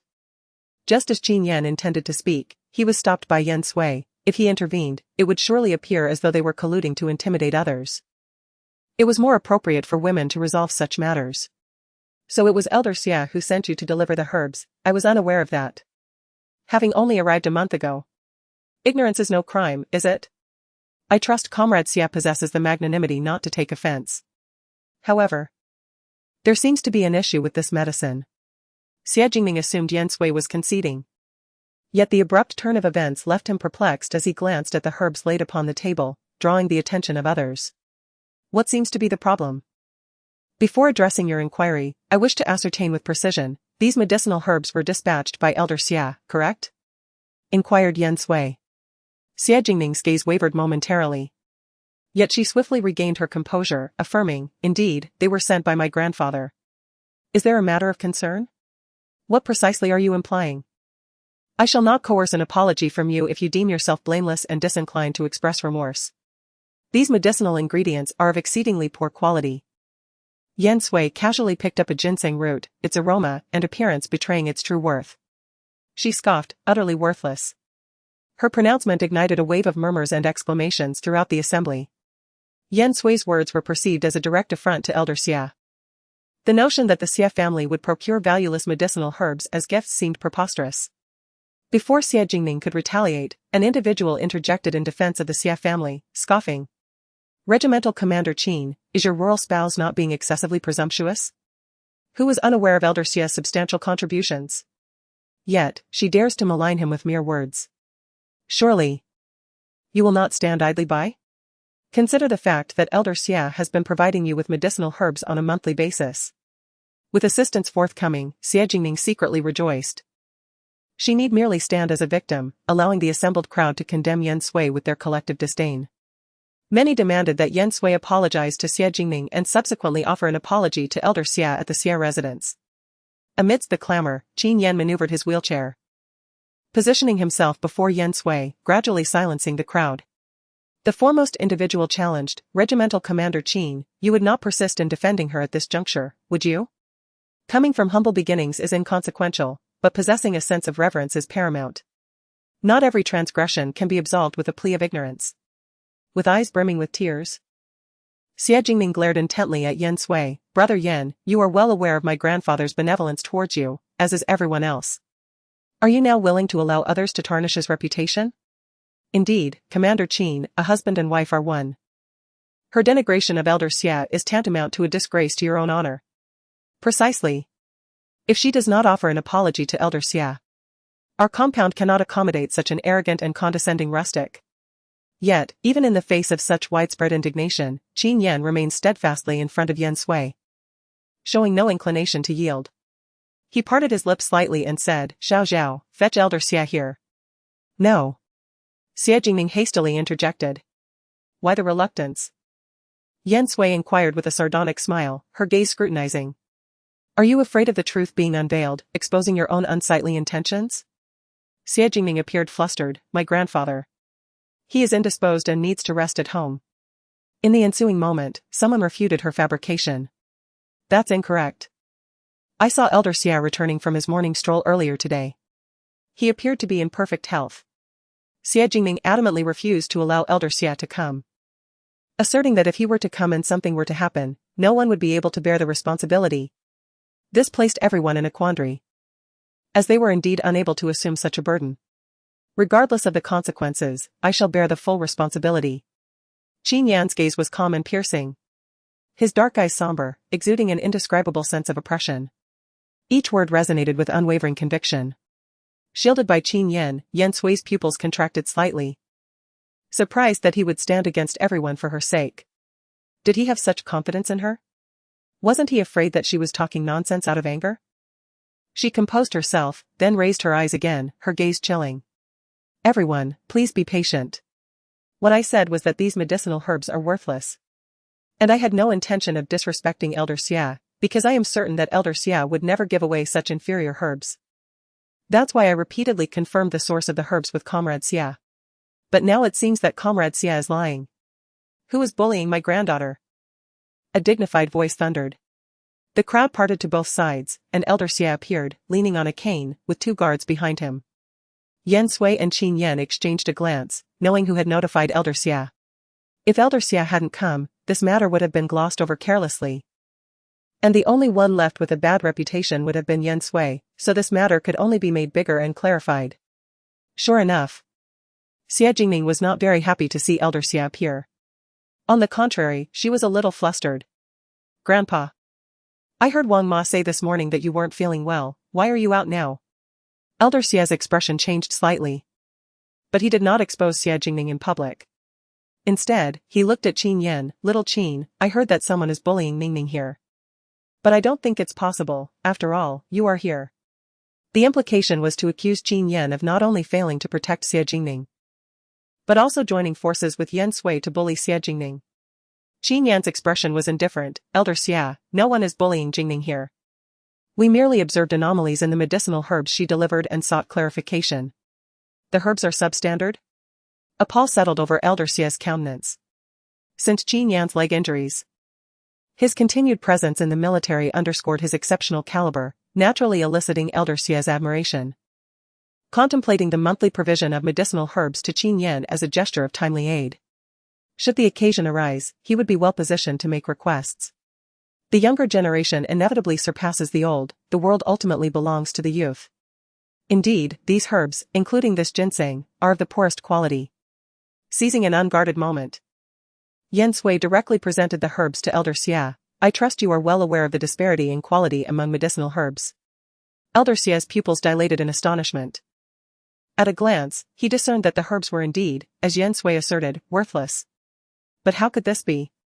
While he had not requested the finest herbs, he certainly would never have dispatched such inferior goods. His intent was to cultivate goodwill, not to create animosity. The herbs were delivered by Comrade Xia. "I inquired repeatedly to ascertain whether you had dispatched her, and she affirmed it on both occasions.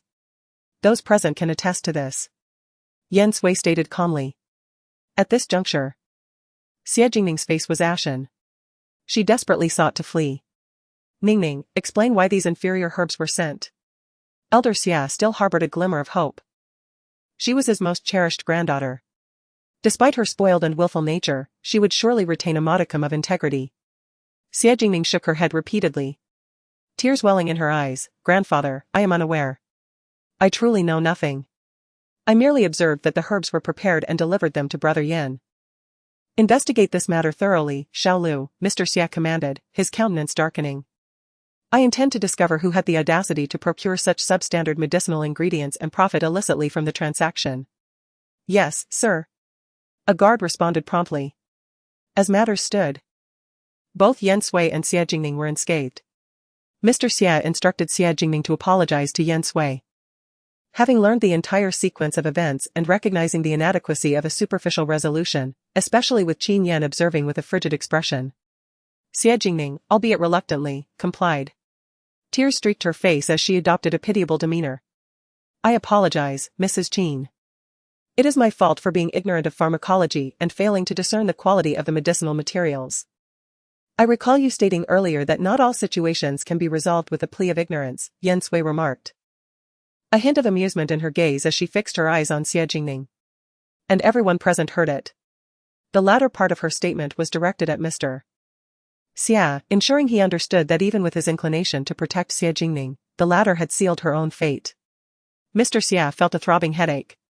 Compelled by the circumstances, he humbled himself. Comrade Yan, Ningning was at fault in this instance. I implore you to grant me some leniency and not hold it against her. I assure you, this will not happen again. Given Mr. Xia's entreaty, Yan Sui naturally relented. Despite her desire to inflict a severe lesson upon Xie Jingning to dissuade her from harboring any further designs on Qin Yan. However, she remained confident that future opportunities would arise. At Mr. Xia's prompting, Xie Jingning reiterated her apology to Yan Sui.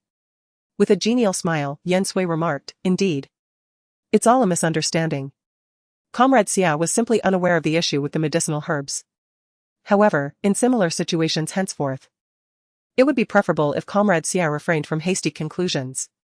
Being lectured by someone he detested, and yet forced to feign humility, Xie Jingning was inwardly seething with rage.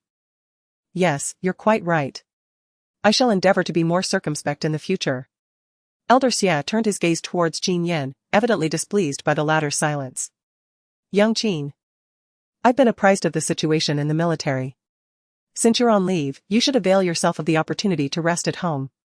Qin Yan offered a slight nod. Given my current circumstances, a period of recuperation is indeed warranted. Yan Sui's eyes flickered with concern. Aware that the courtyard was rife with prying eyes and gossiping tongues, she knew that any misstep from Qin Yan could be exploited by those with malicious intent. She interjected swiftly, Old Qin, I'm feeling rather unwell. Instantly, Qin Yan moved to her side, his expression etched with concern. Where do you feel discomfort? I'll accompany you to the hospital for a checkup. I simply wish to lie down for a while, Yan Sui replied, subtly winking her eye. Realizing she was creating a diversion for him, Qin Yan seized the opportunity, responding. Very well, let's go inside then. If the discomfort persists, do not hesitate to tell me. Elder Xia was not oblivious to the situation. Young Qin, take good care of your wife. Should a hospital visit be necessary, do not hesitate to ask. I shall have Xiaolu escort you. Understood, thank you. Upon entering the house, Yan Sui turned to close the door, then gestured for Qin Yan to speak in the bedroom. Qin Yan maneuvered his wheelchair, following her inside. Upon returning to the room, Yan Sui deliberately closed the window. Do you realize that directly opposite our room is the Xia residence? Xie Jingning can see our room from the second-floor balcony. Qin Yan nodded. Having long been away from home, he had not given it much thought. However, now that Yan Sui mentioned it, he recognized it as a concern. For instance, just yesterday, he had inadvertently knocked Yan Sui onto the bed. It would indeed be troubling if someone on that balcony witnessed such a scene. A simple solution could be to add a curtain. Yet that would merely be a temporary fix. He preferred not to live in constant vigilance, addressing the issue at its root was essential. I will have the prefect construct a shed in the backyard, he proposed. But wouldn't he that block the sunlight? She inquired. You shall see. Qin Yan replied with a playful smile, leaving her curious and somewhat expectant. Recalling that Yan Sui had returned empty-handed, Qin Yan inquired about her earlier outing. Didn't you go out to buy something? I heard from Comrade Liu. After conversing with Qin Yan, Comrade Liu had taken little Kuei and departed. The two little rabbits had already settled in the nest built by Prefect Shen. Reflecting on recent events, Yan Sui's mood darkened as she confided in Qin Yan. her eyes filled with sorrow. Madame Zhang's condition is significantly attributable to Deputy Regiment Leader Zhang's undeniable responsibility.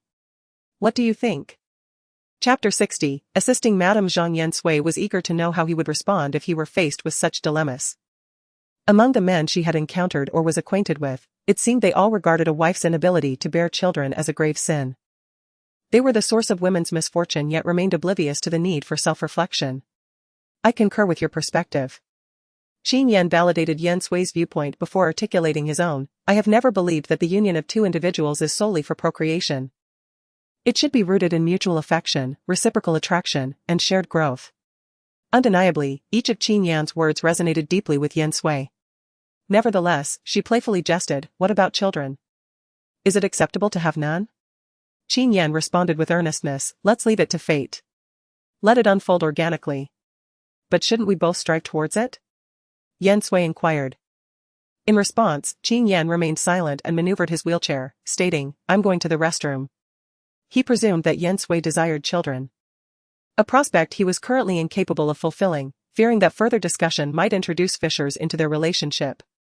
Yan Sui, however, found it perplexing, wondering if she had said anything amiss. Surely, the pursuit of parenthood necessitated mutual effort, and only after earnest attempts should one embrace a laissez-faire approach. The following day, while procuring groceries at the market, Yan Sui encountered Mrs. Zhang once more. Mrs. Zhang appeared haggard, evidently having endured a sleepless night. Her eyes swollen and her overall vitality seemingly depleted. Concerned, Yan Sui trailed behind Mrs. Zhang. Careful. As Mrs. Zhang was on the verge of colliding with a pillar, Yan Sui promptly intervened, grasping her arm, Mrs. Zhang, are you all right? Please, come sit over here. Mrs. Zhang recognized Yan Sui and offered a forced smile, thank you. You're welcome. Yan Sui sighed softly, Mrs. Zhang, I suggest you have an open conversation with Deputy Commander Zhang. You two should navigate this hardship together. Bearing children is not solely your responsibility. Madame Zhang lowered her head, silently shedding tears without uttering a word. Yan Sui gazed at Madame Zhang as if she were witnessing her past self, and thus she took Madame Zhang's hand, resolved to assist her in restoring her health. The pulse was notably weak, revealing a significant depletion of vitality, yet it was not entirely dire. Madame Zhang, I possess a remedy that may help you. Would you be willing to give it a try? We can start with a week's trial, after which you can undergo a medical examination. If you find it beneficial, we can proceed with a second course of treatment. If all goes well, your health could be restored within a month, and you may conceive within 6 months. What? Madame Zhang suddenly lifted her head, staring intently at Yan Sui. Do you mean to say that I still have a chance to conceive? Yan Sui nodded affirmatively. Although she had never tried it herself, she was confident that the chances were at least 50%. However, Madame Zhang hesitated, reluctant to agree immediately. She had undergone numerous tests and consumed many medications, yet none had proven effective. Could Yan Sui, appearing so youthful, truly offer a remedy that worked? Yan Sui recognized the apprehension in Madame Zhang's heart, since you have already attempted so much, why fear failure? Having a method to try is certainly preferable to the despondency of feeling powerless. Encouraged by Yan Sui's words, a flicker of hope reignited within Madame Zhang. You are right. If there is a way, I must at least attempt it. How will I know if it will succeed without trying? Yan Sui exhaled in relief, observing the renewed light in Madame Zhang's eyes, and smiled, then let us proceed to the pharmacy to acquire the medicine. However, I must inform you beforehand that it is quite bitter. Mrs. Zhang, having dispelled the recent gloom, appeared considerably more spirited. It's all right, bitter medicine is beneficial, Yan Sui said. The two arrived at the pharmacy, where Yan Sui recited a list of herbs. She advised Mrs. Zhang to purchase a week's worth of medicine. This remedy can be boiled twice daily, yielding a bowl of liquid each time to be consumed after meals. Maintain a light diet, and remember to retire early. Mrs. Zhang hesitated. Early to bed. Mrs. Zhang, I understand you bear the responsibility for a large family. But they are all capable individuals. Can they not survive without you? But, Mrs. Zhang, if you desire children, you must adhere strictly to my instructions. Yan Sui asserted with a serious expression. Ultimately, under Yan Sui's persuasive influence, Mrs. Zhang's resolve strengthened considerably. After parting ways with Mrs. Zhang, Yan Sui returned home to procure groceries. Upon her arrival, she noticed some commotion in the backyard and went to investigate. There, Qin Yan and Lu Jingyu were constructing a shelter, entwined with numerous vines, gradually obscuring the window of their room, though the sunlight was not entirely blocked. Qin Yan stood nearby, observing, "How does this look?" "Quite well. I hadn't anticipated that Captain Qin would have such creative ideas," Yan Sui praised. "I shall prepare a delicious meal for Captain Qin as a reward." "Sister-in-law, what delectable dish are you making?" Qin Yan inquired eagerly. Lu Jingyu retorted. "Quickly hand me the rope, stop thinking about food all day. I haven't seen you this enthusiastic during training." With a chuckle, Magistrate Shen, disregarding Lu Jingyu's jest, extended the rope, saying, "Sister-in-law, Brother Qin has a particular fondness for sweet and sour pork, it's his absolute favorite. Yet, he hasn't had an authentic rendition of it since he's been here." Yan Sui immediately acquiesced, "Then I shall prepare sweet and sour pork presently." In her previous life, to cater to the diverse palates of her extensive family, she had acquired proficiency in several of the major culinary traditions, including this very dish. She turned towards the kitchen. Qin Yan propelled his wheelchair to follow. "Hold on a moment, I have something for you." He gestured towards a large crate beside the table. "Open it and see." Upon entering, Yan Sui had already taken note of it, but refrained from opening it, uncertain whether its contents were appropriate for her to view, and thus, she had not inquired. Now, with his invitation to open it, could the contents be intended for her? Curiosity piqued. She opened the box to discover a comprehensive set of antique restoration tools and materials, complete and abundant. Procuring such items would not have been an easy feat actually. "It's nothing much. Check if anything is missing, and I'll have more sent over later," Qin Yan said, his eyes twinkling with amusement. Clearly observing the gleam in Yan Sui's eyes. As long as she was pleased, the expense was of no consequence. Yan Sui picked up one of the tools, cherishing it, and felt an urge to immediately begin restoring the calligraphy and painting in the drawer, but she restrained herself. There was ample time ahead, and it would undoubtedly be a time-consuming endeavor. "Thank you, I am very fond of it." "Brother Qin, sister-in-law, is there anything I can assist with?" "Perhaps I could tend to the fire." After Qin Yan finished his chores in the backyard, he hurried to the kitchen, yearning for a taste of warm sweet and sour pork. To his surprise, he found Yan Sui and Qin Yan engaged in conversation in the main room, their eyes exchanging tender glances. He could not help but feel envious. "Are you two really satisfied with mere affection?" Chapter 61, Matters of concern to her. "I prefer more tangible things." Yan Sui gazed at the contents of the box, her eyes sparkling with excitement. Having studied under a master for many years, she recognized that each item within was not only practical but also rather expensive. Such treasures were unattainable for those outside the industry or lacking extensive connections. In her previous life, she had scrimped and saved, hoping to purchase tools akin to those of her master, yet she had never managed to acquire them before her untimely demise. In this life, however, someone had bestowed upon her far more than she had ever desired. If Qin Yan were not present, Yan Sui believed she could maintain eye contact with Qin Yan indefinitely, perhaps even allowing for other, more romantic developments. She composed herself and turned to enter the kitchen. Qin Yan hastily attempted to follow, but was restrained by Qin Yan, who, perplexed, remarked, "Brother Qin, while we may jest and play, let us not trivialize the matter of dining. We can discuss anything after we've had our fill." Qin Yan's brow furrowed in irritation. His subordinates seemed to be nothing but gluttons, oblivious to anything but food. The kitchen was so cramped that Qin Yan's presence left little room for maneuver. "Brother Qin, why do you need to go in? Just wait here for the meal." Qin Yan insisted earnestly. A few dark lines appeared on Qin Yan's handsome face. For the first time, he found communicating with Qin Yan to be quite arduous. Fortunately, at that moment, Lu Jingyu entered, pulling Qin Yan away. "It is none of your concern, so do not intrude. Brother Qin desires to spend some quality time with his wife, to relish their intimate world." At that moment, Yan Sui emerged and overheard Lu Jingyu's remark. Yet he had already taken Qin Yan to the backyard, leaving only Qin Yan seated alone in the main room. With a charming smile, she said, "If Captain Qin wishes to assist, please feel free to join us." Qin Yan maneuvered his wheelchair to follow Yan Sui, only to realize that she was heading towards the room. When Yan Sui turned around and asked, "Why are you following me? Aren't you supposed to help me?" she suggested. You should start by chopping the scallions. Awakening to the realization that he had instinctively trailed Yan Sui, Qin Yan was taken aback by his own actions. He had merely been observing her moments ago. Ahem, I actually have something to fetch as well. He felt compelled to explain his behavior. Yan Sui nodded, not dwelling on it, and entered the room to retrieve her belongings before returning to the kitchen.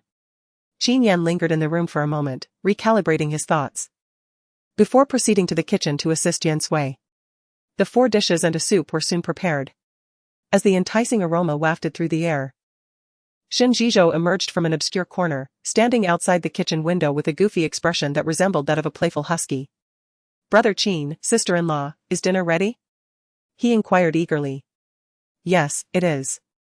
Come and help serve the dishes, Yan Sui replied with a smile, as she picked up a piece of sweet and sour pork, eagerly offering it to Qin Yan's lips. Do try it and tell me how it tastes. She recalled Qin Yan's fondness for sweet and sour pork and, though she was skilled at preparing it, this was the first time she had made it for him. Each chef imparts their unique flavor to their creations. She was particularly eager to ascertain whether the flavor aligned with Qin Yan's palate, hence the gesture of offering him the sweet and sour pork. Qin Yan paused momentarily before partaking of the morsel from Yan Sui's hand. Since the bowl of noodles Yan Sui had prepared for him, he was aware of her culinary aptitude. But he was nonetheless astounded by the sweet and sour pork she had crafted. He clasped Yan Sui's hand, consuming the remaining portion of the meat, demonstrating through action his fondness for her sweet and sour pork. A distinct gulp. Shen Zhizhou, who had arrived earlier, was forcibly restrained by Lu Jingyu, who forbade him from intruding upon Qin Yan and Yan Sui's private interlude. He eagerly watched from afar, his eyes filled with longing. To have a wife is truly advantageous, as one is always the first to partake of delectable fare. Yan Sui was immediately amused. Come in and serve the dishes. At once. Shen Zhizhou promptly rushed in, immediately seizing the plate of sweet and sour pork. If Brother Qin enjoys it so much, it must be exceptionally delicious, I must sample it as well. Lu Jingyu trailed behind, visibly embarrassed, his handsome face flushed. How could he have such a disgraceful companion? At the dining table, the others were diligently and quietly eating, save for Shen Zhizhou, who intermittently exclaimed in admiration, raising his thumb, Sister-in-law, your culinary skills are unparalleled. Each time, sister-in-law manages to create extraordinarily delicious dishes, truly remarkable. Is it that all women possess such talent? My mother is also an excellent cook. It feels as though sister-in-law has been cooking for decades, mastering each dish with precision. Yan Sui's movements faltered slightly. A peculiar glint flashed in her eyes, but it was fleeting, as though nothing had occurred. However, this subtle shift in sentiment did not escape Qin Yan's notice. He has always been adept at perceiving minute changes in his surroundings, especially those involving individuals with whom he interacts or those who hold significance for him. There was ostensibly nothing amiss with Shen Zhizhou's statement, if anything. One might argue that it was somewhat hyperbolic, considering that Yan Sui is merely 20 years of age. The notion of her having prepared meals for decades implies that she would have been wielding a spatula from the confines of the womb. Thus, it could be construed as a jest. Given its facetious nature, Yan Sui's reaction seemed somewhat preoccupied. Qin Yan reckoned that Yan Sui was not one to take umbrage at light-hearted banter, particularly of this trivial kind. There must be something of considerable importance to her. Subsequently, Qin Yan maintained a vigilant watch over Yan Sui, yet no further clues surfaced, leading him to suspect that his initial impression was erroneous. Throughout the repast, Shen Zhizhou and Lu Jingyu indulged to the point of satiety, whereas Yan Sui and Qin Yan consumed only a moderate portion. Were he still stationed in the military, Qin Yan's appetite would have doubled, given the rigorous daily training regimen. Despite his rank as regimental commander, he remained committed to maintaining his physical conditioning. Once Shen Zhizhou and Lu Jingyu had departed, Yan Sui turned to Qin Yan, let us retire to the chamber. Qin Yan was momentarily taken aback, perplexed as to the purpose of entering the room so abruptly, yet he acquiesced, curious as to Yan Sui's intentions. Yan Sui instructed Qin Yan to recline upon the bed, whereupon she proceeded to draw the curtains, despite the efficacy of the external canopy in obscuring the line of sight from the Xie residence's second story. Nevertheless, she deemed it prudent to exercise caution during the daylight hours. Remove your trousers, she instructed. Qin Yan was bewildered. questioning whether this was not usually done before retiring for the night. Yan Sui turned away. Noticing Qin Yan's gaze fixed upon her, yet devoid of action, she approached him. Inquiring, was my voice too faint? Or do you require assistance? Acupuncture now? Qin Yan queried. With a raised eyebrow, Yan Sui countered, is it not your leg that aches? Desiring a massage at this moment? Or was there something you wished to discuss with me during our meal?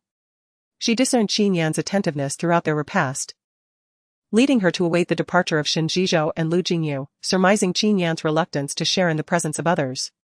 Slightly taken aback, Qin Yan conceded, indeed. There is some discomfort. Perhaps you could examine it. Chapter 62, Commander Qin, a prodigy with increasing disrobement comes a diminishing sense of awkwardness, or so Yan Sui reasoned. Yet, as her gaze inadvertently drifted towards a certain region, she swiftly averted her eyes, feigning indifference. Her gentle palms, like jade, tenderly pressed against Qin Yan's leg, applying a measured pressure. The issue is not severe. Let us observe the effects of this massage. Very well, Qin Yan responded, endeavoring to divert his attention elsewhere. Since commencing acupuncture treatment with Yan Sui, his legs had regained the ability to support him, albeit for a fleeting moment of approximately 1 second, amidst excruciating pain. Yet, in that instant of standing, he glimpsed hope. His thoughts drifted towards matters of the military, plunging him into contemplation. Yan Sui remained vigilant, attentive to Qin Yan's condition, cautious not to apply pressure to any sensitive areas. However, Qin Yan appeared unresponsive throughout. She appeared to be deeply engrossed in contemplation. She remained silent, refraining from interruption. After approximately half an hour, Yan Sui felt her hands growing weary and tender, prompting her to cease her efforts. How do you feel now? Qin Yan came back to his senses. He attentively assessed his condition. The once slight discomfort had significantly alleviated. Thank you, you've worked hard. As long as it's effective, Yan Sui replied, gently massaging her wrists. Qin Yan observed her with keen interest, unable to resist taking her hand.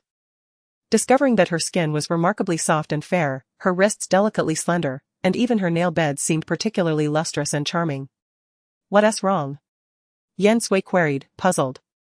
Let me massage you, Qin Yan replied, lowering his gaze with utmost seriousness, as each finger meticulously kneaded and relaxed her. The drawer contains a book, half of it is dedicated to massage techniques. During my idle moments, I perused it. It was given to me by a doctor who recommended massage after my injury. Yan Sui also noted the book's presence. I must say, Captain Qin, you are quite the genius. This feels so delightful, I assumed you had formal training. Flattered by her praise, Qin Yan chuckled, intending to revisit the book later, particularly to learn hand massage along with techniques for other areas. What about a shoulder and neck massage? He suggested unexpectedly. Startled by his words, Yan Sui lifted her gaze. Shoulder and neck? Qin Yan switched to massaging her other hand. Yes, I've noticed that you sometimes rub your shoulders, especially after cooking. Yan Sui's eyes widened slightly. She had not anticipated that Qin Yan would pay attention to such details. Back when I was in Yan family village, I had to rise before dawn to tend to the fields. As she reminisced about the past, her expression remained indifferent, as if recounting the affairs of another. Cooking, doing laundry, and tending to the fields were all part of her daily routine. Even the seemingly trivial task of gathering pig fodder fell under her responsibilities from the moment she opened her eyes. Over time, the accumulation of these burdens began to take its toll, manifesting as discomfort in her shoulders and neck. Although she had attempted to alleviate the pain with some ointment, the results were far from satisfactory, for the herbs she could procure were rather ordinary, and her finances were meager. Come lie down, let me give you a massage, Qin Yan suggested. Having received praise from Yan Sui, he was motivated to explore his newfound skills, perhaps a reward for his diligent reading. Yan Sui, not wishing to dampen Qin Yan's enthusiasm, believed that since he was on leave, engaging him in some activity would prevent his mind from wandering aimlessly.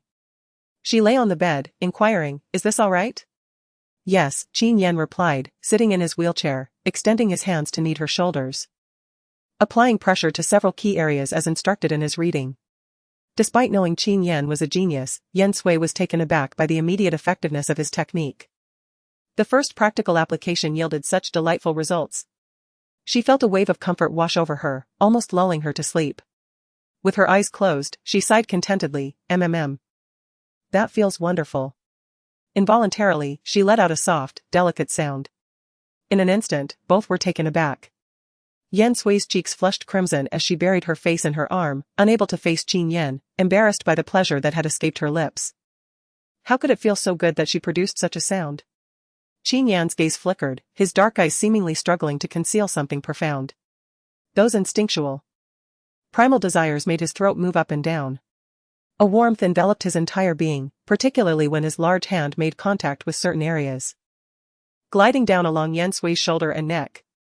Simultaneously, he indulged in kneading her back. A soft, sultry sound escaped Yan Sui's lips, prompting her to call for a halt. All right, enough of that. She swiftly turned over and burrowed into the blankets. From within her cocoon, a muffled voice emerged, I need to sleep for a while. Qin Yan's eyes sparkled with uncontainable amusement as he wheeled himself outside, seeking a moment of composure. Grateful that Yan Sui had not witnessed his reaction. Otherwise, it would have been truly embarrassing. Upon hearing the door close, Yan Sui cautiously peered out, her hand instinctively patting her chest as she felt the warmth radiating from the areas that had just been touched.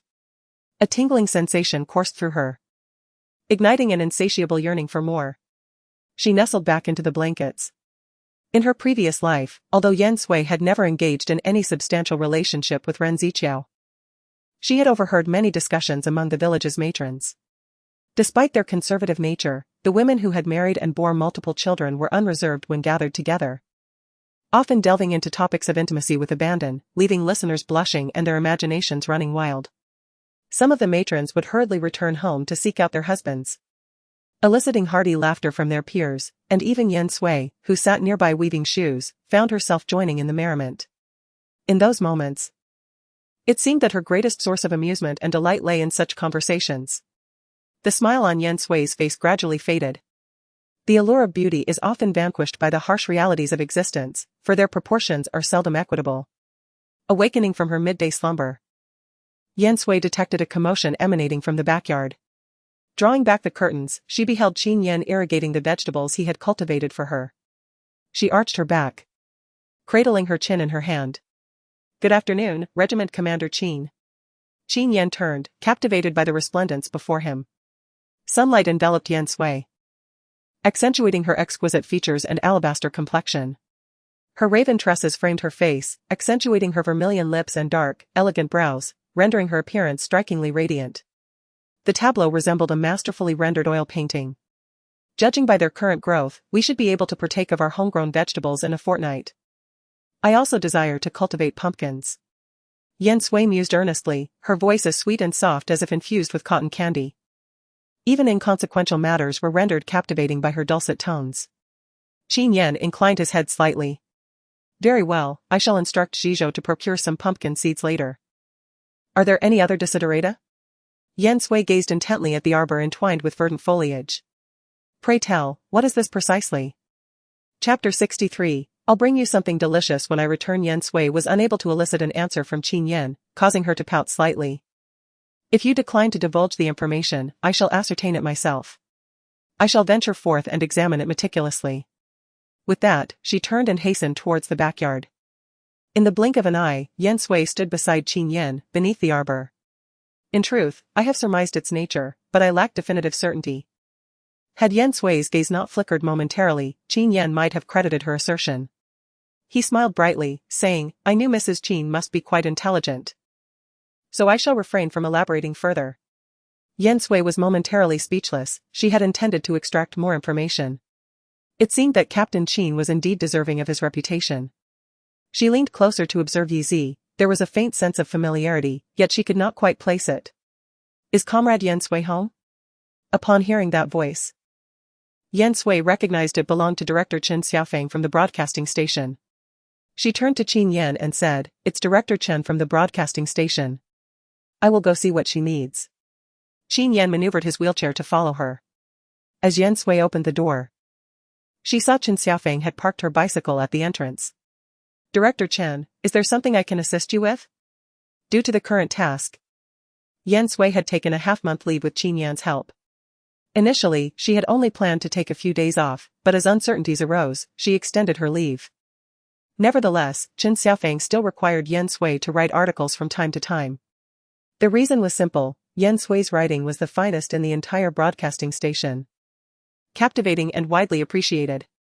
In a short span, the broadcasting station garnered significant attention. Yan Sui intended to compose a lengthy serialized story and was seeking Qin Xiaofeng's approval. Qin Xiaofeng mentioned she would need to apply to the higher authorities. Yan Sui submitted some of her writings for consideration. She speculated that Qin Xiaofeng had come to convey the outcome. The higher-ups have granted permission for you to write the serialized story. They all found it quite impressive. Particularly since your theme pertains to our military camp, which the leadership strongly supports, Qin Xiaofeng remarked with a smile.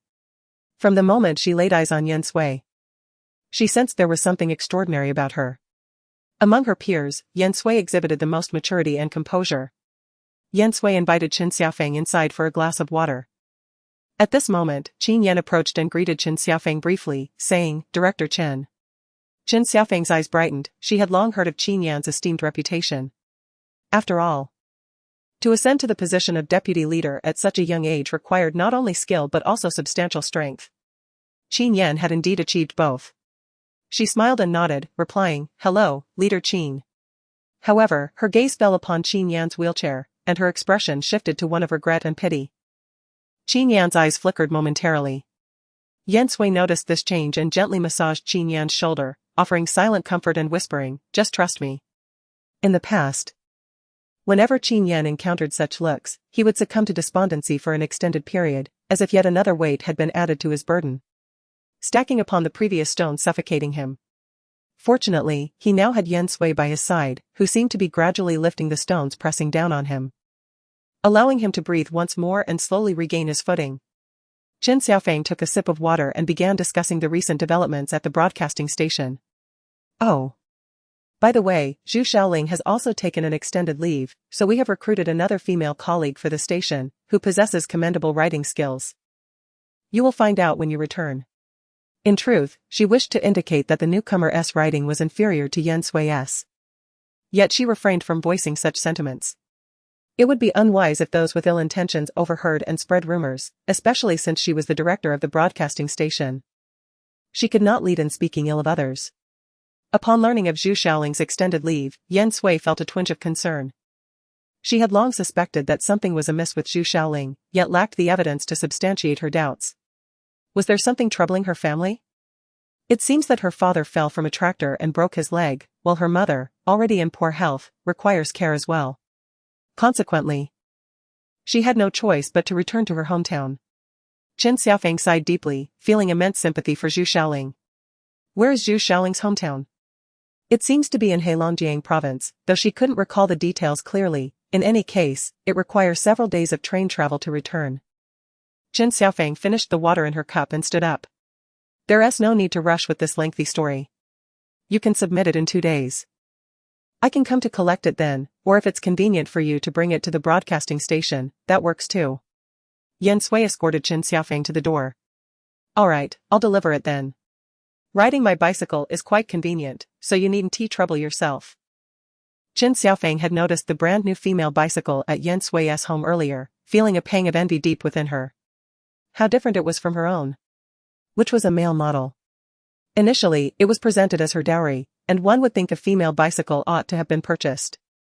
However, they all insisted that it would be the men in the household who would ultimately use the bicycle, thus dismissing the need for a female model. Well then, I'll trouble you to make the trip when the time comes. Before leaving, Qin Xiaofeng cast one last glance at Yan Sui's female bicycle, suppressing her envy as she mounted her own and rode away. Yan Sui naturally noticed Qin Xiaofeng's gaze. She was well aware of her thoughts. In their previous life, Ren Ziqiao had earned money and promised to buy her a bicycle. In the end, he returned with a male bicycle, claiming it was for her to garner admiration from the villagers, while in truth, all the benefits accrued solely to him. Yan Sui had never ridden that bicycle, merely watching as it was passed from Ren Ziqiao to Ren Zimei, remaining indifferent to the situation. In this lifetime, Qin Yan had given her all that was due, exceeding her expectations. Had Director Chen left? Qin Yan emerged from the room, having deliberately refrained from interrupting their conversation, choosing instead to read quietly inside, unaware of their exchange. As Yan Sui returned to her senses, her gaze softened. Yes, she had matters to attend to. If I express a desire to ride out for a while, would you think I am idly wasting time? In these times, which young wife does not toil tirelessly at home? Those who enjoy leisure are often subjected to the gossip of the neighborhood matrons. Qin Yan shook his head, simply do what you wish. There is little to be done at home. He felt regretful that he could not accompany Yan Sui on her ride. If, in the future, his legs were to recover, he feared he would still lack the time. Yan Sui pushed the bicycle out, her yearning to ride was genuine, craving the sensation of the breeze against her face. I will bring you something delicious when I return. All right, I shall await your return at home. Qin Yan escorted Yan Sui to the door, watching her mount the bicycle and depart. Just as he was about to head back inside, a voice called out to him, Captain Qin, your wife is out again? It seems she is constantly leaving the house. Is she visiting relatives? I have seen her several times with a man. Even at his home, was he a cousin or an elder cousin? Chapter 64, Qin Yan, do you think so too? A single stone creates 1,000 ripples. The woman engaging in conversation with Qin Yan was Aunt Xie Jingning's second aunt, who, although not residing in this compound, was well acquainted with its affairs. Her concern for Yan Sui was particularly pronounced due to her connection to Xie Jingning. Yet, how could a mere woman from the countryside be compared to a cherished gem? Were it not for the so-called childhood betrothal, Qin Yan would undoubtedly be marrying their Ning Ning. Of course, the current Qin Yan was hardly worthy of their Ning Ning. Mrs. Wu, are you truly seeing this clearly?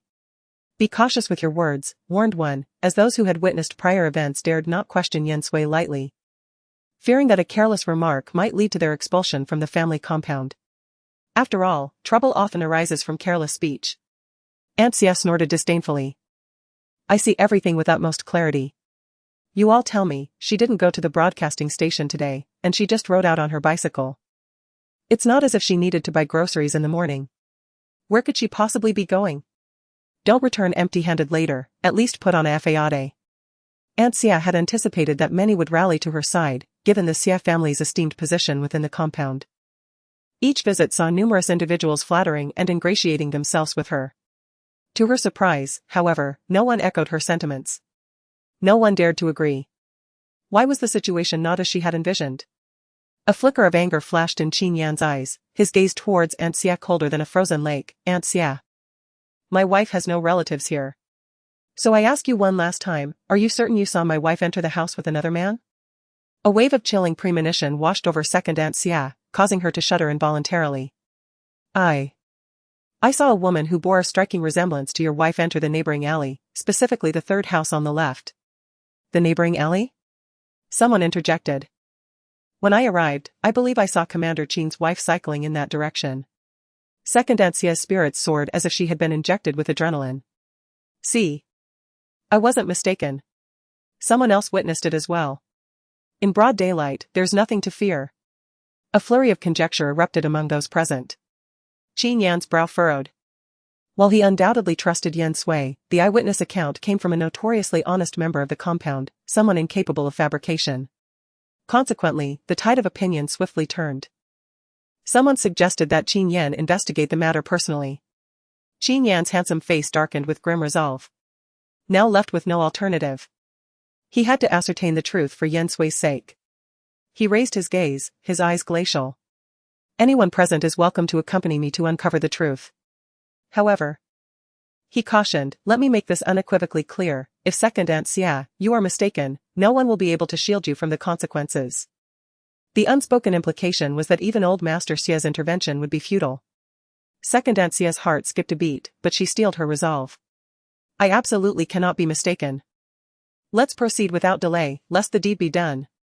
Her words, laced with vulgarity, incited lascivious thoughts. Qin Yan's countenance grew even darker. Without uttering a word, he propelled his wheelchair toward the neighboring alley. As he espied Yan Sui's bicycle leaning against the third house on the left, his pace decelerated. What on earth is happening? To his knowledge, Yan Sui indeed has no relatives in this vicinity. So why has she come here? Could it be that? Captain Qin. Is that your wife's bicycle? Someone recognized it as well. Aunt Xie remarked with a hint of sarcasm, Captain Qin surely must recognize it, right? I have heard that this was the betrothal gift prepared by Captain Qin, yet his own wife rides it to seek out another man. Qin Yan cast a glance over. Although he remained silent, a mere look from him was sufficient to intimidate the other party. Aunt Xia was taken aback. Hastening her pace as if she intended to drag Yan Sui forward to humiliate Qin Yan and vent her frustrations. She raised her hand and knocked on the door. "Open up, quickly."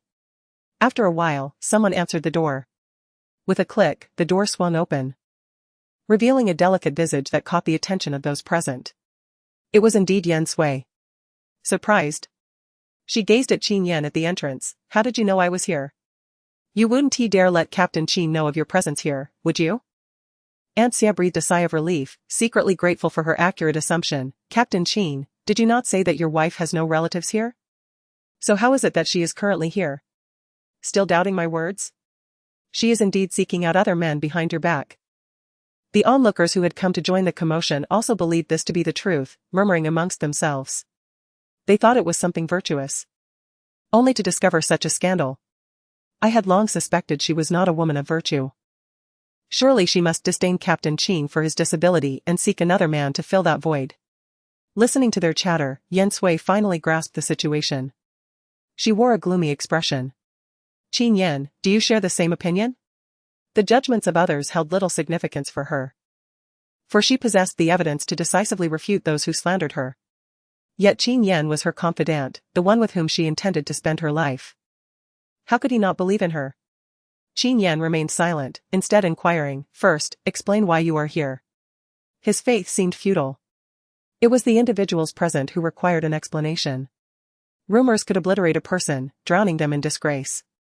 A pang of realization struck Yan Sui. She self-deprecatingly acknowledged that there had been little genuine trust between her and Qin Yan. Their relationship was merely transactional. Silence, it seemed, was a sign of guilt. Aunt Xia promptly urged those nearby to report to the authorities, declaring, "Such public indecency warrants banishment to the countryside. We must not tolerate this, otherwise, chaos will ensue." In an instant, many rallied behind Aunt Xia, insisting that measures be taken against Yan Sui. With a triumphant glance at Qin Yan, Aunt Xia proclaimed, "Commander Qin. Though she is your wife, you cannot shield her. As a leader, you must set an example for everyone. Indeed, report her to the authorities." "Report her? What is happening? Why is it so noisy outside?" Before Yan Sui could articulate her defense, Mrs. Zhang emerged, startled by the crowd outside. "Comrade Yan Sui, what is going on? Do they have any grievances?" The sight of Mrs. Zhang rendered everyone speechless. Logically, when a couple engaged in misconduct, there should not be a third party present at home. Thus, they stood bewildered, unable to comprehend the situation. "They suspect that I am having an affair with your husband, coming here to rendezvous during the day." Yan Sui coldly scoffed, arms crossed over her chest. "How amusing, I come here to meet a man on the side. And yet I am supposed to let his wife watch, is that it?" Mrs. Zhang's eyes widened as she hurried to explain to everyone. "You are all mistaken. I had just stepped out of the alley and felt unwell, nearly fainting, so Comrade Yan Sui kindly brought me back. Moreover, my husband has been away from home for 3 months. How could you think such a thing?" Chapter 65, All Against Her. Zhang's deputy commander has been away for 3 months, and Yan Sui has only been here for less than 2 months. How could these two, who have never even met, possibly have an affair?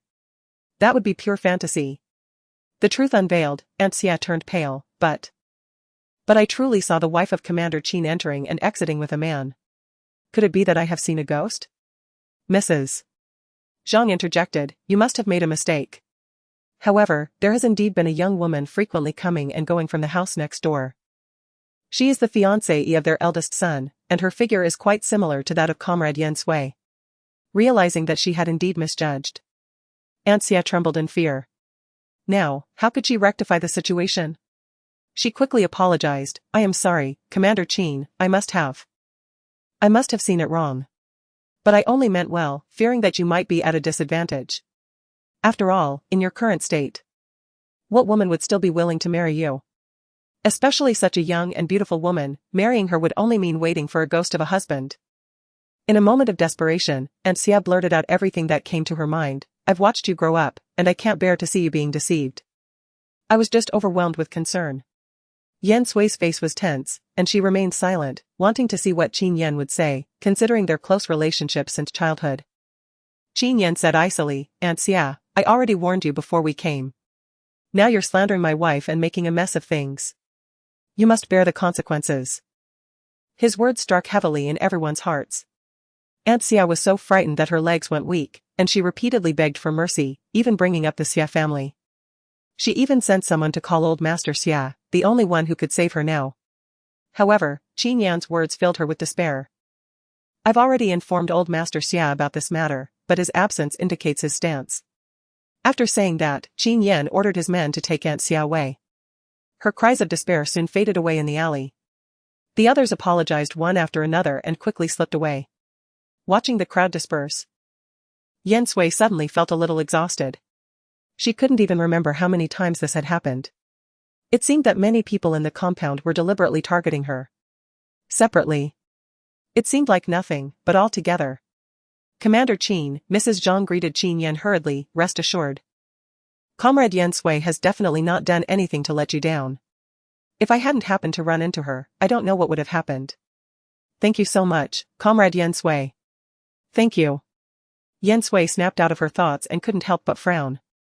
What was Qin Yan doing? What did it have to do with him? Qin Yan inclined his chin slightly, his gaze never leaving Yan Sui.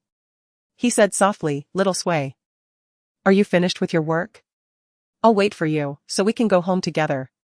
For some inexplicable reason, Yan Sui's anger subsided considerably upon hearing Qin Yan's voice. Perhaps it was because Qin Yan, unlike other men, did not act as if he were the most important person, issuing orders from the outset, but instead considered matters from her perspective. Yan Sui had indeed not completed her work. She had discovered Mrs. Zhang's collapse, escorted her back, and spent a considerable amount of time persuading her to accept acupuncture, so she would not be home for a while yet. "You should head back first." "All right. I'll go back and prepare dinner." With these words, Qin Yan turned his wheelchair and departed. Once Qin Yan's figure had vanished into the alleyway, Mrs. Zhang's eyes were filled with envy, with a hint of adoration concealed within. "Comrade Yan Sui, you are truly fortunate. Regiment leader Qin even cooks for you." Since marrying into the Zhang family, she had been the one preparing meals almost every day. Her mother-in-law had never once set foot in the kitchen, let alone entertain the notion of Deputy Regiment Leader Zhang cooking for her. That was something utterly unimaginable. Yan Sui turned her head. Refraining from elaborating on the topic, "Let's go, we'll go inside for the acupuncture." Only then did Mrs. Zhang withdraw her gaze. Following behind Yan Sui, "It's truly unexpected that your husband is Regiment Leader Qin. To be honest, before our Regiment Leader Qin was injured, there were so many girls who were fond of him. Back then, numerous girls would deliberately travel to the vicinity of the military base in order to catch a glimpse of Regiment Leader Qin." Yan Sui couldn't help but recall the fervent star-chasing craze of later generations, complete with many fanatical private fans, which was simply terrifying. However, she hadn't anticipated that Qin Yan would be so popular, even though she knew that Qin Yan was bound to be well-liked by women. Seeing Yan Sui remain silent, Mrs. Zhang's expression shifted. "Comrade Yan, may I inquire as to why you married Regiment Leader Qin? Is it out of affection for him, or for some other reason?" "Come. Please lie down," Yan Sui said, retrieving her acupuncture kit. "The procedure is straightforward and painless." Mrs. Zhang was displeased that Yan Sui consistently avoided answering her questions, but she obediently lay down. "Comrade Yan, since you practice acupuncture, does that make you a doctor? How did you end up working at the broadcasting station?" Yan Sui's brow furrowed slightly, realizing that Mrs. Zhang seemed to have suddenly become interested in her. "Let's discuss this after the acupuncture is finished. I'm about to insert the needles now, so if you feel any discomfort, please inform me immediately." The moment the silver needles pierced her skin, Mrs. Zhang fell silent. A bit frightened and extremely nervous. "Comrade Yan, is this truly effective? It's not that I doubt you, but after marrying into the Zhang family for so many years, I've tried every method imaginable, yet I still can't conceive. The doctors have also said that it's difficult for me to get pregnant. And they've advised us countless times to stop trying, saying it's a waste of effort. But if I can't bear children, what use am I?" The latter sentence nearly caused Yan Sui's hand to tremble, almost skewering the needle placement. She felt that Mrs. Zhang's brain could also use a few needles. Of course, Mrs. Zhang is not entirely to blame, rather, the current era, with its oppressive and excessive indoctrination of women, is at fault. It has led many women to believe that their worth lies solely in bearing a son, and failure to do so renders them a perpetual sinner. Just relax and try to get some rest. Reinserted the needles, focusing on a point that would ease Mrs. Zhang's nerves, allowing her to gradually close her eyes and drift off to sleep, which brought some tranquility to as well. After meticulously placing all the needles, settled down beside her to rest. Gazing at the sleeping Mrs. Zhang, she couldn't help but reflect on her own past life. Suddenly, a considerable commotion erupted from the courtyard outside. Startled, and even Mrs. Zhang was roused from her slumber. She struggled to sit up, but swiftly restrained her. Don't move suddenly. You still have needles in you. What time is it? How could I have slept so long? My mother-in-law and the others are back. I haven't prepared dinner yet. Mrs. Zhang exclaimed anxiously. Quickly removed the silver needles to prevent Mrs. Zhang from getting hurt. Take it easy, they won't blame you. The next moment, a tirade of scolding erupted. Sutsuehua, you wretch, where's the food? Did we, the Zhang family, bring you here to be treated like royalty? Chapter 66, A swift change of heart. Does marrying into your Zhang family mean becoming a beast of burden? Retorted as she opened the door. In that fleeting moment, she perceived a semblance of Wang Fengrong from her previous life, nearly causing her to unleash her fist. With gritted teeth, she declared, Comrade Su is indisposed and requires bed rest. As her family, shouldn't you be tending to her and showing consideration? You burden her with tasks daily. How can her health improve? To wear her down in such a manner, yet expect her to conceive? To demand both is exceedingly unreasonable. Stunned by Yan Sui's barrage of reprimands, Zhang's mother was taken aback. She stared fixedly at Yan Sui, momentarily speechless. Who are you? What are you doing in my home? At that moment, Mrs. Zhang, now dressed, approached. Mother, I apologize, I will prepare a meal for you all immediately. Who is she? Zhang's mother immediately erupted in anger. Deferential to outsiders, she turned her wrath upon her daughter-in-law, her face contorted in rage. What did I tell you? Do not bring outsiders back here casually. If something goes awry and implicates Li Qiang, I'll see how you meet your end. Mrs. Zhang apologized profusely, hurrying towards the kitchen. Yan Sui pursed her lips, refraining from further comment. Had she not been present, it was likely that Zhang's mother would have already assaulted Mrs. Zhang. Zhang's mother scrutinized Yan Sui, confirming she had never seen her before, and snorted coldly, Since you know Sutsuehua, you should also be aware that my son is a deputy regiment commander. When you leave this house, keep your mouth sealed. If I hear any rumors, I will not spare you. Confronted with such intimidation, Yan Sui's lips curled into a sardonic smile, noting that compared to Wang Fengrong from her previous life, the current Zhang woman was rather inexperienced. Wang Fengrong was adept at employing both carrot and stick, delivering a slap followed by a sweet treat. Originally, I had no intention of divulging this information. But since you're resorting to threats, I'll make it my business to widely publicize the life Comrade Su leads in your family. Let outsiders know that Deputy Commander Zhang's success in the military is largely due to having a virtuous wife who diligently manages the home front, allowing him to focus without any domestic burdens. Yet, instead of gratitude, his entire family relentlessly torments her. Let's see how the public views Deputy Commander Zhang and your Zhang family. These words undoubtedly struck Zhang's Achilles heel, prompting her to seize a broom and attempt to violently discipline Yan Sui. Yan Sui dodged the blow and swiftly inserted a silver needle into Zhang's pressure point. Ah! A piercing scream erupted as Zhang collapsed, convulsing, her face turning a purplish hue. Hearing the commotion, Madame Zhang was the first to emerge from the kitchen, wielding a spatula, while the others appeared from the main room and bedrooms. Yan Sui's eyes flashed with derision, realizing the extent of the audience. Yet, when Zhang was berating Madame Zhang, not a single person came to her aid. Hey, who are you? Someone call the authorities. You, all of you, please remain calm. Madame Zhang flustered, mustered the courage to stand in front of Yan Sui. She's Commander Qin's wife. Upon hearing this, the scene seemed to freeze, as if someone had pressed pause. Even Zhang, who was writhing on the ground, ceased her movements, staring at Yan Sui in astonishment. Others eagerly sought confirmation from Sutsuehua, inquiring if she was indeed Regiment Commander Qin's wife, cautioning against spreading unfounded rumors. Mrs. Zhang, relieved, nodded profusely, asserting the veracity of the claim, suggesting they could verify it by inquiring outside, as Regiment Commander Qin had just visited. Indeed, it was a case of mistaken identity. Akin to a flood reaching the Dragon King's temple, where Qin failed to recognize their own. Zhang Pozi swiftly rose, feigning as if nothing had transpired. She brushed off the dust from her person, attributing her fall to her own clumsiness, absolving anyone else of responsibility. Yan Sui's lips curled in a sardonic twist, her demeanor shifting as rapidly as turning a page in a book. She glanced at Mrs. Zhang, who, looking apologetic, urged her to depart. Before leaving, Yan Sui reiterated, "Mrs. Zhang, if you are trying to conceive, it would be best to minimize exertion. With so many capable individuals around, why rely solely on one person?"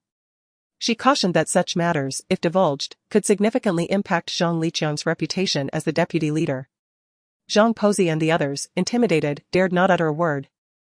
Unanimously pledging to treat Su Tsuehua better in the future, imploring Yan Sui to speak favorably of Zhang Liqiang before Qin Yan. Yan Sui responded with a perfunctory hum, pushing her bicycle out.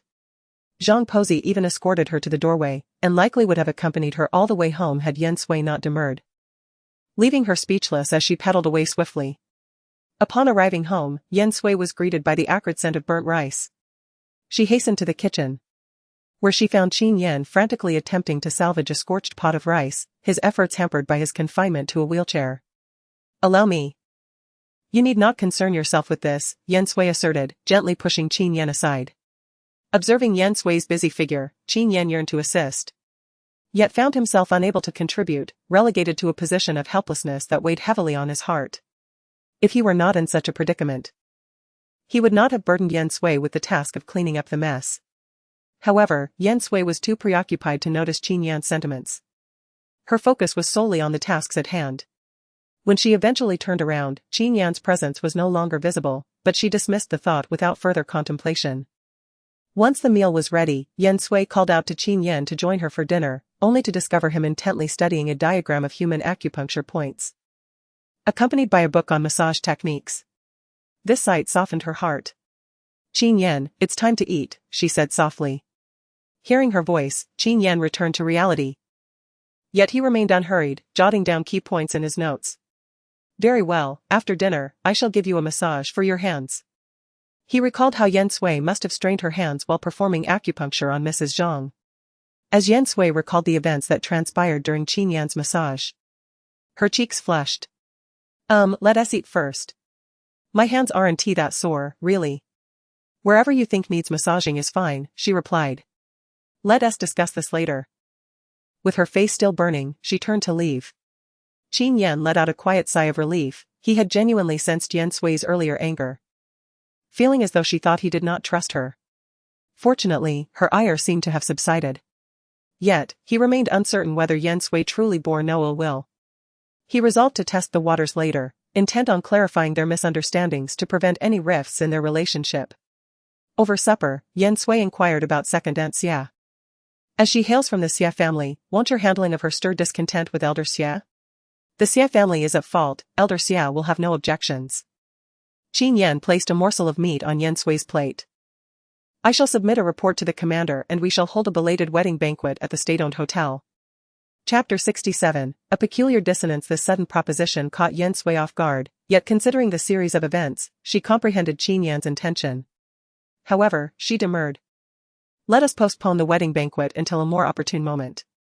It is best to maintain a low profile given the current circumstances." She paused. "Have you considered that these successive incidents might be aimed at you? I am merely a woman from the countryside, posing no threat to anyone. However, if my reputation were compromised, it would inevitably implicate you." Yan Sui did not voice that in this era, society is unduly harsh on women, whose reputations can be destroyed with mere words. Thus, assailing Qin Yan through her would be a low-cost endeavor. Qin Yan's dark eyes grew pensive, evidently aware of this. He placed a choice piece of meat on Yan Sui's plate, while he himself consumed vegetables, his solemn demeanor suggesting deep contemplation. Seeing Qin Yan's silence, Yan Sui continued. "To my understanding, numerous individuals covet your position, particularly Battalion Commander Liu. Battalion Commander Liu leads the 2nd Battalion and undoubtedly aspires to command the 1st Battalion." Qin Yan remained non-committal. Given that the reality is now palpable, no one bothers to conceal their ambition, and they simply dismiss a cripple as a contender. He then placed a morsel of meat onto Yan Sui's plate. Yan Sui furrowed her brow, somewhat displeased, and blurted out, "Why do you keep heaping meat onto my plate? Are you trying to silence me, to prevent me from speaking? Do you think that as a woman, I possess limited insight?" Qin Yan raised his gaze, not anticipating such a misunderstanding. He first affirmed, "Your analysis is quite astute." Yan Sui was taken aback, her anger abruptly quelled by the unexpected praise. Emulating Qin Yan, she reciprocated by placing a piece of meat on his plate. Qin Yan chuckled, "Indeed, many covet my position, but they perceive that given my current circumstances, I will inevitably step down. Since I pose no significant threat, they would only court danger by acting rashly." Yan Sui's almond-shaped eyes widened slightly. Indeed. The facts leaned more towards Qin Yan's perspective. Those seeking advancement would not readily place themselves in jeopardy. Unless they possessed absolute certainty, they would refrain from action. Had she been mistaken? Qin Yan picked up his chopsticks, intending to eat a few bites before the food grew cold. This matter was exceedingly complex and demanded careful consideration. However, the moment he moved, Yan Sui protectively shielded her bowl, preventing Qin Yan from adding more meat. Yet, when she realized that Qin Yan was merely eating his own meal and had no intention of placing more meat on her plate, her fair cheeks flushed with embarrassment and indignation. She vehemently heaped food onto Qin Yan's plate until it resembled a small mountain. Qin Yan's eyes sparkled with joy as he steadily held the bowl, allowing Yan Sui to serve him vegetables. "Thank you, the leftovers are all yours," he said. With 3 plates still half full, Yan Sui knew she could never finish them all. She raised an eyebrow, not committing to his suggestion. After all, Qin Yan always took care of the leftovers. The two fell into a comfortable silence as they dined, Yan Sui feeling assured by Qin Yan's calm demeanor, thus alleviating her worries. Her only responsibility was to avoid hindering him or causing unnecessary trouble. Consequently, she resolved to be more discerning in her social interactions during this period. Her thoughts drifted to Su Tsuehua, a truly pitiable figure. What sort of person was Deputy Zhang? Qin Yan understood the reason behind Yan Sui's inquiry. Reflecting on Deputy Zhang's conduct in the army, he offered a relatively fair assessment. He was willing to undertake the dirtiest and most laborious tasks, yet he was somewhat dull-witted, stubborn. Perhaps, lacking the ability to read between the lines or pick up on subtle cues. The mission he had been assigned was one that no one else wanted, yet he volunteered. Why did no one else want to take it on? The primary reason was its time-consuming nature, which ultimately proved thankless. Yan Sui pouted. She had witnessed firsthand Su Tsuehua's plight within the Zhang household. It could be said that Zhang Liqiang might be an exemplary soldier, but that did not necessarily equate to being a good husband. She sneered softly, "I suspect that in every family dispute, Zhang Liqiang never sided with Su Tsuehua. Instead, he likely played the role of a peacemaker, leaving Su Tsuehua to bear the brunt of the grievances." Perhaps reminiscing about her past life, Yan Sui's emotions surged. And she exclaimed with gritted teeth, "Is marrying a wife merely acquiring a free domestic servant? A tireless workhorse?" She had strived to be exemplary, yet her efforts went unappreciated. Even taken for granted. A dog, when tossed a bone, would wag its tail in gratitude. Are they even human? Lower than beasts. Realizing her emotions had become somewhat excessive, Yan Sui, unable to explain, excused herself by claiming discomfort, placed her utensils down, and retreated to her room. Qin Yan's gaze followed Yan Sui's figure until she vanished from sight. Here it comes again. This peculiar sense of incongruity. It was as if Yan Sui had experienced a multitude of events, experiences beyond her years, yet according to the investigation, Yan Sui's upbringing was quite ordinary. After a while, Qin Yan tidied up the dining table. Concerned that Yan Sui might be hungry, he deliberately left some food, keeping it warm in the pot. Tap, tap, tap. A series of urgent knocks echoed. Qin Yan answered the door to find Lu Jingyu, which did not surprise him. Calculating the time, it was about right. He asked Lu Jingyu to wait a moment. Having a family now, Qin Yan could no longer leave on a whim as he once did. He had to inform her. As a sign of mutual respect, Qin Yan wasn't sure if Yan Sui was asleep, so he moved with utmost care, even slowing down the act of opening the door. He maneuvered his wheelchair slowly towards the bed. There was a bulge on the blanket, and he could see Yan Sui with her back to the door. Her dark hair cascading down, its luster as smooth as silk. He softly called out, "Xiao Sui, Xiao Sui?" The person on the bed offered no response. Qin Yan tarried a moment longer, and, assured that Yan Sui was indeed unresponsive, he turned and departed. As he closed the door to the room, Qin Yan remarked with deliberate audibility, "Jin Yu, why are you the only one here? Where is the prefect?" Jin Yu, who was waiting at the entrance, was taken aback. As it was uncharacteristic for Qin Yan to inquire about Shen, the prefect, so abruptly. Nevertheless, he responded truthfully, "He's at the garrison. He inadvertently offended Battalion Commander Liu and was sentenced to run 20 laps. He hasn't even had supper yet." Initially, he had not intended to divulge this information. But now he felt compelled to do so. Shen, the prefect, had repeatedly challenged Battalion Commander Liu in public due to the latter's clandestine disparagement of Qin Yan. This not only reflected poorly on Shen himself but also risked tarnishing Qin Yan's reputation, potentially leading superiors to believe that Qin Yan had failed to properly manage his subordinates, allowing them to openly defy authority. Shen, with his impetuous nature, was bound to suffer the consequences eventually. What can be done about this? Chapter 68, Less than a dog. Due to the proximity, Yan Sui overheard Jin Yu's voice. She had been feigning sleep, fearing Qin Yan's interrogation regarding her emotional outburst. At that moment, she pricked up her ears to listen. However, she missed the subsequent exchange between Qin Yan and Jin Yu as they had already left the premises. Reflecting on Shen's hair-trigger temper, Yan Sui felt a slight headache coming on.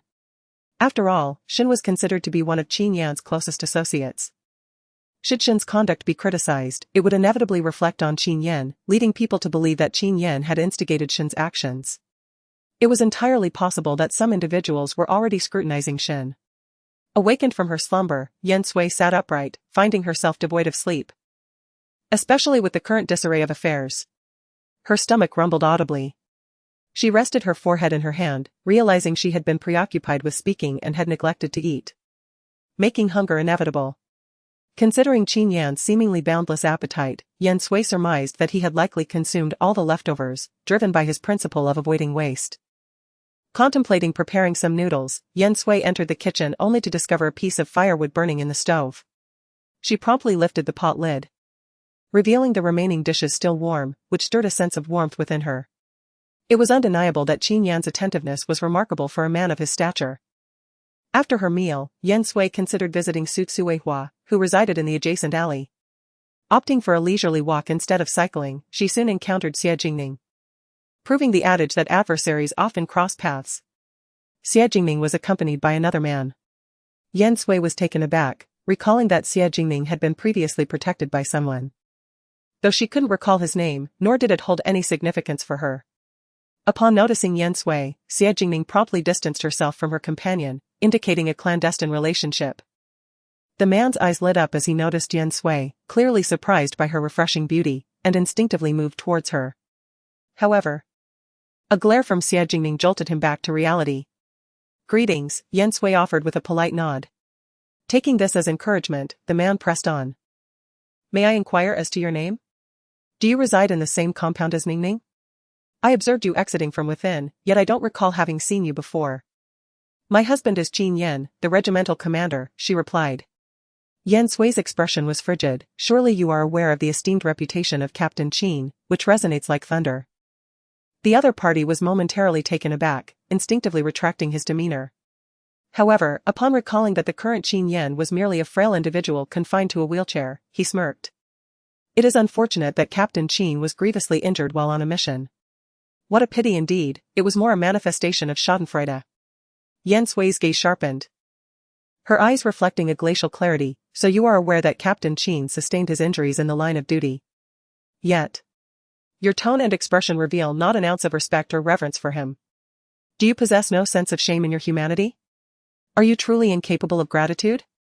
"Xiaodong." Yan Sui suddenly called out to a passing little yellow dog. Xiaodong was a stray she had encountered days prior, and she had taken to feeding him scraps daily. They had already formed a bond, and upon her call, the little dog wagged its tail and scampered over joyfully. The dog circled around Yan Sui's feet, panting happily. "See, I have merely fed Xiaodong for a few days, and he recognizes me, greeting me with wagging tails. Yet some individuals are even less deserving than a dog." As her words fell, Yan Sui's gaze pierced through the man like a sharp arrow. He felt as though his pride had been thoroughly trampled upon, igniting a furious embarrassment within him. How dare you compare me to a dog? Yan Sui merely clicked her tongue in response. Did I mention you? Or have you merely taken it upon yourself to identify with that comparison? Quite self-aware of you, indeed. Perhaps due to the mortification he suffered in front of Xie Jingning, the man's emotions grew increasingly volatile. Like a bull enraged by a red cloth, he abruptly charged towards Yan Sui, intent on reclaiming his laughable dignity by striking the woman's face with his fist. Yan Sui, however, remained composed and resolute in her stance. In truth, she had prepared herself, clenching the silver needle in her hand.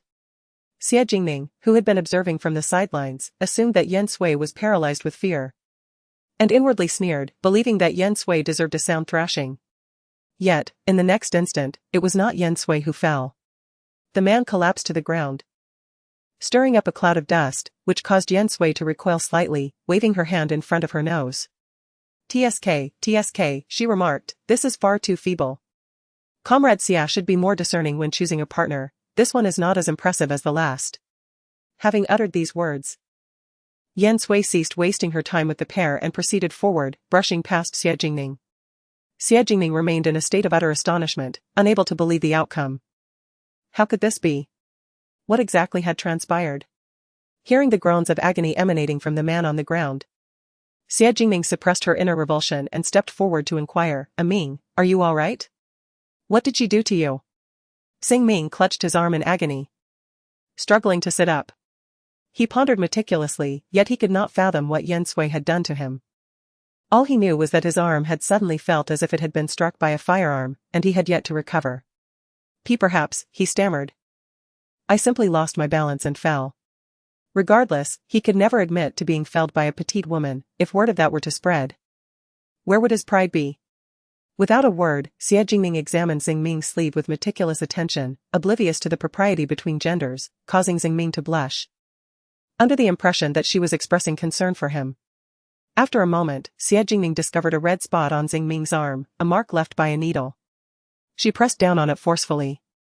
Ah! Xing Ming cried out in agony, caught off guard. Now, Xie Jingning understood the situation.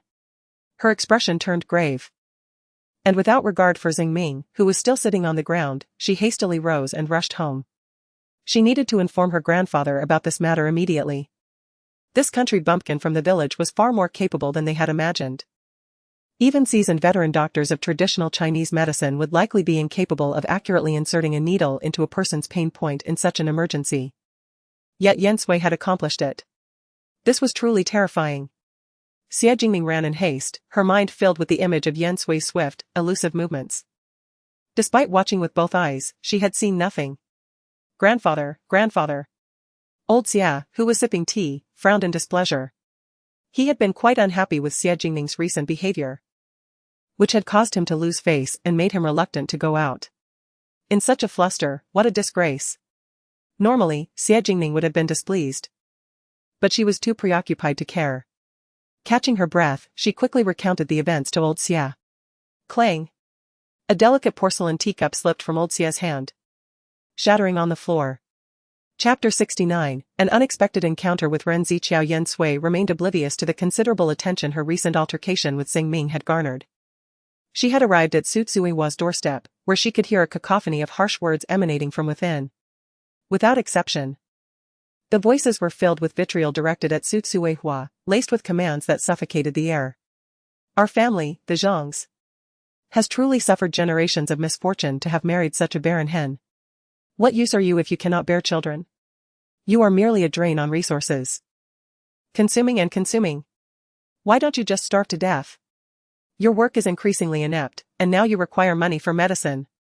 Mark my words, when Li Chang returns, if you still cannot conceive, it will be divorce. Occupying a latrine without relieving oneself.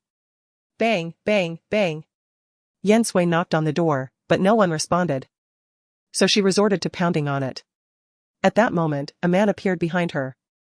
She instinctively sidestepped, eyeing the newcomer cautiously. He was clad in military attire and bore a simple, earnest countenance. It was Zhang Lichang. Yan Sui's immediate reaction was to inquire, "Are you Deputy Regiment Zhang?"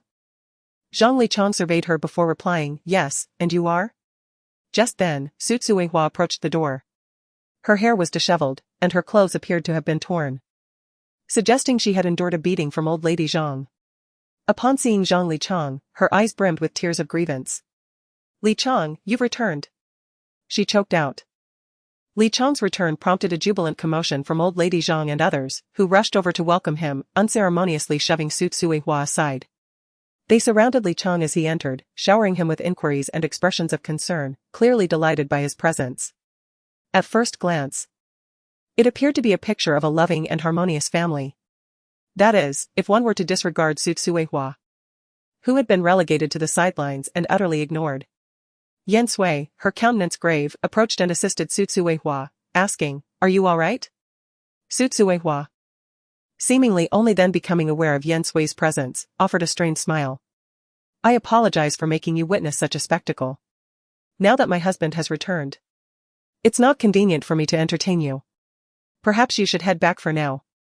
As an outsider, Yan Sui felt it inappropriate to meddle in Su Tsuehua's domestic affairs. She implored Su Tsuehua to adhere to her medication schedule. "Now that you've decided to embark on this path, do not give up easily. You must not falter midway, lest the money be wasted and you suffer needlessly, correct? Now that Deputy Commander Zhang has returned, with proper care, you will surely conceive." Encouraged by Yan Sui, Su Tsuehua rallied once more, nodding emphatically. "Yes, Comrade Yan, you are right. I will heed your words. Then I shall return in a few days." Yan Sui clasped Su Tsuehua's hand, taking the opportunity to feel her pulse. Confirming that Su Tsuehua's pulse had indeed improved, she breathed a sigh of relief. Reassured that Su Tsuehua was indeed taking her medicine and following her instructions. Departing the Zhang residence, Yan Sui made her way directly back to the family compound. Unfamiliar with the area, she had nowhere else to go. En route, Yan Sui suddenly noticed a figure ahead who seemed vaguely familiar, resembling Ren Ziqiao. However, upon giving chase, she found no one. Could she have been mistaken? Traveling from Yan family village to this place required a full day's journey by car. And unless there was a pressing matter, one would not typically venture here. Yan Sui concluded that she must have been mistaken. As she neared the family compound, Yan Sui resolved to investigate further. Indeed, Yan Sui did not misjudge, it was Ren Ziqiao. Gazing from a distance at that familiar silhouette, an overwhelming resentment simmered in Yan Sui's eyes, wishing fervently that she could eliminate Ren Ziqiao with a wooden gun, along with Wang Fengrong and the others. They all deserved to perish, not a single one should be spared. Sensing something amiss, Ren Ziqiao turned around, yet saw no one. Nevertheless, he had just experienced an unsettling sensation, akin to being pricked by a thorn. "Ziqiao, what are you gazing at? Feeling a bit awkward?" The matchmaker chuckled warmly. "Xiao Jing is 2 years younger than you, yet she is the backbone of her household, managing nearly everything inside and out. If you were to take her home as your bride, it would be an immense blessing." The matchmaker lowered her voice conspiratorially. "Look at Xiao Jing. Her ample figure ensures she is well suited for childbearing. I guarantee you'll have 2 children within a year." Upon hearing the phrase well suited for childbearing, Ren Ziqiao's expression subtly shifted. Revealing that he was not particularly pleased, he scrutinized Zhou Jing, who, though average in appearance, demonstrated remarkable efficiency in her work. This quality was precisely what he required. However, he needed to evaluate her character further. The matchmaker understood Ren Ziqiao's concerns and suggested that Zhou Jing and he take a stroll outside, emphasizing that matters of marriage should not be taken lightly and that the young couple should have more opportunities to interact. Zhou Jing's parents held a favorable impression of Ren Ziqiao, especially since he was a teacher, which further enhanced their approval. "Go on, Xiao Jing. Take a walk with Comrade Ren," they encouraged. Zhou Jing, too, was pleased with Ren Ziqiao. She did not hesitate and readily agreed. Thus, the two of them made their way outside together. Yan Sui had long since hidden herself. "You walk on the inside, and I shall walk on the outside. There may be vehicles passing by," Ren Ziqiao suggested deliberately. Zhou Jing's face immediately lit up with eagerness, feeling that Ren Ziqiao was so considerate, even thinking of this point. With a flushed face, she nodded. "Comrade Ren, with your exceptional qualities, you really don't need to go on blind dates." Ren Ziqiao smiled and shook his head. "Comrade Zhou, you might not believe it, but I've always believed in fate when it comes to finding a partner. It's as if the moment I saw you, I felt you were different, and I wanted to get to know you better." Zhou Jing, who had never been in a relationship before, had never heard such words. Her heart fluttered instantly, wishing she could marry Ren Ziqiao tomorrow. Yan Sui, who was secretly following them, rolled her eyes. In her previous life, Ren Ziqiao had also used sweet words to bombard her, making her unable to extricate herself from the sweet trap. Even when she was toiling away in Ren's house, Ren Ziqiao would still paint her grand illusions every day. It was only on the day of her death that she realized Ren Ziqiao had been gaslighting her all along. So she absolutely couldn't stand by and watch another good girl fall for Ren Ziqiao's tricks. In the midst of Yan Sui's distraction, Ren Ziqiao suggested that Zhou Jing take a stroll in the park. Zhou Jing gladly agreed, while Yan Sui sneered inwardly. He had calculated everything perfectly, as going to the park wouldn't cost a penny. Unfortunately, girls nowadays are too naive and don't think so much. Yan Sui was a little anxious as she followed behind. If the two of them were together all the time, she wouldn't have a chance to expose Ren Ziqiao's true colors to Zhou Jing. Just then, Ren Ziqiao, perhaps because he had eaten something bad, needed to go to the restroom. As soon as Ren Ziqiao left, Yan Sui quickly stepped forward. "Hello, Comrade Zhou Jing." Perhaps due to Yan Sui's striking beauty and disarming demeanor, Zhou Jing remained unguarded. "Do I know you? I don't recall having met you before." With time of the essence, Yan Sui opted for brevity. "Comrade Zhou Jing, Ren Ziqiao is not the virtuous man he appears to be. He is a hypocrite. With careful observation, you are bound to discern his true nature." Yan Sui cast a glance at the nearby public restroom, her heart in suspense. Should Ren Ziqiao discover her? With his silver tongue and the fact that she and Zhou Jing were strangers, Zhou Jing would undoubtedly side with Ren Ziqiao. Thus, she could not linger. She clasped Zhou Jing's hand, her words tumbling out in rapid succession. "Comrade Zhou Jing, marriage is a lifelong commitment. As the saying goes, a man dreads choosing the wrong profession, and a woman dreads marrying the wrong man. I implore you to keep your eyes peeled in your future interactions with Ren Ziqiao and not be easily deceived by him. I have said all I can. I hope you find a good man." With those words, Yan Sui turned and departed in haste. Zhou Jing was bewildered throughout. She wanted to inquire whether Yan Sui knew Ren Ziqiao and why she would say such things. However, she resonated with Yan Sui's sentiment that a woman dreads marrying the wrong man. She recalled her classmates who had regretted their marriages due to their failure to discern their partner's true character before marriage, but it was too late. In the event of a divorce, women were the only ones who suffered. With this in mind, she resolved to question Ren Ziqiao thoroughly upon his exit. "Little Jing." Zhou Jing pivoted, her gaze met by a posy of wildflowers presented before her. Behind it stood Ren Ziqiao, his countenance gentle and refined. Her heart quickened its pace, a blush gracing her cheeks as she accepted the bouquet with a murmured, "Thank you, I adore them." Ren Ziqiao, having just emerged from the public restroom, noticed the wildflowers growing nearby and casually gathered a few. They were, after all, free for the taking, and women, as he knew, generally appreciated flowers. Hidden not far away, Yan Sui was nearly consumed by vexation, particularly upon witnessing Zhou Jing's bashful demeanor. It seemed her words had been disregarded entirely, a realization that left her feeling helpless. Was she to simply stand idly by as Zhou Jing stumbled into the abyss? Yan Sui resolved to speak with Zhou Jing again later, acknowledging the urgency of the situation. Zhou Jing's unfamiliarity with her, and Ren Ziqiao's silver tongue and knack for pleasing women. It was understandable that she might not believe her. Yan Sui chose not to observe any further, intending to find time the following day to converse with Zhou Jing in detail. Before departing, she cast one last glance back, hoping that Zhou Jing, having heeded her counsel, would remain vigilant during her interactions with Ren Ziqiao and discern some hint of deception. Surely, Zhou Jing possessed a greater understanding of men than she had, having spent her previous life confined to Yan family village. Nearby, a jeep was parked. Within it sat Qin Yan, having just met with his superiors and undergone examination by medical experts. The higher-ups held him in high regard, recognizing his exceptional talent and potential to become a prominent figure in due course. Consequently, they arranged for regular medical checkups and sought various means to treat Qin Yan. Following the consultation with the specially appointed expert, his brow remained furrowed, his thoughts inscrutable.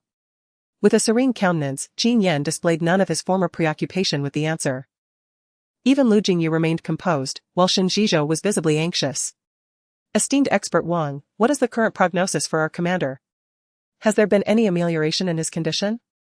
Expert Wang hesitated, appearing reluctant to speak. Qin Yan averted his gaze, for the figure had already vanished around the corner. Expert Wang, regardless of the outcome. Please feel free to speak candidly. I have mentally prepared myself for the worst and am ready to accept whatever may come. Expert Wang demurred. The situation remains intricate. My personal recommendation is to expedite a trip to the metropolis of Mo, where a proficient team of physicians and cutting-edge equipment await, which would be immensely beneficial.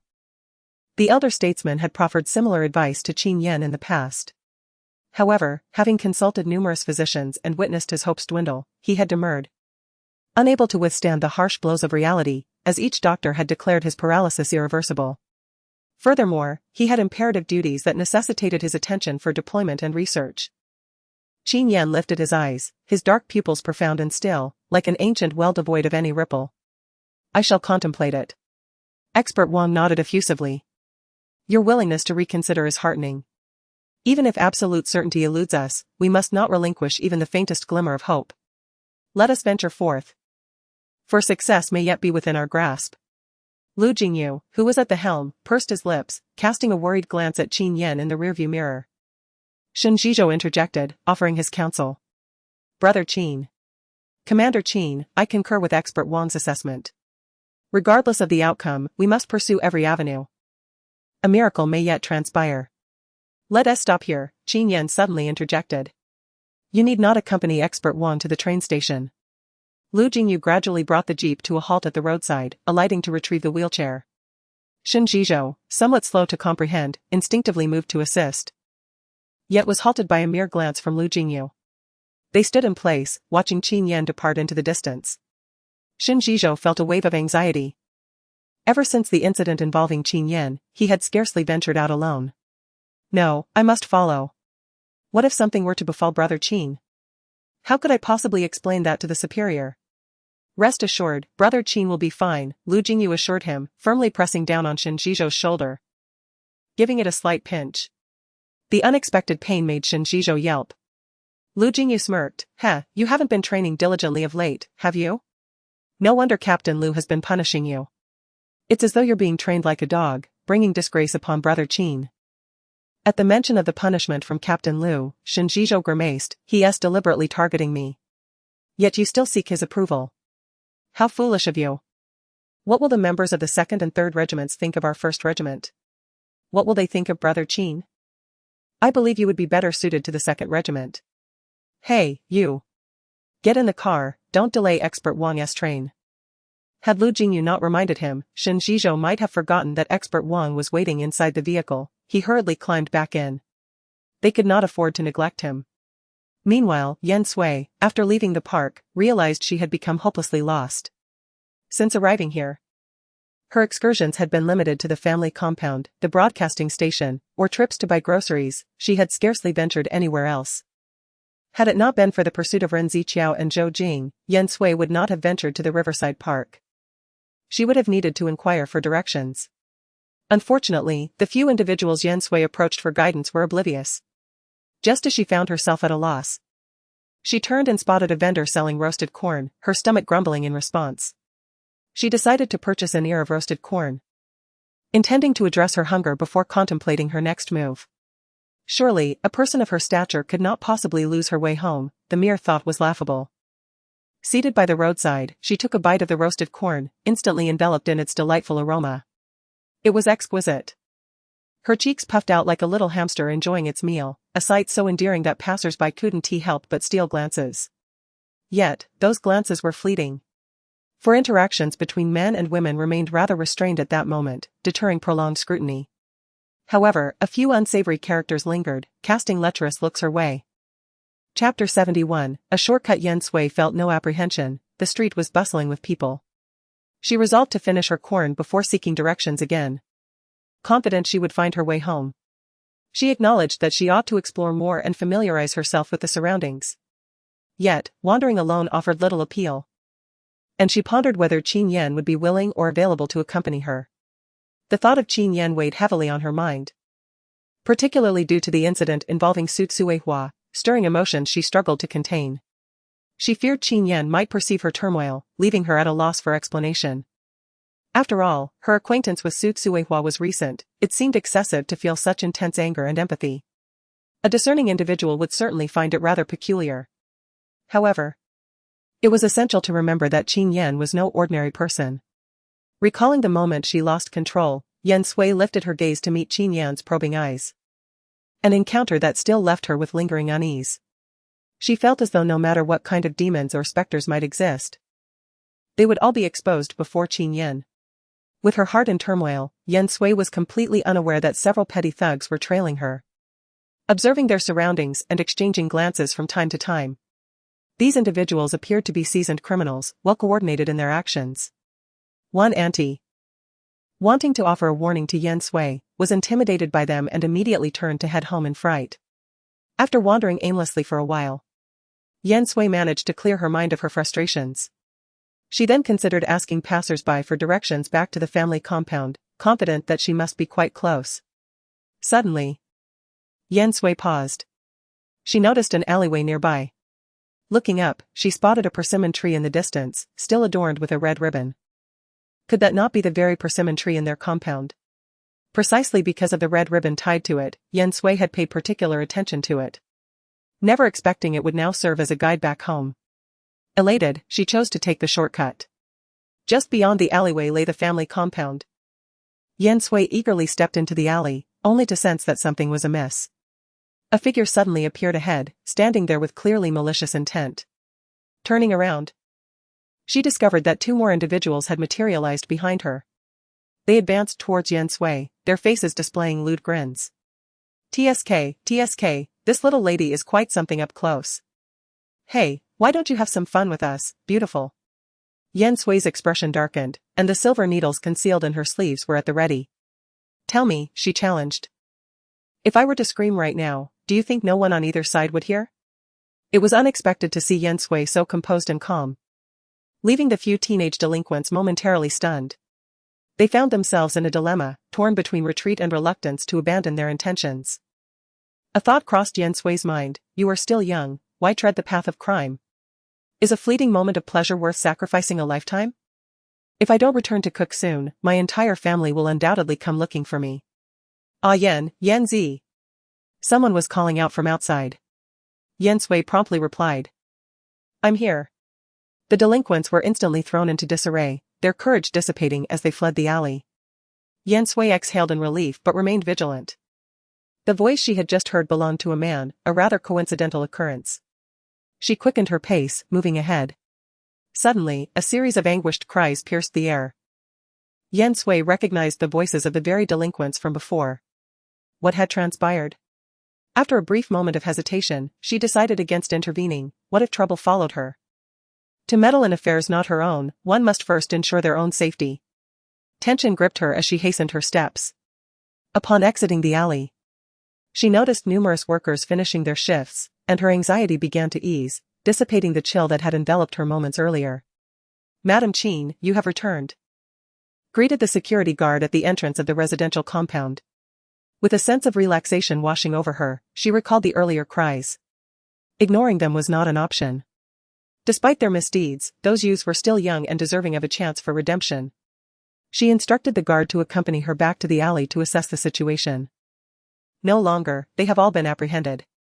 Yan Sui turned around and saw Qin Yan approaching from the alley, followed by several men in military uniforms, presumably his subordinates. Yan Sui quickly grasped the situation. It seemed Qin Yan had taken it upon himself to capture those ruffians. However, how fortuitous it was for Qin Yan to appear at that moment. Upon returning home, Qin Yan first explained, on my way back, I spotted you from afar, followed by several suspicious individuals, so I apprehended them all. Are you unharmed? We will need you to clarify the situation later. Yan Sui nodded. Let us go now. Qin Yan accompanied Yan Sui to the police station, where he succinctly recounted the events. Among the group, the eldest boy suddenly dropped to his knees, pitifully pleading, I'm sorry. Sister. We were foolish, please spare us this once. Besides, we have not harmed you, so let them release us. Yan Sui did not acquiesce. She wished to grant them an opportunity for redemption, yet relying solely on their own will was utterly unrealistic, otherwise, they would not have descended into such delinquency. They needed to be confined and properly reformed. Upon rejection, the previously pitiable child's demeanor transformed instantly, his eyes narrowing with a fierce glare directed at Yan Sui. As if to say that he would seek vengeance upon his release. Take them away, Qin Yan commanded, glancing at Yan Sui with concern. Worried she might be unsettled by the encounter. In truth, Yan Sui maintained a serene expression, exhibiting no signs of fear, and appeared to be deep in thought. Reminiscent of young women of her age. Those young women would leap in fright at the mere sight of a cockroach. Yet here was Yan Sui, confronting such a brazen rogue. Qin Yan recalled the moment when Yan Sui had faced 3 small thugs alone in an alley, where she had calmly reasoned with them, ultimately persuading them to reconsider their actions. It was her words that prompted someone outside to call out. Can we go home now? Yan Sui inquired. Qin Yan gathered his thoughts. It's getting late, let us dine outside before returning. Yan Sui nodded, for she had indeed lost the inclination to cook, only wishing to eat heartily and then retire for the night. The two made their way to a nearby eatery, ordering 2 dishes and a soup. Where did you go today? Qin Yan suddenly asked. Yan Sui mentioned she had visited Su Tsuiwa's home and then strolled around aimlessly. After a brief hesitation, she ultimately refrained from disclosing the matter regarding Ren Ziqiao. She could have explained that her actions were a response to Ren Ziqiao's slander about her fertility. However, such animosity seemed excessive. Qin Yan would certainly struggle to comprehend it, given that she bore the weight of her past life's resentment towards Ren Ziqiao as she sought retribution against his entire family. Qin Yan's chopsticks paused for an extended moment, yet he received no words he longed to hear, and his gaze darkened slightly. Chapter 72, From Love to Hatred. Meanwhile, Zhou Jing found herself enraptured by Ren Ziqiao's sweet nothings. It was difficult for her to resist his tender attentions. Fortunately, she retained a sliver of rationality, recalling the presence of a figure like Yan Sui. She pondered for a moment and inquired, Comrade Ren, just now a female comrade approached me and she spoke to me about you. The smile on Ren Ziqiao's lips froze for an instant. He suddenly recalled that Yan Sui seemed to be present, and an unsettling anxiety washed over him, though he feigned composure. Oh, really? What did she say? Zhou Jing assumed Ren Ziqiao would ask who it was. Yet he was far more concerned with what had been said, forcing her to regain her clarity. She mentioned that your character is questionable and urged me to keep my eyes wide open. A jolt of alarm struck Ren Ziqiao's heart, but he quickly regained his calm and replied with a smile, Zhou Jing, if I truly had issues with my character, how could I possibly be a teacher? Zhou Jing was momentarily taken aback, then hurriedly apologized. I'm sorry, I truly should not have misjudged you based on someone I do not know.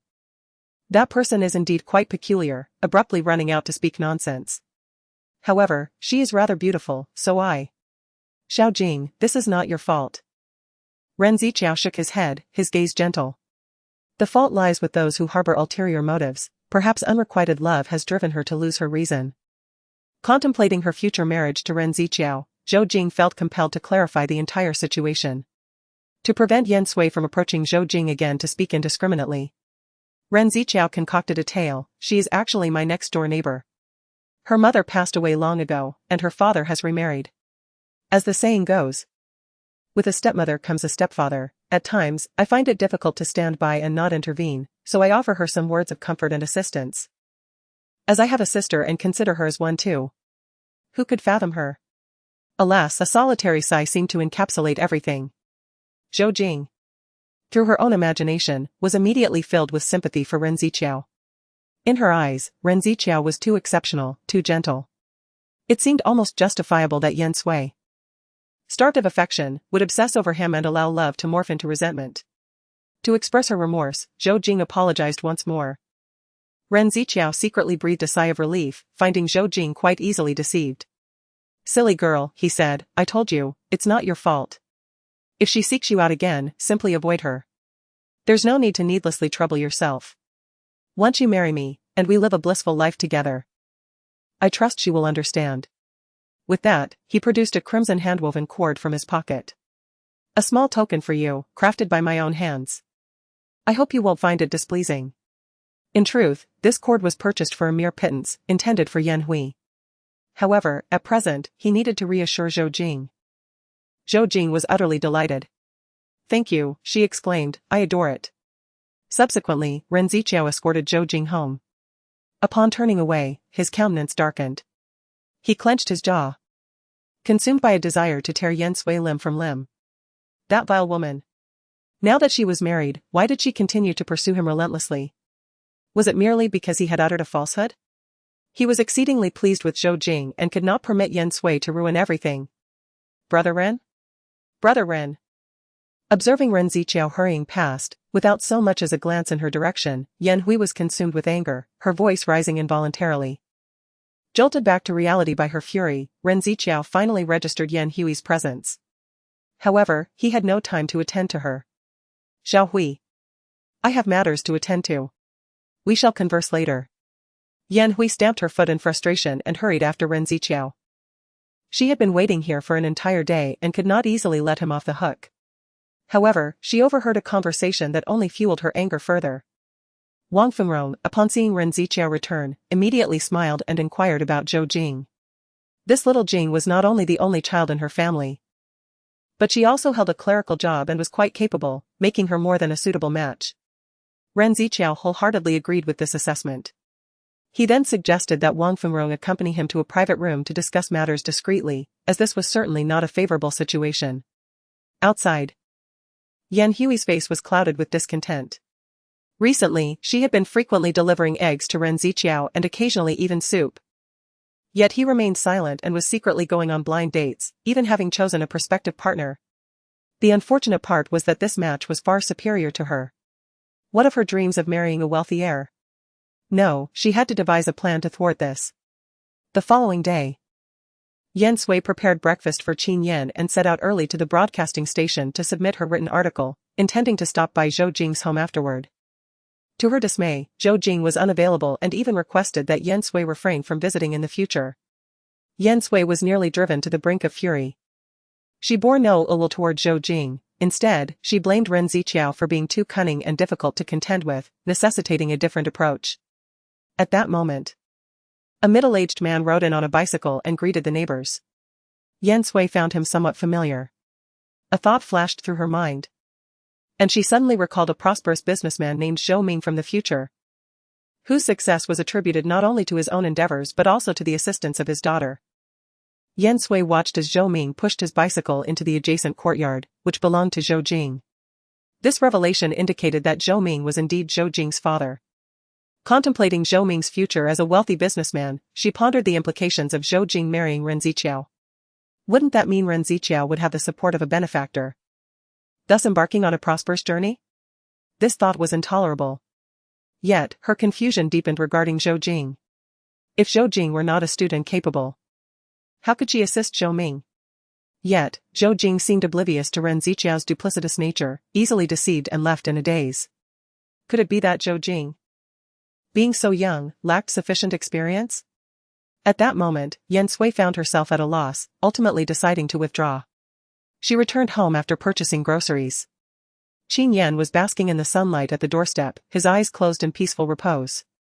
The warm rays enveloped him, accentuating the sharp contours of his profile, which momentarily captivated her attention. Yan Sui instinctively lightened her footsteps, wary of disturbing Qin Yan. However, as she approached, he opened his eyes and remarked, "In the future, perhaps you should entrust the grocery shopping to the steward." Initially, Yan Sui would have agreed, but she chose to continue handling it herself, feeling the same resolve now. She gently shook her head in refusal. "I have been here for some time, yet I am still unfamiliar with the area. Otherwise, I wouldn't have lost my way yesterday. It would be beneficial to explore a bit while shopping." Qin Yan glanced at the groceries and the grass carp she carried, recognizing that she hadn't gone straight to buy them. However, he feigned ignorance. "Very well, a little exploration is beneficial. Come inside, I shall show you something." Yan Sui did not dwell on it excessively. She initially placed the grass carp in water within the kitchen, intending to prepare it during lunchtime. Shortly after the pair entered the premises, an emissary from Elder Xia arrived. Young Wang greeted Qin Yan respectfully, "Regimental Commander Qin. The elder statesman wishes to invite you both to partake in a modest repast, as an apology for the previous incident." Chapter 73, Candor Mitigates. Resistance aggravates. Yan Sui and Qin Yan exchanged glances, both recognizing the potential complexity of the invitation. Despite Elder Xia's seemingly amicable public apology with Xie Jingning in tow, the underlying sentiments remained transparent. The subsequent cessation of medicinal provisions served as a tacit indication of his true disposition. Nonetheless, extending a refusal to the elder's personal entreaty was deemed imprudent. Qin Yan acquiesced to the invitation. Upon returning to their chamber, Yan Sui, maintaining an air of nonchalance, assisted Qin Yan in reclining upon the bed. As she reached to disrobe his trousers, she was met with his gentle resistance. A subtle flush crept across the man's ebony countenance, fortunately obscured by his naturally dark complexion. Despite the repetition of this act, a sense of unease lingered, as he struggled to comprehend Yan Sui's apparent ease. Did she perceive him merely as a patient in need of care? I am capable of managing this myself. Very well. Yan Sui retrieved her acupuncture kit, unfurling it upon the table. She meticulously sterilized each silver needle in preparation. Have you observed any alterations in your condition recently?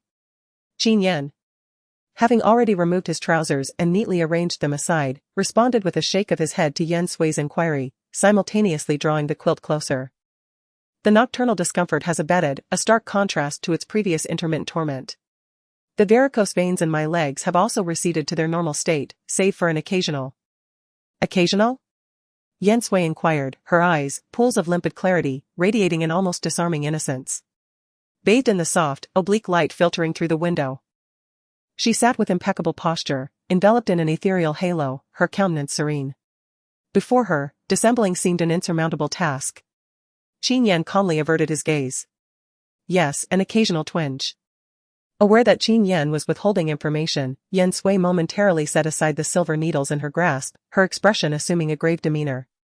Qin, as a patient, you must understand the imperative of complete candor with your physician. I stand before you not only as a healer but also as your lawfully wedded wife. Frankness invites leniency. Resistance invites severity. From the moment the words slipped past his lips, Qin Yan knew that a full disclosure was inevitable. He couldn't quite fathom why. But in Yan Sui's presence, he found himself relaxing, lowering his defenses. With anyone else, he would have maintained an impenetrable silence.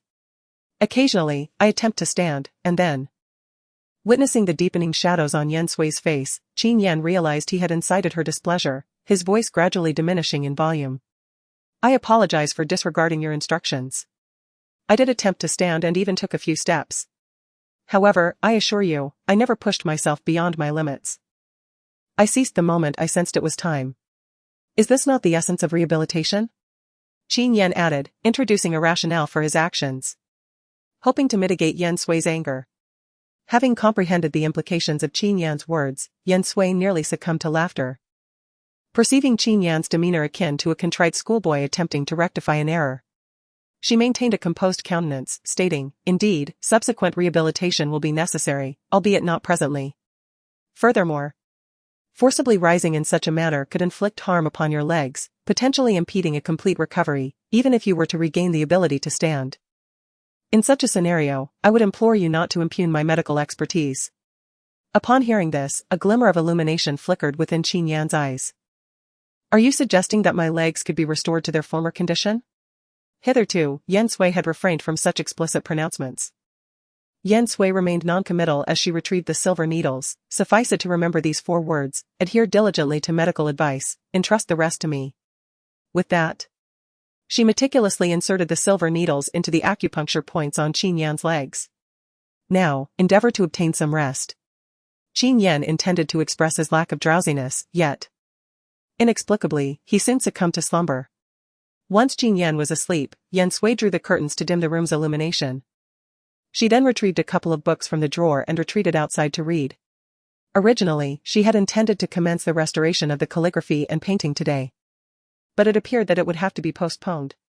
At present, the paramount concern was Qin Yan's legs, and thwarting the burgeoning relationship between Ren Ziqiao and Zhou Jing. Is Commander Qin at home? A voice emanated from outside. Yan Sui responded to the summons and discovered it was the guard. Is there something amiss? The guard gestured towards the main entrance. Madam Qin, it's fortunate that you're at home. There's a female comrade claiming to be your younger sister, although I must confess, she bears little resemblance to you. Yan Sui immediately spotted Yan Hui standing there. Upon seeing Yan Sui, Yan Hui waved her hand eagerly, calling out, Sister! Sister! Beneath the trees in the courtyard, several people were seated, gossiping and enjoying sunflower seeds. Hearing Yan Hui's voice, they turned their curious gazes toward her, prompting Yan Sui to approach. She was taken aback by Yan Hui's sudden appearance, but she instinctively sensed that it was unlikely to bring good news. "What brings you here?" Yan Hui, weary from a day of travel, wore a forced smile. "Since your marriage, you haven't returned home even once. Mom and Dad are a bit worried about you. So they sent me to check on you." This simple statement could easily lead others to misinterpret Yan Sui as an unfilial daughter. Yan Sui's expression hardened. "Follow me." With no other choice, Yan Sui led Yan Hui into the house, mindful of the prying eyes of the courtyard residents, lest unflattering rumors arise. Yan Hui trailed behind, her gaze darting around. She noticed that Yan Sui's living conditions surpassed those of Yan family village, and a flicker of envy crossed her eyes. However, upon recalling that Qin Yan was disabled, she felt a surge of satisfaction. "Sister, where's brother-in-law? He should be home, right?" "Yes. He just took his medication and is sleeping in the room." Yan Sui's demeanor remained indifferent. "Now may I ask what you truly intend to do here?" Yan Hui lowered her eyelashes, adopting a pitiful expression. "What else could it be? My family wants me to meet someone, and I heard he lives nearby. So I thought I'd stay with you for a few days to discreetly observe his character." "Sister, will you allow me to stay here for a few days?" Recalling Yan Hui's actions in her previous life, Yan Sui's expression turned frosty once more. "I regret to inform you that there are no spare rooms in our house. However, I can accompany you to the guest house." Upon being rebuffed by Yan Sui, Yan Hui inwardly gritted her teeth. Staying at the guest house must be quite expensive, wouldn't it? "Perhaps I could simply make do with a makeshift bed on the floor here. A few days of roughing it wouldn't be an issue." "So you intend to brazenly impose yourself here?" Yan Sui chuckled, refraining from agreeing. Instead, she inquired, "Tell me, what is the name of the prospective partner your family introduced you to? If he resides in the vicinity, I'm certain the neighborhood aunties would be well acquainted with him." A casual inquiry later, and she would be assured to know if this person was suitable for courtship. Yan Hui had fabricated the story on a whim. And now she was at a loss to conjure up a suitor out of thin air. She was aware that Ren Ziqiao had returned and was lodging at the guest house. But she was unwilling to spend the money. She hesitated for a long while. "Never mind, could you lend me 10 yuan so I can stay at the guest house?" "You wouldn't even lend me 10 yuan? Chapter 74, Exploiting Yan Hui. "Very well, I shall escort you to the guest house to ensure you don't lose your way." Yan Sui consented, well versed in Yan Hui's opportunistic nature. She vividly recalled the words Yan Hui had uttered during her final moments in her past life. Yan Hui was a transmigrator, aware that Ren Ziqiao would become a wealthy tycoon. Why else would she travel so far to visit a prospective partner? Could it be that she had learned of Ren Ziqiao's courtship and couldn't remain composed? Since that was the case, now that this convenient pawn had delivered herself to her doorstep, Yan Sui would naturally seize the opportunity.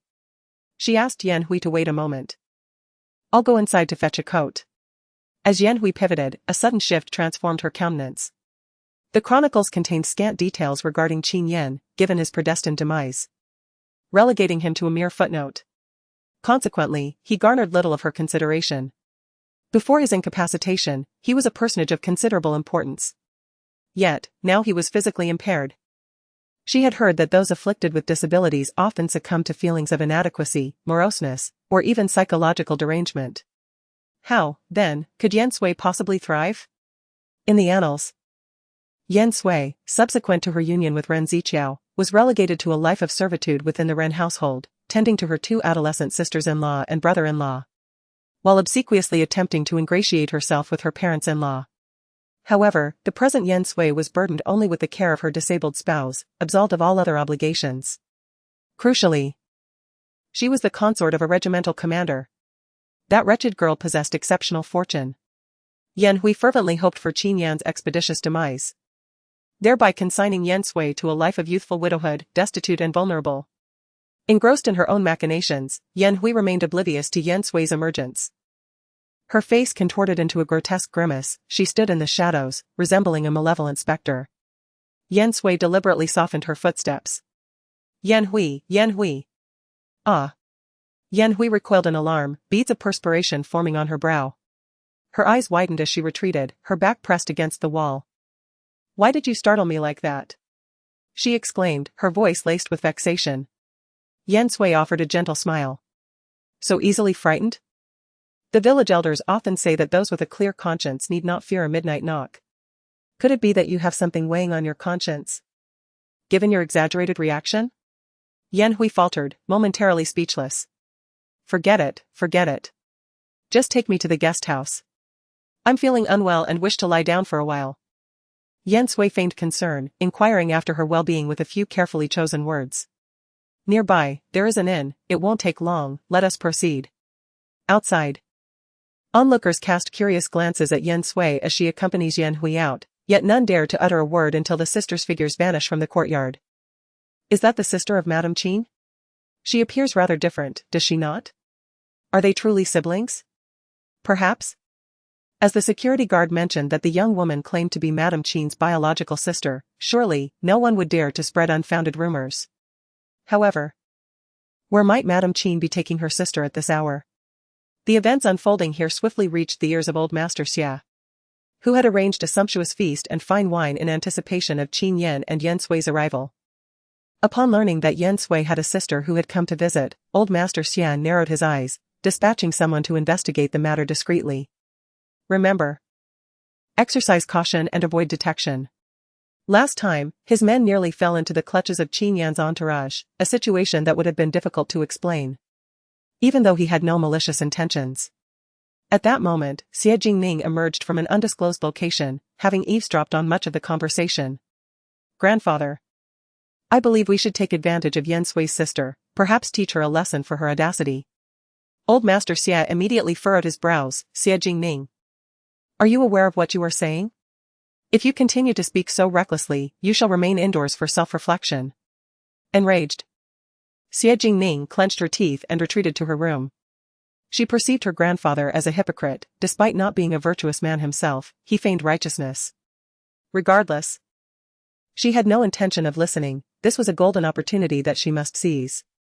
Opportunities like this are fleeting and seldom return. Xie Jingming additionally instructed someone to inquire about the situation at the guest house.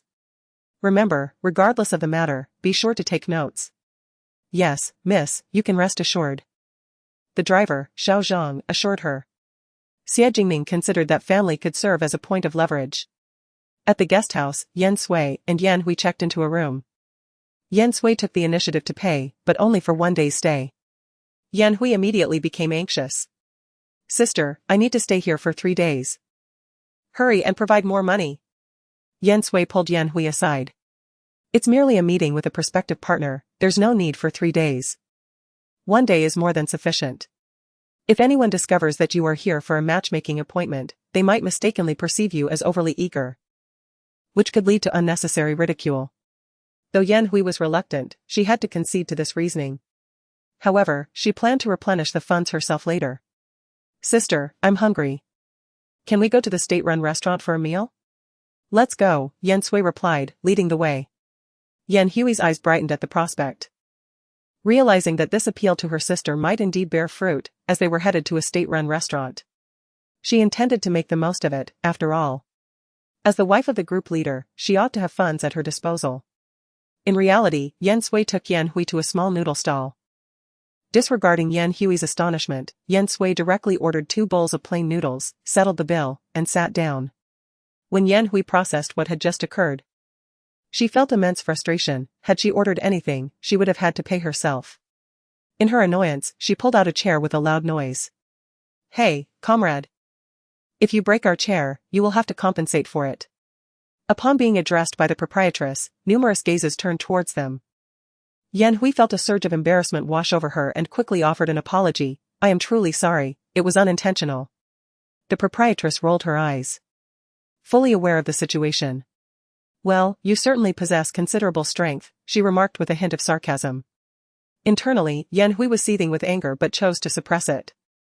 In a hushed tone, she questioned, why did you bring me here for noodles? Wasn't it agreed that we would dine at the state-run restaurant? I hardly come here. It's a rare occasion. Am I not deserving of a visit to the state-run establishment? With a languid lift of her gaze, Yan Hui continued, this place is quite pleasant. I merely feared you might go hungry, and besides, I lack the funds to take you to the state-run restaurant. It wouldn't be appropriate to ask you to pay. Yan Hui's eyes widened in disbelief. How could you possibly be out of money? Does that crippled brother-in-law not provide for you? Yan Sui cast a fleeting glance at Yan Hui but chose not to elaborate.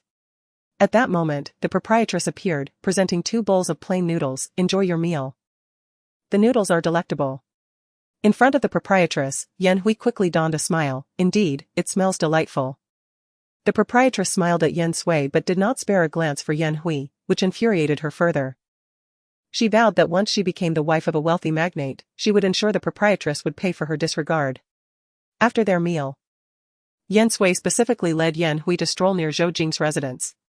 Not spotting Ren Ziqiao, they then ventured to the riverside park, where Yan Sui suddenly pointed ahead. Oh.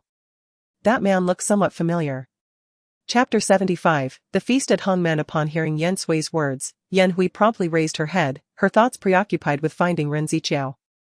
She reasoned that Yan Sui's acquaintance here must be none other than Ren Ziqiao. However, upon closer inspection, it was not him, and she expressed her disappointment. Really? You know him? Yan Sui chuckled inwardly. I thought he resembled someone I saw on television, but upon closer examination, the resemblance isn't that strong. Yan Hui responded with a couple of awkward ha-has, her gaze darting around. She noticed that most of the people enjoying the park were couples. Sister. Have you and your brother-in-law ever been here on a date? Occasionally, Yan Sui replied casually. I thought the scenery was beautiful. So I brought you along to have a look. In reality, she and Qin Yan had never been on a proper date. However, this was to be expected. As a superficial couple with a mutually beneficial arrangement, dating was unlikely. Yan Hui had merely asked on a whim. And upon hearing that Qin Yan would bring Yan Sui to the riverside park, she felt a pang of envy once more. Isn't brother-in-law's leg impaired? He has a wheelchair. Alas, with brother-in-law's leg in such a state, what will become of him in the future? What do you suggest? Yan Hui was rendered speechless, finding Yan Sui somewhat obtuse. I simply feel that you're so young, and to be tied to a man like that, wouldn't it be a waste? Moreover, in brother-in-law's condition, he probably can't have children. Right? What will you do then? Spend the rest of your life alone and desolate? Yan Sui scoffed. What, are you about to die? Are my father and your mother about to die? Otherwise, how would I end up spending the rest of my life alone and desolate? At this point, Yan Hui truly had no desire to continue the conversation. Go buy 2 ice pops, Yan Sui suggested. Yan Hui was reluctant to run errands. But upon seeing Yan Sui offer money, her face lit up with a smile. Alright, I'll go get the ice pops right away. Once Yan Hui wandered off, Yan Sui discreetly followed behind. She had already spotted Ren Ziqiao and Zhou Jing earlier but had deliberately concealed it from Yan Hui. However, now seemed to be the opportune moment. Indeed, as Yan Hui approached the ice pop vendor, she caught sight of Ren Ziqiao and greeted him with a bright smile. Waving her hand. Brother Ren. Ren Ziqiao's pupils dilated in surprise, he had not anticipated encountering Yan Hui here. Feeling flustered, he released Zhou Jing's hand. Oh, it's Xiao Hui. What a coincidence. Yan Hui beamed as she greeted Zhou Jing. Hello, sister. As the saying goes, one should not strike a smiling face. Zhou Jing felt Yan Hui's familiarity was a bit too forward, yet she still responded with a smile. Hello, are you Ren Ziqiao's sister? Yes, you could say that. Yan Hui said, feigning a stumble and falling towards Ren Ziqiao. He instinctively caught her, accustomed to such encounters, but he momentarily forgot Zhou Jing was still present. Are you all right? With her eyes glistening, Yan Hui looked pitiful as she clung to Ren Ziqiao. Woo-woo, brother Ren, I think I twisted my ankle. Could you help me over there to sit down? It hurts so much. Ren Ziqiao, disregarding Zhou Jing, hurriedly assisted Yan Hui to a bench. Let me massage it for you. Ren Ziqiao. Zhou Jing's anger flared, feeling as if she had been disregarded. She is not your sister. Don't you understand the need for propriety between men and women? Is it appropriate to touch her like that? Ren Ziqiao suddenly recalled Zhou Jing. Feeling a wave of agitation wash over him. Little Jing, little Hui has twisted her ankle, I must tend to her or else it may worsen. Moreover, we are entirely innocent, there is nothing sordid about us as you suggest. Do you expect me to stand idly by? Zhou Jing, momentarily at a loss, felt a surge of frustration, particularly upon witnessing Yan Hui's ambiguous demeanor towards Ren Ziqiao. Fine, you both stay here then. I shall return home. Ren Ziqiao intended to pursue her, but Yan Hui cried out, Brother Ren, my foot hurts terribly. At that moment, he felt compelled to remain. Zhou Jing, fuming, dashed home with reddened eyes. In truth, Ren Ziqiao understood he ought not to have stayed, yet he was acutely aware that one must not indulge women too readily, for it could lead to future complications, especially with a respectable family like Zhou Jing's. Thus, he chose to remain, particularly due to Yan Hui's injury. For if one were to scrutinize the situation, it would be Zhou Jing at fault. Yan Sui observed this scene with great satisfaction, convinced that Yan Hui's arrival was perfectly timed. Henceforth, she need not exert herself further. As the hour approached for dinner at the Xia residence, Yan Sui returned home early, having now memorized the route after traversing it once. It was conveniently located near the military family quarters. Upon her return, Qin Yan awoke from a deep and restful slumber, marking the best relaxation he had experienced amidst his recent busyness.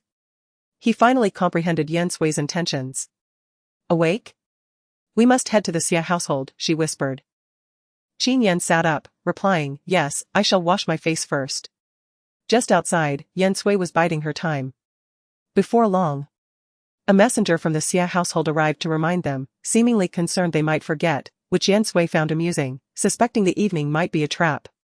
Nonetheless, she was prepared to face it head-on. The couple arrived at the Xia residence. Undeniably, the Xia family possessed a profound heritage. Their home was far more exquisite than ordinary dwellings, exuding understated elegance and housing several rare antiques, meticulously preserved. These were merely the visible treasures, with undoubtedly more hidden from view. Yan Sui's gaze settled upon a delicate Ming Dynasty vase, prompting her to offer a few words of praise. Much to the surprise of old Master Xia, I didn't expect you to be so knowledgeable, little Yan. At that moment, Xia Jingning made a grand entrance, adorned in resplendent attire.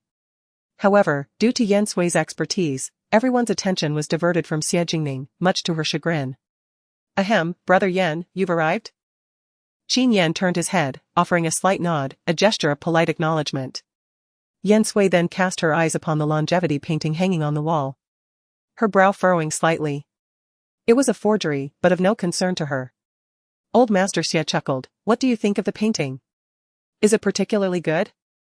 It was a gift I gave my grandfather for his 60th birthday. Xia Jingning approached, her nose held high. It wasn't easy to find. Without connections, it would have been impossible. Yan Sui offered a smile, remaining silent. Old Master Xia sensed something amiss. Little Xia, if you have something to say, please speak freely. Xia Jingning retorted, displeased, Grandfather, Mrs. Qin grew up in the countryside. She's probably never seen paintings like these. Don't make things difficult for her. Do it for Brother Yan's sake. Was displeased by these remarks. She turned to Qin Yan, who nodded subtly, as if to say, Speak your mind. There's no need to hold back for anyone's sake. I'll take responsibility. Emboldened, Yan Sui declared, Then I'll be frank. Master Xia's expression grew solemn. Please, proceed.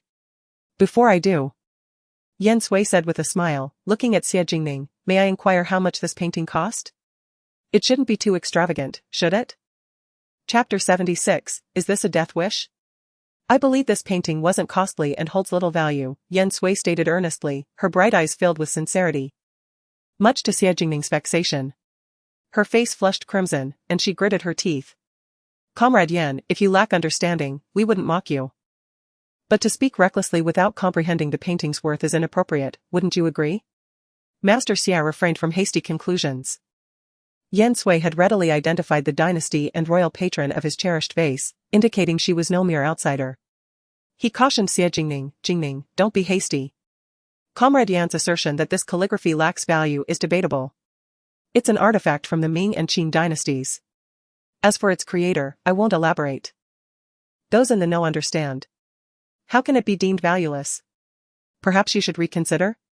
He extended a courtesy to Qin Yan, hoping Yan Sui wasn't jesting. Yan Sui, without hesitation, elucidated the piece for those present, her explanations thorough and precise.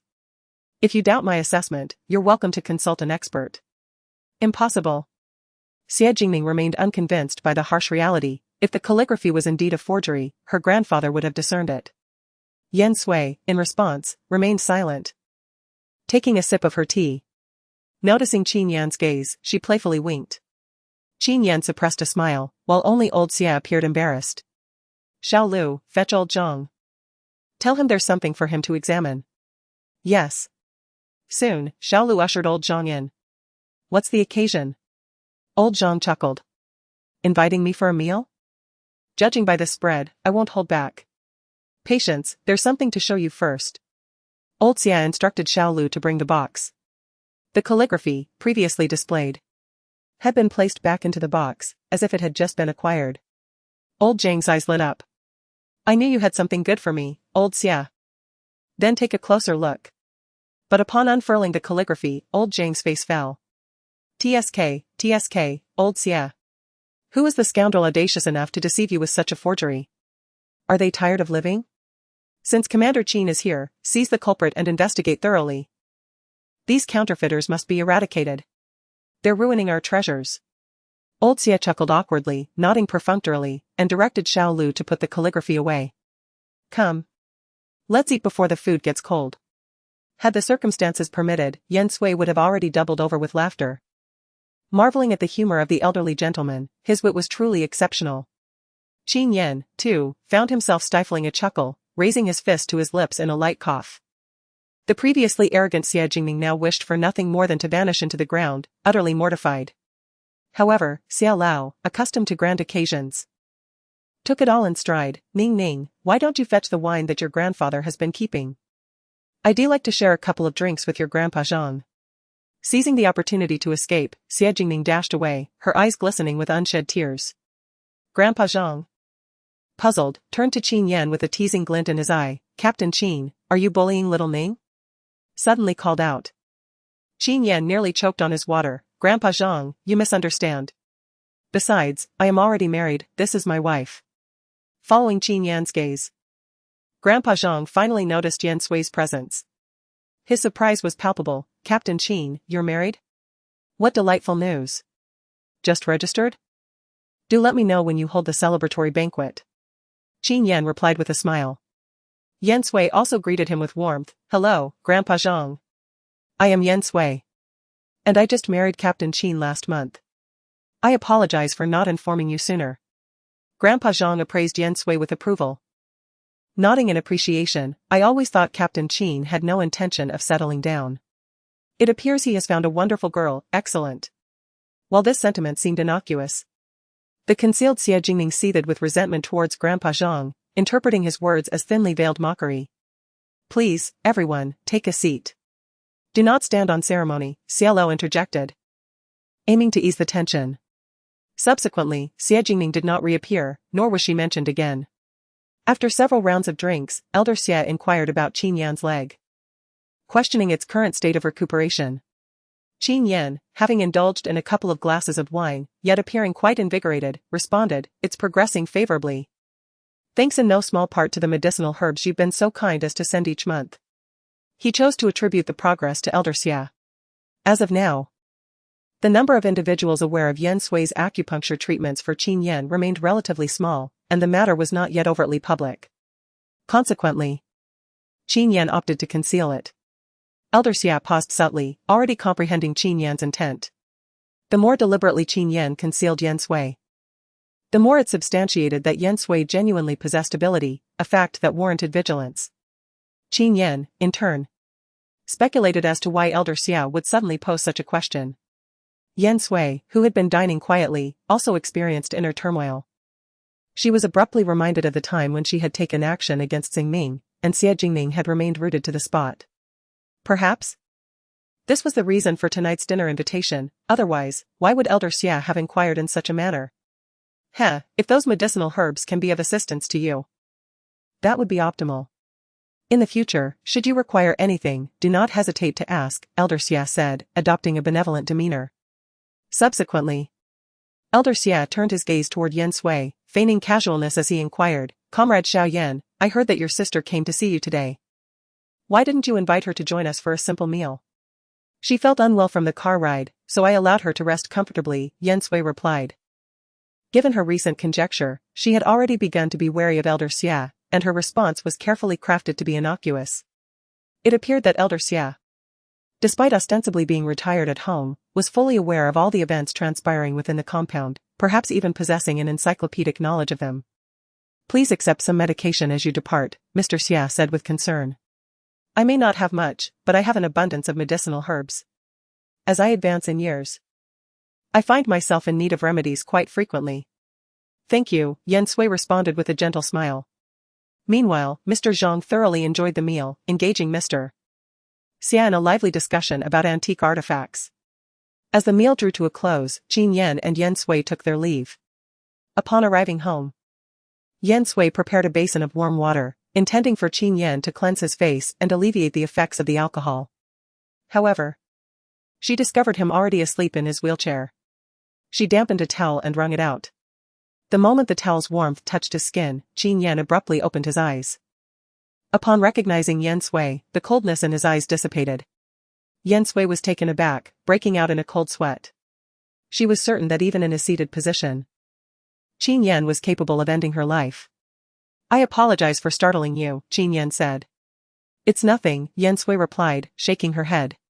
She handed him the towel, saying, Here, freshen up before you rest. Qin Yan accepted the towel and briefly wiped his face, appearing more alert. The medicinal herbs Mr. Xia provided offer little benefit to my legs, as I believe you are aware. Yet, he suddenly expressed concern for my legs. He raised his eyes. Their depths as dark as ink. Has anything occurred recently? Concerned about being overheard, Yan Sui leaned in and lowered her voice. She recounted the incident with Xing Ming, including her intervention. An attack on me is an attack on you. Do you believe your injury was truly an accident? Had been contemplating this matter for quite some time. Yet a suitable moment had eluded her. Now, she felt that if she didn't inquire, the secret would fester within her. Since engaging with and gaining a deeper understanding of, she deemed it improbable that he would sustain such grievous injuries. Upon hearing this, S eyes flickered momentarily. He gathered the towel and basin into his arms and turned his wheelchair, stating, It was an accident. Allow me to heat water for your bath. Fixated on's figure, was absolutely certain that it was far more complex than a mere accident, otherwise would not have reacted in such a manner. Of course, this matter was undoubtedly a top secret, perhaps still under investigation. The water is ready. Hearing's voice snapped back to reality. She nodded. Shall I go first, then? Replied, Yes, you go first. I don't require much water, there's no need to conserve any for me. If I need more, I can always heat it. Despite the daily repetition of this exchange, would invariably say this too. Retrieved her change of clothes and entered the bathroom. Each time she bathed, she couldn't help but marvel at the significance of having a private bathroom and toilet, seemingly a luxury exclusive to them and the family, while everyone else shared communal facilities. Occupied with these trivial thoughts, completed her ablutions. She carried the remaining hot water to the bathroom, announcing, Regimental Commander, it's your turn. Coming. Responded, closing his laptop and stowing it in the hidden compartment of the bottom drawer. He bathed swiftly, emerging shortly thereafter with damp hair, droplets cascading from his temples, eventually disappearing into the towel draped around his neck. In a mere 3 days, you'll be resuming your duties at the broadcasting station? Upon hearing Qin Yan's inquiry, Yan Sui calculated the time and realized that she was indeed due back at work in 3 days, prompting her to remark on the swift passage of time. She closed the book she was reading and affirmed, Indeed, it's time for me to return to the broadcasting station. I haven't asked you until now. But how do you find working at the broadcasting station? Qin Yan inquired, seemingly casually, as he towel-dried his hair. However, he was keenly observing Yan Sui's expression. Yan Sui's thoughts drifted to Zhu Xiaoling. Although she was uncertain whether Zhu Xiaoling was truly problematic, she preferred to err on the side of caution. Thus, she confided in Qin Yan. Director Chen mentioned during his last visit that Zhu Xiaoling had returned to her hometown and had yet to come back. To ensure prudence, it's best to have someone investigate thoroughly.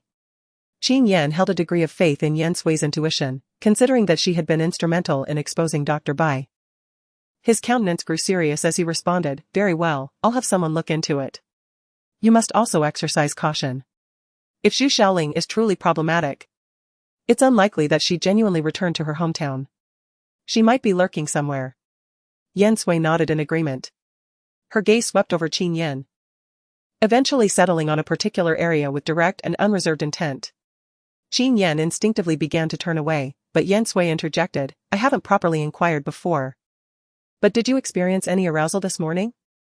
"It didn't seem so, I observed a few times." "What audacious words are these?" Qin Yan cast a faint glance at Yan Sui. "Your lack of observation doesn't imply." "Commander Qin, as a medical professional, I require your candor. Concealing anything will not benefit you in any way." With utmost gravity, Yan Sui declared. "If you are content to have your legs healed at the expense of another vital function, potentially leading to infertility, then rue not your lack of candor today." As for the future, Qin Yan had largely ceased to speculate, ever since his legs were injured, choosing instead to live in the present.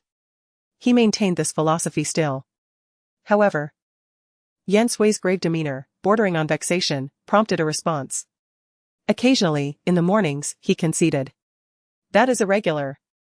Yan Sui furrowed her brow and, sleeves rolled up, announced. "I shall examine you." Before Qin Yan could object, Yan Sui had gently laid him back. She leaned in, face to face, their proximity a mere fist's breadth, and said. "Now is not the time for modesty. I assure you, this will be swift. Consider your future, the prospect of a household brimming with descendants. Surely, the decisive Commander Qin is not one to be embarrassed by such matters?" Qin Yan's handsome face flushed crimson. After a long pause, he inquired. "Have you seen much of this?" Yan Sui paused in the act of adjusting his trousers, her fair cheeks instantly suffused with color, yet she maintained a professional air. "As I have said, I am a physician. I view everything as normal." In truth, Yan Sui, having lived 2 lifetimes, had only ever examined Qin Yan. She meticulously recorded her observations, first visually, then through gentle palpation. Initially, there was no response, but Yan Sui's touch proved too much for Qin Yan to bear. These were natural physiological responses, and he resigned himself, closing his eyes. After an indeterminate period, Yan Sui returned, having washed her hands and face. Her gaze held a hint of melancholy, yet it also confirmed that Qin Yan's particular function was indeed intact, albeit somewhat volatile. Qin Yan did not anticipate such a turn of events, he found himself struggling to maintain composure. "I apologize. It's quite all right, this is entirely normal." Yan Sui waved her hand dismissively, having anticipated this situation. "Tomorrow, I shall prescribe some medicine for you, after a course of treatment. You should be back to your usual self." She seated herself at the table and penned a prescription. "Please deliver this to the magistrate tomorrow and procure the necessary herbs." She intended to visit Sutsuehua the following day, as it was reasonable to assume that the medicine would have begun to take effect by now. Qin Yan acquiesced. "Place it on the table and weigh it down." "Very well." Once the prescription was complete, Yan Sui pressed the paper down with a cup and pulled the lamp's cord. "Let us retire for the night, we've had a long day and are rather weary. You should rest early as well." Snuggling into her blankets, Yan Sui turned her back to Qin Yan, striving to banish all thoughts from her mind. Yet, the recent imagery lingered, indelibly etched in her memory. Qin Yan, too, found it challenging to quell his emotions. In the past, should any physiological responses arise, he would always resort to manual resolution. Fortunately, he had lived a life of modest desires, making such occurrences exceedingly rare. However, ever since Yan Sui had entered his life, these incidents had become all too frequent, leaving him exasperated and powerless. Turning his head, he gazed at Yan Sui's slender silhouette. Her garment fitted closely, accentuating the graceful curve of her shoulder blades, which was simply exquisite. Captivated, he involuntarily extended his hand. Yan Sui shivered slightly. "Well, what's wrong?" Chapter 78, Who is truly more immature? Hearing Yan Sui's voice, Qin Yan jolted back to reality, retracting his hand as if shocked. There was a mosquito. "Is that so? Where?" Corvus turned over, scrutinizing the surroundings by the moonlight filtering through the window, determined to unearth the elusive mosquito, lest she become its nocturnal feast. Yet, the pest remained unseen. She sat up, searching diligently. The mosquito is truly cunning, nowhere to be found. It must be lurking in some corner. Lying prone on the bed, Zephyr sighed, rubbing his forehead. "If you cannot find it, then let it be." Corvus, however, remained resolute. "Impossible." Smack. A resounding slap echoed. Corvus turned back swiftly, her eyes gleaming. "Did you find it?" "Show me." Zephyr raised his hand, displaying his pristine palm to Corvus. Corvus, perplexed, questioned, wait, you did not strike a mosquito, so what was that noise just now? You are not jesting with me, are you? Did I not? Zephyr feigned innocence, examining his palm, perhaps it fell off. Did it? Corvus voiced her skepticism, seizing Zephyr's hand, intent on inspecting it thoroughly. It was impeccably clean, hardly indicative of having just dispatched a mosquito. At the very least, some remnants should have been visible. Confronted with Corvus's questioning gaze, Zephyr maintained his innocent facade, perhaps I merely brushed against the mosquito net or the quilt. Does the mosquito's corpse hold some sentimental value? Corvus glared at Zephyr, displeasure evident. She still felt deceived, yet lacked concrete proof. Very well, let us retire for the night. Observing Corvus's indignant demeanor, Zephyr could not suppress a smile as his gaze was involuntarily drawn to her. Click. The light was extinguished once more. Yan Sui remained oblivious to the fact that Qin Yan was observing her intently, her mind was preoccupied with thoughts of the mosquitoes. And she was resolutely convinced that Qin Yan was merely toying with her. Yet, why such childishness? The more she pondered, the more baffled she became. And the more indignant she felt, as if she were but a mere puppet in Qin Yan's eyes, easily manipulated by trivial antics. Thus, Yan Sui resolved to return the favor in kind. She turned over to face Qin Yan, intent on ascertaining whether he had succumbed to slumber. If he were on the verge of sleep and she roused him, that would be rather unkind. In the enveloping darkness, Yan Sui could not discern whether Qin Yan was truly asleep, though he certainly had his eyes closed. What a fright that would be otherwise. However, could he truly have fallen asleep within mere minutes? Yan Sui found it hard to believe, yet she dared not act impulsively. She whispered, Captain Qin, are you asleep? I think I can still hear a mosquito. Did you catch that sound? After a prolonged silence, there was no response from Qin Yan. Yan Sui pouted, contemplating her revenge for the morrow. Is there really a mosquito? Upon hearing Qin Yan's voice, her eyes sparkled with excitement, and she nodded vigorously, yes, didn't you hear it? There is indeed another mosquito.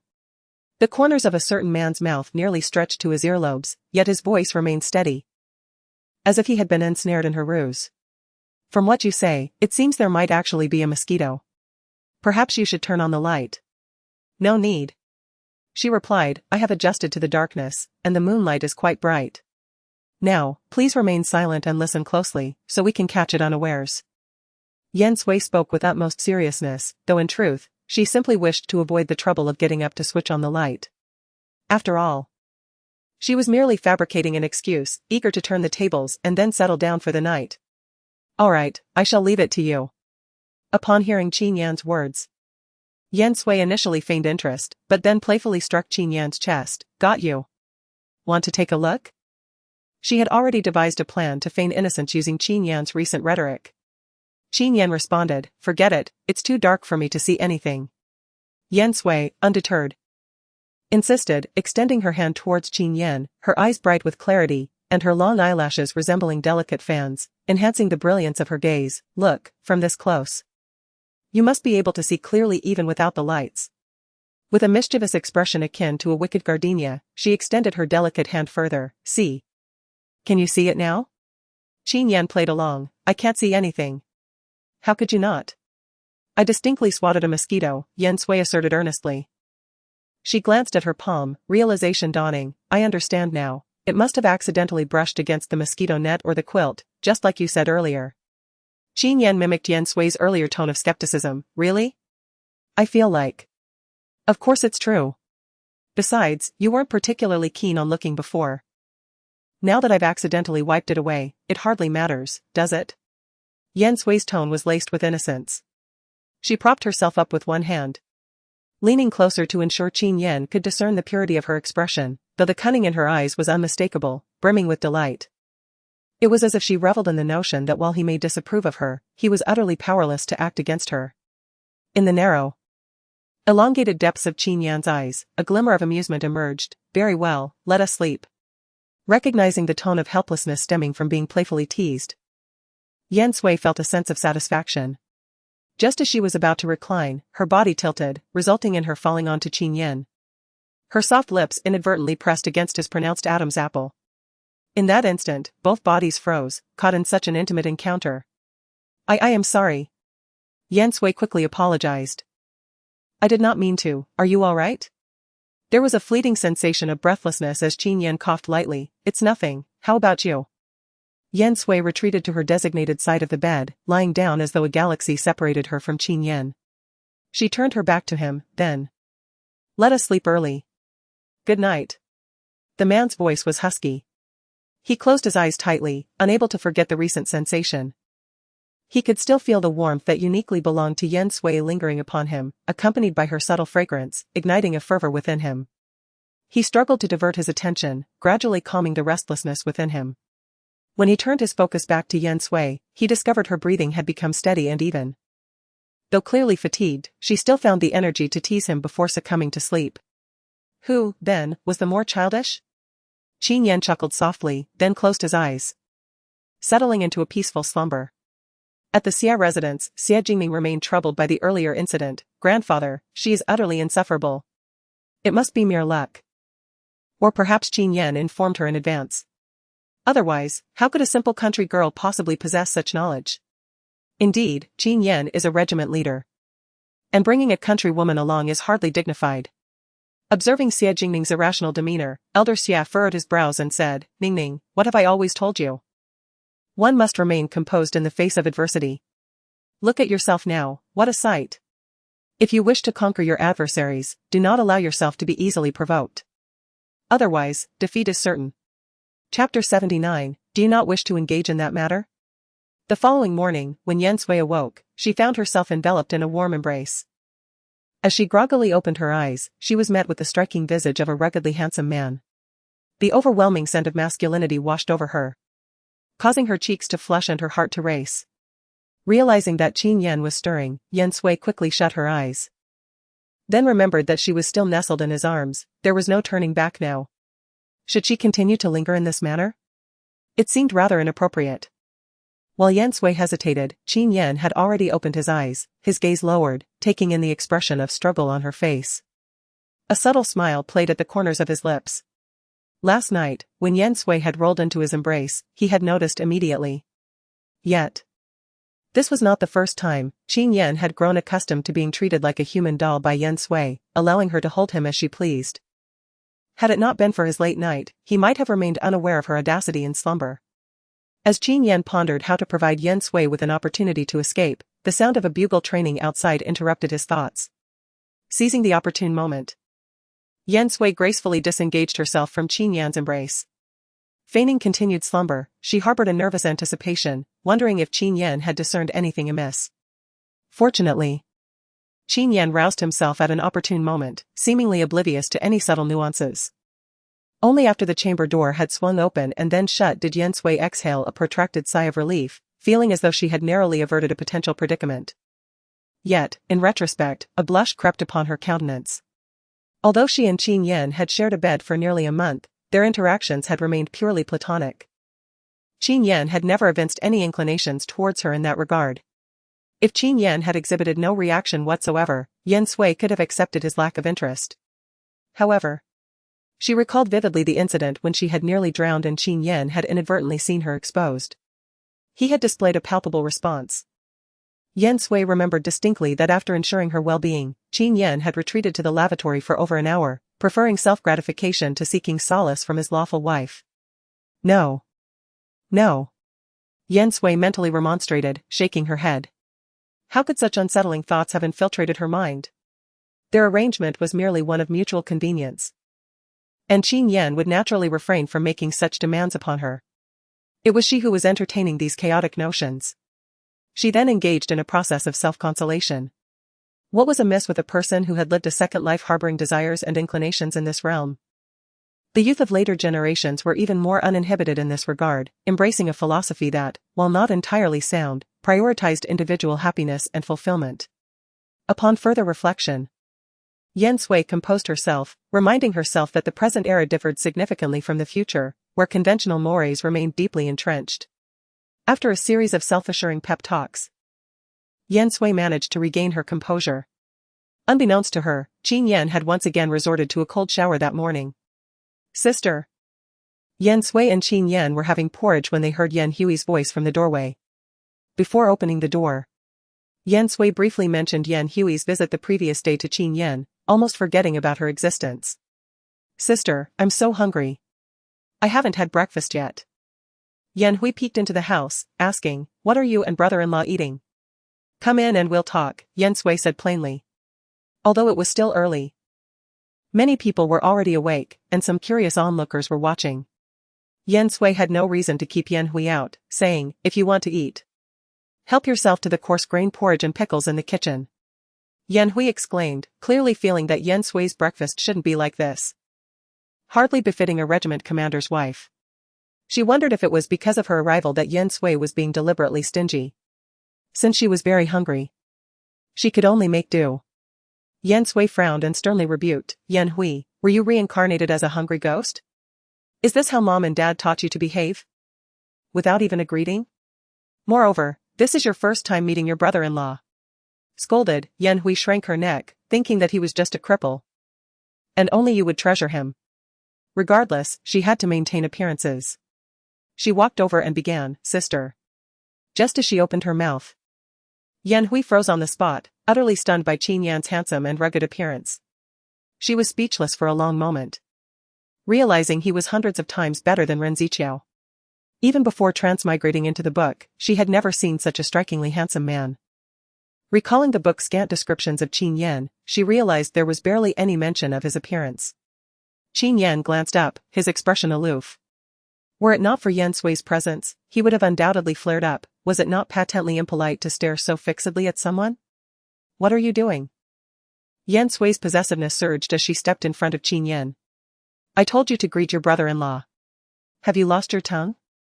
She deliberately enunciated the words brother-in-law. In her previous life, Yan Hui had coveted her sister's husband. A leopard truly never changes its spots. Yan Hui offered an awkward smile. It's just that brother-in-law looks familiar, and I couldn't quite place him for a moment." "Brother-in-law, hello, my name is Yan Hui." She extended her hand to Qin Yan. Yan Sui promptly swatted Yan Hui's hand away. All right, hurry up and go to the kitchen to ladle some porridge. If you're not going to eat, don't interfere with our meal, it's getting cold." Thwarted by Yan Sui's actions, Yan Hui was displeased but could only suppress her feelings for the time being. Casting glances back as she went, she harbored deep jealousy, for Yan Sui not only lived well but also had the daily sight of such a handsome man. An even more incredible stroke of luck than winning the lottery. However, the thought of Qin Yan's disability brought her a sense of equilibrium. Just then, Yan Sui entered to replenish Qin Yan's porridge. Unable to contain her curiosity, Yan Hui inquired, "Sister, you probably haven't consummated your marriage with brother-in-law yet, have you?" "Well, given brother-in-law's condition, I'm afraid he's willing but unable." "Doesn't that mean you're living as a widow? I advised you before to think thrice and not to act impulsively. Marrying brother Ren would have been so much better. Now, after all this to ing and for ing, aren't you the one suffering and losing out? Do you not feel lonely at night, yearning for such matters?" The latter statement shattered Yan Sui's worldview. Upon realizing that Yan Hui had traversed from a future realm, Yan Sui could comprehend why such audacious words would escape her lips. If overheard by the ants outside, they would undoubtedly drown Yan Hui in a deluge of scorn. With a frigid demeanor, she retorted, "How dare you, an unmarried young lady, utter such words? I must inquire with Aunt Shen about this matter." "Wait, please." Yan Hui quickly retracted her statement, though she silently noted Yan Sui's reaction. If Shen Lijuan were to discover her utterances, she would surely confine her to the house, restricting her from venturing outside, and hastily seek a suitor to marry her off. Yan Sui scoffed, "After breakfast, you shall leave. Depart early to reach home. Lest the darkness envelop you, and should any misfortune befall, do not blame me. I will not return." Yan Hui blurted out. Chapter 80, Your family is my family. Yan Sui's gaze sharpened, her eyes reflecting a hint of chill. "I nearly forgot you are here to meet a prospective match. After breakfast, I shall accompany you to see him." "And no, can't I just go back?" Yan Hui stammered in frustration. She had hoped to save some money by dining with Yan Sui for the meals, but now her plans had been thwarted. As she carried the porridge outside, she intended to take the opportunity to forge a connection with Qin Yan, believing that men, after all, are fond of gentle, demure women. Clearly, Ren Ziqiao was a testament to this notion.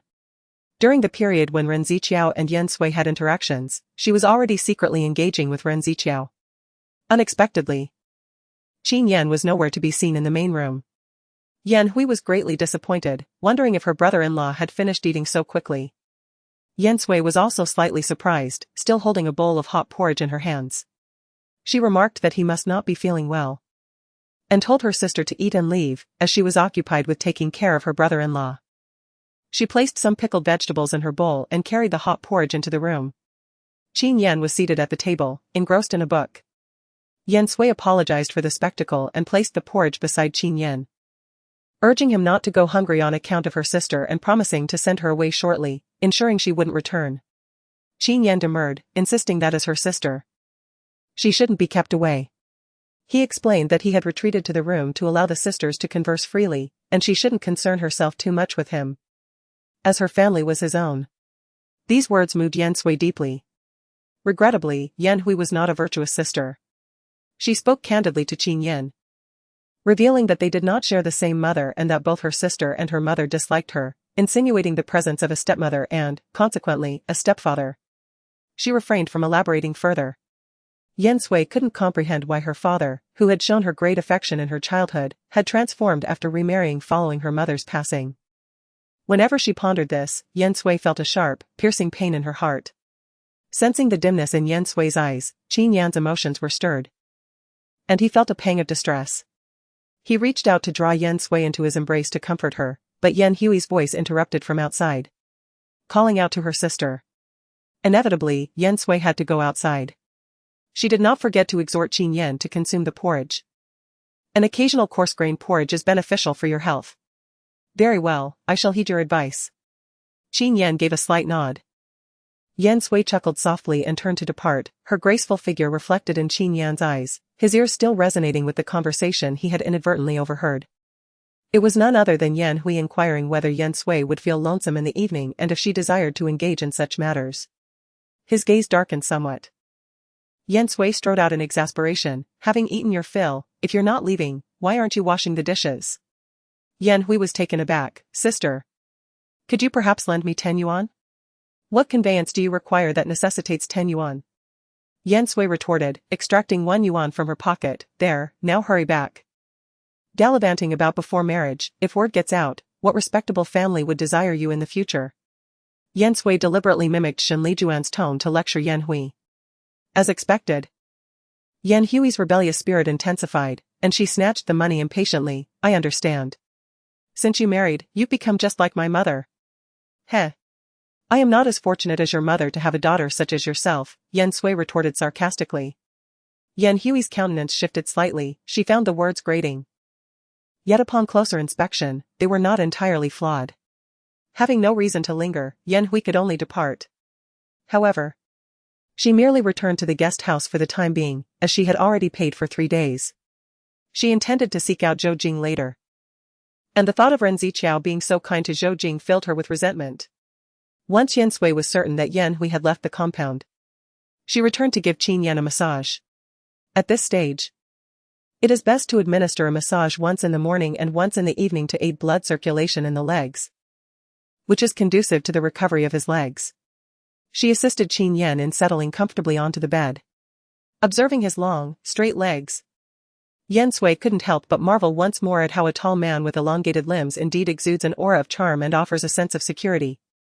Contemplating this, she began to massage his legs.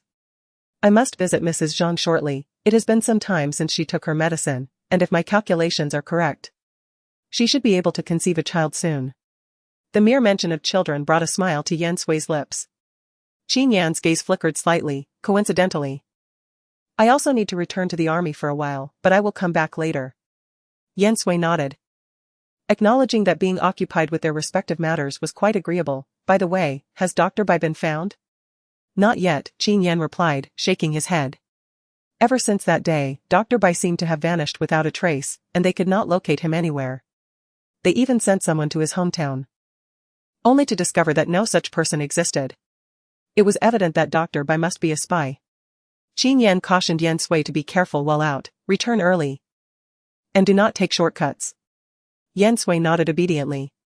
While she had managed to handle the previous situation, it was best not to place herself in perilous circumstances. How are you feeling now? As she spoke, her hands began to wander upward, coming to rest just at the top of his thigh. Yan Sui had no ulterior motives.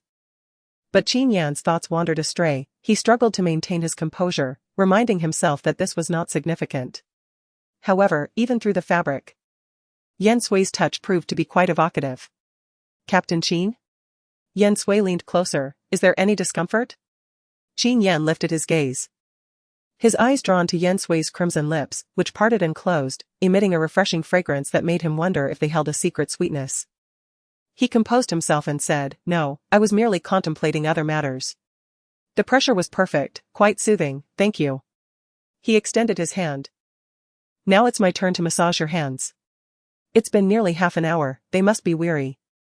Yan Sui accepted without reservation, placing her hand in his and leaning in, allowing them both to be more comfortable. Well, I'll be back later. I'll buy some food outside when I'm done. You can eat in the army before coming back. Qin Yan responded with a soft murmur of agreement. As the hour approached, Yan Sui departed, cycling to Tsutsui-wa's residence. She called out for a considerable time, but no one responded. A neighbor emerged. Are you looking for Mrs. Zhang? The entire family has gone to a feast. Where is the feast being held? Yan Sui inquired. The neighbor recognized Yan Sui as Qin Yan's wife, given the notoriety of the recent events, and disclosed the location to Yan Sui. Mrs. Qin, ever since you interceded on Mrs. Zhang's behalf, the Zhang family's attitude toward her has improved significantly. Normally, they would never have taken Mrs. Zhang to a feast. Upon hearing this, Yan Sui's brow furrowed, sensing something amiss. Could the Zhang family, who had subjected Tsutsui-hua to prolonged abuse, truly have changed their behavior so abruptly? No, I must investigate. Chapter 81, A Heart of Iron. Yan Sui, having followed the address, arrived at the banquet venue, which was teeming with guests. She spotted Zhang Liqiang's siblings and even the matriarch. Yet there was no sign of Tsutsui-hua. Surely, when attending someone else's banquet, it would be unreasonable for Tsutsui-hua to be toiling away, she mused. Her suspicion proved correct. Tsutsui-hua was indeed busy in the kitchen, and to the unknowing observer, she appeared to be part of the hosting family. Madame Zhang. Tsutsui-hua exclaimed, her face reflecting genuine surprise. Mrs. Qin, what brings you here? Nearby, a woman, noticing Tsutsui-hua's pause, impatiently urged, Tsui-hua, hurry up. Don't waste time. All right. I have already washed the vegetables, Tsutsui-hua replied hastily, scooping them up and briefly draining the water before passing them over. The woman accepted the vegetables and continued to assign tasks to Tsutsui-hua. Yan Sui seized Tsutsui-hua's arm. Are you here to enjoy the banquet or to work? Come with me outside. The woman directing Tsutsui-hua's labor widened her eyes in disbelief. Wait. If you leave, who will do this work? Yan Sui countered. Have you compensated Tsutsui-hua for her efforts? I think not. She's neither your relative nor a servant. She has even brought a gift to attend the banquet. How can you shamelessly expect a guest to assist with chores? Should I go outside and find someone to arbitrate this matter and see how they perceive your actions? Her words rendered the woman speechless. Tsutsui-hua sighed softly. She too wished to refrain from laboring, as she had been feeling perpetually fatigued and in need of rest. Yet, her mother-in-law insisted she assist in the kitchen, leaving her with no alternative. Well, your help may be fleeting, but it cannot sustain me for a lifetime. Since you are aware, will you truly resign yourself to this existence for a lifetime? Yan Sui feels a profound frustration akin to iron that fails to become steel. Of course, she understands that Tsutsui-hua's desire to resist is not a fleeting whim, yet it is imperative for Tsutsui-hua to summon her strength and stand firm. Must one truly endure the trials of a daughter-in-law to become a mother-in-law in order to attain a better life? By that time, will such a life even exist? What matters is the present moment, today. The future remains uncertain for anyone. Yan Sui contemplates forcibly taking Tsutsui-hua away, but she is mindful of Tsutsui-hua's condition, which may involve pregnancy, as well as her long-standing toil, hence she refrains from applying pressure. Just then, Zhang Pozi arrives.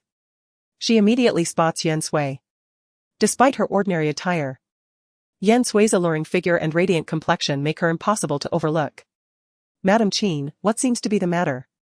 Let Tsui-hua attend to her tasks, otherwise It may disrupt the auspicious timing of the banquet. We can simply wait outside and enjoy some sunflower seeds, Zhang Pozi remarks, causing Yan Sui to feel a mix of amusement and exasperation. Yet, in Zhang Pozi's eyes, this appears to be a perfectly ordinary occurrence. For Tsuehua, working at home is a routine affair, as familiar as the palm of her hand.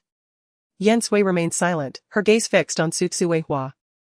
As long as Su Tsuehua is unwilling, she would undoubtedly offer assistance. However, Su Tsuehua disappoints her once more by lowering her head and remaining mute. Zhang Pozi, with a self-satisfied grin, proclaims, "Look, she is more than willing to help herself, so let us refrain from meddling."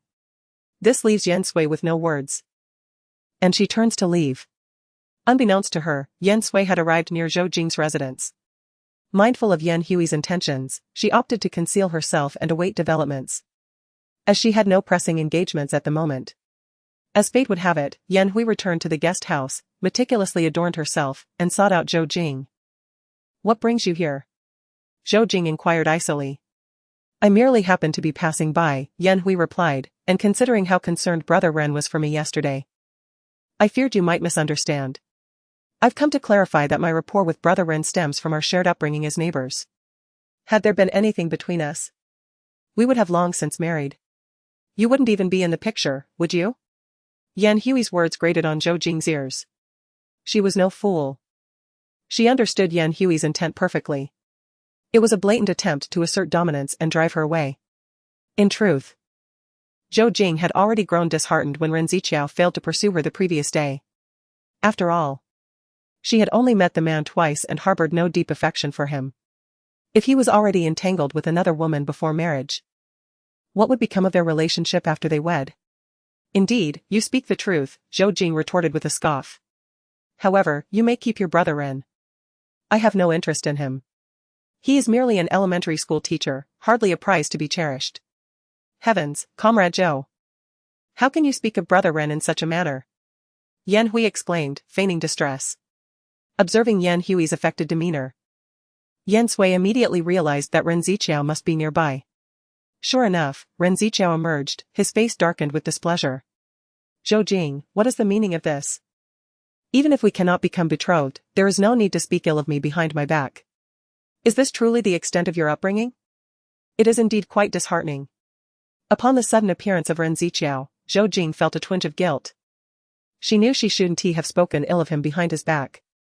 Yet, she was infuriated. The man who presented himself so impeccably before her was, unbeknownst to her, of such despicable character. She had dared to believe she had found the perfect companion in life. At the same time, she was baffled. If Ren Ziqiao was entangled in a dubious relationship with Yan Hui, why did he still seek to engage in blind dates? "What sort of relationship do you have with your dear sister?"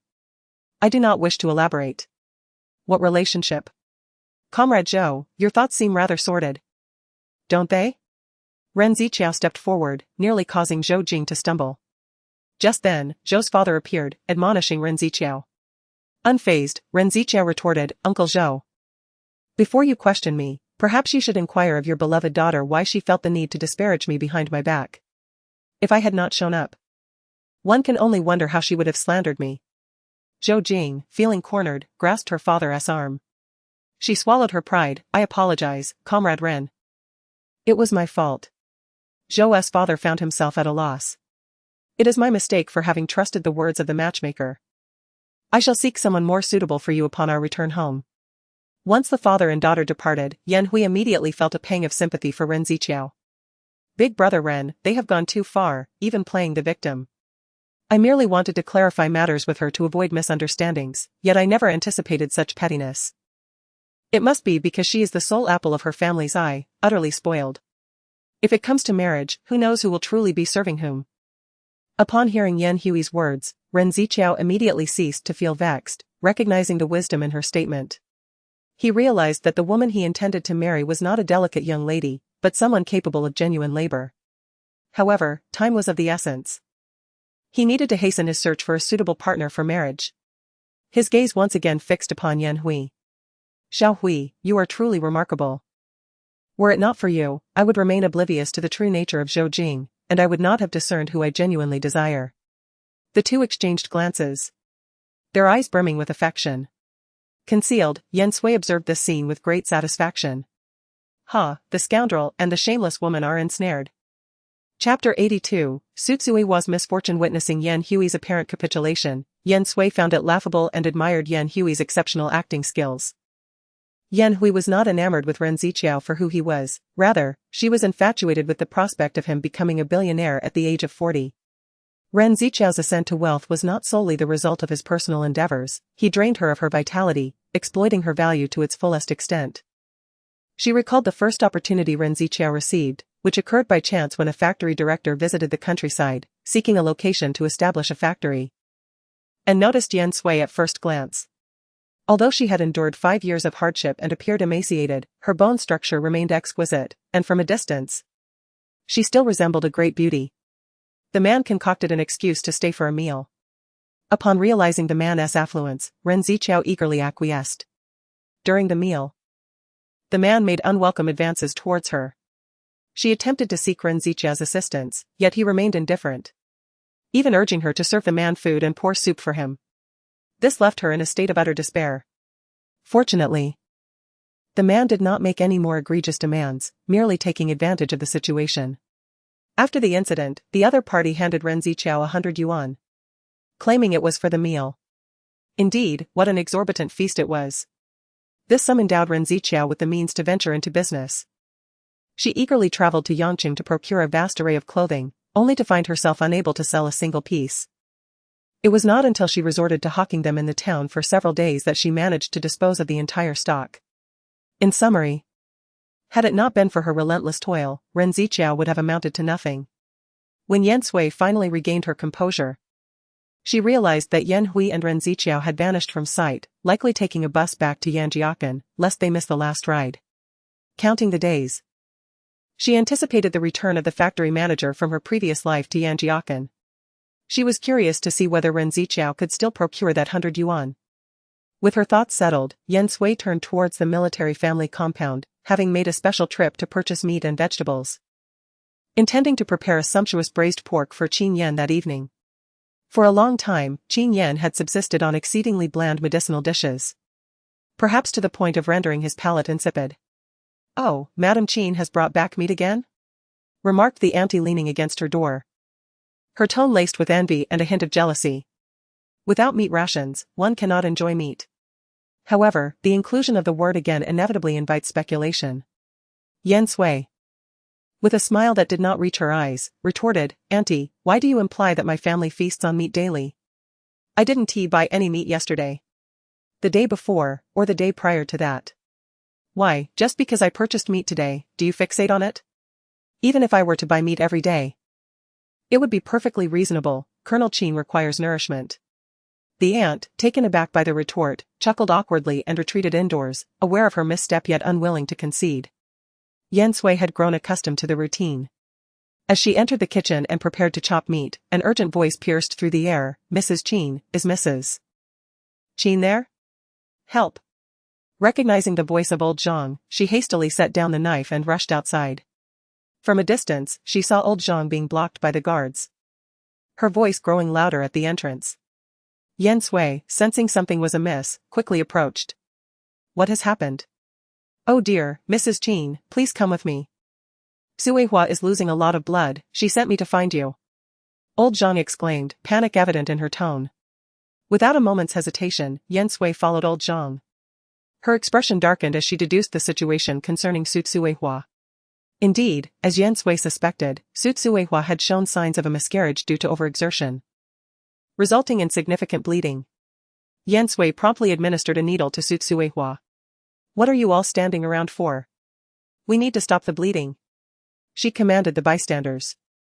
"Quickly, fetch a stretcher. She is pregnant, and this is a sign of miscarriage. If we wish to save the child, we must get her to the hospital at once." Upon hearing that Su Tsuihua was expecting, old Zhang and the others sprang into action, hurriedly transporting her to the hospital. After emergency treatment, both Su Tsuihua and her unborn child were stabilized, though the doctor furrowed his brow in concern. "Was there a physician who treated the patient before she was brought in?" he inquired. Old Zhang nodded quickly, pointing toward Yan Sui. "She administered a needle to my daughter-in-law, if there's a problem, it must be with her. Find her. Indeed. She brandished a silver needle and impaled it directly into my sister-in-law. It was utterly appalling. Who would ever do such a thing? She's likely inflicted grievous harm upon her. I can't fathom why my sister-in-law sought her out. She's brought about her own demise. That woman with the inverted triangular eyes possesses a mean countenance. She's Zhang's youngest daughter. Still unmarried. This mother and daughter duo are loath to part with their money, so they're attempting to shift the blame onto Yan Sui. Mrs. Qin. If any misfortune befalls my grandson, I shall never forgive you. Even Commander Qin will be powerless to protect you. Yan Sui was rendered speechless. Yet she disregarded their accusations and informed the physician that she had employed acupuncture to staunch Sutsuiwa's bleeding, inquiring about Sutsuiwa's condition. Heh, you call that staunching bleeding? You merely sought to bring about my sister-in-law's demise. You shall compensate us. Zhang Xiaofeng scoffed, we have a professional physician present, you cannot deny it. What seems to be the commotion? Qin Yan wheeled himself in from outside the ward, followed by Shen Zhizhou and Lu Jingyu. Yan Sui was taken aback. But this was not the opportune moment to inquire as to why Qin Yan was present. Just as she was about to speak, Zhang interjected, Commander Qin. Li Qiang is your subordinate, and he has always toiled diligently. Yet today, your wife arrived at our abode and pierced Suihua with a needle. The physician has just stated that prior to our arrival, someone sought to harm my sister-in-law. Zhang Xiaofeng, her memory failing her, fabricated, Commander Qin. Prior to our arrival, your wife was the only one who pierced my sister-in-law with a needle. What animosity could possibly fuel such an act? Old Zhang's attempts to continue were quelled by a frigid glare from Qin Yan. He maneuvered his wheelchair to Yan Sui's side, a clear indication of his unwavering support. He recognized the rectitude of her actions. Raising his gaze, his expression was detached. Doctor, did you imply that someone intended harm towards Madame Zhang before her arrival? The doctor, frustrated by the incessant chatter between mother and daughter, interjected, absolutely not, I never uttered such a thing. These are their fabrications. I merely inquired if any medical interventions were administered prior to her arrival. He wished to commend the excellent care provided. Had it not been for the preliminary emergency measures, the patient would have likely perished, taking her unborn child with her. Instead, the child was spared. Silence descended upon the scene. The Zhang matriarch and her daughter appeared flustered. Well, if you hadn't been so ambiguous, we wouldn't have misunderstood. Therefore, you owe my wife an apology, Qin Yan stated, his voice resolute and brooking no dissent. Chapter 83, Ingrates. The ordeal culminated in an apology from the Zhang women to Yan Sui. Displaying magnanimity, Yan Sui did not dwell on their behavior but instead elucidated the cause of Sutsuiwa's miscarriage. You burdened her with excessive labor, even expecting her to work outside. How could she not miscarry? You anticipate her bearing children, yet you have exhausted her body. How can she possibly conceive? Old Zhang hastily concurred, offering a conciliatory smile. Indeed. You are correct. We were at fault this time. Now, Suihua is expecting a grandchild for our family, and we shall take good care of her, ensuring that no such incidents occur again. Yan Sui furrowed her brow. The probability of having a boy or a girl is equal. Deep down, she still felt a pang of sympathy for Sutsuihua. By stating her thoughts now, she was at least preparing Zhang Pozi for the possibility that if Sutsuihua were to give birth to a daughter, it would not come as a complete shock. However, Zhang Pozi was immediately displeased. Madam Qin, how can you say such a thing? Suihua is surely having a boy, otherwise, how could she be so strong? Just like her father, she will grow up to serve in the military. It was futile to reason with such a stubborn old woman. So Yan Sui refrained from further discussion and went to check on Sutsuihua's condition. At that moment, Sutsuihua woke, and upon seeing Yan Sui, she was deeply moved, her pale lips parting slightly. Madam Qin, thank you. You nearly had a miscarriage. Now you must take good care of yourself and the baby, Yan Sui advised. In truth, she felt quite conflicted after witnessing Sutsuihua's family situation. If the child were a boy, it might be manageable, but if a girl, the mere phrase preference for sons over daughters was suffocating. Sutsuihua widened her eyes in astonishment, taking a while to process the news, and then she wept tears of joy. This is wonderful, truly wonderful. I am finally pregnant. Madam Qin, I am truly grateful to you. Alright, you are very weak right now, so do not speak too much, Zhang Pozi interjected. Casting an annoyed glance at Yan Sui and instructing Zhang Xiaofeng to hurry home and make chicken soup. She harbored a disdain for Su Tsuehua. Yet her longing for her little grandson's arrival compelled her to treat Su Tsuehua with kindness. Yan Sui immediately interjected, stating, Comrade Su's health is still quite fragile. It is unwise to offer her chicken soup so soon. A light fish broth would be far more suitable. Zhang Pozi scoffed, what do you know? Chicken soup is the best remedy. The doctor felt obligated to intervene. Given the patient's current condition, fish broth would indeed be preferable, otherwise she may not benefit from the nourishment. Once again confronted by the doctor's words, Zhang Pozi fidgeted uncomfortably, finding herself at a loss. And weakly apologized to Yan Sui, I am merely overly concerned for my old Zhang family's grandson. This is our first grandchild. And we must ensure Su Tsuehua is well cared for. Mrs. Qin, perhaps you should take your leave, Su Tsuehua suddenly suggested. She expressed her regret. But it was not in anyone's best interest for Yan Sui to remain there any longer. Yan Sui replied with a calm demeanor, since you are unwell, it would be prudent to stay in the hospital for a while to recuperate. Do not come seeking my assistance again, as I am not a professional doctor. I would rather not face accusations of causing harm. She felt no compulsion to suppress her frustration and chose to express it openly. With that, Yan Sui turned and departed. Zhang Pozi dismissed it casually, saying, TSK, how petty. What did you say? A voice suddenly cut in. Zhang Pozi was startled, having completely forgotten about Qin Yan. And hurriedly apologized, No, Commander Qin, you misunderstand. I was not referring to your wife, but rather, I was speaking of Tsuehua. Indeed, Tsuehua is excessively parsimonious. Despite Mrs. Qin's assistance, she dismissed her. I shall certainly reprimand her later. Upon our next encounter with Mrs. Qin, I will ensure Tsuehua offers her apologies. Su Tsuehua's gaze dimmed, and she softly uttered, My apologies, Regiment Leader Qin. It was my error, and I shall apologize to Mrs. Qin in person next time. Qin Yan disregarded her and wheeled away. Lu Jingyu followed suit. However, Shen Zhizhou, incensed, scoffed, Sister-in-law is correct. You ungrateful lot. Do not seek her aid again in the future. Realizing she had disappointed Yan Sui, Su Tsuehua lowered her head, tears welling up. She was in a predicament. As a member of the Zhang family, openly siding with Yan Sui would undoubtedly incur her mother-in-law's wrath in private. Yan Sui's assistance was temporary, not perpetual. Once she bore a son, her days would improve. Yan Sui had not ventured far, deliberately pacing slowly, awaiting Qin Yan. Qin Yan swiftly caught up. His eyes filled with concern. Are you all right? It is of no consequence. Yan Sui shook her head. Having lived a life before, this was insignificant to her. She turned back, smiling, I shall prepare braised pork for you tonight, to indulge your appetite. Seeing that Yan Sui was indeed unaffected, Qin Yan was relieved.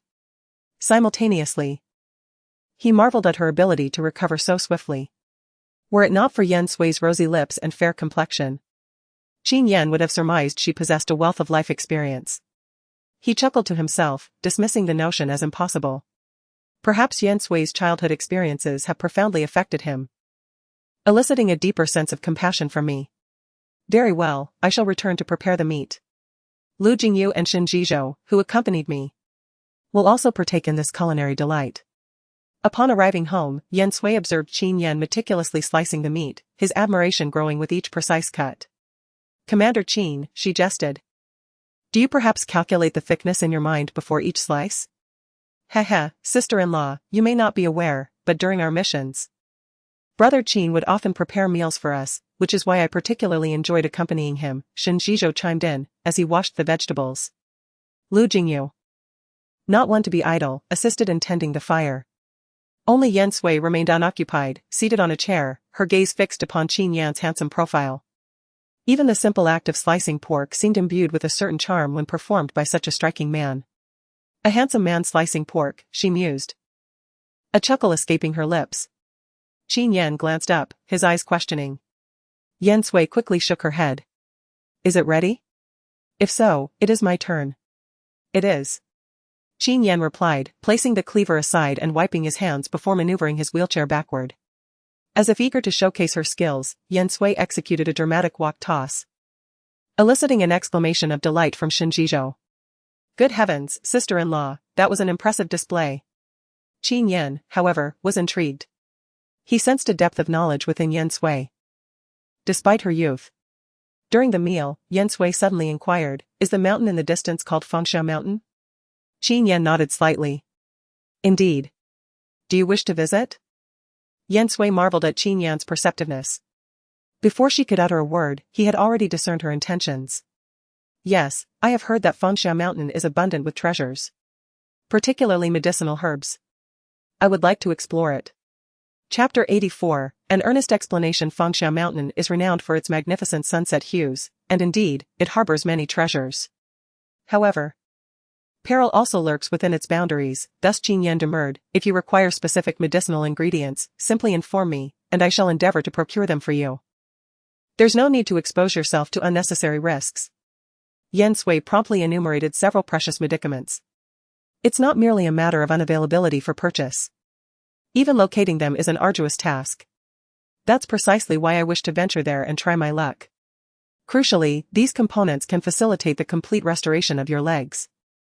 Yan Sui accentuated the final phrase, complete restoration. A glimmer of hope ignited in Qin Yan's eyes. He conceived an immediate plan. Shinjizhou erupted into a violent fit of coughing. Anxious to speak, but with his mouth still full, he sputtered, cough, cough, I'll go. I'll depart for Fengsha Mountain tomorrow to seek these very ingredients. Lu Jingyu cast a sidelong glance. Do you even know what they look like? Can't the missus simply illustrate them? Shinjizhou retorted. No drawing, just describe their approximate appearance to me, and I'm confident I can unearth them. Yet. Yan Sui remained resolute in her desire to go herself. As long as I remain on the periphery, without venturing into the depths, there should be no imminent danger. Besides, isn't there a mountain patrol team? Furthermore, my mind is firmly made up. Qin Yan yearned to accompany her, but he was encumbered by a separate mission. A task concealed even from Shinjizhou and Lu Jingyu. He was left with no alternative but to implore Shinjizhou and Lu Jingyu to safeguard Yan Sui. I shall file a report with the commander. After all, Yan Sui's quest for medicaments was for the sake of his legs. And he trusted that the old commander would concur. At present, the old commander's thoughts were consumed day and night with the concern for his legs. In the evening, Yan Sui began to prepare the items needed for her ascent the following day. She turned around and noticed Qin Yan gazing at her. What is it? Do you wish to speak with me? She assumed Qin Yan was contemplating the medicinal herbs she had mentioned, pondering whether they truly possessed such miraculous effects. She approached him and took a seat before him. Captain Qin, I personally believe that if one chooses to trust another, it must be a complete trust. Devoid of doubts along the way. What are you talking about? Qin Yan appeared perplexed. In truth, he was quite aware of what she meant. Yan Sui paused momentarily. Then why are you staring at me? With utmost seriousness, Qin Yan explained, when I am engrossed in thought, I tend to lose focus and end up staring at people. I assure you, I mean no harm. This was indeed a plausible explanation. Yan Sui fell silent and resumed her packing. Behind her, Qin Yan's voice echoed, tomorrow. You must remain outside and cannot venture deeper, understand? Denying the dangers you may encounter while expecting others to safeguard you is not a solution. My point is, preventable dangers should be avoided. Yan Sui nodded repeatedly, sensing that Qin Yan had suddenly become rather verbose. She was well aware of the value of life. She would not easily place herself in peril. Qin Yan picked up the ancient text, The Art of War, a rare edition with a yellowed cover yet remarkably well preserved. If you return tomorrow and do not see me, it is entirely normal, as I will be staying overnight at the military base. Understood. Yan Sui replied as she placed her belongings into a cloth bag and nestled into her bed. Then, let us retire for the night. With a soft click, the light extinguished. The moonlight tonight is exceptionally bright, casting a silvery glow across the floor and filtering through the mosquito net to illuminate the bed. Yan Sui instinctively turns towards Qin Yan's side. She no longer feels the shyness she initially experienced, instead, she finds comfort in lying there. Her heart fluttering at the thought of ascending Fengsha Mountain the following day. It is worth noting that in her previous life, Fengsha Mountain had graced countless headlines. Each report revealing astonishing discoveries. Surely, it is a treasure trove waiting to be explored. Initially, Yan Sui was unaware that Fengsha Mountain was the very peak nearby.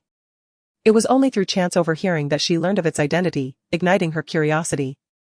Are you unable to sleep? Qin Yan inquires. He can discern her current emotions from the rhythm of her breathing. While the sunset at Fengsha Mountain is undeniably beautiful, danger lurks beneath its surface. And one must not be deceived by its facade. Have you witnessed the sunset there? Is it truly as splendid as they say? Yan Sui's interest is piqued.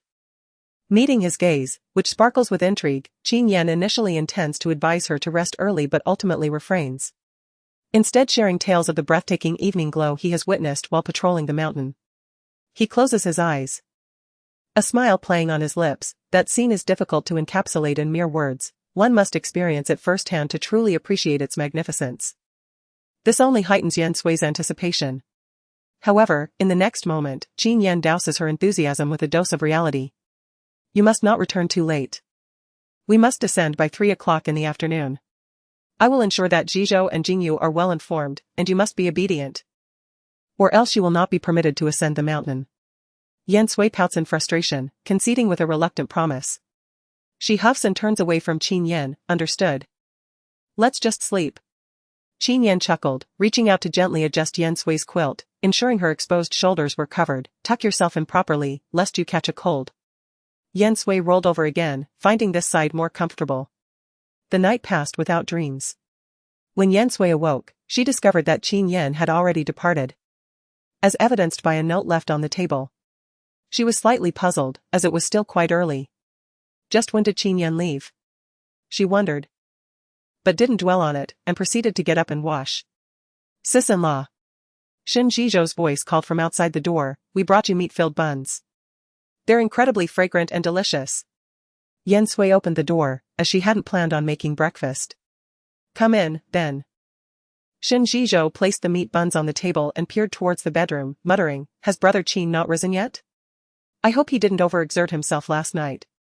One shouldn't be too zealous when breaking the fast. Lu Jingyu approached and playfully rapped Shin Jizhou on the head. Don't spout nonsense. Yan Sui chuckled. Realizing that Shin Jizhou and Lu Jingyu had overheard her conversation with Qin Yan yesterday, but only caught part of it. However, she didn't elaborate. Your brother Qin left early this morning. He mentioned yesterday that he had matters to attend to back at the unit. So, there are too many meat buns, you should partake as well. Shin Jizhou grinned, then I won't stand on ceremony. Lu Jingyu waved his hand, sis-in-law.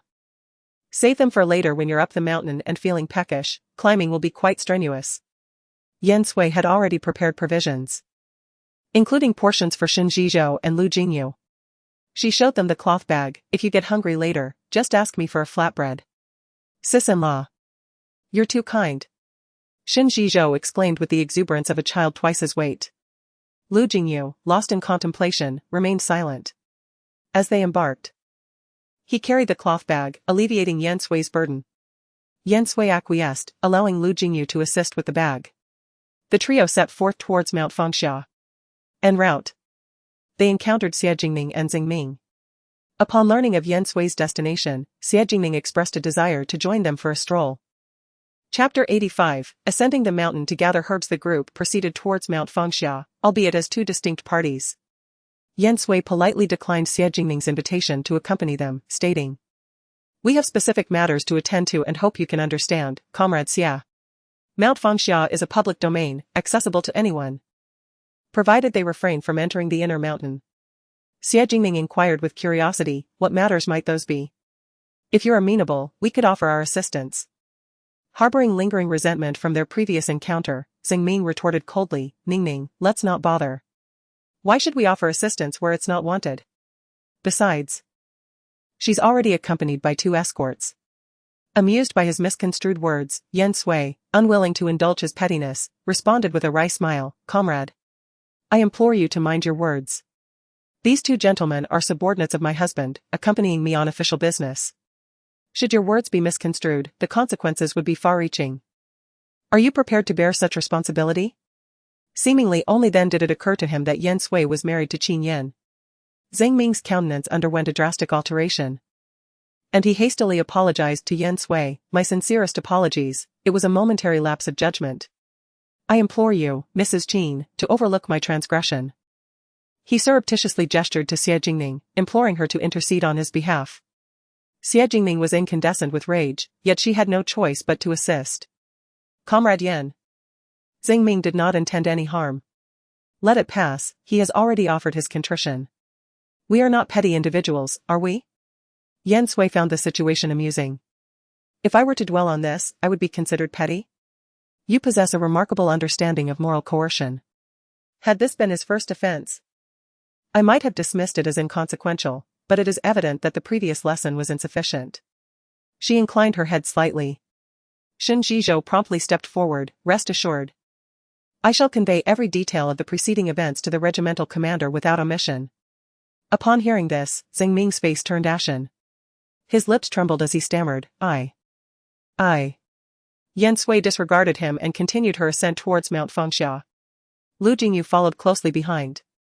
Shen Zhizhou cast a stern glance back at Xingming. For your insolence, you shall face the consequences. No, please, no. Xingming attempted to pursue her.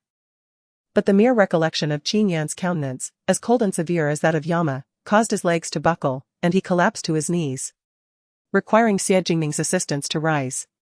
This spectacle was witnessed by Shen Zhizhou. Huh? Is he even a man? Yan Sui also glanced back. Her expression remained impassive, seemingly indifferent. In truth, for Yan Sui, who had been granted a second life, such matters were mere child's play. It was of greater importance to unearth treasures without delay.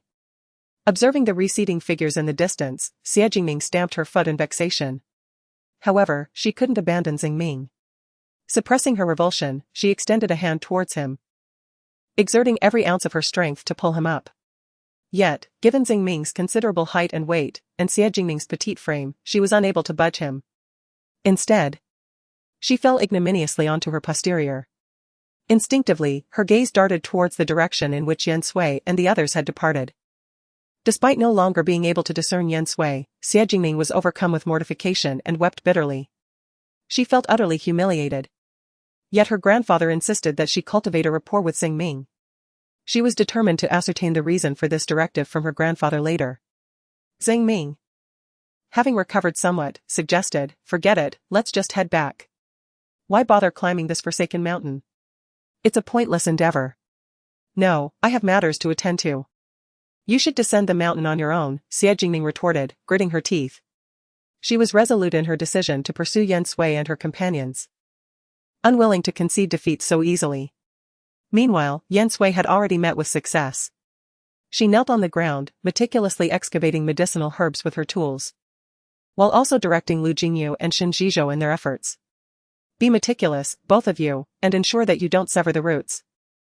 The medicinal properties reside primarily in the roots, with the leaves being of secondary importance. Thus far, we've only discovered a few specimens. I'm uncertain if there are more to be found. If not, she would have to administer the herbs to Qin Yan in divided doses. The two men adopted contrasting postures while excavating the herbs. Lu Jingyu knelt on one knee, his demeanor earnest and solemn, employing a small trowel to carefully unearth the plants. In contrast, Shen Zhizhou disregarded all semblance of decorum, prostrating himself on the ground to dig. In his words, excavating from such close proximity ensured that he wouldn't damage the plants. Yan Sui shook her head with amusement, regarding them both as younger brothers. I'll prepare a delectable meal for you both upon our return. Upon hearing that Yan Sui was preparing a delicious meal, Shen Zhizhou's eyes sparkled with delight. However, his hands remained unperturbed as he expressed his gratitude. Thank you, sister-in-law. Yan Sui advised the two, you continue digging here, I will go over there for a moment. Lu Jingyu immediately halted, sister-in-law, allow me to accompany you. Yan Sui waved her hand dismissively, it's all right, I won't stray far. Besides, splitting up will allow us to uncover more medicinal herbs. After all, climbing this mountain is quite exhausting. Reflecting on the uphill journey, she instinctively thumped her thigh. Lu Jingyu reluctantly acquiesced, sister-in-law, if you encounter any danger, please shout. We will rush to your aid immediately. They had to ensure Yan Sui's safety, otherwise it would be a dereliction of duty. Yan Sui nodded and turned to walk in another direction. She had already set her sights on a few small yellow daisies and nearby plants, though she was uncertain if they were what she sought. Approaching, she crouched down. Ah.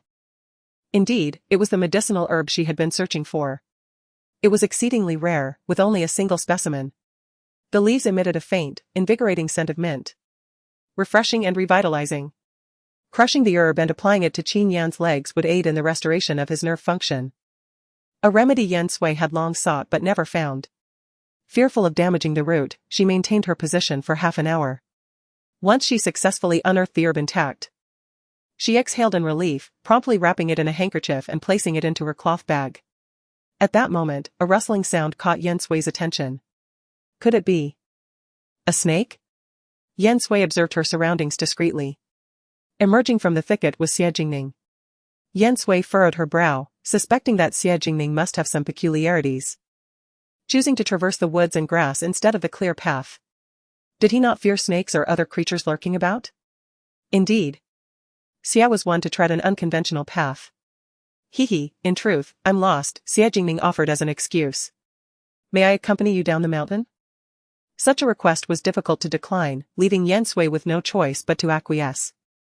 She returned to find Lu Jingyu and Shen Jizhou, who had already gathered the medicinal herbs and placed them into their baskets, leaving Xie Jingning unaware of what they were collecting. Xie Jingning took the initiative to inquire. What have you just put in? It's none of your concern, Lu Jingyu replied coolly.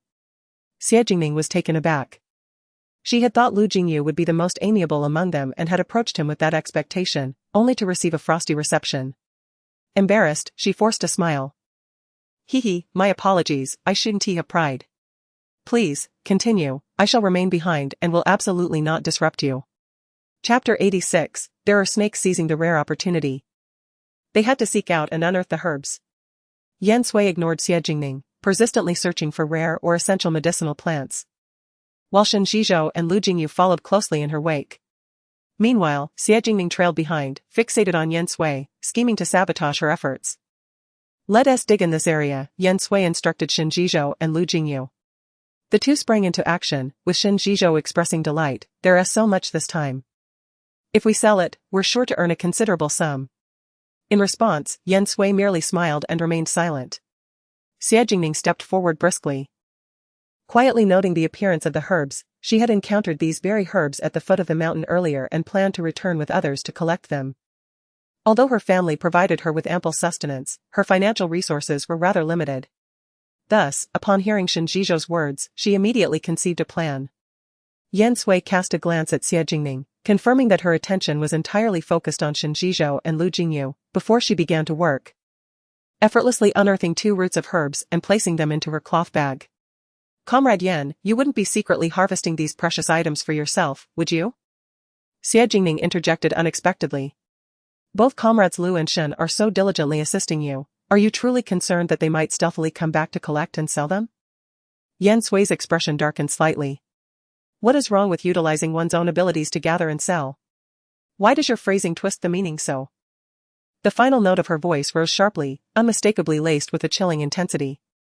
Shen Jizhou had long held a disdain for Xie Jingning. And he was unreserved in expressing it. Xie Jingning, when will you cease this incessant prattle? Allowing you to accompany us is a courtesy to Elder Xie, otherwise we would have left you behind.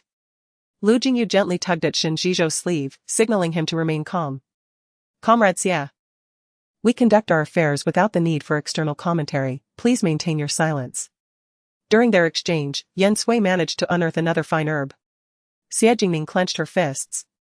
If it were Yan Sui, she could retort, but facing 2 imposing men compelled her to remain subdued, while inwardly she resented their behavior. Pondering what sort of man would bully a woman, Yan Sui gestured for them to move forward, and the 2 hurriedly followed.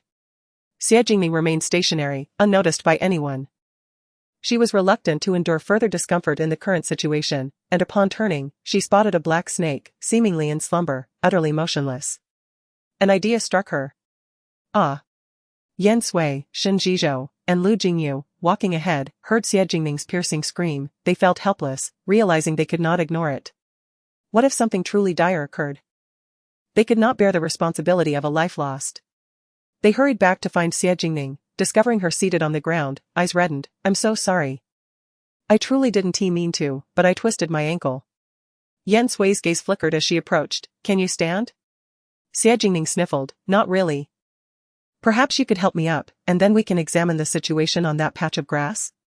Given the delicate nature of interactions between men and women. Yan Sui stepped closer and extended her hand. Xie Jingming grasped Yan Sui's hand but, as she rose, suddenly yanked forcefully, causing Yan Sui to tumble forward, landing amidst a thicket of grass. Sister-in-law! Shen Zhizhou exclaimed in shock. Yet, Xie Jingming interjected, there's a snake, be cautious of the snake. Yan Sui, too, noticed the black serpent, flicking its tongue menacingly at her, as if poised to strike the moment she made a move. Shen Zhizhou and Lu Jingyu dared not act recklessly, fully aware that this was a venomous snake. Sister-in-law, do not be afraid, Lu Jingyu and I will find a way to rescue you. What to do? What to do? With resolute force, Lu Jingyu pressed down on Shen Zhizhou's shoulders, his countenance strained. Descend the mountain without delay and bring back a physician, and remember to procure the anti-venom. Shen Zhizhou immediately darted down the mountainside. Lu Jingyu attempted to approach, but at the slightest movement, the black serpent promptly flicked its tongue at Lu Jingyu, seemingly cautioning him against nearing. In that very instant, Yan Sui acted with swift precision. A silver glint flashed. One moment, the black serpent was imposing, but now it lay limp on the ground. Not only was Lu Jingyu taken aback, but Xie Jingming was utterly dumbfounded. She had been anticipating Yan Sui being bitten by the serpent. And yet, this was all that transpired. Yan Sui calmly sat up, casually brushed aside the stray hairs from her forehead, and then placed the deceased serpent into another cloth bag, as every part of a serpent's anatomy is precious. Sister-in-law, are you unharmed? Lu Jingyu hastily approached. I am quite all right, Yan Sui stated with remarkable composure. In truth, even without Lu Jingyu's assistance in diverting the serpent's attention, Yan Sui could have managed. For she had ventured into the mountains in her previous life to capture serpents for Ren Ziqiao. However, those serpents were non-venomous, though she had been bitten a fair number of times. Upon confirming that Yan Sui was unharmed, Lu Jingyu abruptly turned around, glaring at Xie Jingming. Comrade Xie, would you be so kind as to elucidate your actions just now? Do you have any comprehension of what you? His words came to an abrupt halt. Xie Jingming wore an innocent expression. I merely tugged at Comrade Yan with a bit of force because my ankle was throbbing. It was unintentional. Why are you being so fierce? Then I shall take my leave. Do not move. Yan Sui admonished, lowering her voice to caution, you have a serpent on your person. Xie Jingming scoffed inwardly, perceiving that Yan Sui was deliberately trying to intimidate her as an act of revenge. Comrade Yan, I truly did not intend to offend you. If you do not believe me, there is little I can do. Besides, why would I wish you harm? In every conceivable aspect, I surpass you. She had matters to attend to and decided it was best to leave.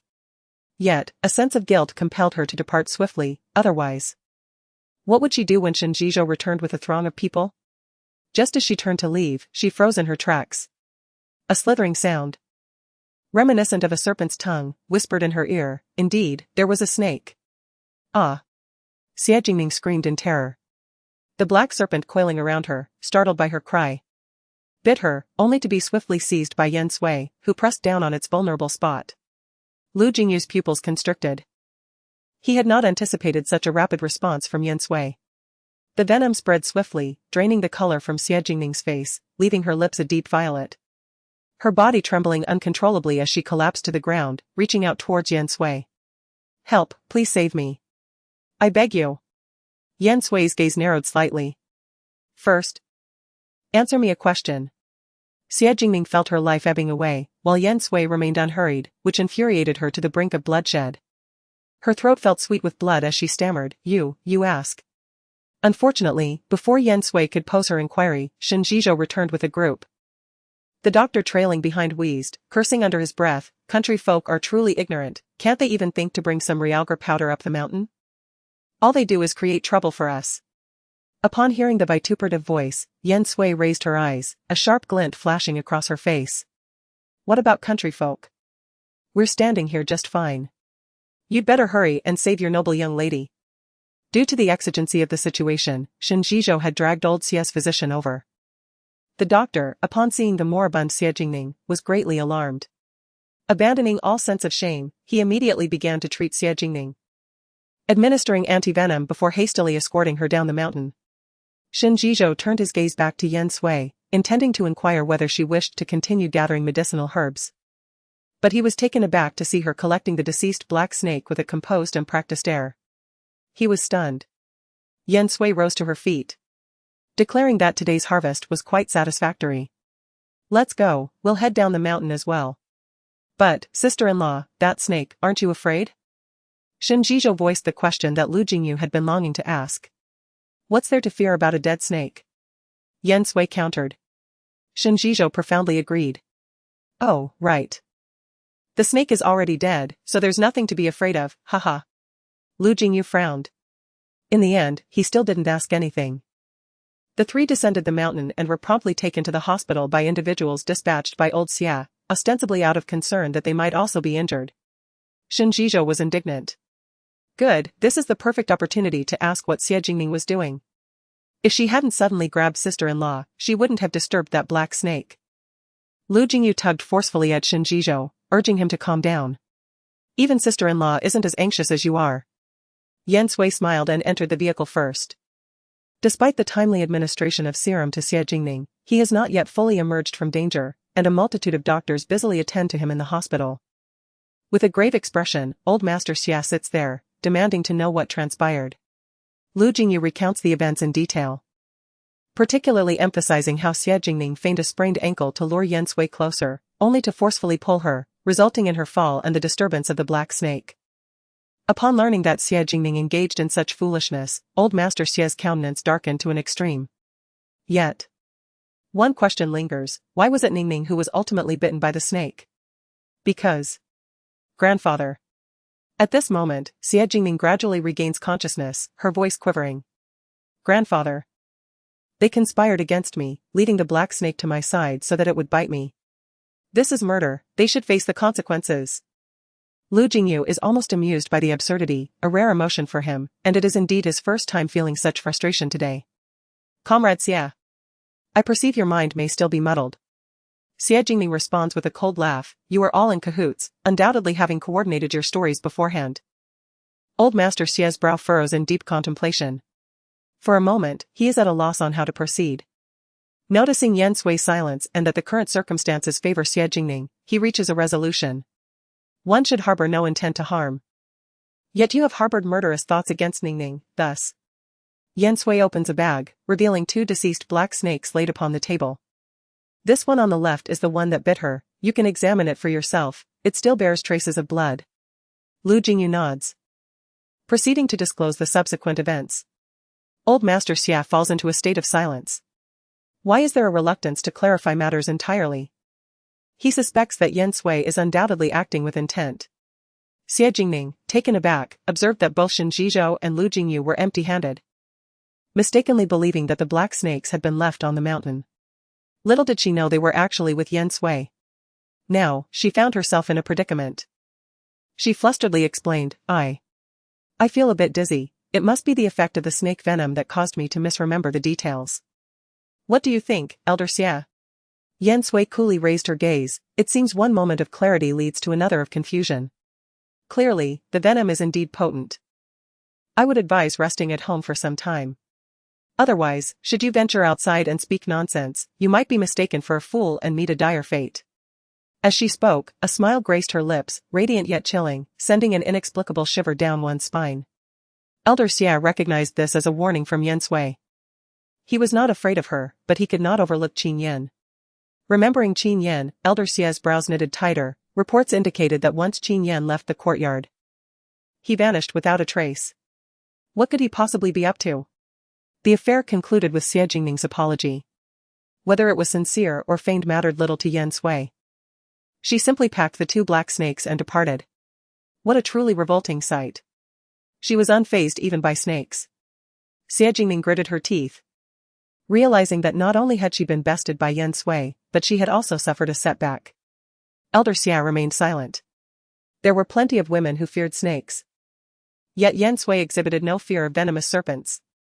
With Qin Yan, who was already formidable, now marrying such an extraordinary woman, it was akin to adding wings to a tiger.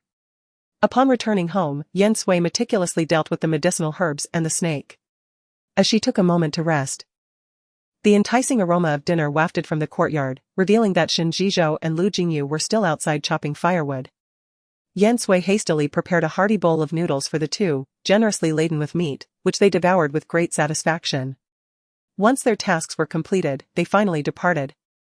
Aware that lingering too late might invite unwelcome gossip, Yan Sui deliberately waited, ensuring that Qin Yan would not return that evening before securing the doors and windows. She then nestled into her warm bed, closing her eyes, yet her mind was plagued by the vivid memories of her close encounter with the black snake. It would be a lie to claim she felt no fear. After all, one misstep could cost her dearly. Having lived through a second chance, she had yet to make those who had wronged her pay for their transgressions, nor had she truly lived out her own brilliance. How could she simply succumb to death? As she drifted towards slumber, a sudden clamor from outside the courtyard jolted her awake. Rolling over, she unexpectedly encountered the warmth of a body, freezing her in shock. "It's me," came a deep, magnetic voice. Recognizing Qin Yan, Yan Sui exhaled in relief. "Oh, you've just returned? What time is it?" "I've only been back for a short while, it's a little past 3 in the morning." "Wait, you smell." "Hush." Yan Sui intended to mention the faint scent of blood on Qin Yan, but he swiftly covered her mouth with his large, slightly rough yet warm hand, compelling her to restrain her words. The house fell silent, while the commotion outside grew louder. Soon after, there came a knock at their door. "Madam Qin, Madam Qin." It was old lady Zhang from the neighboring alley, calling for her, evidently with news of yet another mishap involving her daughter-in-law. Yan Sui gently tapped Qin Yan's hand, signaling him to release his grip, and Qin Yan obediently complied. "I shall accompany you, for it would be unwise for you to venture alone." She raised an eyebrow. "How do you know I intend to go? Even if you disregard Su Tsuehua, you could never neglect the life within her womb." Qin Yan propped himself up and donned his coat. Observing his retreating figure, Yan Sui chuckled softly, appreciating his understanding of her. She jested, "If anything should occur, Captain Qin, you must ensure my protection." Chapter 88, all as preordained. The Zhang family was enveloped in a shroud of mournful cries. It was Su Tsuehua weeping, her voice fragile and gradually fading. "Hurry, take me to the hospital, my child, Liqiang, our child." Zhang Liqiang yearned to rush out and fetch a cart for Su Tsuehua. But Zhang Xiaofeng obstructed him. "Brother, remain calm. Mother has already gone to seek Mrs. Qin. Last time, when you were away, Mrs. Qin's timely intervention saved the child. Given this, why should we incur hospital expenses? Are you wealthy enough? Once the child is born, expenses will surely arise." Zhang Liqiang, swayed by Zhang Xiaofeng's words, gradually regained his composure, resolving to avoid unnecessary costs. "But why hasn't Mrs. Qin arrived yet? I must go to her." Meanwhile, Su Tsuehua lay on the bed, her breath faint and shallow. A strong premonition gripped her, convincing her that she might lose this hard-won child. She struggled to part her lips and utter a sound. Yet, she was met with utter indifference, causing the light in her eyes to gradually dim. By the time Yan Sui and Qin Yan arrived, Su Tsuehua had already lost consciousness. The pristine white sheets beneath her stained crimson with blood. Yan Sui's pupils dilated in shock. "Quickly, get her to the hospital. You, quickly get your needles." Zhang Xiaofeng, thoroughly frightened, cowered by the door. "Didn't you just use your needles the other day and everything was fine? Why waste money going to the hospital?" Zhang Liqiang, dumbstruck by the scene before him, stammered incoherently. "You, quickly.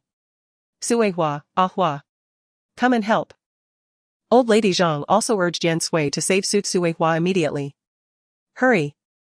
If my precious grandson is gone, can you bear the responsibility? To the hospital. Didn't you hear? To the hospital." Yan Sui was infuriated. "Zhang Liqiang." Qin Yan roared, "Wake up." In an instant, Zhang Liqiang, whose mind had been clouded, seemed to regain his senses.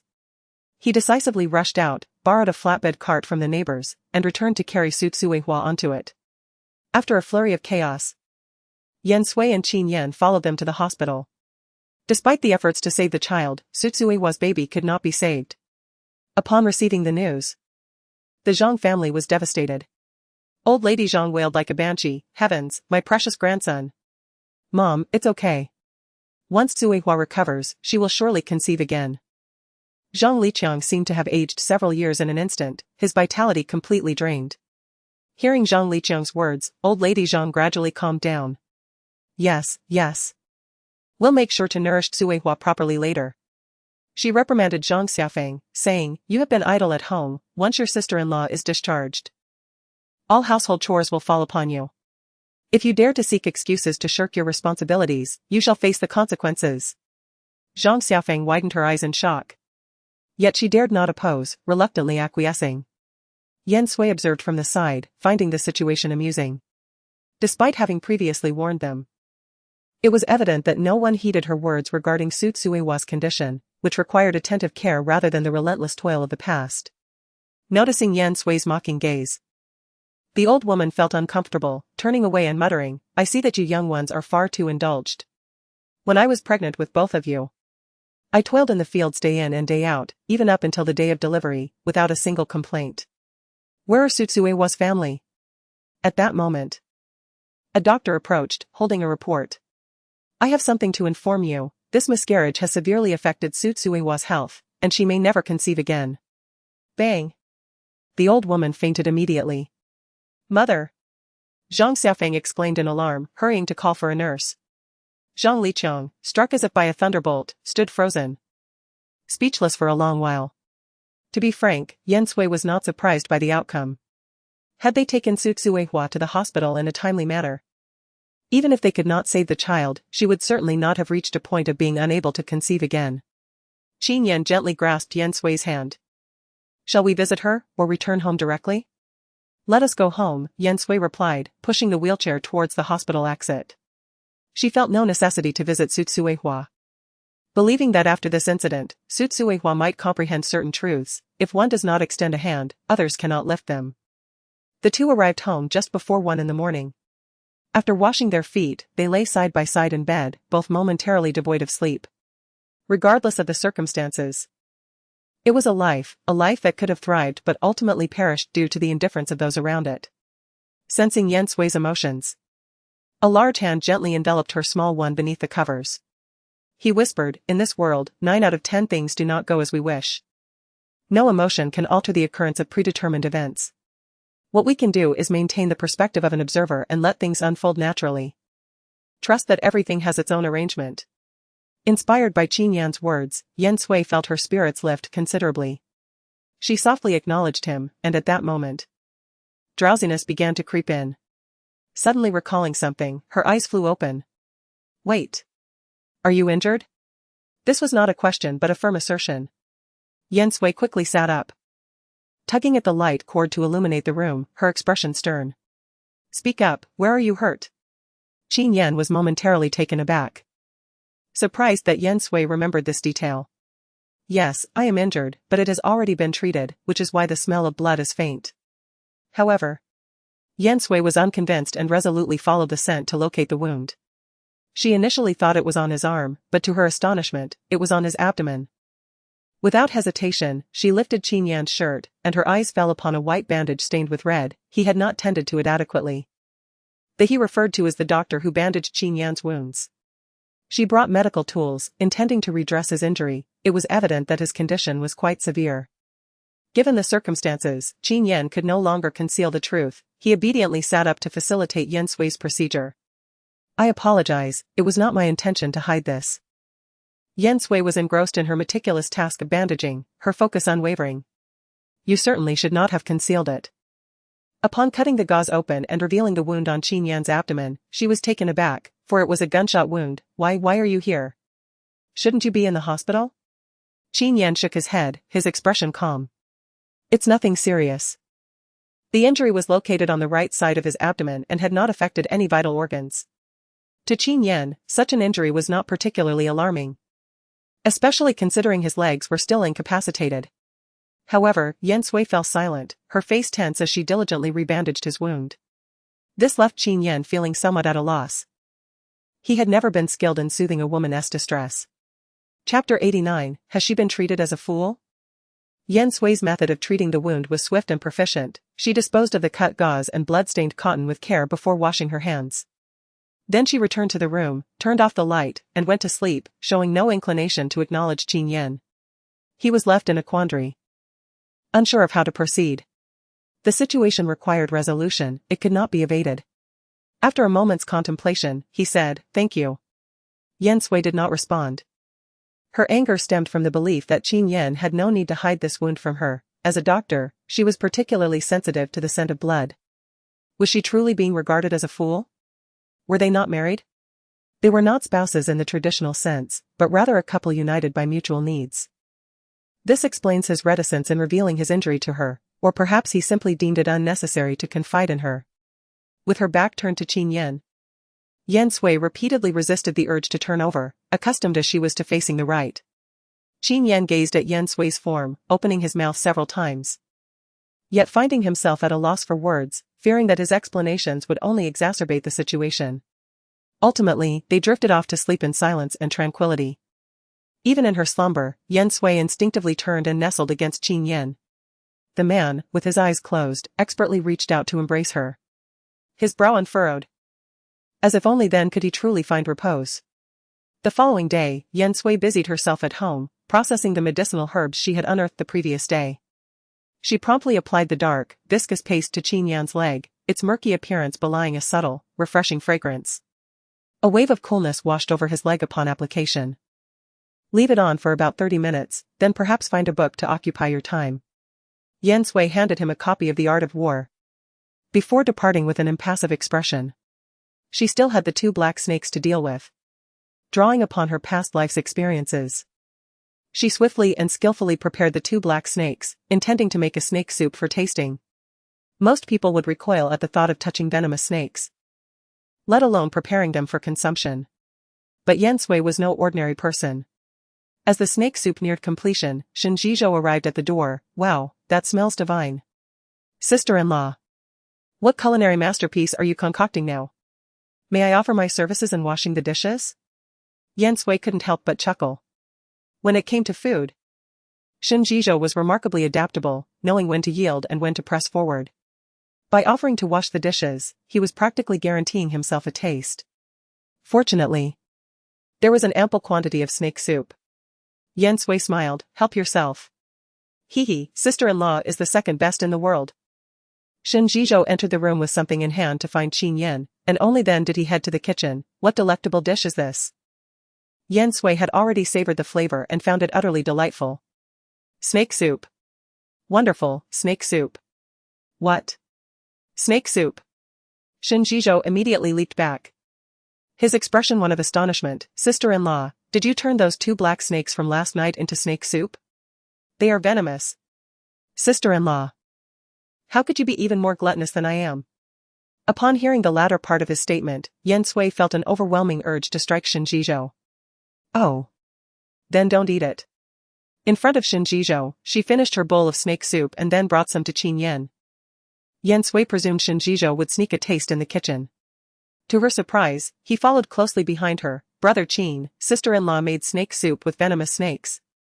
She has already eaten it. What if something happens? What shall we do?" He refrained from directly mentioning poisoning, glossing over it. Qin Yan was not taken aback by Yan Sui's actions. He inhaled the fragrant aroma of the snake soup. "It should be quite delicious." Shen Zhizhou nearly stumbled.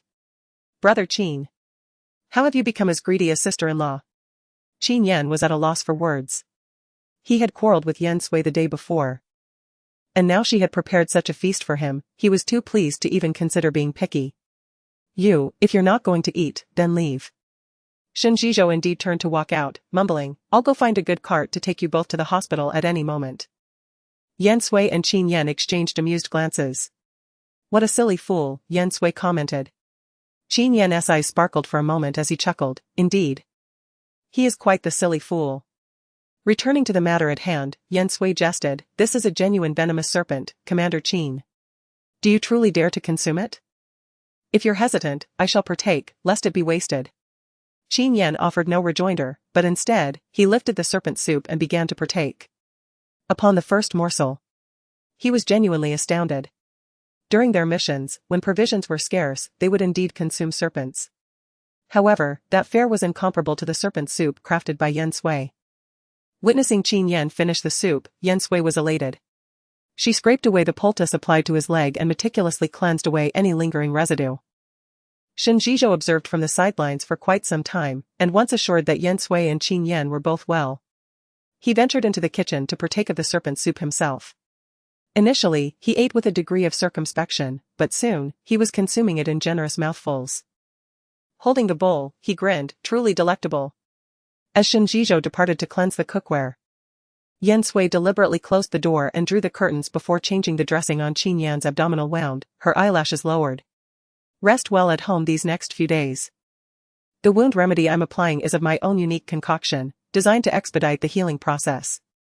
Upon hearing this, Qin Yan raised his gaze. Indeed? Yan Sui paused. Then spoke candidly, it has yet to be tested on another, but I have faith in my abilities. If you harbor doubts, you may diligently observe your wound each day. This was not Qin Yan's inaugural injury, and she trusted that he himself could discern any noticeable differences. Qin Yan refrained from further inquiry, sensing a subtle hint of pique in Yan Sui. He comprehended, after all, Yan Sui had been exerting herself assiduously in his treatment, only to be met with a lack of trust. Anyone in her position would be vexed. Little did they know that the prolonged closure of their room's door had stirred a multitude of lascivious thoughts in Governor Shen's mind. Lu Jingyu received the same conjecture from Governor Shen upon his arrival. The two sat casually on the steps by the doorway. Before long, we might just be able to bring a baby to Brother Qin in the military unit, a darling little one who resembles him. Surely, he'd be utterly adorable. Don't prattle on about things you know nothing about, Lu Jingyu retorted, speechless. Governor Shen lowered his voice, gesturing towards the still-closed door. Otherwise, why would they suddenly shut themselves in? Is there something they don't want me to see? Lu Jingyu was at a loss for words. As if there was some truth to the matter. Then let's close the main door now, so as not to disturb them. Disturb what? Yan Sui asked as she wheeled her bicycle out. Lu Jingyu quickly rose to his feet, helping her lift the bicycle out. He felt a bit awkward. No, nothing. Are you heading out now? Yes, I need to purchase some supplies. Yan Sui had recently completed half of the restoration of the ancient calligraphy and painting. Although Qin Yan had provided her with everything she needed, some items were running low, and she had to acquire them herself. As she passed the entrance to the alley in the neighboring lane, Yan Sui deliberately quickened her pace. While shopping, Yan Sui overheard several uncles chatting at the entrance. And their mention of Fangsha Mountain piqued her interest. Don't even think about going to Fangsha Mountain anytime soon, it's far too frightening. Chapter 90, Armored Vehicle. Yan Sui assumed that word had spread about Xie Jingning's snakebite incident yesterday, thinking, it's not as if it's that terrifying, is it? If Xie Jingning hadn't been courting disaster himself, he wouldn't have encountered such a predicament. Subsequently, the individual inquired further, what is the matter? Unless you elucidate. How can you dissuade people from going? Indeed, who would not relish beholding the sunset there?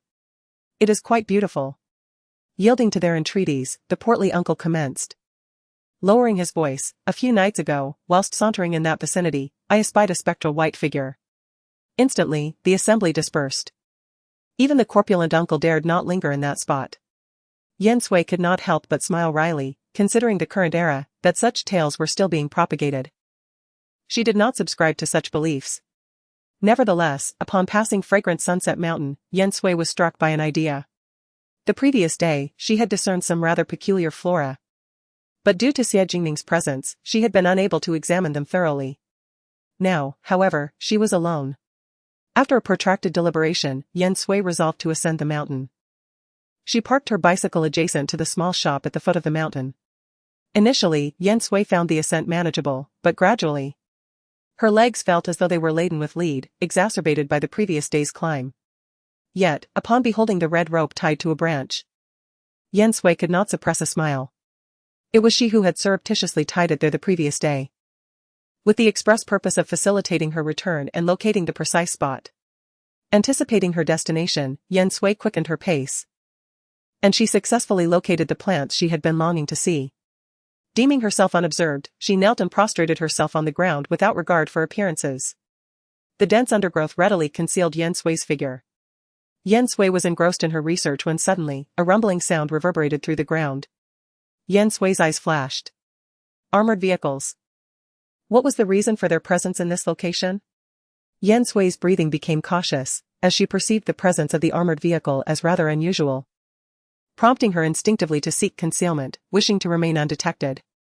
Soon, the commotion of the armored vehicle receded into the distance and vanished. After pondering for a few moments, Yan Sui resolved to follow the tire tracks left behind.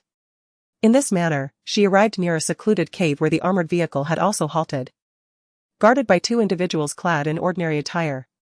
Upon closer inspection, one could discern the wooden crates concealed behind them, indicating the significance of this location.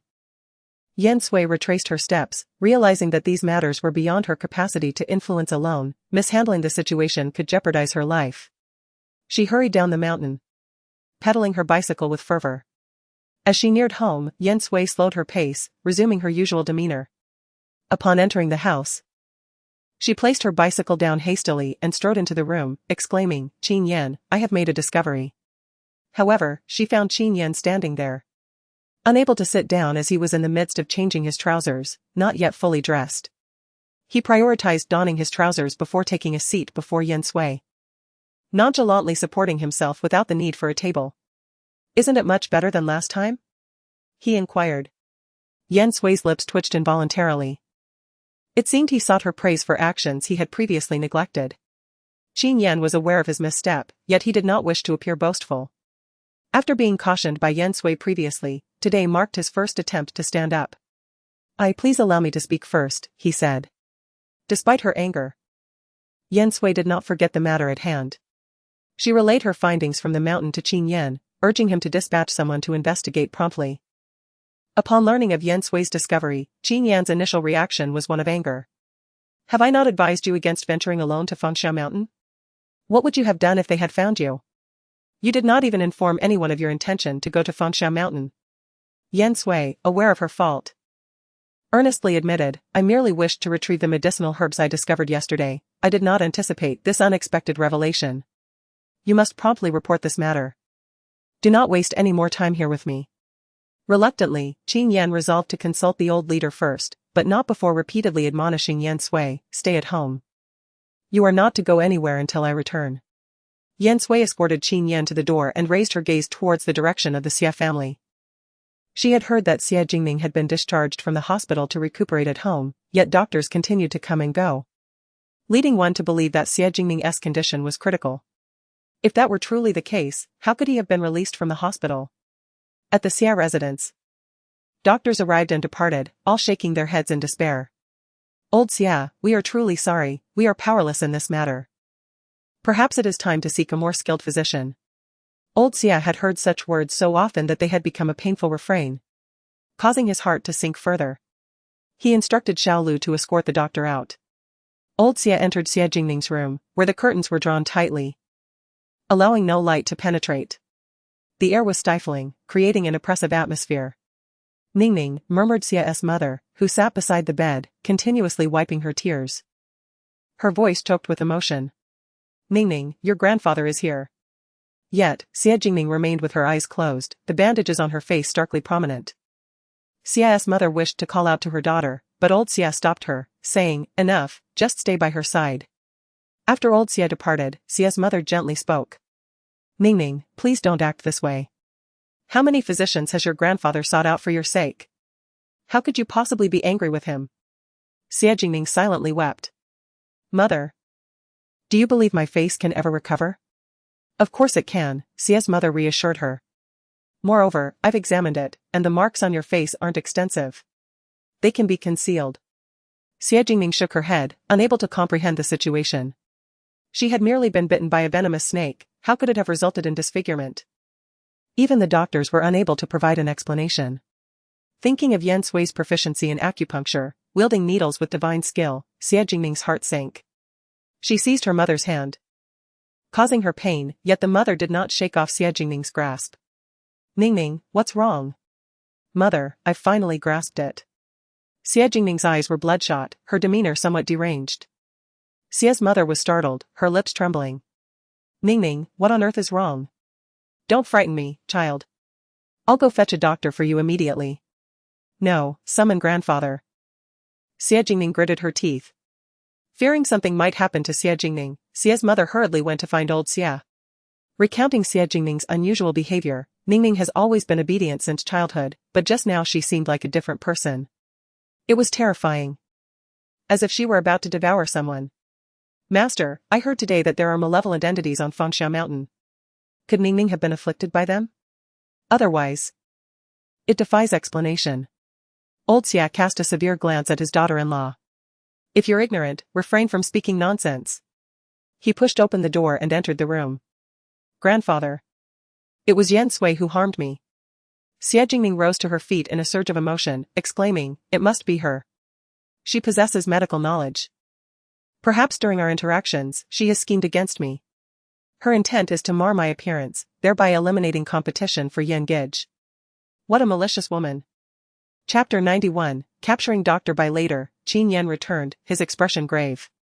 He inquired of Yan Sui about every detail once more, ensuring that her presence had left no traces behind. He feared that those individuals might seek her out.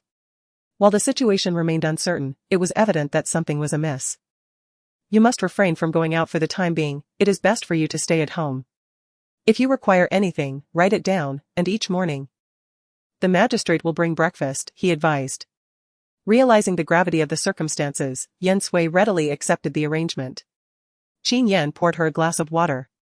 But she was perplexed, she had no desire for water, wondering why he would serve her so.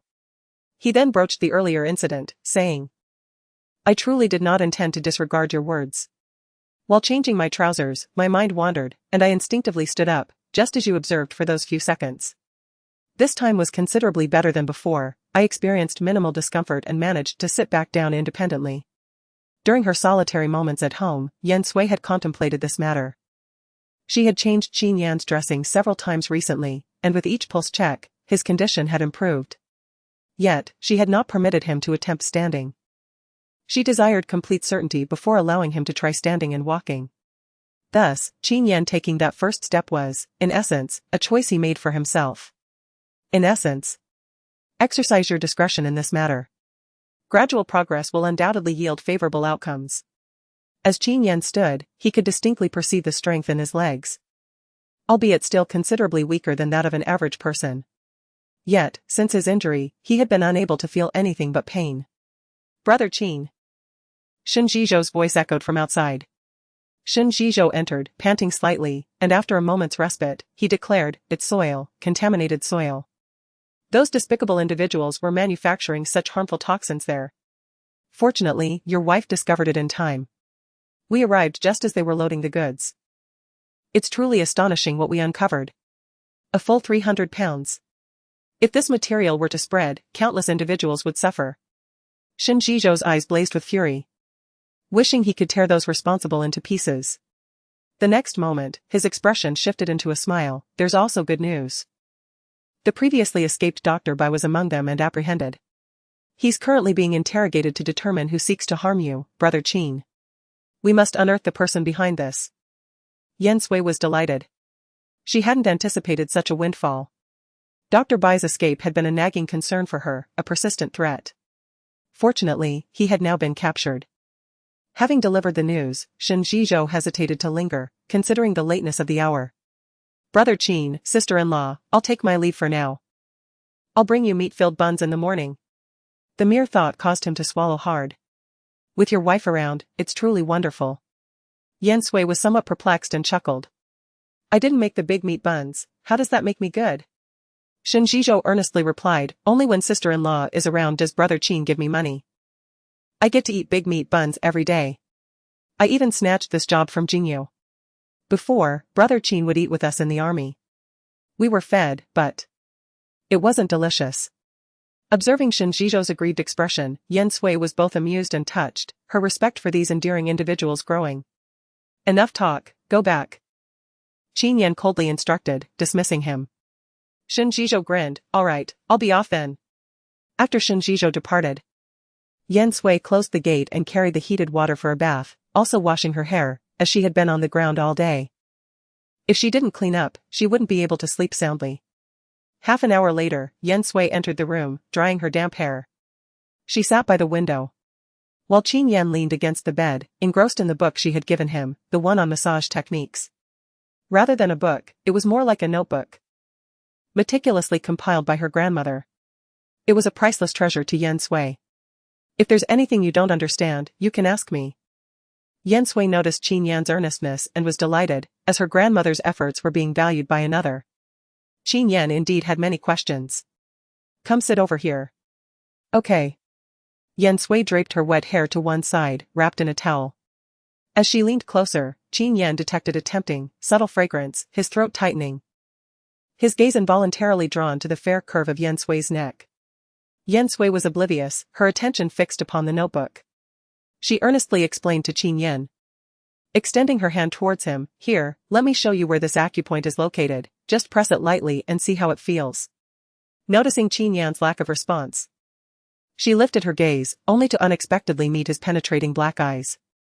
In that instant, her heart raced violently, and she wished to avert her gaze, yet felt as though she were firmly anchored in place. The atmosphere, tinged with subtle intimacy, grew increasingly charged as Qin Yan unconsciously leaned closer. The dim lighting intertwined with the coolness of his skin, and the potent scent of male pheromones was overwhelmingly invasive. Yan Sui instinctively closed her eyes. Her thoughts racing to the possibilities of what might unfold next, her hand clenched tightly around the bedspread. She could distinctly perceive Qin Yan's breath cascading over her, drawing nearer to her lips. Qin Yan, appearing outwardly calm, felt his heart thundering within his chest. The blood coursing through him surged with a fervor that threatened to burst forth with every inch he inched closer to Yan Sui. At last, their lips met. It began with a tentative, gentle peck, as he sought to ascertain Yan Sui's willingness. His large hand cradled the back of her head, applying a subtle pressure. His fingers deftly weaving through her hair, leaving her no room to retreat. Their lips and tongues engaged in a delicate dance, punctuated by gentle bites that elicited a twinge of pain. Their heated breaths mingled, and Yan Sui found herself utterly disoriented by the kiss. Her mind clouding as the temperature soared, instinctively responding to his fervent demand. Just as the air in her lungs threatened to be depleted, she was finally released.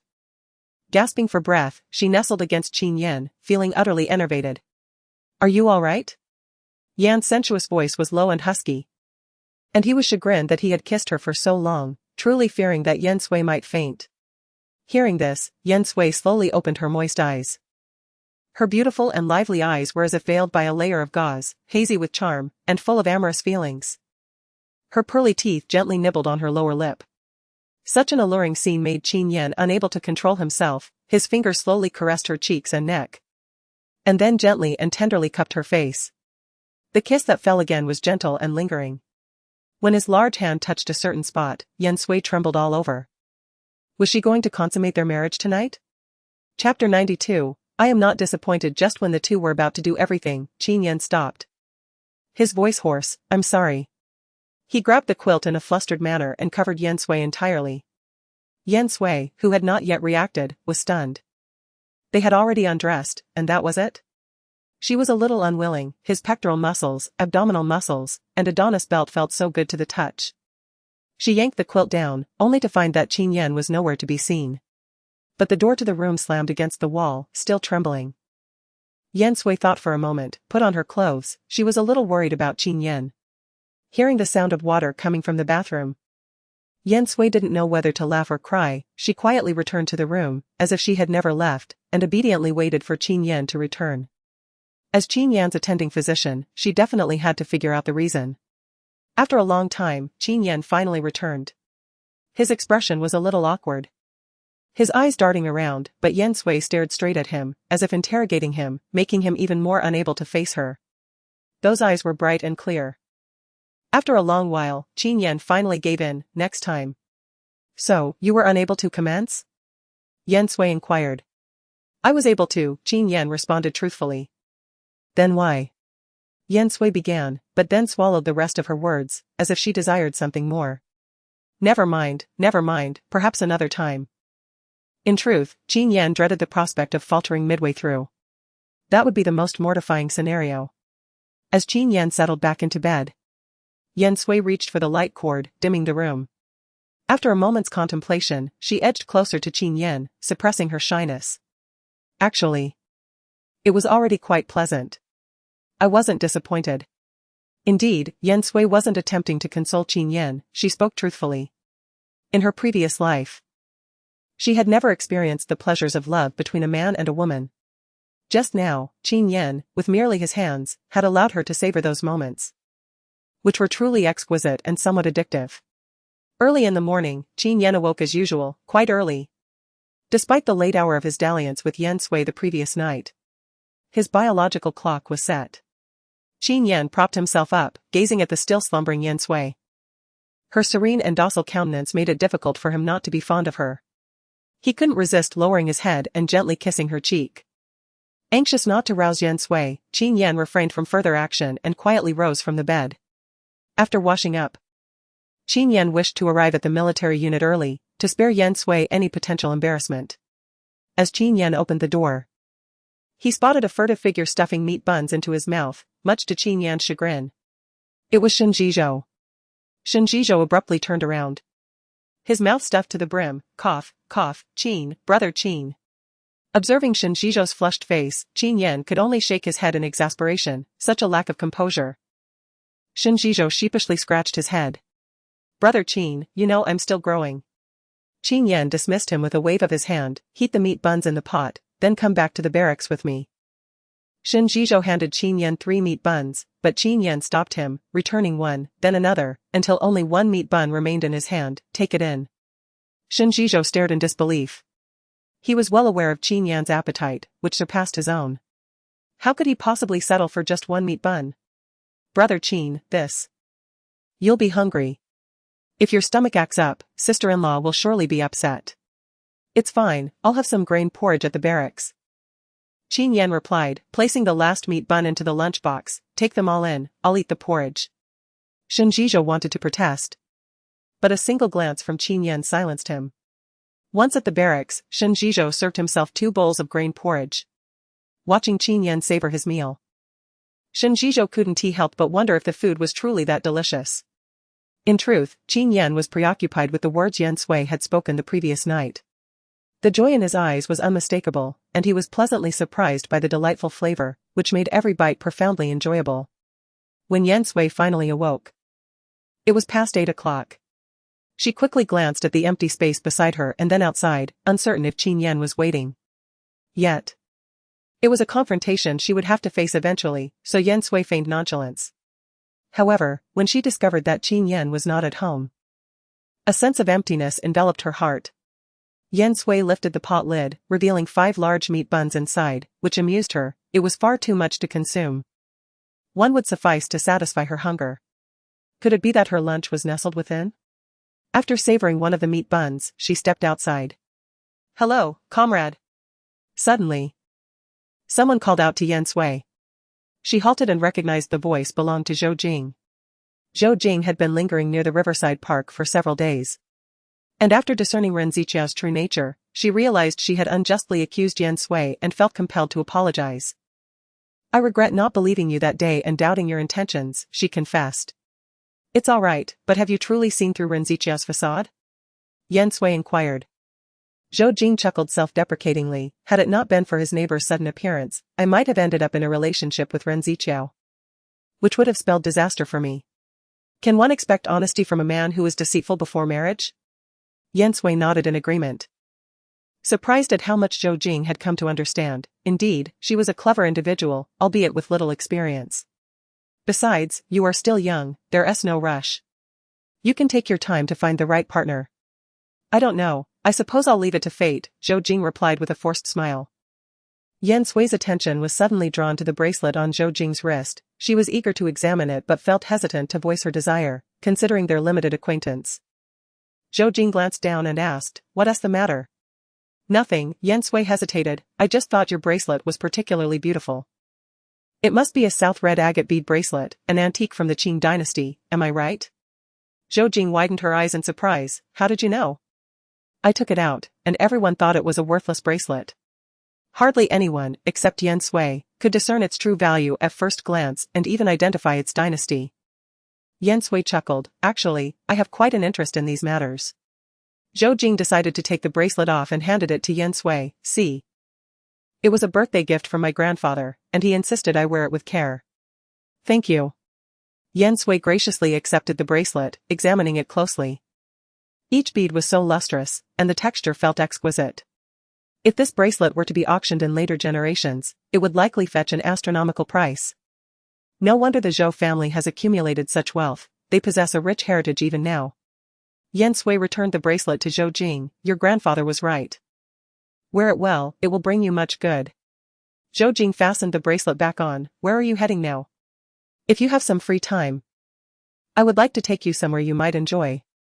Chapter 93, not just a simple matter of skill. Yan Sui, realizing she had nothing pressing to attend to, decided to accompany Zhou Jing. Sure, where are we going? Is it far? If it is, I can ride my bicycle. It's not far, just down the alley ahead. Zhou Jing replied. Alright, let's go then. After a 10-minute walk, Zhou Jing led Yan Sui to the front of a courtyard, which was clearly impressive with its private entrance. Zhou Jing tiptoed and called out, "Second uncle."